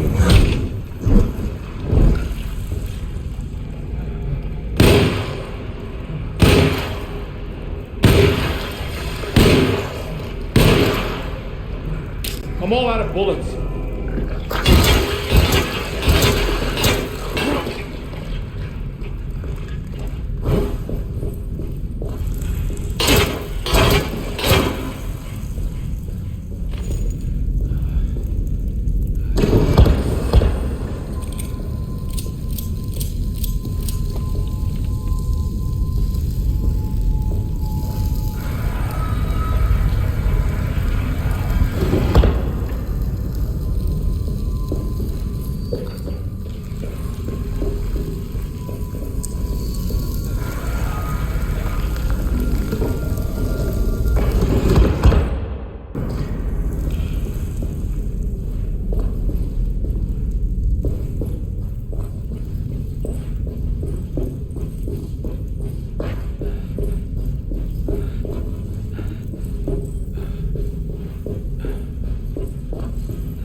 This is ready to collapse.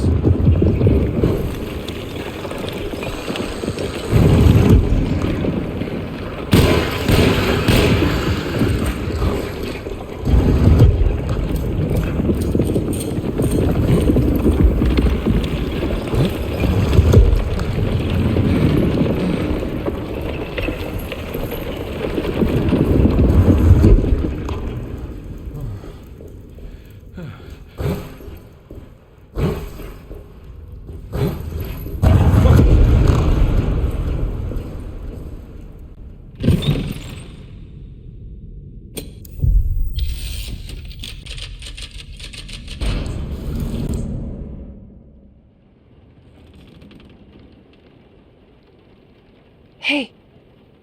Hey, detective?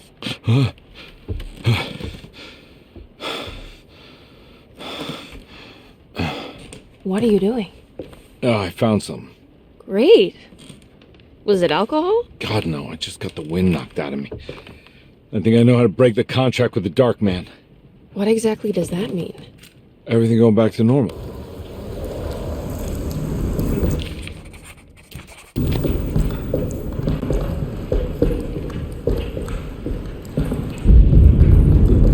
Just what this evening needed. Some ambiance.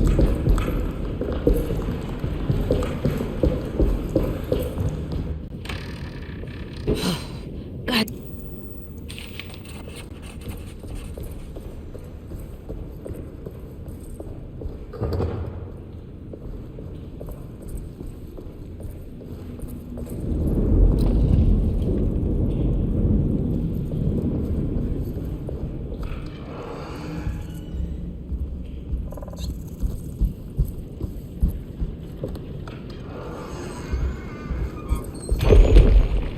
Christ, what the hell was that?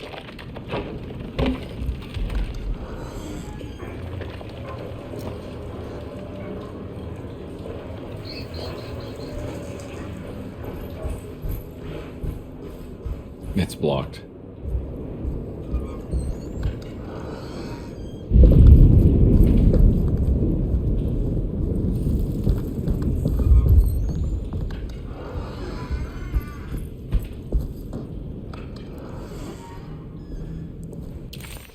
The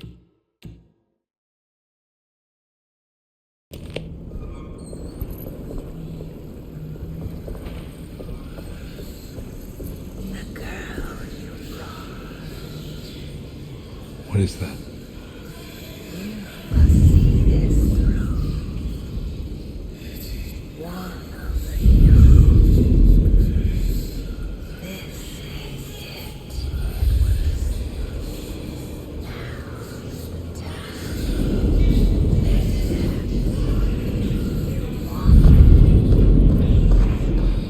What is it? What do you want? Don't worry. I'll remember. You should have.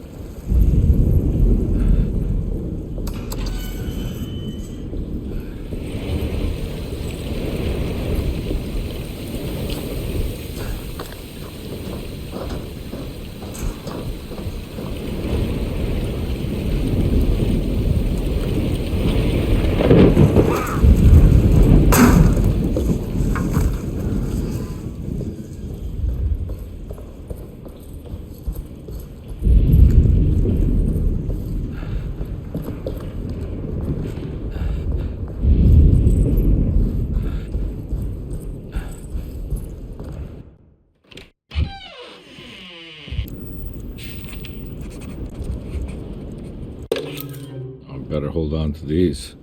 Wouldn't want them to get lost.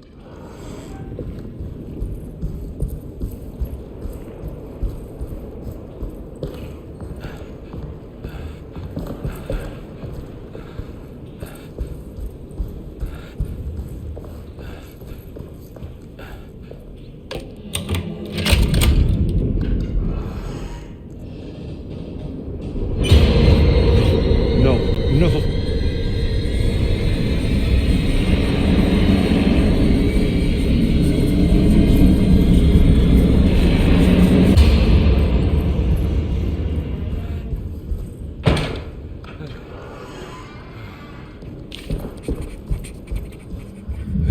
I know the combination. I carry it with me.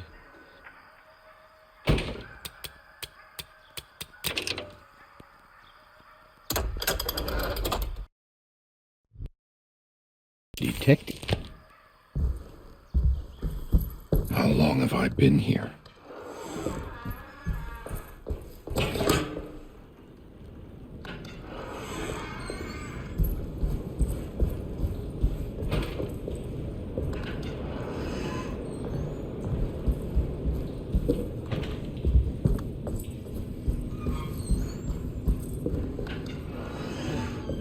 surprisingly neat. Maybe I've been selling that old. Looks like McCarthy has something hidden inside.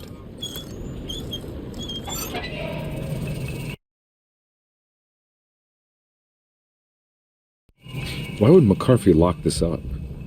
Was he trying to keep Grace from completing this shame? If so, couldn't she have just made another drawing? What the hell happened in here?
Looks familiar. How am I back at the office? Jeremy's never been here.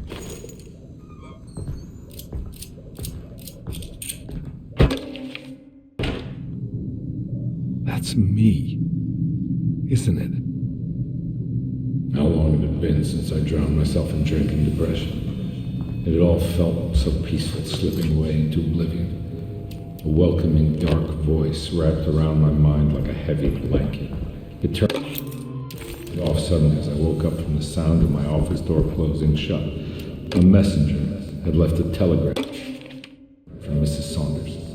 She had a lead on where to find her husband and her kidnapped daughter.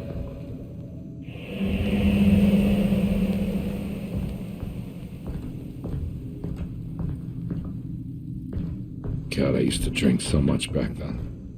When was this exactly? What case was I working?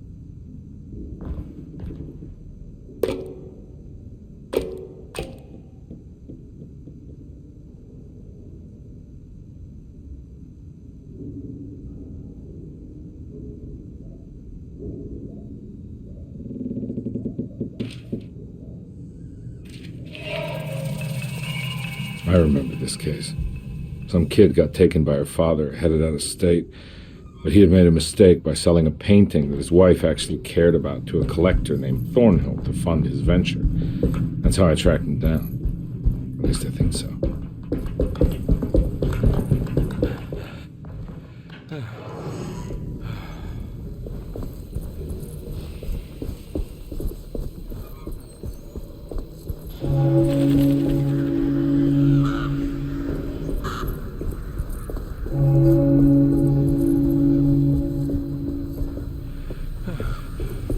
Thornhill wasn't a bad man, but he had principles keeping him from handing out information about his deals.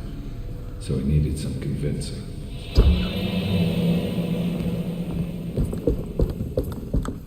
Well, every case can't be squeaky clean.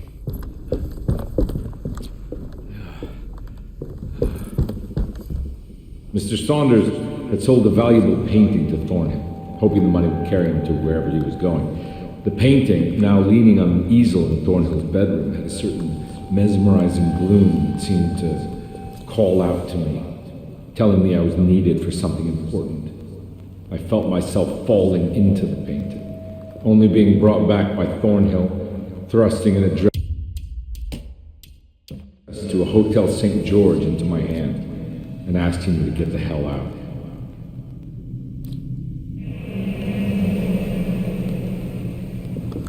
I don't remember this at all, but I can't say it didn't happen.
On my way to the hotel, the Morton gang caught up with me. I owed them money, a lot of it. I can't remember what for, probably some dumb gambling debt growing in size for each payment missed. I punched one of them out, and I sent the others packing. It was a stupid move. They'd be back.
I found it.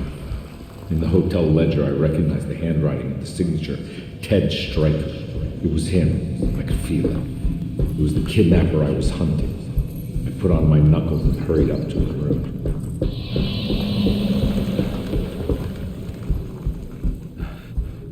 Something about that name, Ted Stryker, rings a bell. Feels vaguely familiar. I recognize this room. But I didn't catch up with them here. I must have followed them. But where?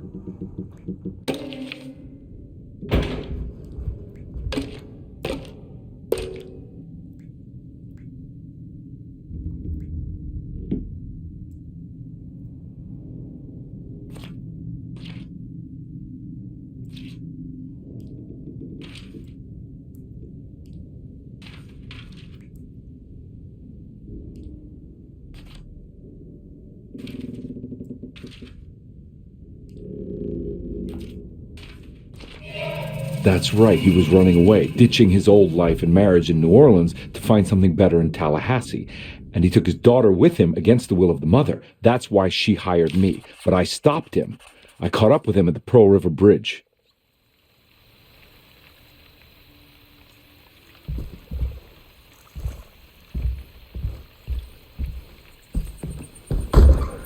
Pearl River. This is where I caught up with them. This is what the Dark Man wanted me to revisit. But I'm still not seeing it. What am I forgetting?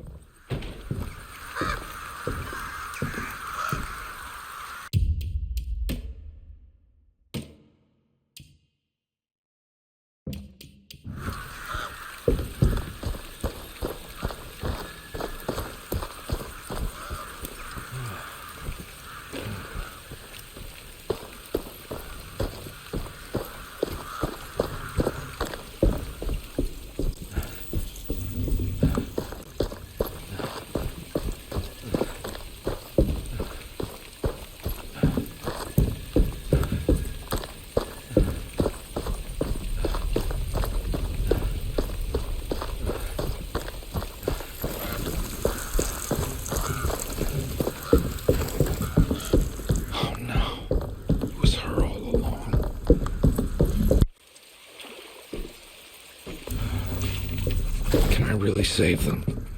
This all happened so long ago. I have to find a way to get down there. I have to see it with my own eyes. There was a boat at the house where I entered. If I can raise the bridge, I should be able to get to the car.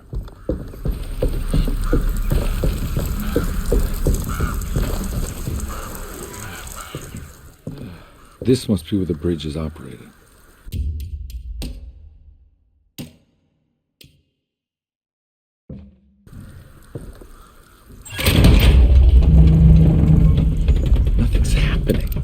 Like something's holding it back.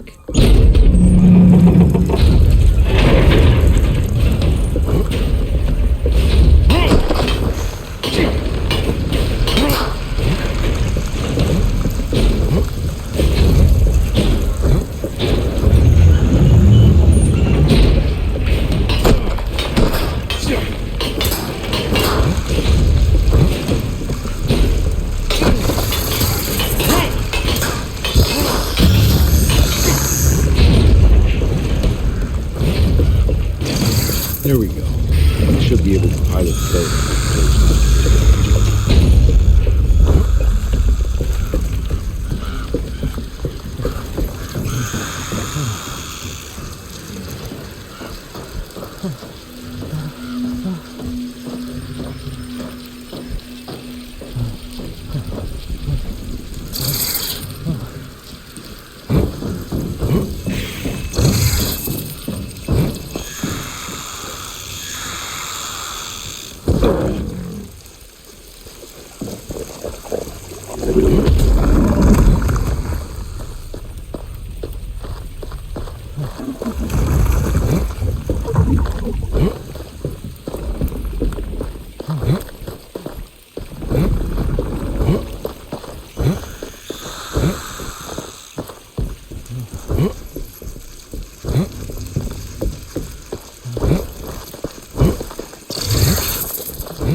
heartbeat.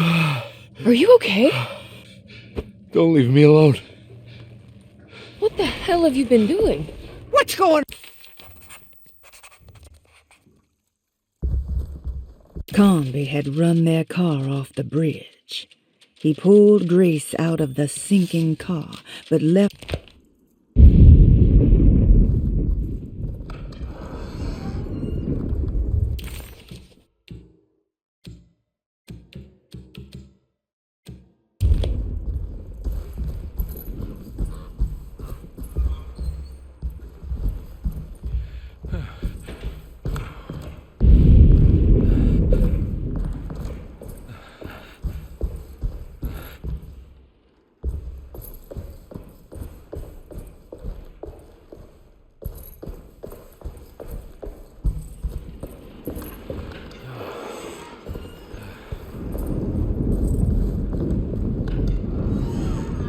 There must be a spare key to Dr. Gray's office in here somewhere.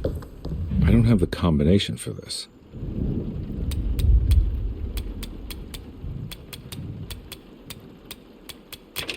It worked.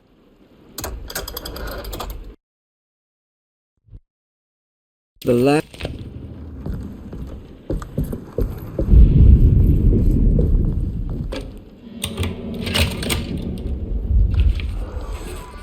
Dr. Gray's office, all to myself. Let's see if we... This is...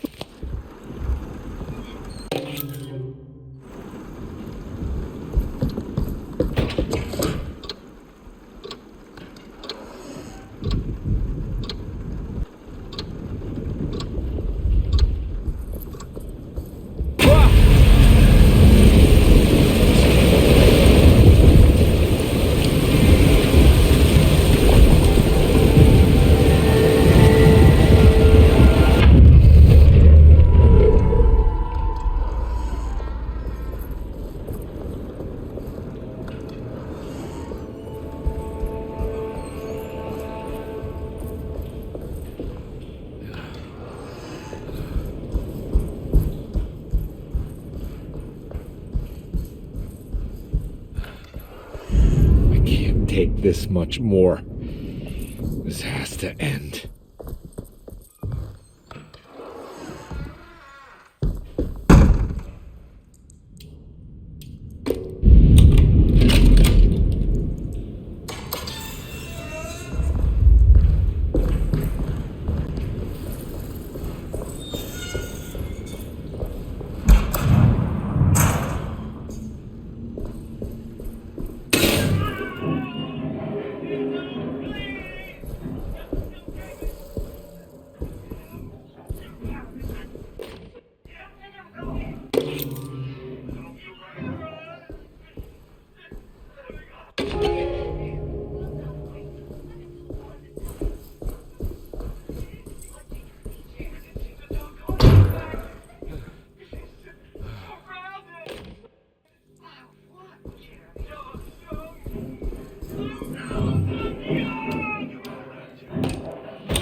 Don't mind if I do.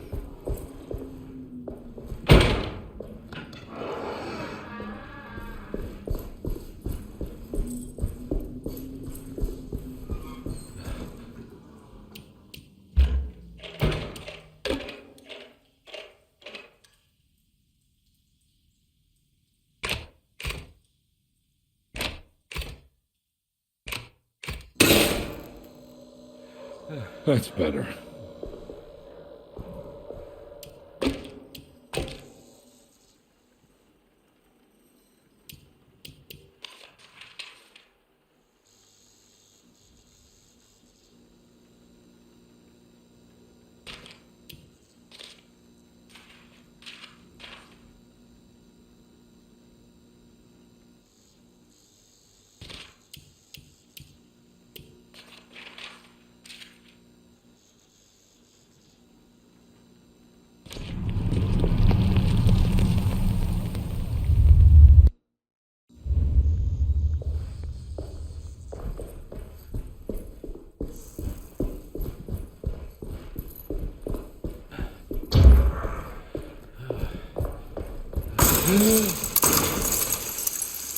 Why does this keep happening? What am I supposed to do?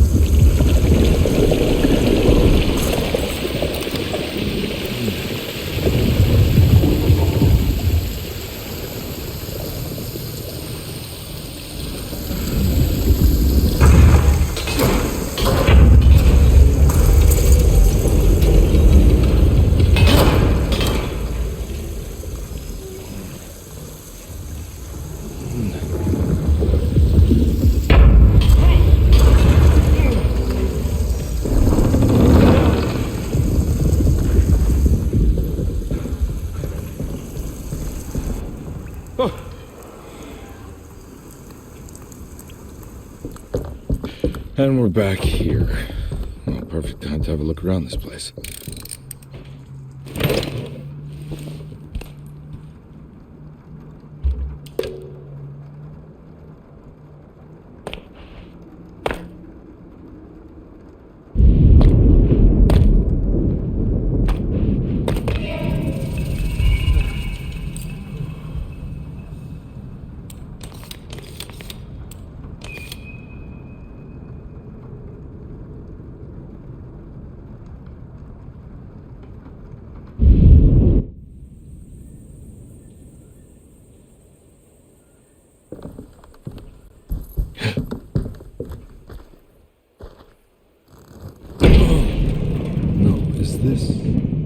This is where Jeremy's hiding, right? Hello?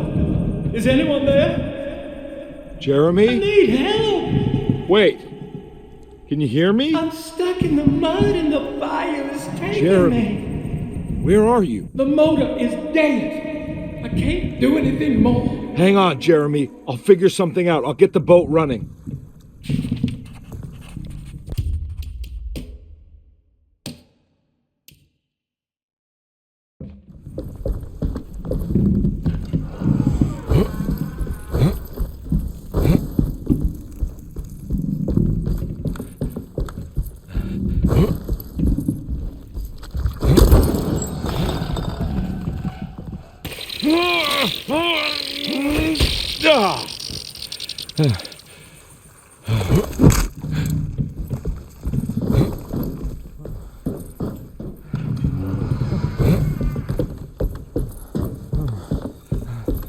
The boat's wedged itself right into the bayou. If I get the motor started, I could try reversing back into the river.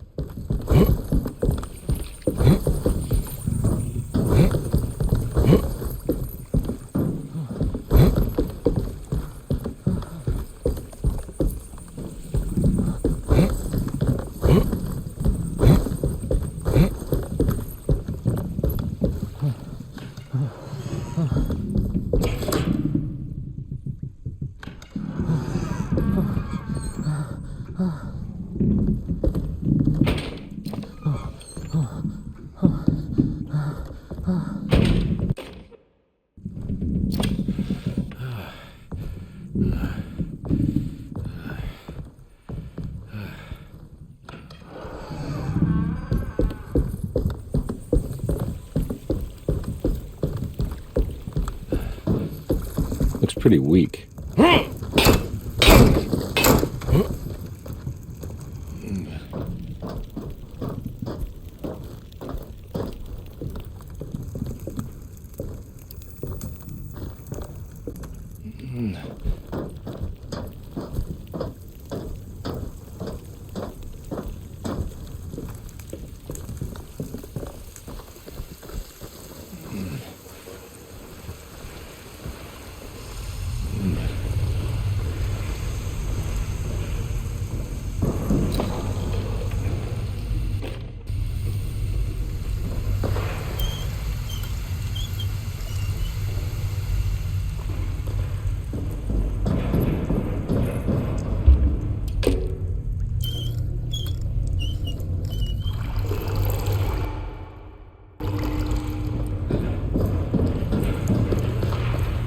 This definitely needs fuel.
Detective, am I glad to see you. Lock the door, will you?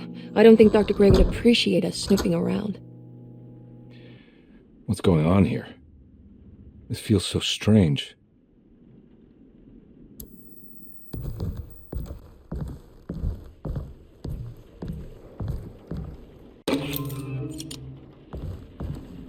There's a book missing. What did you do? I was just rearranging the books. Well, come on, let's check it out.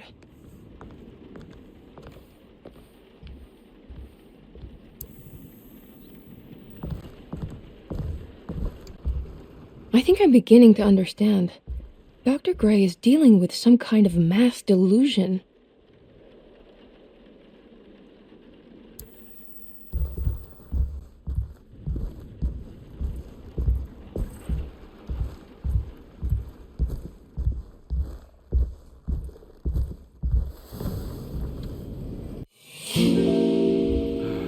Huh.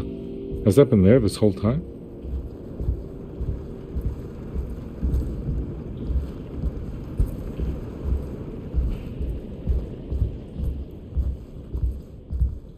That mark on the floor looks like talisman positions, but from which direction should I look at it?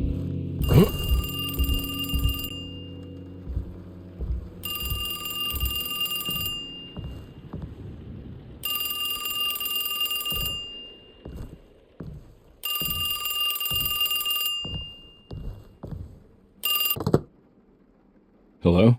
Detective Convy? Who is this? Jeremy? Jeremy is with the Dark Man. You can't save him. Well, I've done everything he wanted so far, and there's just one more thing on the list. I expect him to keep his promise and return Jeremy unharmed. Get out, Detective, while you still can.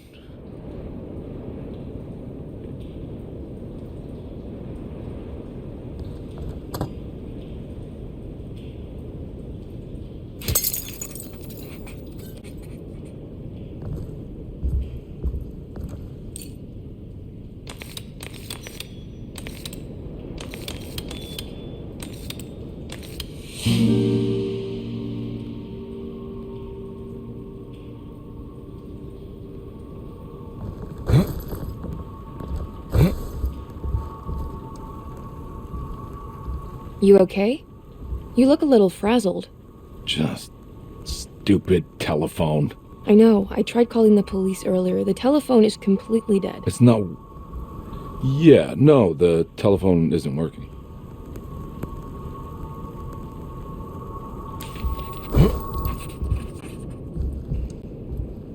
Miss Hartwood, I think you're gonna want to see this. Is there something in the closet? Yeah, there is. You don't see the very obvious gate leading to whatever Jeremy's madness is serving up next? I don't understand. Are you making some kind of fashion metaphor? I'm sorry, I don't have time for this. Can you just tell me what you're doing? You don't see this! It's fine. It's fine. Catch you later. Are you going inside the closet? Yeah. You got a problem with that? No. Do what you think is right, Detective. Sorry, I didn't mean to. Goodbye, Miss Hartwood.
Hey, you! What are you doing here? What is this place? Turn back, detective. You're not wanted here. Whoa, take it easy. I'm not your enemy. Oh, you're wrong, detective. You're wrong.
I figured you wouldn't want your stars aligned, Jeremy, or maybe that is what you need to temper that mania of yours.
I'm all out of...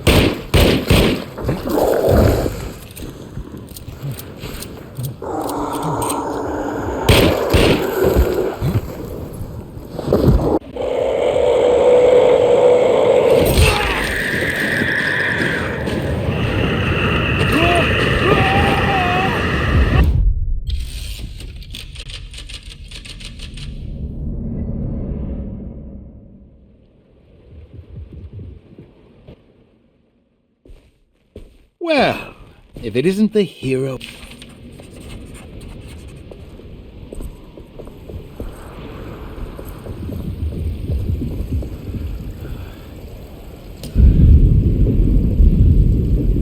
Everyone knows what to do? Y'all know the new words. Mrs. Thompson, we talked about this. I'm not sure everyone is comfortable. Doctor, I insist. This is important. We've waited for so long, Doctor. Let's just go with the old song. Not every change is an improvement. Boss, good or bad, we need to move forward. All in, Doc. Let's bet it all. But we don't know what we're dealing with. It'll be okay, Doctor. Better even.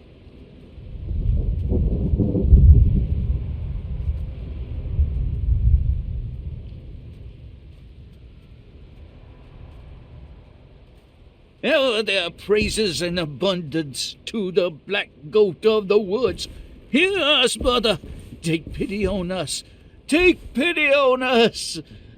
Ever their praises and abundance to the black goat of the woods. on us. Hear us, mother, and take pity on us. Take pity on us. Mother, and take pity on us. Ever their praises and abundance to the black goat of the woods. Hear us, mother, and take pity on us.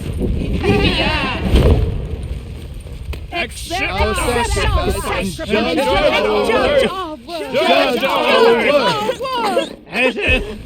Stop!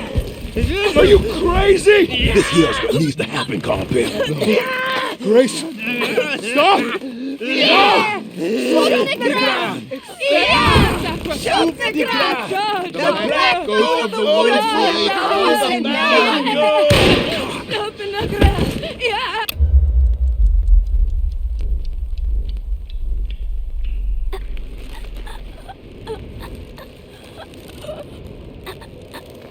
Detective, get my uncle out of here. No, Emily. I get it now. She needed me to break the pact. She needed me to bring her grace. I did everything for her. I just realized I belong here. I'm one of her young. What are you saying? You'll have to run, Emily. You'll have to run!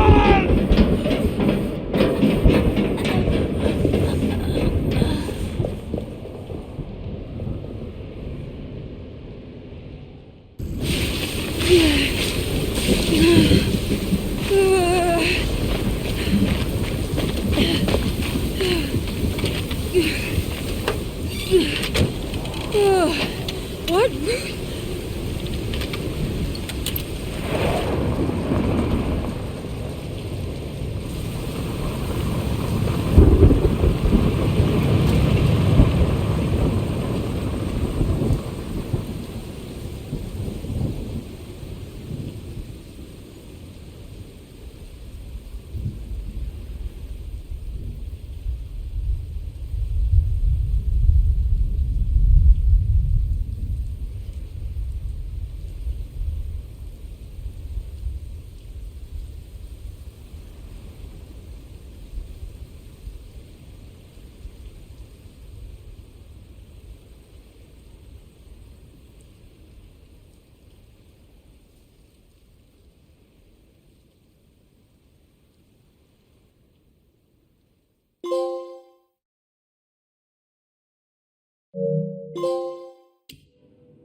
What's this?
What's this?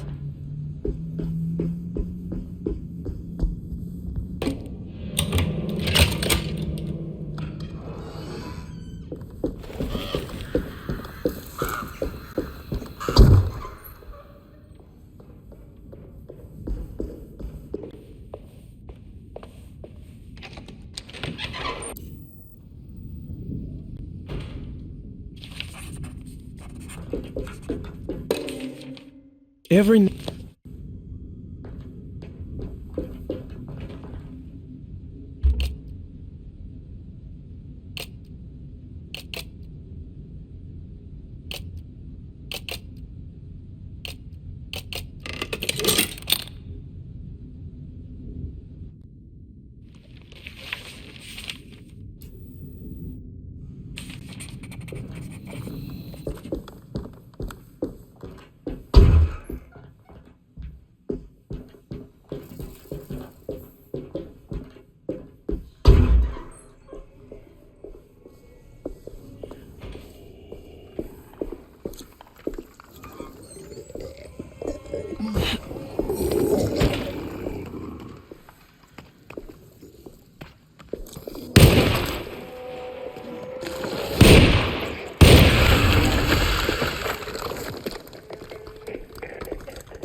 Is it dead? This can't be.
This must be Miss Jackson's place.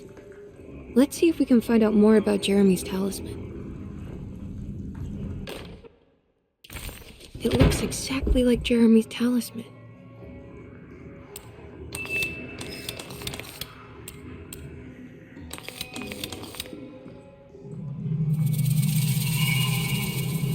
What's that picture in the glass? Where is that? Good to see you again, Miss Hartwood.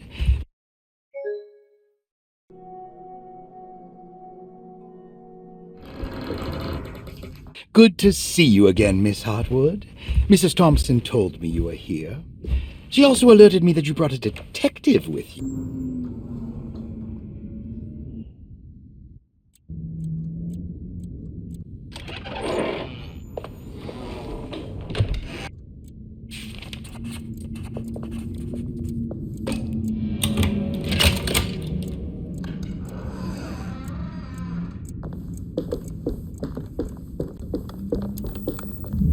Looks sturdy. Doubt I'll be opening this.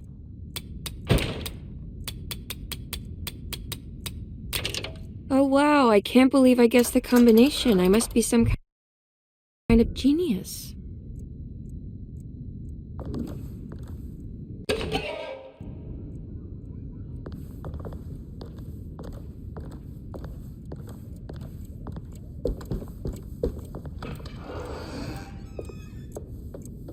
If a talisman like this can open up doors between the French Quarter and Derceto, then Dr. Elmore. Maybe Jeremy is hiding in some strange other world, like Tarawea, the place he mentioned in the book. No matter where he is, it's clear that my search won't be limited to Derceto.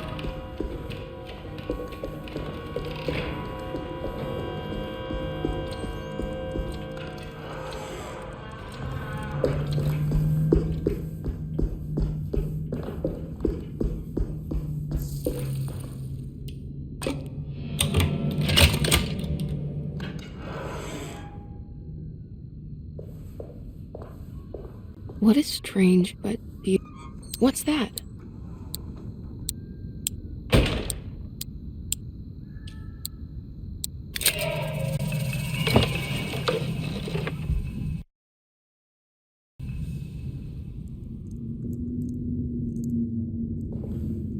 What is going on here?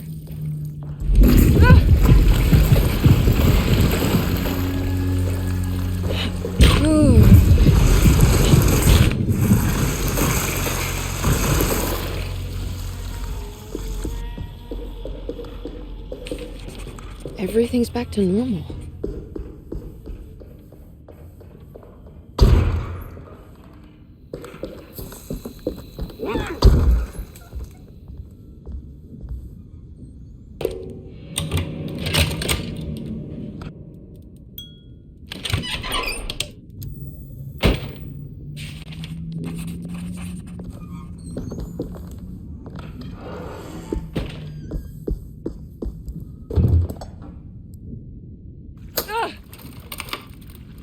Oh no, not again.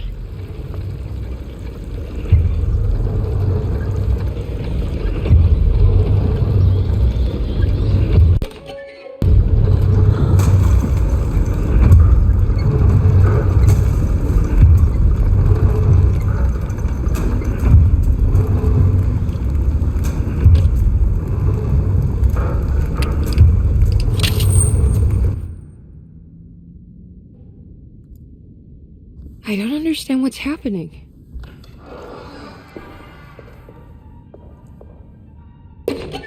What's this?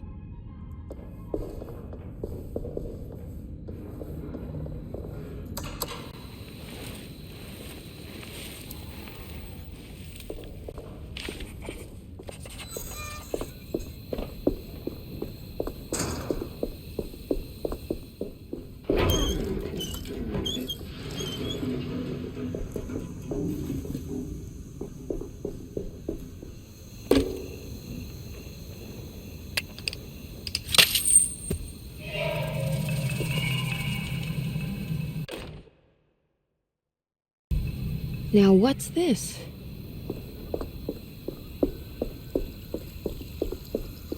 What's that?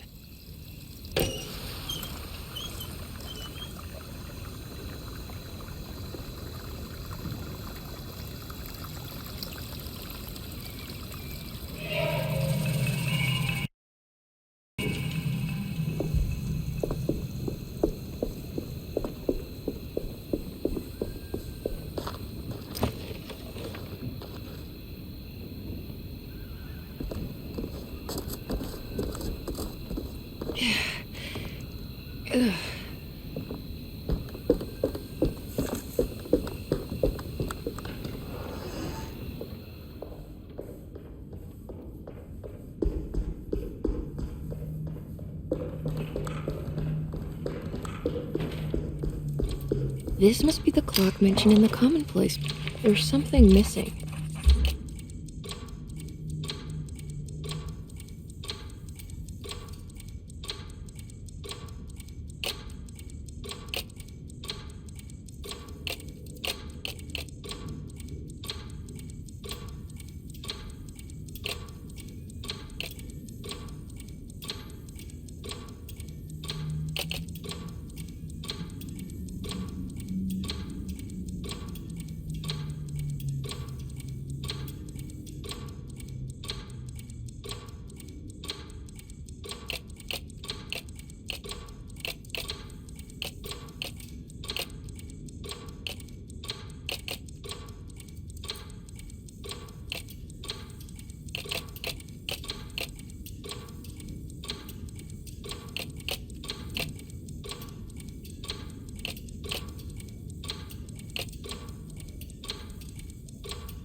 It's showing me something.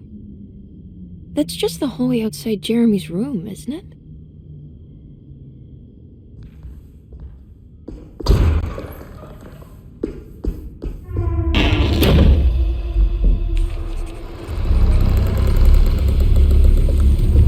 I did it. I opened up another dream.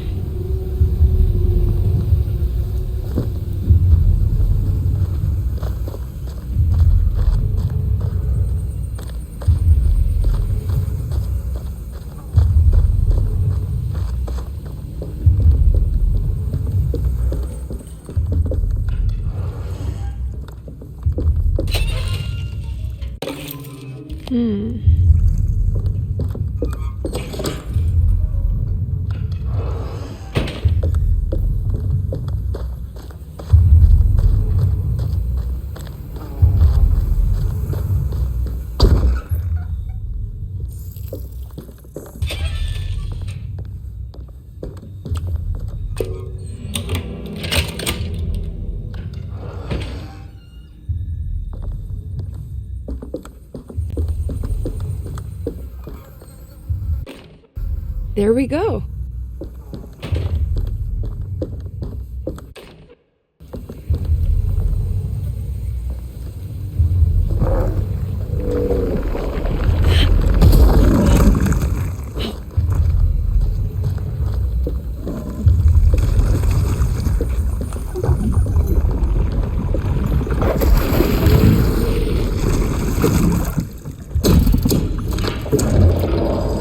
It worked.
Now what?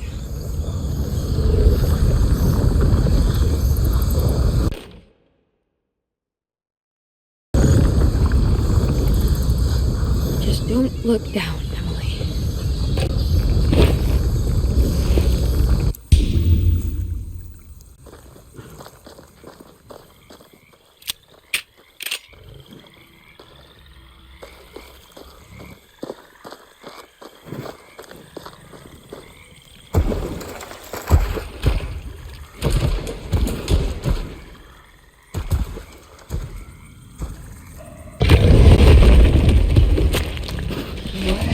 How is that?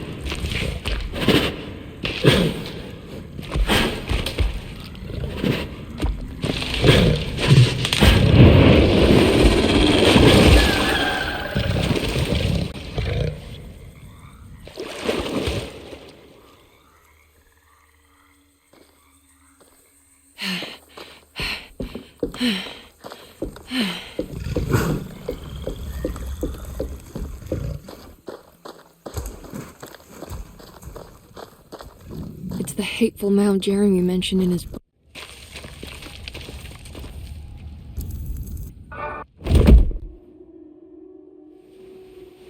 Oh, God damn my soul.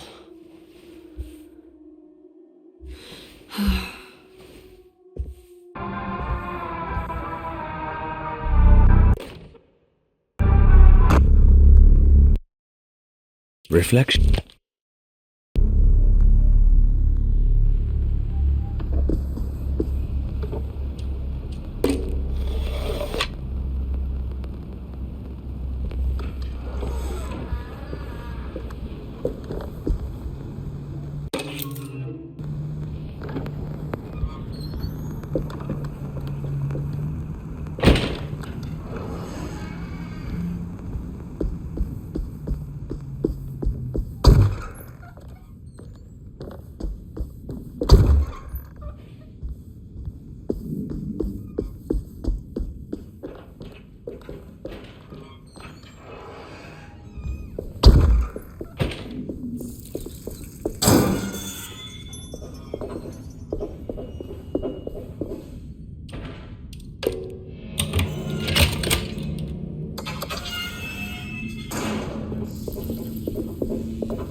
I guess this works too?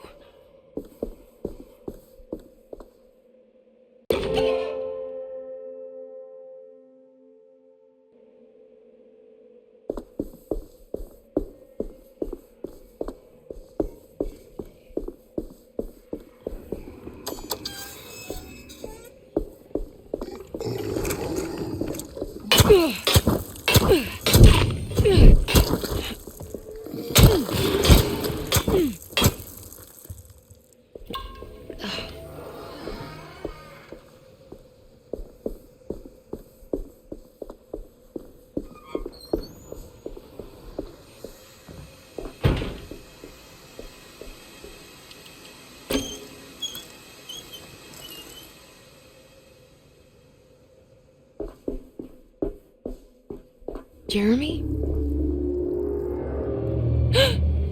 What the hell is that?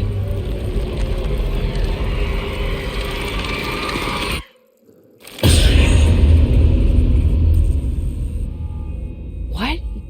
There was a dead body in here. Did I just imagine that?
Come on, Grace. I'm too tired for a game.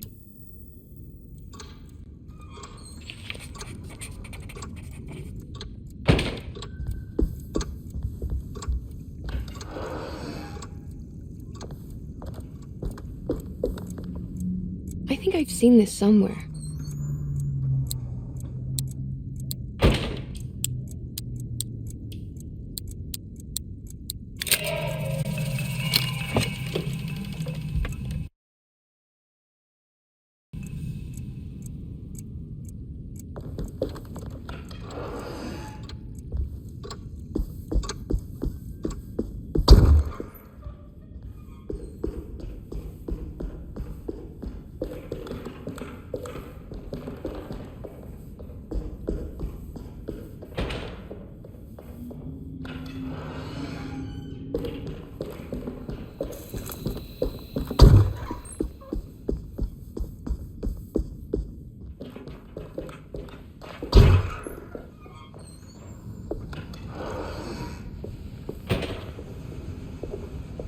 It's another one of those plates for the talisman. It's also broken and missing some pieces.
The talisman is showing another room. Something is open.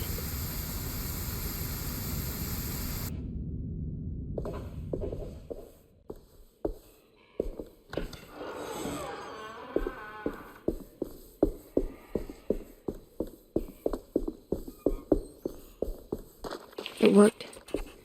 I'm in another one of Jeremy's streams.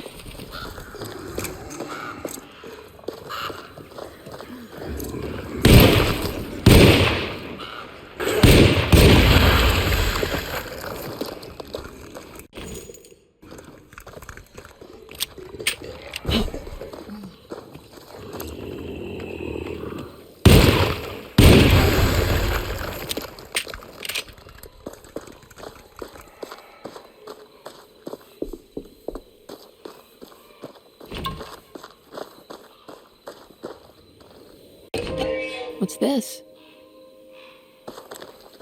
What's that for?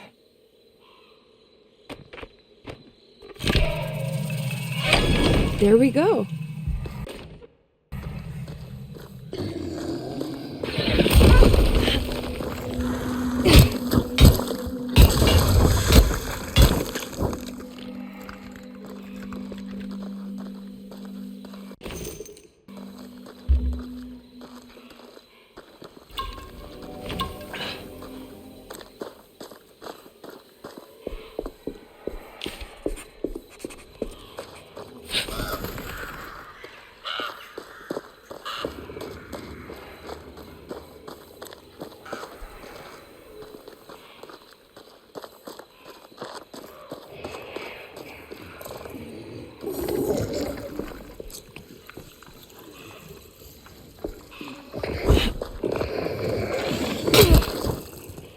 My weapon broke!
There we go.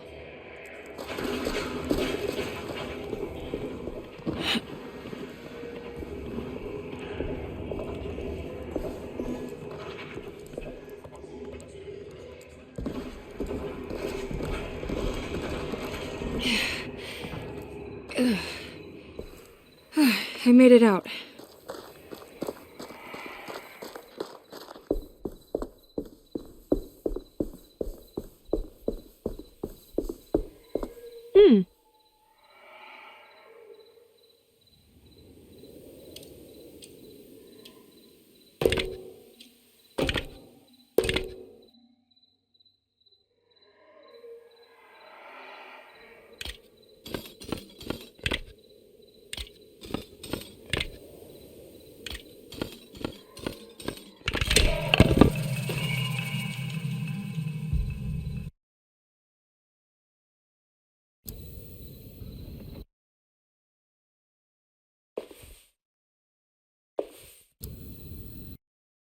I've seen so many... I need to find out more about Jeremy's pact with the Dark Man. He meant to go to Tara. Maybe there is something there that would help.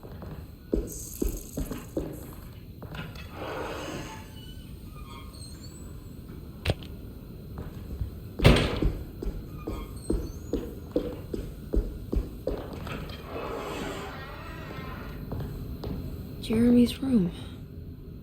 All back to normal.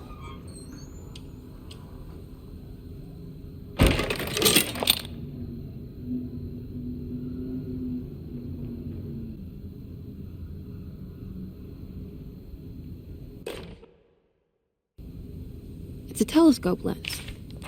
Why would he look it in here?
Wait, what's going on? It's entering the numbers by itself? Okay, great, so where is that?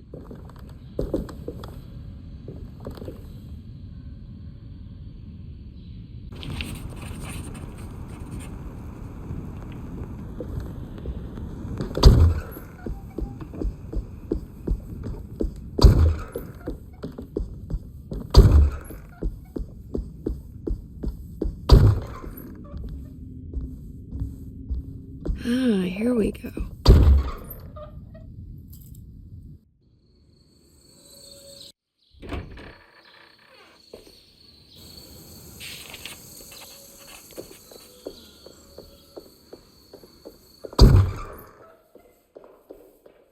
Now what?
Oh no, it's the Dark Man.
Here we go.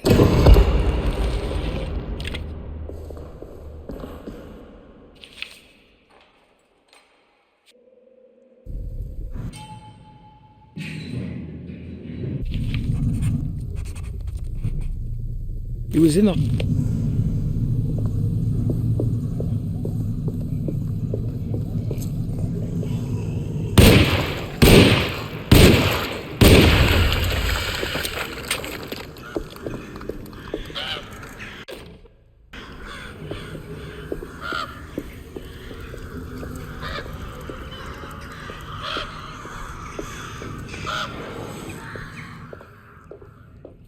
There has to be another way inside.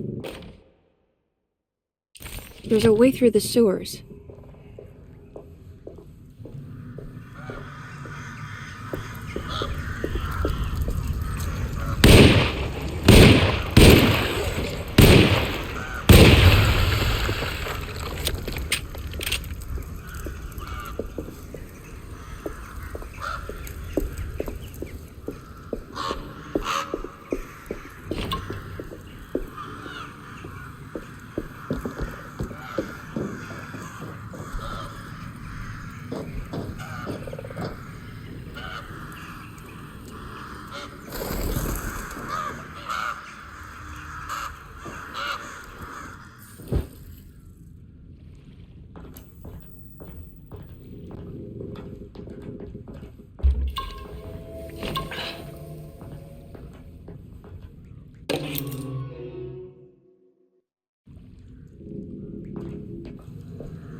Yeah.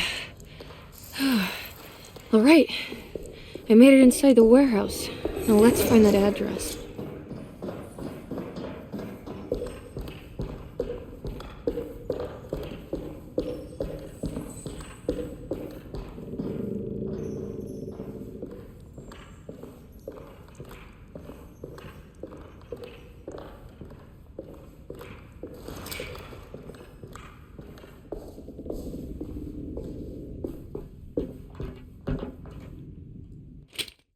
Yeah, this should do it. This should do just fine.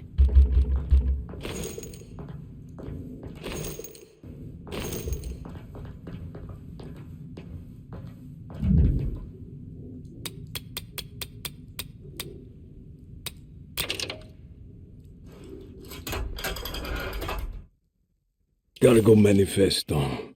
September 19th, 1892.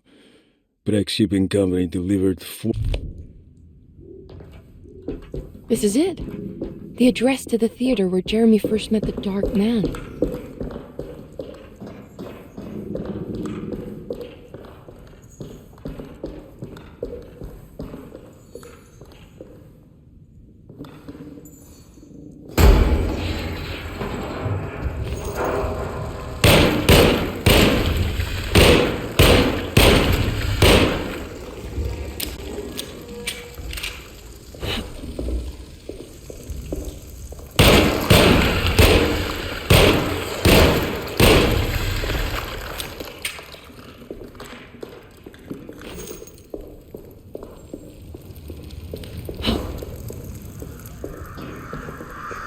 Looks like the fog cleared up.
Yeah.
Okay, you can do this, Emily. I need...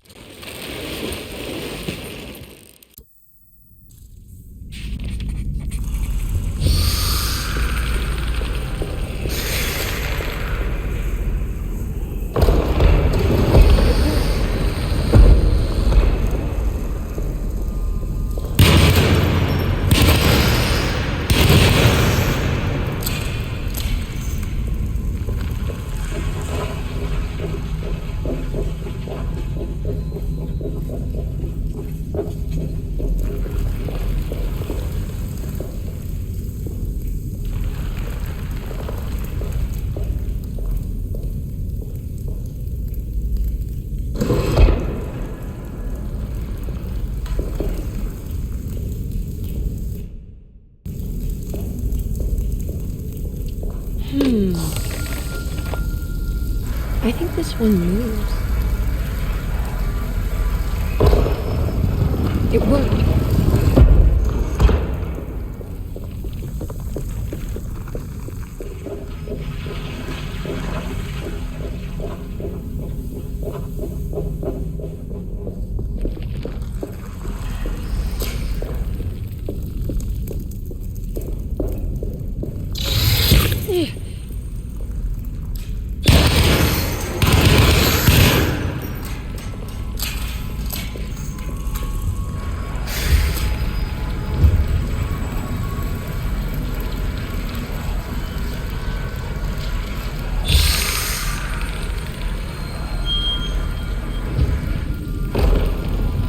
It worked.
It worked.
Big star is Aldebaran.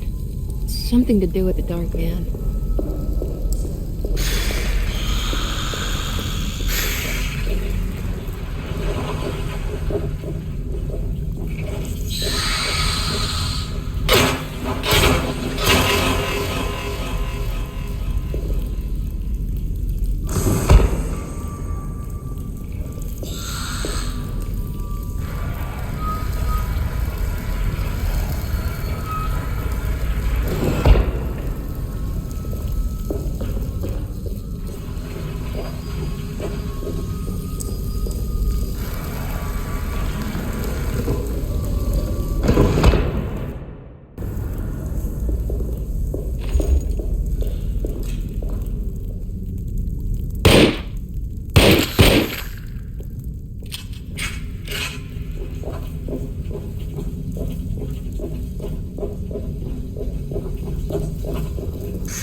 there.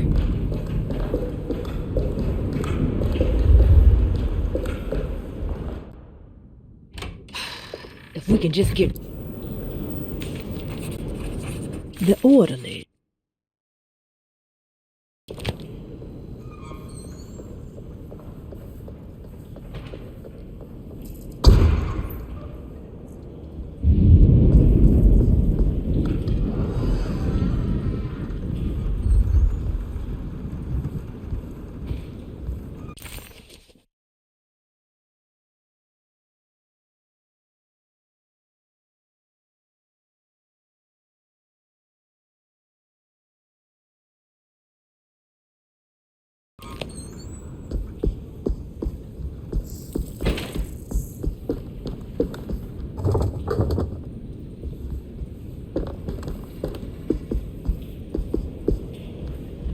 It's blocked.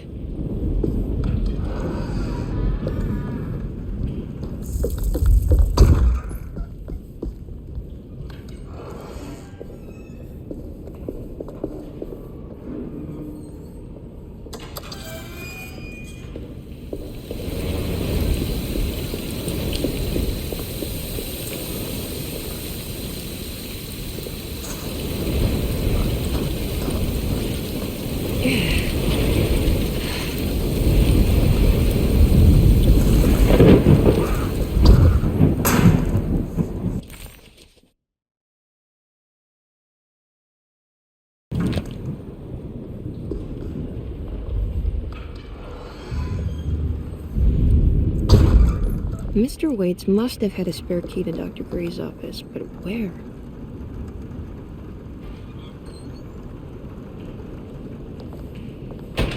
I don't know the combination.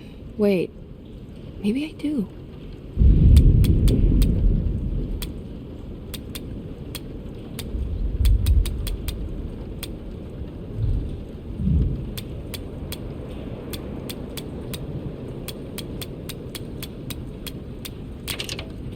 It worked!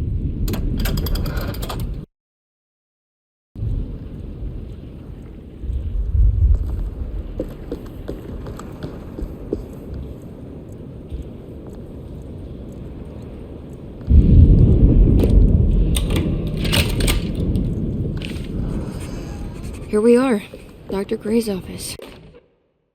I have... Now let's see if we can find some answers.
Hey, little lady, how's your evening been?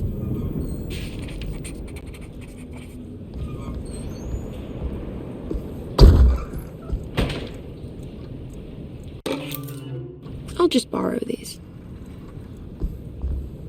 There's something missing.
happening?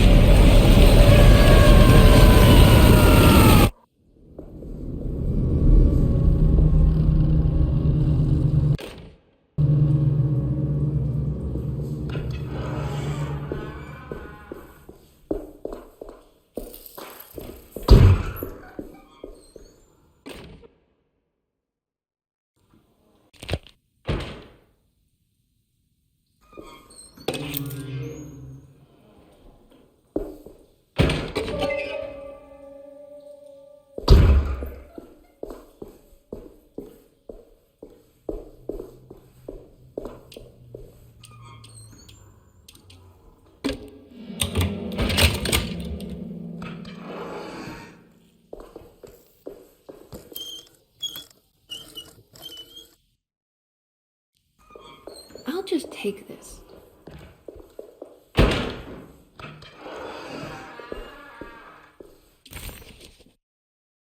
The map.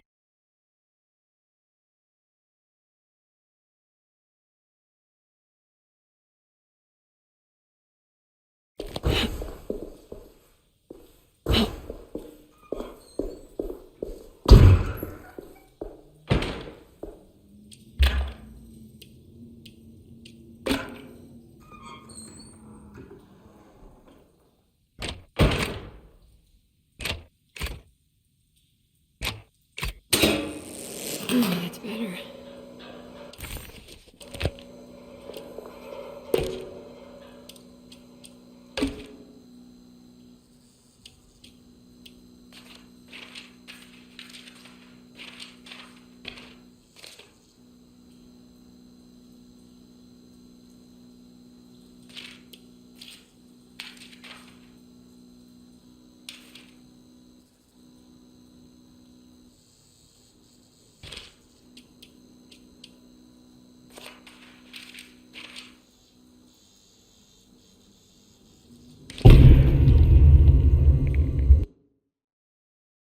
It's like I can reach out and touch it.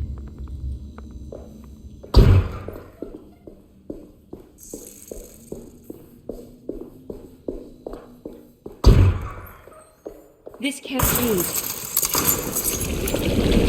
Oh no, it's still happening.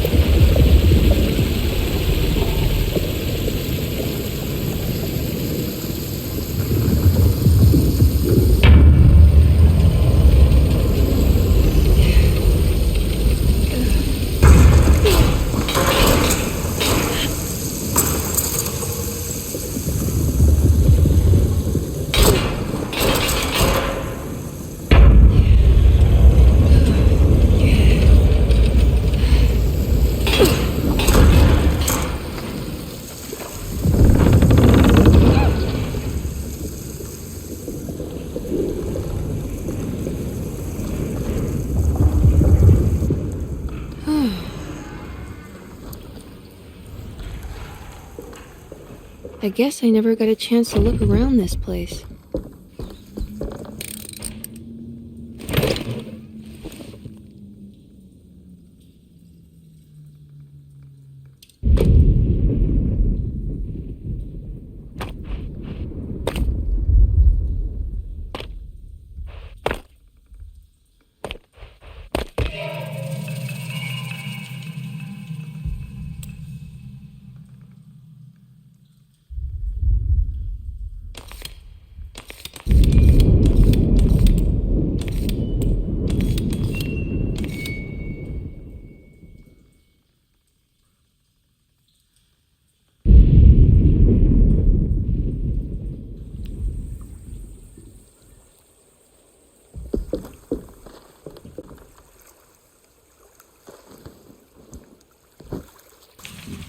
This feels familiar somehow.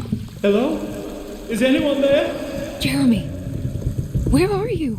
I'm stuck in the mud and the bayou is taking me. Jeremy? Can you hear?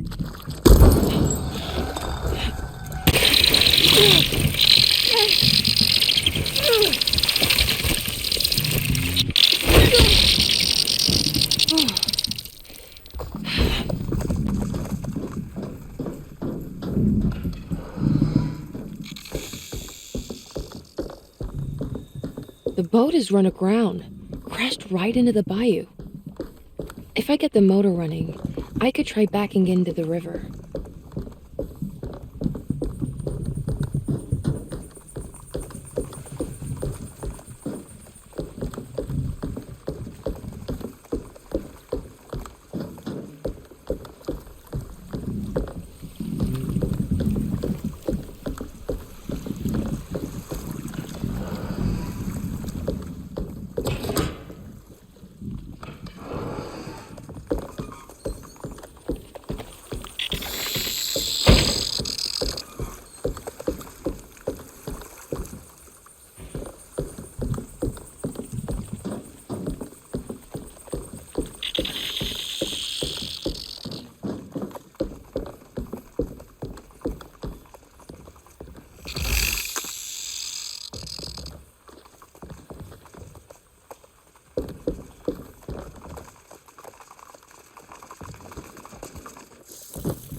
I can break...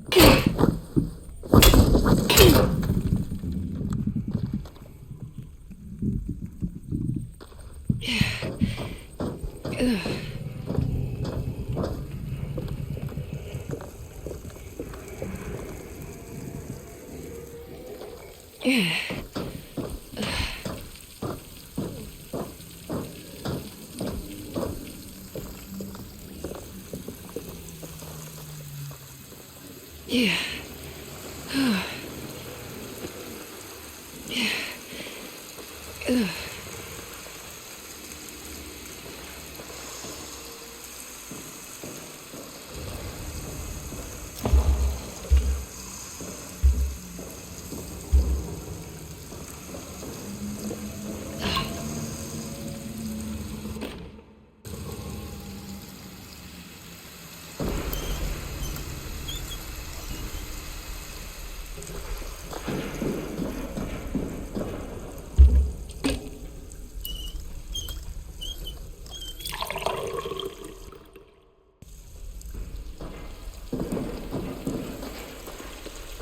I think it just needs fuel to run.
So we agree.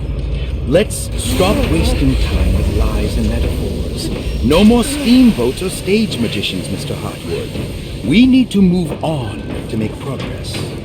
I'll try. Jeremy? Are you ready to tell me what happened in the attic? What's happening? I put a rope around my neck, and then I strangled all life from my body. Uncle! Are you under the impression that you died? Yes. No. I was supposed to die. What does that mean to you? That you were supposed to die? I'm the catalyst. I had to die to make the story happen. What story? What are you referring to, Jeremy? 30 years ago, Frederic needed me to die. Jeremy! You're not making any sense, Jeremy. Come back. Find your focus. Uncle? I cheated everyone. I didn't play my part. I escaped my doom. Destiny. Again, find your focus. Jeremy! Now everything is wrong. Nothing is in place. Hey, listen to me. We're gonna drown. Calm down, Miss Hartwood. You're not in any danger. But Jeremy, he was here, wasn't he? Miss Hartwood, I am beginning to suspect your family curse is catching up with you.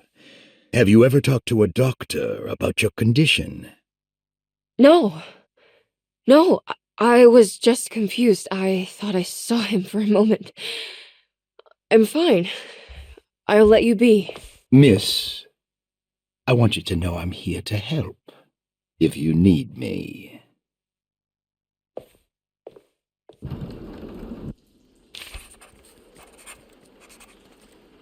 A ghostly voice sounding like Jeremy.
Get out of my head!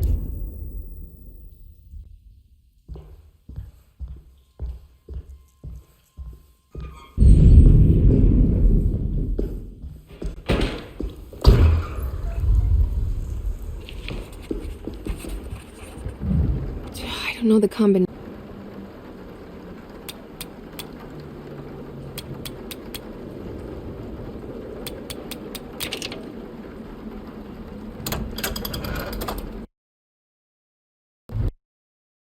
Darling, How long have I been here?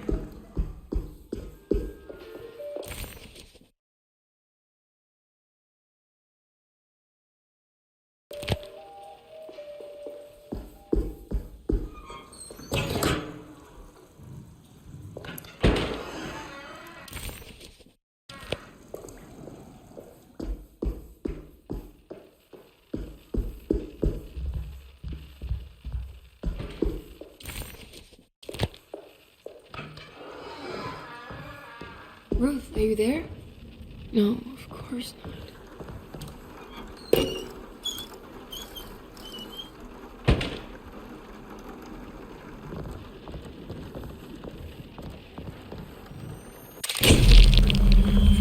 Is this how you travel, Ruth? I'll find you, John.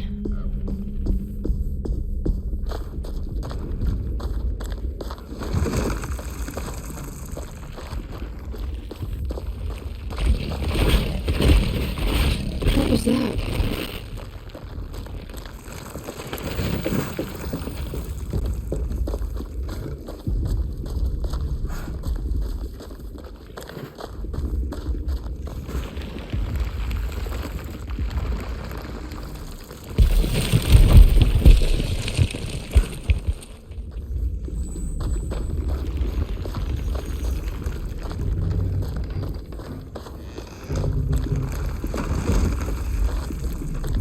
John.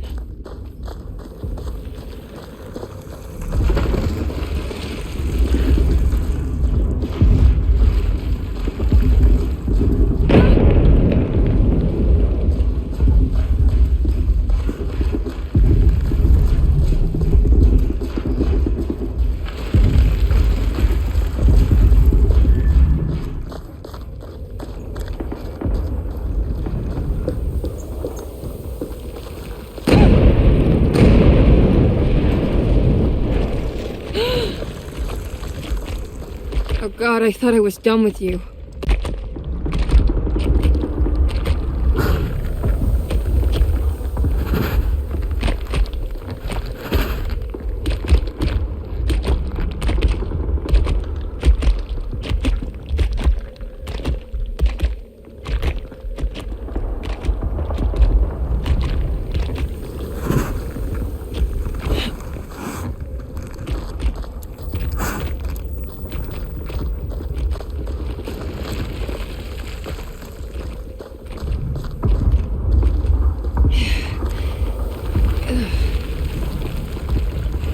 Yeah.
American expeditionary forces faced considerable losses in France.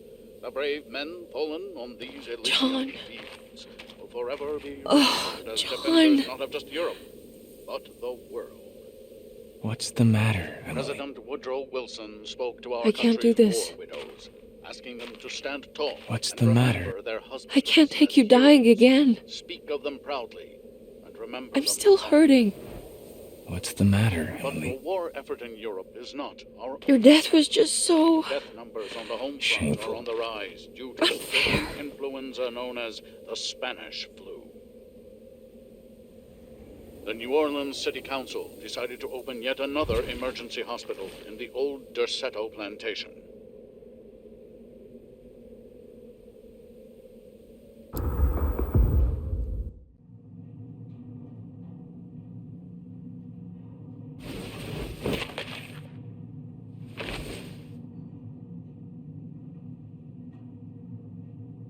Where is this? Where am I?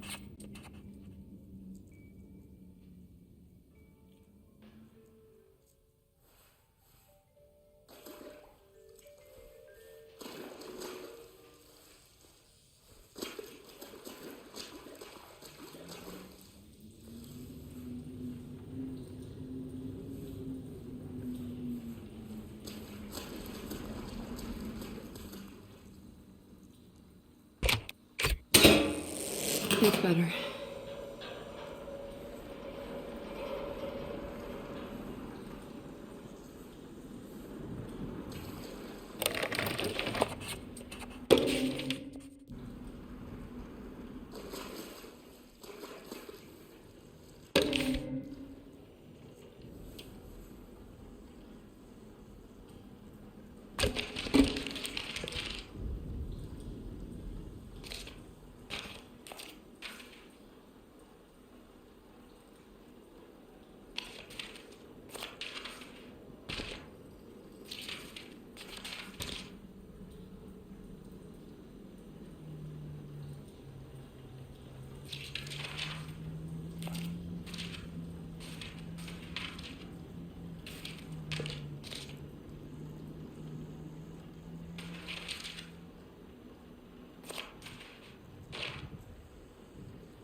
What's that? John!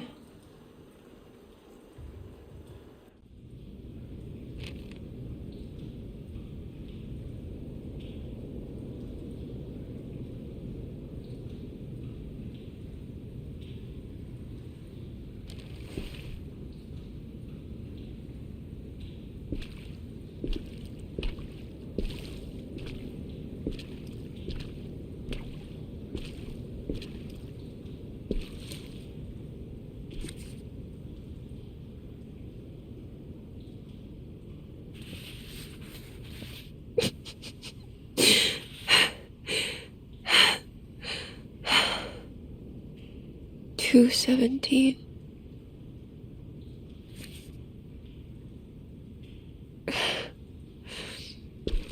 Oh, John. I didn't know this is where you would end up. I didn't want to know. I stopped visiting you because I couldn't stand the indignity of your awful illness. I was ashamed of you. Ashamed of myself. Forgive me. Please, John. Let me go.